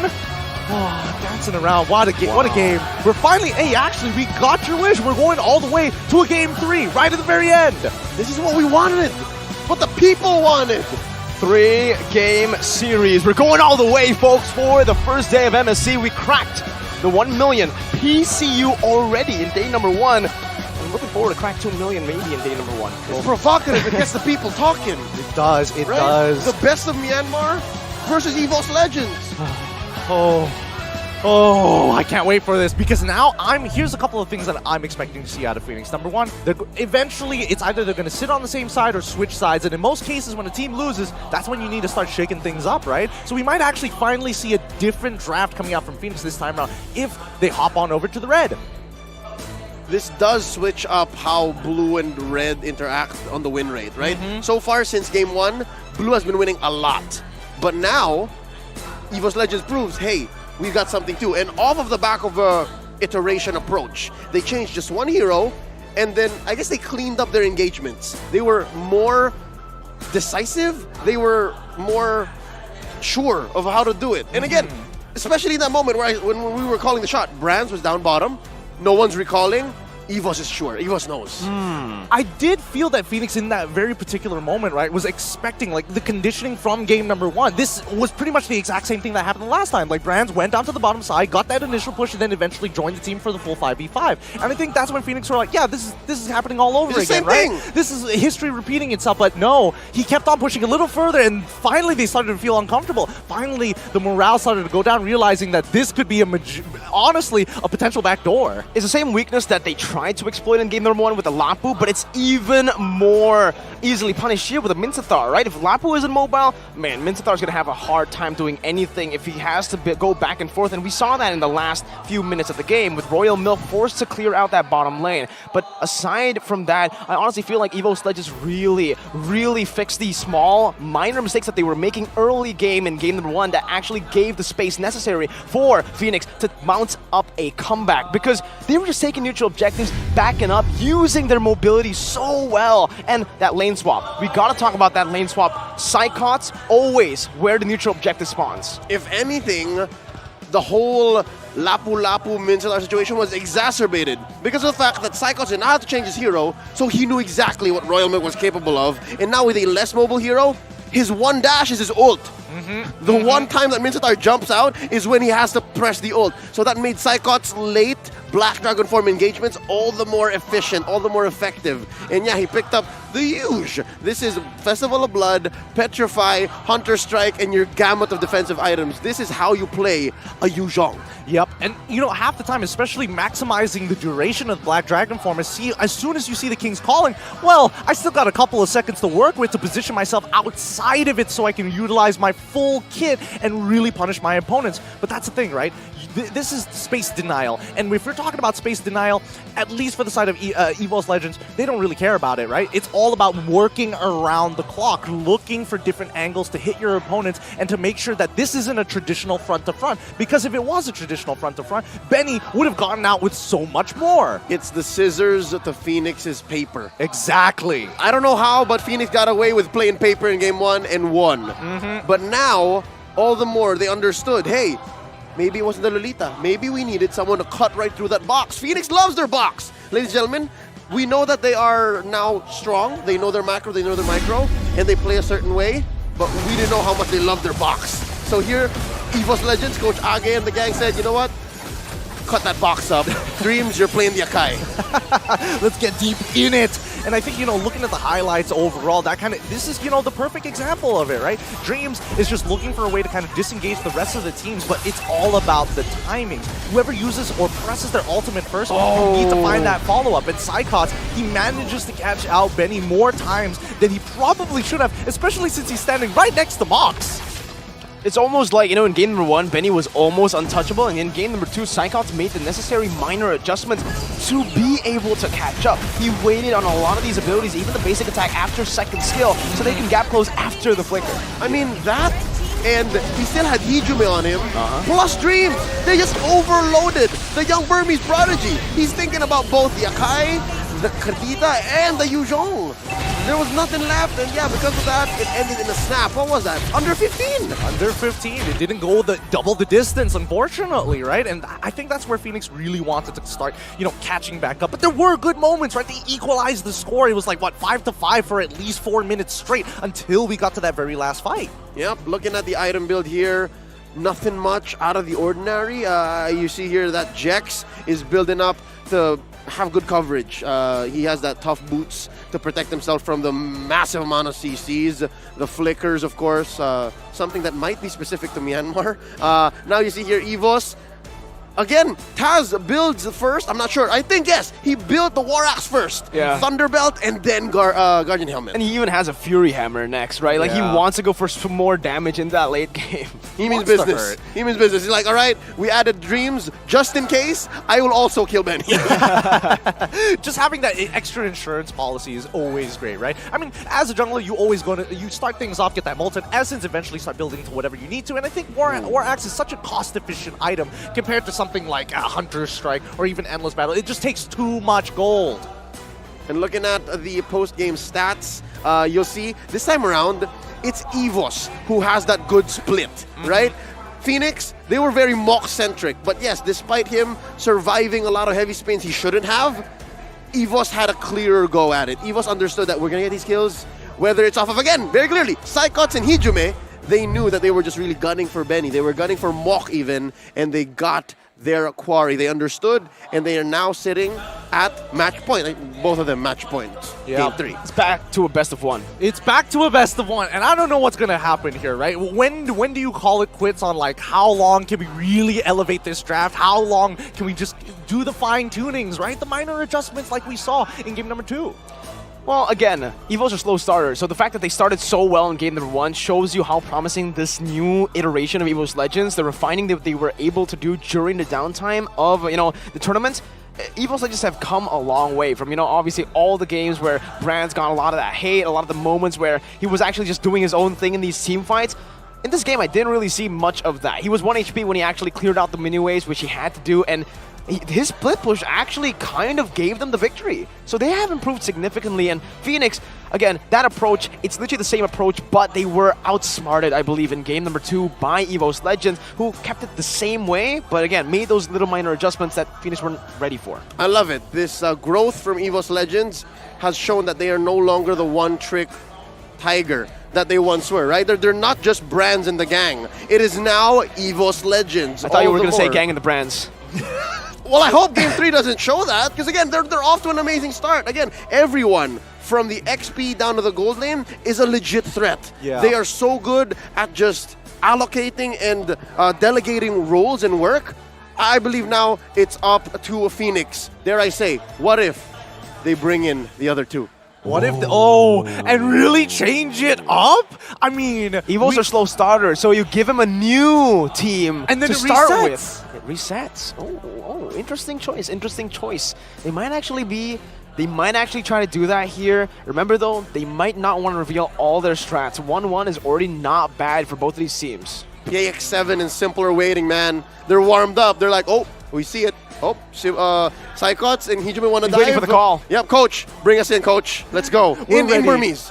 In Burmese, In yes. Burmese. Oh, man. But then, okay, so if that's going to be the case, right, because I do feel that, overall Jex has been playing an overall strong game, so how much do they change without really, messing up the dynamics so far, right? Because then where do you attack the map? Are you going to be looking to hurt Taz? Because a lot of these times, as you've mentioned before, Taz has been that workhorse trying to go into these fights and more importantly to secure these objectives. And the slight adjustments in game number 2 where they're actually focusing down on making sure that Feiyan doesn't get even remotely close or is put down to 1 HP to make that early retribution come out faster. I think targeting Taz isn't really going to be a viable option to go for because, again, Taz is always placed on these independent heroes in the jungle, right? He is that workhorse, like you mentioned. He's a very independent jungler, and he always makes the utility jungle role work. You take away the Lancelot, now that is a way you can try to shut him down because the Lancelot is just emphasizes Taz's playstyle. It really synergizes well with his playstyle, and if you take away the Lancelot, say, force him on a Fredrin, which hasn't actually been doing too well despite being 100% in the pick rate. He's actually lost 4 games and only won 2, so right now not looking really good for the Fredrin at all. So what if that is a direction? In addition to maybe Simple and PX7 coming in, who I assume might play a more traditional mid lane duo, right? Instead of like the Edith plus Eve. What if it becomes simpler, like an initiator and an artillery? Yeah, there you go, right? So there's not much you can do for mid. Sad time to be a mid laner. But yeah, that's what I'm saying is, what if in addition to the Simple and PX7 Gambit, they try to in-game and in the draft choke out Taz? What if that's what's been holding this new EVOS Legends together? I suppose whether it could shake things up, right? But I feel like the dynamic is going to come down to the draft more than anything else. I feel like a lot of this is going to be linear towards that mid lane, but let's keep in mind, the 2 heroes that cannot be picked so far is Hellcrit and as well as that Grok. That needs to be abused. And again, the only people who really mess around, especially with these artillery types of mages, are going to be the EXP and roamers. So I do feel like there's going to be an adjustment, and we are going to see things, especially when it comes down to like, hey, maybe Farsa needs to start coming back in. Maybe we need to start opening things up like Glue and as well as Farmis. That is a natural relationship. Maybe ban the Yve, go for the Feramis, right? Something that we have seen before was that, or just another iteration of just leaving the Glue open, picking up a Feramis for yourself. A lot of these, strategies that we've seen before in our local MPLs, yeah, they kind of have been slashed a bit here in the series. Glue getting banned, even the Joy not, let open at all. There's just a bit too much respect, I feel, for these heroes. And honestly, I want to see some differences in game number 3. If they go for the same exact draft, then it's just a battle of wits again. EVOS and Fenix aren't really touching the jungle. I don't know if it's respect or the fact that they both know that these two dudes can play anything, Feiyan and Taz. But yeah, no, not a single jungle ban. I hope that maybe they start attacking the Lancelot, the Fredrin, forcing one or the other into the role. Hey, what if Feiyan steals the Lancelot? He has a pretty decent Lancelot. That's a really good point here. I didn't think of that actually. Maybe if they start, well, to be fair, it could just get banned out. But let's say hypothetically that Feiyan does get access to the Lancelot. What is going to be the response coming in, especially for EVOS Legends, right? Because again, Lancelot is one of those heroes whereby it's a bit of a struggle. I'm thinking assassins, but the win rate for EVOS Legends on assassin junglers has not been very good. Yeah, no you don't want to give him Fredrin, right? Fredrin is iffy at best in the hands of Taz right now. No Hellcurt. He played a Hellcurt in the grand final, so that means Coach Age has plans for him. Like, EVOS Legends is prepared to play around the Hellcurt, but that's banned. In addition, Hellcurt is great against Lancelot. You really can't just dash around and be the arguably best objective taker in the game right now when you don't know where you're going. So yeah, no, this whole Hellcurt situation may have made the situation worse for EVOS Legends. Honestly, I would say the Grok was the big hit for everybody, right? Because he is a very big solution to so many things. Oh yeah, you have an artillery mage, no problem. I can cancel it out majority of the time. Just being Grok, you know? Natural abilities, especially with the Nature's Barrier, that wild charge always puts the fear in the hearts of marksmen everywhere. All right, though. I want to really just talk about EVOS Legends a bit more there, for Taz especially, because Coach Age always has a certain member who he forces to play random heroes that end up being really good, right? In Bigatron Alpha, it was Renbo. That's how he came up with the Johnson Kadita combo, the Cord. Mid Lapu Lapu, mid Lapu Lapu, yes, all that. Now for EVOS, it's Taz. He's the one who's been experimenting with a lot of crazy picks. Arlet Jungle in MPL Indonesia, Paquito Tank Jungle that was first used in MPL Indonesia, the Tankido and Tankido. I love it. So he is Age's monster. He is Age's monster. I hope it comes through. He's a toaster. What? Monstaz. That's the one. He can do it. I think he can do it. I think so. Would he get away with it? I do feel that like Tankido might be honestly not that bad of an option, right? I do, especially with a few buffs. Especially with a few buffs. Homie got buffed. Homie got buffed, but I do like to see full damage Paquito, right? I want to see them snowball all over again. Like, the impression that EVOS Legends gave off in game number 1, it's still sticking with me till now. I completely forgot, but this man, Taz, we've been talking about his utility jungle, but when he joined the MDL, one hero was 100% banned away from him. It's the Fanny. This guy's a Fanny god, and we haven't seen the Fanny in so long. So that could come up. So even if the Fanny is open, you think Jex would allow it? Dude, Duke can play everything. So even if the Fanny comes through, yo, I just pick up a Cho, I just pick up a... Why is the Kaja and Frank when I pick up a Kufra? What now, Taz Fanny? What now, Fanny Taz? Even so, I mean, even the Minotaur could be given to him as well, right? Why not in these situations? That's true, a roamer Minotaur. It's just not, it's so annoying to deal with, right? There's so many things that a roamer could do to really mess up a jungler's day, and that always comes into question in these matches. I'm excited to see what the adjustments are going to be, and especially, I think if this is going to be the case, it's Fenix who decides which side that they're going to be on. If we see them on red side, wow, we might see a complete turnaround. I'd like to see that, but also I think this confirms it's not simple in PX7. Yeah. Because Jex is still sitting there. Oh, man. No trade, so it's not active here in the first day of group stage. Maybe they might cycle through later on in the next few matches that they have. And when and if they make it through the knockouts. That's the thing. That's the thing, right? It's 1-1 right now, which is already a pretty good score. Remember, it's like 2-0, I believe you get 3 points, and in 1-1 you get 2 points, and if you go 0-1, you don't get points. You get 3 points. Imagine how RSG Slater are doing now. Diablo and the gang, right? They're looking at each other. Guys, if we just go 2-1 each and every single time, we might be able to make it out, no problem. If better, just 1 win. Coach just saying, hey, watch this. Right? These guys are crazy. They're strong. Yeah, they are.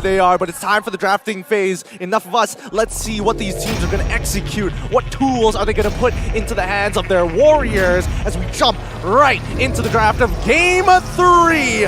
Current score 1-1. Fenix versus EVOS Legends. Something to note, their side choice, again, what is it going to be? Has been heavy, and if it's up to Fenix, then... trade. Oh, no, it's the same. They stay blue! It's going to be the same thing all over again, isn't it? Looks like, so far in the bans. Same bans, exactly the same, no changes at all. These teams are ready to go. They are banning these things out fast. They're just going boom, boom, boom, each and every one. Fenix, they want to get the show on the road. They're still hot and ready to take on EVOS Legends. EVOS Legends slowing it down, making sure that they have momentum, resetting to make sure. Let's keep in mind, the conditioning is still there from game number 1 for the side of Fenix, and they needed to reset in game number 2 if they wanted to win that out. Of course, they close up the banning phase with the same 3 heroes per side. Same. Literally. So he's gonna be the E first. Oh, they steal it away. There you go. They S it away. They steal it away. Stand tall, stand proud, Leo. He's standing up right now, by the way. I don't know why I had the shortcut steal, but yes. But yes, the Lancelot finally going into the hands of Feiyan, and now EVOS Legends looking to respond. It'd be so funny if both teams just switched compositions. Eve Hijume is something that it is his comfort pick. He's amazing on the Eve, but I think he knows. But with that knowledge, does he pick up the Eve and say, you know what, I can outplay the Kadira? It's not favorable, but I know how to do it. I think he does. Hijume is known for playing this Eve. His Eve was literally, yeah, one of the standout picks for him. It's his signature, and they will go for it with a Kaja as well. I love it. I love the fact that at least for EVOS, they're not going to be like, we're not going to take your entire composition. We got to make sure that we do have insurance policies in place, and this time it's going to be in that Kaja. Kaja, super important here because, again, if Feiyan is able to get on top of that turtle plate, he's got a very good chance to beat Taz in that retry battle. It truly is a 50-50, but with a single Divine Judgment, he can turn that 50 to 100%. If Fenix don't pick a gold laner here that can do well against carry or just pick up the carry, it's going to be carry next. Nope. We were all hopeful. We were all looking there. It's like, did he get it? Did he get it? But it's going to be Beatrix once more. I do think it is still a little risky, but I do like seeing the Kadira getting into the hands of Fenix. All right, so with that, we are going to limit test Hijume. He's been playing around Kadiras as an Eve in MPLID. I wonder if he's ready for a Burmese Kadira. Oh, we'll see, man. Again, though, Eve Kaja. You need someone to help that Kaja burst down some members, and honestly, the best choice would still be that carry. The carry against the Beatrix isn't that bad. If you go for the Purify as well, up against the Kadira, you can survive. So I still see this as a viable choice that EVOS Legends can go for. And if they want to go for the carry, it has to happen now because it will 100% get banned out in the second phase. Also something to note, there is an absence of dragons that are big and black. Ooh. That's a good point. I love how you finish your line and instantly Lapu gets locked right in. The timing could not be more perfect. And then they're going to ban the Yuzhong. I was hoping for the timing to actually work out there, but well, let's see. Let's see whether this is actually going to be the case. Considering it. Here's the thing, right? I was hoping to see maybe even a Harith option here coming in from the side for EVOS Legends. You know, Brance has played it before, and I think it actually does pretty well, especially if they're going to be playing gold lane centric, and they need to start smashing this matchup against Benny. I don't know. Looking at it, you know, he's had a few or many moments to go for the Harith or a Lunox or just a mage gold laner in general or just a different gold laner. Even Valentina, they tried it and it never works out for him. So I think in terms of signature, in terms of comfort, it still has to be the marksman, as he's known for, the king of marksman in Indo. I think that's fair as well. Edith gets banned out. The respect! They read into it. They understood. And here we see Fenix blocking out Brand's picks. They're okay with the Claude. So, they're okay with the Claw. I was expecting the Claw first and then maybe consider the carry here, but the fact that they're banning out the carry does kind of give away information, right? That Fenix is looking to posture to make sure that they have at least a lot of tanks. EXP lane probably going to be attacked. Maybe they could also be looking to hold on to the Franco possibly if EVOS don't ban it out. Oh yeah, no, EVOS is thinking Franco ban or Yuzhong ban. Tough call.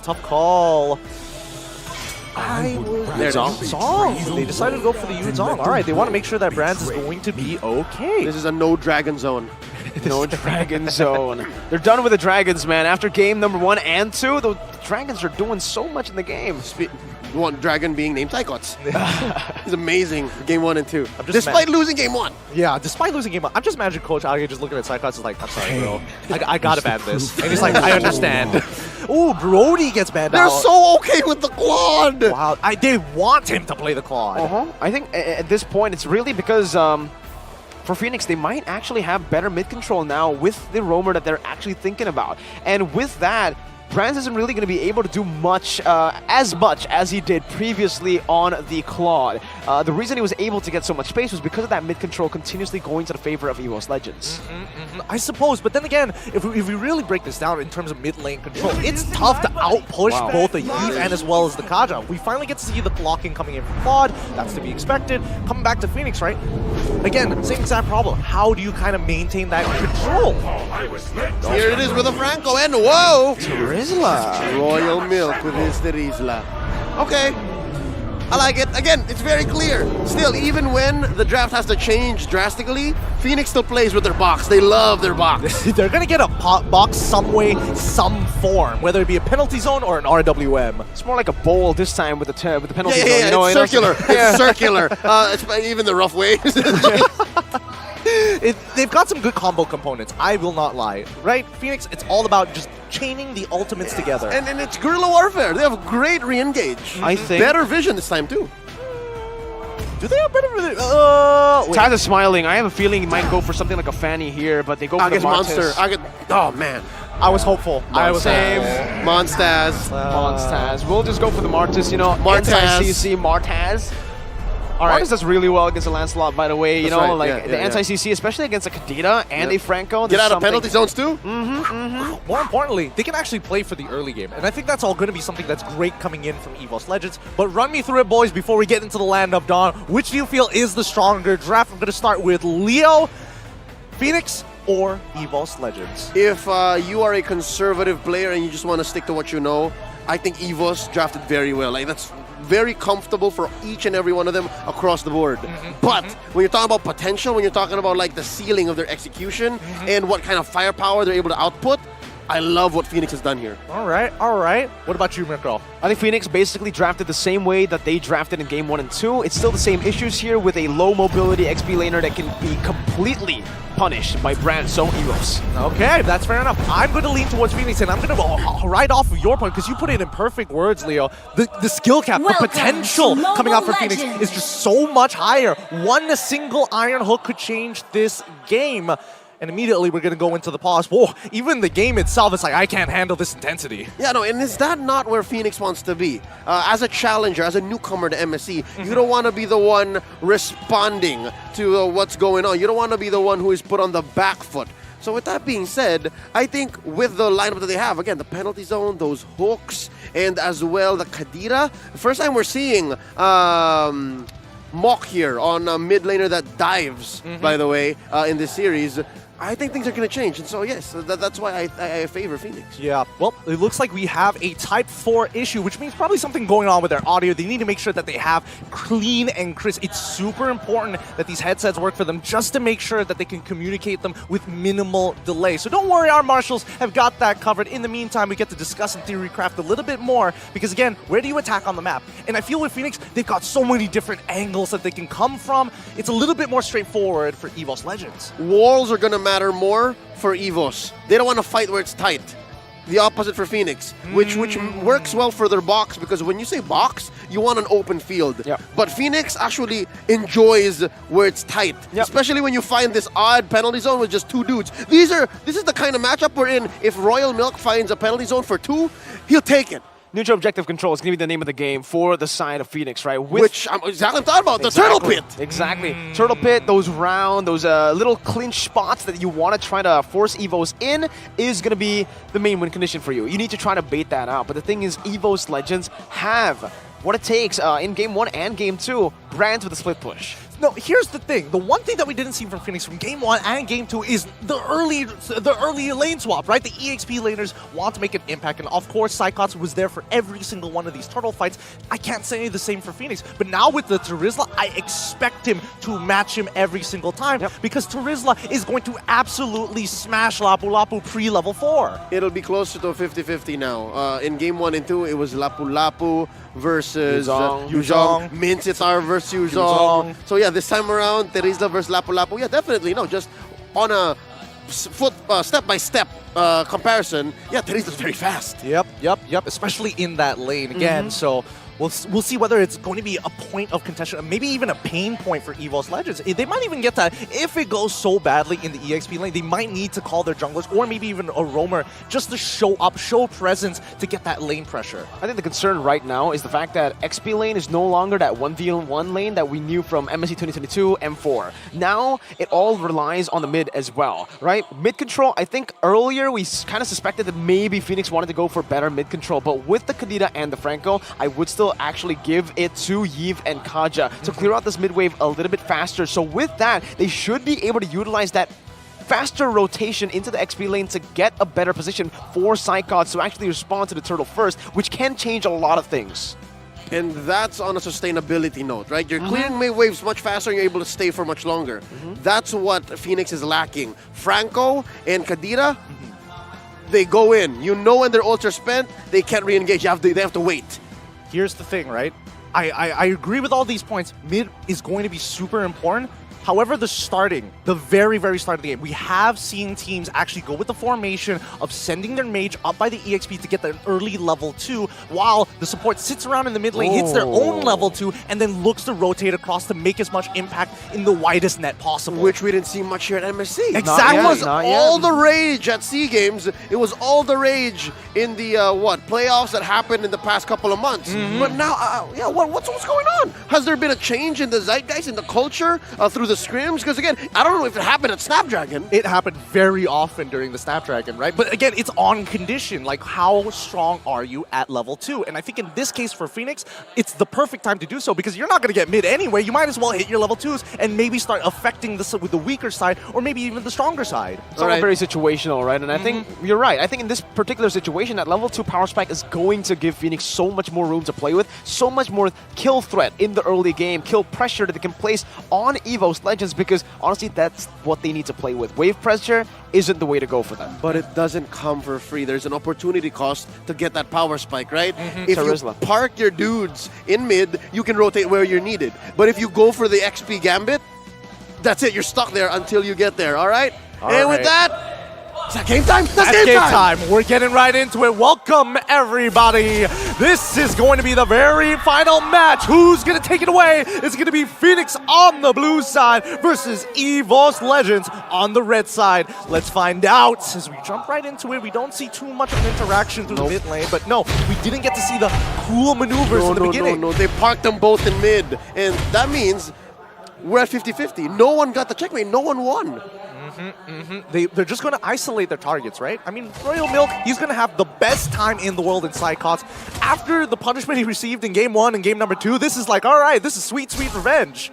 Yeah, both the gold laners as well, just playing it super passively. But again, Dreams on this Kaja, you can expect him to play more towards Brands. He wants to utilize this early, no kill threat Kaja to just build some pressure, open up the map for Brands, giving him a safer lane. Meanwhile, Taz, the workhorse, is doing his thing once again. Fan getting a little bit of damage onto Dreams there, even using the Retribution to poke him down as Jex looks for a hook, gets. Hello, Taz. Oh, they might just be the full commit. My goodness gracious, Taz.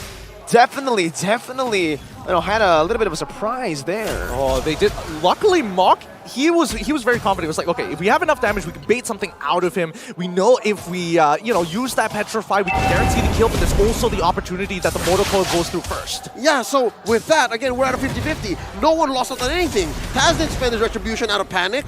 No battle spell from Fenix either, and now we're at clean 50-50 for this turtle. Oh, Royal Milk still saving the penalty zone, jumping in already, doing some damage onto Taz, but Fan has taken a lot of damage as well, getting poked down by Hujumit earlier. Dreams is waiting for level 4. Once he gets that, the Divine Judgment will give him a lot to say, but the Bloody Hunt locks him down in the rough waves.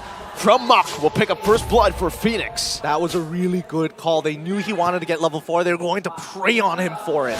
There was some level of conditioning there because so far in this 2-minute, 30-second game, there's another hook!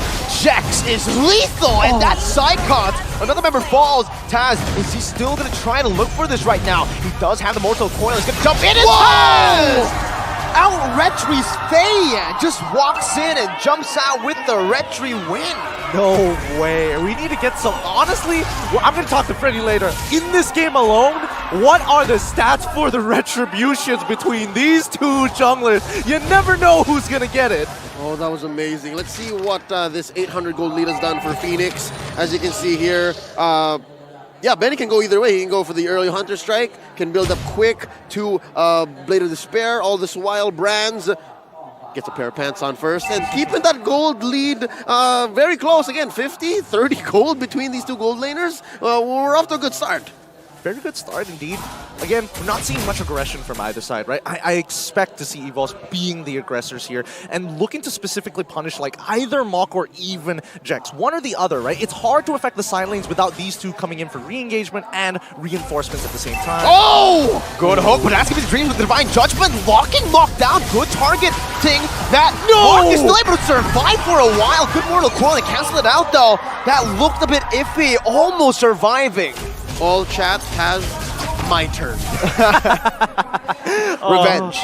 Dude, the timing on the Kadita passive actually fucking getting that heal brought that extra couple of seconds, and that could have been the difference maker there for Fenix. But unfortunately, at least EVOS, they walk away with it. Fine, no big deal. Let's see where else we can attack on the map. Half a minute until this turtle goes up. So far, Feiyan and Taz have been on point, keeping their retribution when they need it, spending it when they don't. And so far, I'd like to think we've yet to see our XP laners join. Yeah. That's what I'm excited for. They're still not going to be part of this next team fight. They're not. They're just going to keep them isolated here for now. We've seen the early proxy and a quick recall coming in from Fenix's side. We're going to see Royal Myth maybe joining the party here? Yeah, yes. He is. Psychos is making his way down as well, but he's taking his time with it now. Ooh, a cheeky little hook there from Jax. Taz is opening up the turtle side already. Hijume just doing some poke right there as well. Has in the position to go for the flank right now. Hijume doesn't have the Purify. Dream's unable to open up that side of the push just yet. Now Psychos jumps in with the Bravest Fighter. That's only the Bloody Hunt used up onto Psychos. Now he's lazy to went to the back line. The stun comes in, but Taz is able to find the Mortal Coil to take Royal Milk down. And just like that, EVOS Legends will be able to secure this turtle. Not for free, because look at Benny. All right, a turtle for a turret, yet still I'd say EVOS won that out. They got a 2 for none, plus the turtle, at the cost of nothing. That's free 99. And plus they eventually get the push anyways, and Grand Theft Orange! Yep. I gotta steal that. I'm gonna be stealing that real soon. I'll allow it. I love it. That's a great one. That is a great one. But at the same time, we need to talk about the conversion, right? Because now, EVOS Legends, they were able to get what they want. A neutral objective, they got a couple of kills, and more importantly, they took the entire bottom side jungler, the most important buff from them, as well as a tier 1. This is a great start. Oh, Purify. Now Psychos with the Bravest Fighter instantly with the stun as well. That's the better trade, but it does nothing against the frontliners from EVOS Legends, who can soak it up and take the kill. And that's a snowball that we were talking about with the Martyrs, that potential 3-0 and 1. Psychos had a small lead over Royal Milk. I saw that he was on his way to his own. Oh, wait! Royal Milk, that's a flicker penalty zone. Huge man, no Purify this time, locked down. Of course, as a caster, as soon as you mention something, it happens, right? That's the curse, man. That's the curse. That's the caster's curse. Specifically, it's not mirror curse. Caster's curse. So We gotta be very specific. I was saying Royal Milk was actually trigger shy in that mid lane engagement, but then again, as soon as he saw that they can get his Dreams! Oh, Dreams actually gets out of that one. Phantom Execution in the back. Oh, that's my judgment. He conceals that, but the Thorn Rose gets him. Feiyan now trying to run away, but now just a little bit more damage. Decimation gets canceled away.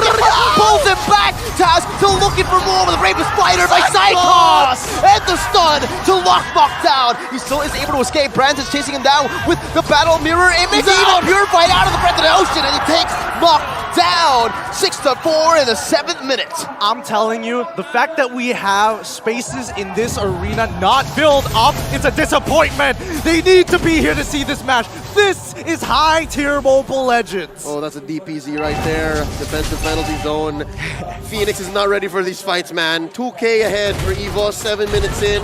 I don't expect Feiyan to try and take this. Yeah, Jax just made the call. Bro, they're too quick. They're too quick. Give this turtle away. Yeah, not anymore. We can't take more damage. Not like this, and especially if it goes bad, that's going to make that 2.6k lead from the side of EVOS turn into a 5k, and then the mid game is basically done for. Look at Psychos, man. He's making bank about 500, 600 gold ahead of his lane rival. And yeah, he's on his way to a beautiful Dominance Ice. That's going to do work against a majority of Fenix. That is going to make... That's such an investment. I love the Dominance Ice right here. It really is. It really, really is. And it feels bad for Royal Milk, who's supposed to smash this lane matchup, but Psychos is just getting more out of these team fights than Royal Milk himself. Now keep in mind, Fenix, it's all about their ultimates. Without their ultimates, they're not going to engage. They need to find the perfect penalty zone too. In contrast to Psychos, who's all right with maybe, all right, Bravest Fighter Part 1 here, and then I can keep the other charges when it matters, plus I have a flicker to play around with. Yeah, for Royal Milk, it's an all-in situation. Yeah, the anti-CC really... Oh, wait, Royal Milk. 3-man penalty zone, but he's going to be the one bursted down here. Taz with decimation. Jax is looking for a concealed play. He flickers forward, finding some Brands there with the suppression. But Jax is going to lose out on his immortality. The Rouge Passion is doing so much damage onto Taz, but he's still able to escape. It's the real world manipulation from Hijime. Takes Jax down. Brands down for 2. 2 for 1. Fei Yan doesn't want to stop there. Thorn Rose, phantom execution to the back even. Just getting out of Dreams' range, even though he doesn't have the Divine Judgment. Wow, I can't believe they found one back there. I thought it was definitely going to be a 2 for 1 for sure. Yeah, he was fashionably late. Yeah. I could have sworn Fenix was done. And I was going to say, isn't Fei Yan a little too late? But no, Fei Yan is never late. He's always on time. Here, check it out again. Like, I wonder if that was well communicated. Or was it like a last-minute thing? It was like, no, I can still do it. I mean, look at the movements, right? Like, Beatrix, specifically Benny, is super late to this particular fight, right? He takes the safe path around. And while this is happening, you can literally see Lancelot coming from the bottom side of the map to try and clean it up at the end of the day. And clean up he did, but in the form of just one take. It's Hijime. Here's a Lord Dance. Okay, Taz revealed Jax, now Bravest Fighter as well. They're just isolating Jax really well. Dreams finds the Divine Judgment onto Mock. Good read, right flickering in onto the bush instantly. Royal Milk trying his best to stay as that frontliner, staying and giving vision, but Fei Yan will be gunned down, zoned away. EVOS Legends 3 for 0. This should just be a free lord over to the Tigers. All right, yeah, maybe this time Fei Yan was late. Maybe this time, all right. Maybe this time, but you have to give it to Dreams. That game sense coming in from him, phenomenal, right? Again, that could have been a gambit whereby you don't have vision, you're flickering in, nobody's in there, guess what? You wasted a flicker for nothing and you look like an idiot. But this time, he is on point, so sharp right now, so hot. And not just that, they started off on the best of feet. They denied the Franco the ult. He didn't get the bite out on anybody. Exactly. They bursted down Jax even before he could respond. So I think, off of the back of that win, a free Lord, a 3 for none, EVOS can force the advantage, despite Fenix for sure being able to defend this against a level 1 Lord. They can use that to the next team fight's advantage. They can say, you know what, it's fine, just burst down on Jax, and then let's re-engage. It just feels like EVOS Legends, they just need to initiate first. If they do that, Fenix will just completely they're going to be chaotic, and Royal Milk doesn't want that to happen. But it's a good disengage right now. Brand still able to escape, but Fei Yan follows him through. Brand still able to kite away, but he will fall. Benny with a flicker forward. Now the Bunny Hunt locks him down. Psychon still able to stay for a bit, goes in for the stun, but Taz is jumping in. That's a decimation.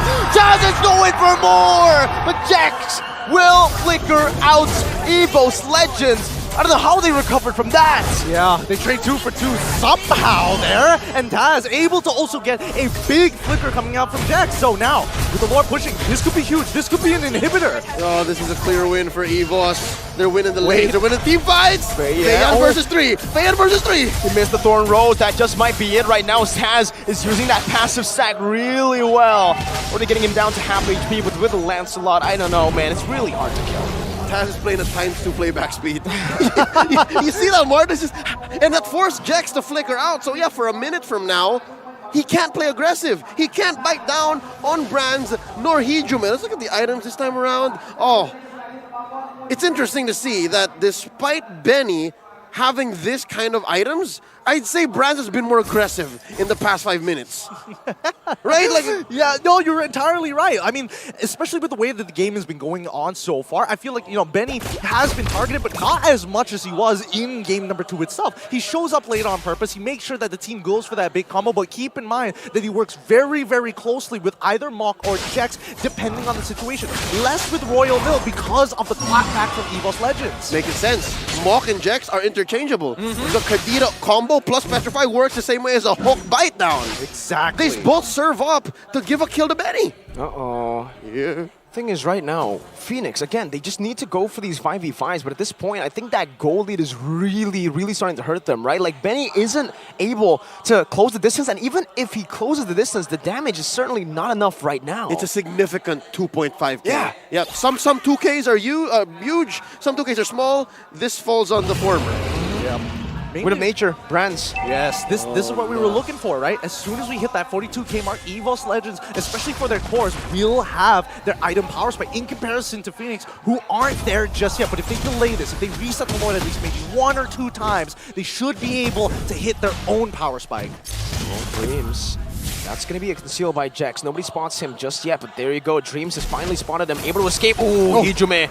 Good sidestep to escape from that Iron Hook. But Fenix have got a pretty good opening now onto the Lord. Taz is doing a good job at just trying to reset it, but he's keeping it at bay, just buying some time. And look at this. Exactly what they did in game number 2. Brands is going to be in the side, but now Fenix trying to go for a Taz with a Mortal Coil. He's still going to go for it, but the Bloody Hunt locks him down. And that's going to be a free retribution for Fayad. Now it's going to be a 4v5 play right now, as Benny's going to be able to go for the Wesker onto the back line. That's the Defiant Judgment to lock Benny down. Taz somehow still able to survive, dodging here and there, bobbing and weaving. Taz is alive, and EVO somehow come out on top in a 4v5. No way Taz lives that. How does he get away with this? Yes way Taz lives through that. EVOS Legends understood the situation. They knew that they lost the Lord. No way, but they're gonna push it. Psychot to the stun. Rough Wave still comes through. Now Fayad trying to clear out the waves. The puncture is perfect. He gets down and he defends his base turret. This Lord for Fenix marching up through top lane is so expensive.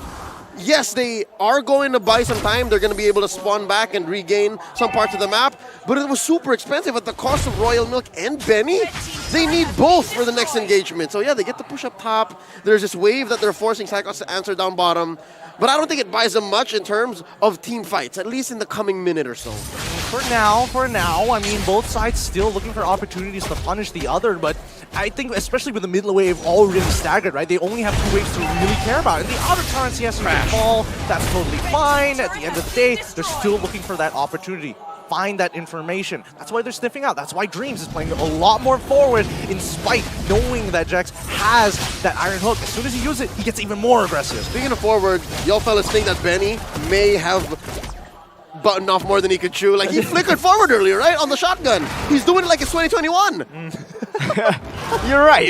Literally, 2021, the Beatrix-Wesker combo. And unfortunately, the hitbox is just not there. It's not the same as it was before. And even the damage is not definitely far off. But, oh, good hook, Jex. With Bloody Hunt. Oh, what? I didn't know that interaction was possible. Taz gets out with a Mortal Coil despite getting Bloody Hunted, and now Dreams. There's a pull. Flicker forward here. Have a taste of your own medicine, but the penalty zone locks him in place. He's going to be able to purify out of that Iron Hook right now. Psychos jumps into the back line with the damage. It's not going to be enough. That's a good flicker by Benny. Brands will still be able to take one down. Psychos still surviving, but Benny is still alive. He flickers forward, and Benny might have just been able to do it. With a nature, Brands double kill, looking for some more. He's able to equalize a bit, but look at the minion wave crashing down to the base. Oh my goodness, they're going to lose this inhibitor turret all off of this fight. 3 for 2 in favor of Fenix. Plus an inhibitor takedown. The penetration, that's permanent damage that EVOS has to deal with. And through that, the turns of table, Fenix are now the aggressors. That's the Odyssey. They're not the Oddity. They're not really going to go for anything else. Brands actually sells out probably the win nature there for the immortality. And Fenix will not be able to do anything else. Wow. EVOS just lose 2 base turrets. Oh my goodness, losing 2 inhibitor turrets off of that interaction alone, that's some devastating losses considering the kill score. I mean, it's 11-17. All right, I stand corrected. I eat my words. Fenix have made the most of that expensive Lord from previous. And now, here's a Luminous one. I'm not sure if it's going to get to evolved though. But yeah, this is, we were talking about massive 2K gold leads, right? I think this 500 gold lead is pretty big too, right? Oddly enough. Oh, these leads are getting rather nuts here. And I don't know, the linear paths that we've been seeing from all the members from Fenix and as well as EVOS' side, they're starting to really understand it, right? They've conditioned each other. They're really taking into account who makes that very first move. And I think especially for Fenix, it is a little bit more straightforward, right? It's very dependent on their ultimate. For EVOS, they need to take their time with it. And especially with the interaction that we saw earlier with the Bloody Hunt, as well as the Mortal Coils, if they can replicate that all over again, they might be able to make it happen. Look at this, look at bot, look at bot. Is nobody going to respond? No, we are seeing 2 people come in. Yeah, Roamer Gold duo. Look at Lord though. The Lord is already down to half of his HP. Feiyan wants to go for the commitment already, and Royal Milk is trying to zone Taz away. They have vision on Taz, and they have that mini wave consistently just pushing down at the bottom lane. conceded over. EVOS Legends cannot withstand that macro split push, that forced error. Cleanest Lord take in this 18-minute game. Yes. All the others have been And they lose a base turret. All the way. Serious? Oh my goodness. It feels like they just looked at EVOS Legend one time, they saw Brand split pushing in game number 2, and they're like, we're taking that. We can do that too. We can do it better. And this. And this. Oh. Thanks. This is brutal, and I mean they timed it well with the lore with the lore being taken on almost pretty much a 3-second interval with the wave pushing. Let's see how this fight occurs. 3 waves, they're doing pretty well right now. Micromanaging right. That's gonna be Feiyan actually dodging all the way. Dream's gonna be able to find Mok right there as Brands picks up the mega kill. Penalty zone on the 2 members. Feiyan's still gonna be in the back right there. The Blazing Threat comes down, but it's still gonna be Benny hitting in the back, dealing some damage. But it is gonna be ultimately EVOS Legends who shoved them back. Royal Milk gets isolated completely. And it's turned around again. It's a 2-4-0 for the Tigers. Amazing defense by EVOS Legends here. They punished Fenix, and we were talking about leads, right? That was a small 2.5k lead, right? From a large 500 gold lead to a small 2.5k gold lead. EVOS Legends understood the defensive dynamics, and we'll see here again in the replay exactly how they did that.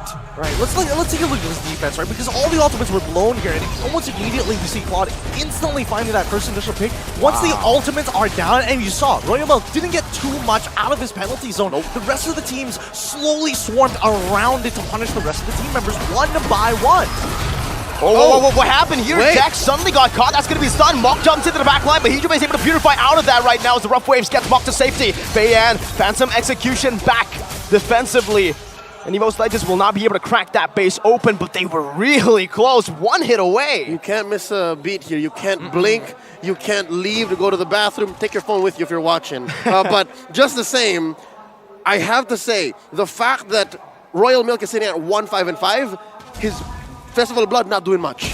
So even if he does get to swing at maybe 2 or 3 people with the penalty zone, he's not as sustainable. So that's maybe one key to why that siege in the potential end for Fenix didn't work out. So I'm guessing EVO's gonna play to that strength. They understand that, hey, Royal Milk ain't so bad. I mean, he's playing Terizla. He scales off very naturally, and I mean, look, his items, he's just dedicated to being a frontline tank, right? That's his main goal, and that's all that he wants to do. KOD Feiyan, he's going full damage. El Clasico. Wow. He's had it. Yeah. I assume this is where Taz would have gone if time went on, if the game didn't end. You know what? Fine, I'll do it myself. That's what Feiyan's saying here. But again, we have been seeing Lancelot particularly not liking Hijime, right? He's been getting right on top of him, trying to get as many auto attacks on him as he can, but still, it's a lot of health to get through, especially when he has that brute force breastplate. And Ice Queen 1, Ice Queen was HP, man. That's true. And some sustainability. So I love it. This is the response from Phoenix's jungler, who has been doing quite a bit on the map. He's no longer just for clearing waves, no longer just for farming the jungle or major objective takes like this Lord. I think he's understood the fact that, I have to start killing. Much like Taz. Look at Taz, man. 9-1-9. Woo.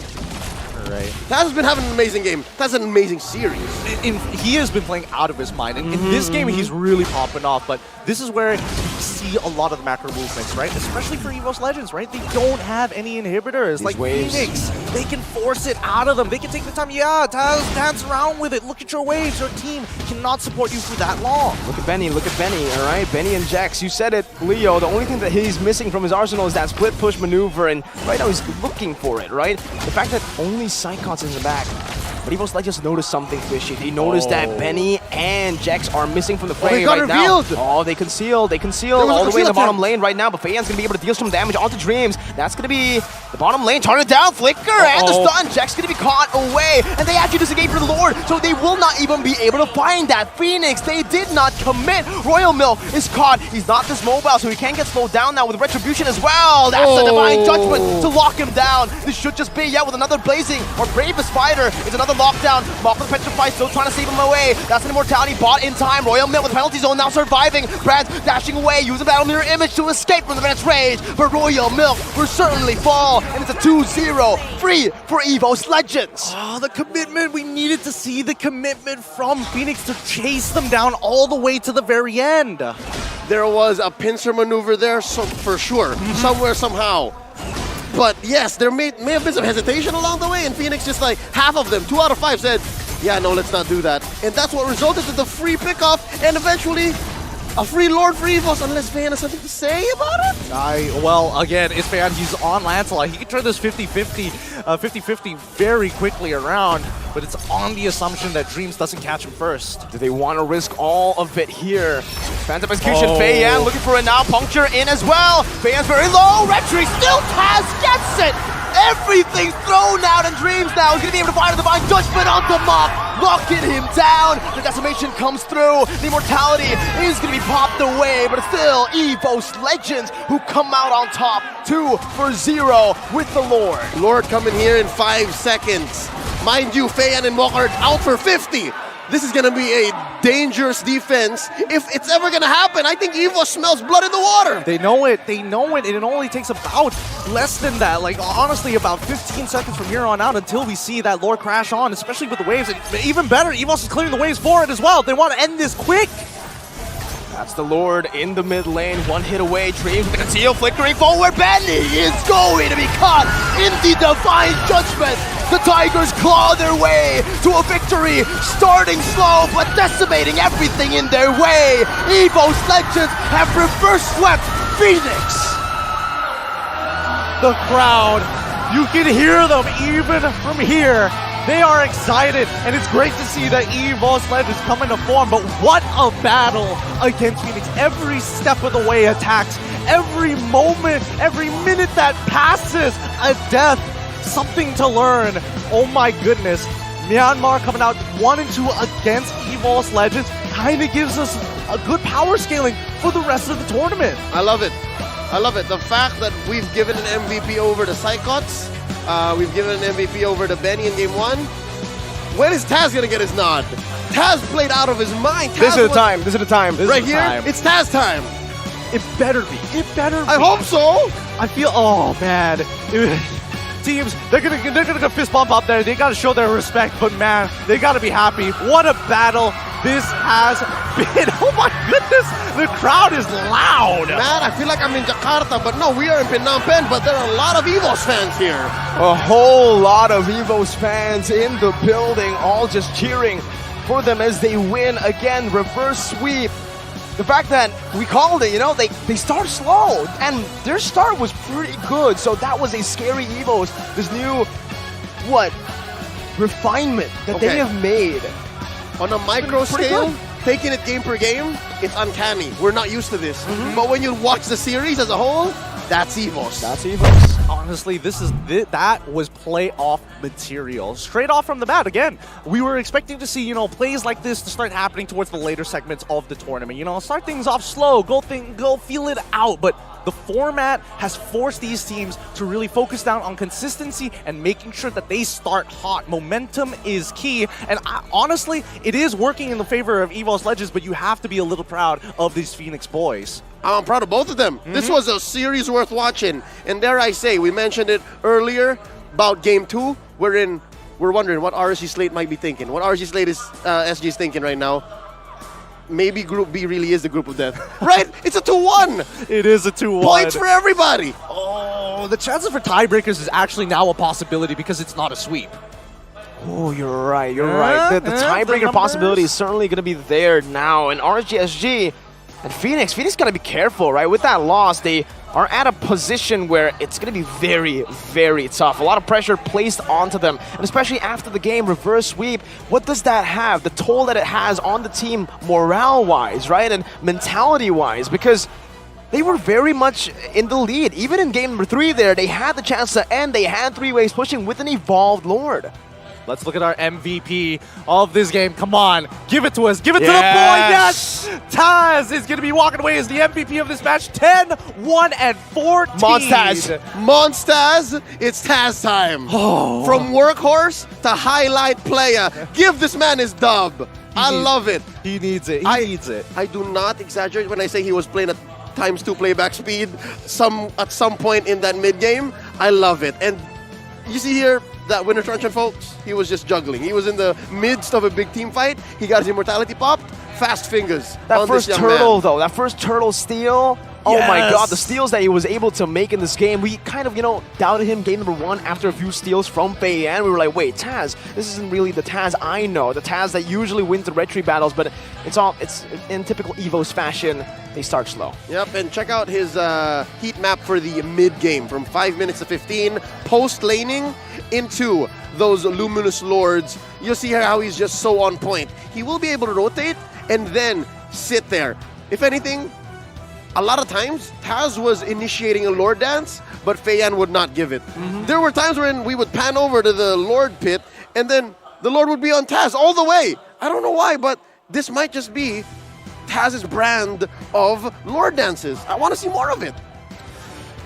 I don't know. I feel very uncomfortable with it overall. Personally speaking, why I feel uncomfortable with it is the fact that, again, there are times when you need to start resetting, but Feiyan, what he does is really great. And we might actually get to catch it in one of these fights, right? But overall, EVOS has been playing a phenomenal game. And Feiyan, if he walks up just a little bit closer, he refuses. He refuses to let this Lord reset, making it awkward for both sides. It's like, now I have to make a hard decision. Do I let this go, or do I just commit to it? And Taz makes those decisions seem easy to make, right? Even if it's very difficult, and that's why we're giving him the nod. Oh, he deserves it. Look at him go, just popping off time and time again. Even when all seems lost, no inhibitors whatsoever, Taz is still going to be there, looking to peel, looking to push away the waves to give his crystal space to breathe. I have a confession to make. Mirko, while you were casting the finals of MPLID Season 11, at the end, after every game, right? Wherever Brands is getting his buff stolen away and they still claw their way into victory, I'm like, Taz deserves more. Oh, and here, for sure. on the international stage, we start day 1 with Taz getting what he deserves. Taz is definitely a very underrated jungler who, hasn't really seen those flashy plays because he's been forced onto the utility role. But now you could really see, once he gets adjusted to that role, even in the utility role, he manages to carry and he manages to give his team a smooth ride. Yep. We'll see more of Taz in just a bit, but for now, the losing team Fenix, who's still quite grip here onto game 3, you'll see that their builds are also relatively interesting, specifically that Lancelot. This seems to be a trend now. It seems to be an early War Axe, and then eventually into selling that Molten Essence, and then if you need more tankiness, you juggle that Winter Truncheon with the Immortality, and then you build that Blade of Despair. I think that Blade of Despair is going to be key. It's so much damage. It's so much inbuilt damage, and especially if you're looking for squishier targets, because again, if it's a tank on tank, you're really just wasting your damage and wasting your time. The most you want to do with the tank is just to build up stacks, right? And then jump right into the backline. But if we come back over to EVOS Legends one more time here, this is one of the couple of times I have seen Dreams not be just being leashed by Brands, right? Brands was pretty self-sufficient for the majority of this game. And the series, right? And Dreams with Hujime actually, for once, supporting their boy Taz in a lot of his endeavors, opening up so many more possibilities. They've shifted, right? I mean, I think in MPL Indonesia, it's very safe to say still that it's very brand-centric. When they win, it's Brands. When they lose, it's also Brands. But here, it's a completely different EVOS already. They have refined their craft and they can carry through every single role. Even Taz on a utility jungler, on this Martis, on the Lancelot. So the key to how to give Taz the carry potential isn't to put him in a random assassin. It's to put him on a utility jungler that can deal damage. So becoming the Monstaz isn't coming from Coach Age, the mad side, it's coming from within. Ooh. So maybe the Monstaz are the friends we made along the way. Oh my goodness, I've got to inform the Republic about this. They need to know, the gamers must know. It's been a long day. It's been a really, really long day. I don't know about you guys, but these predictions so far... Miracles is at 100%. I'm just going to say. I really don't want to make the Miracles an actual thing, but the facts are there. I called it right. I'm surprised. Coming in from the playoffs of Season 11, I was ruined. I know what the curse feels like now, but now we're back on track. Despite that, I'd like to just remind everyone that in the next few days, when EVOS does play again, I'm expecting to see more of this. I want to see more of the rest of the team passing it to Taz, so that in sports ball terms, they pass the ball and allow Taz to take the shot, because whenever he does, here in the series he did, he ends up with double-doubles. Did you see that? His last KDA line is double-doubles, fam. Literally dunking it. Just crushing it every single time. I wish people could see Mirko's face. That would have been great. What does he look like? Show, great. do the face, do the face. Do the face, just go. All right, cool. Yeah, but honestly though, like the enabler, the playmakers as well, we gotta talk about them because sure, Taz was phenomenal. The positioning, the way he tackled every single team fight on this Martis as a utility jungler, still executing members, playing kind of like a marksman and assassin on the Martis, but we gotta talk about Psychots and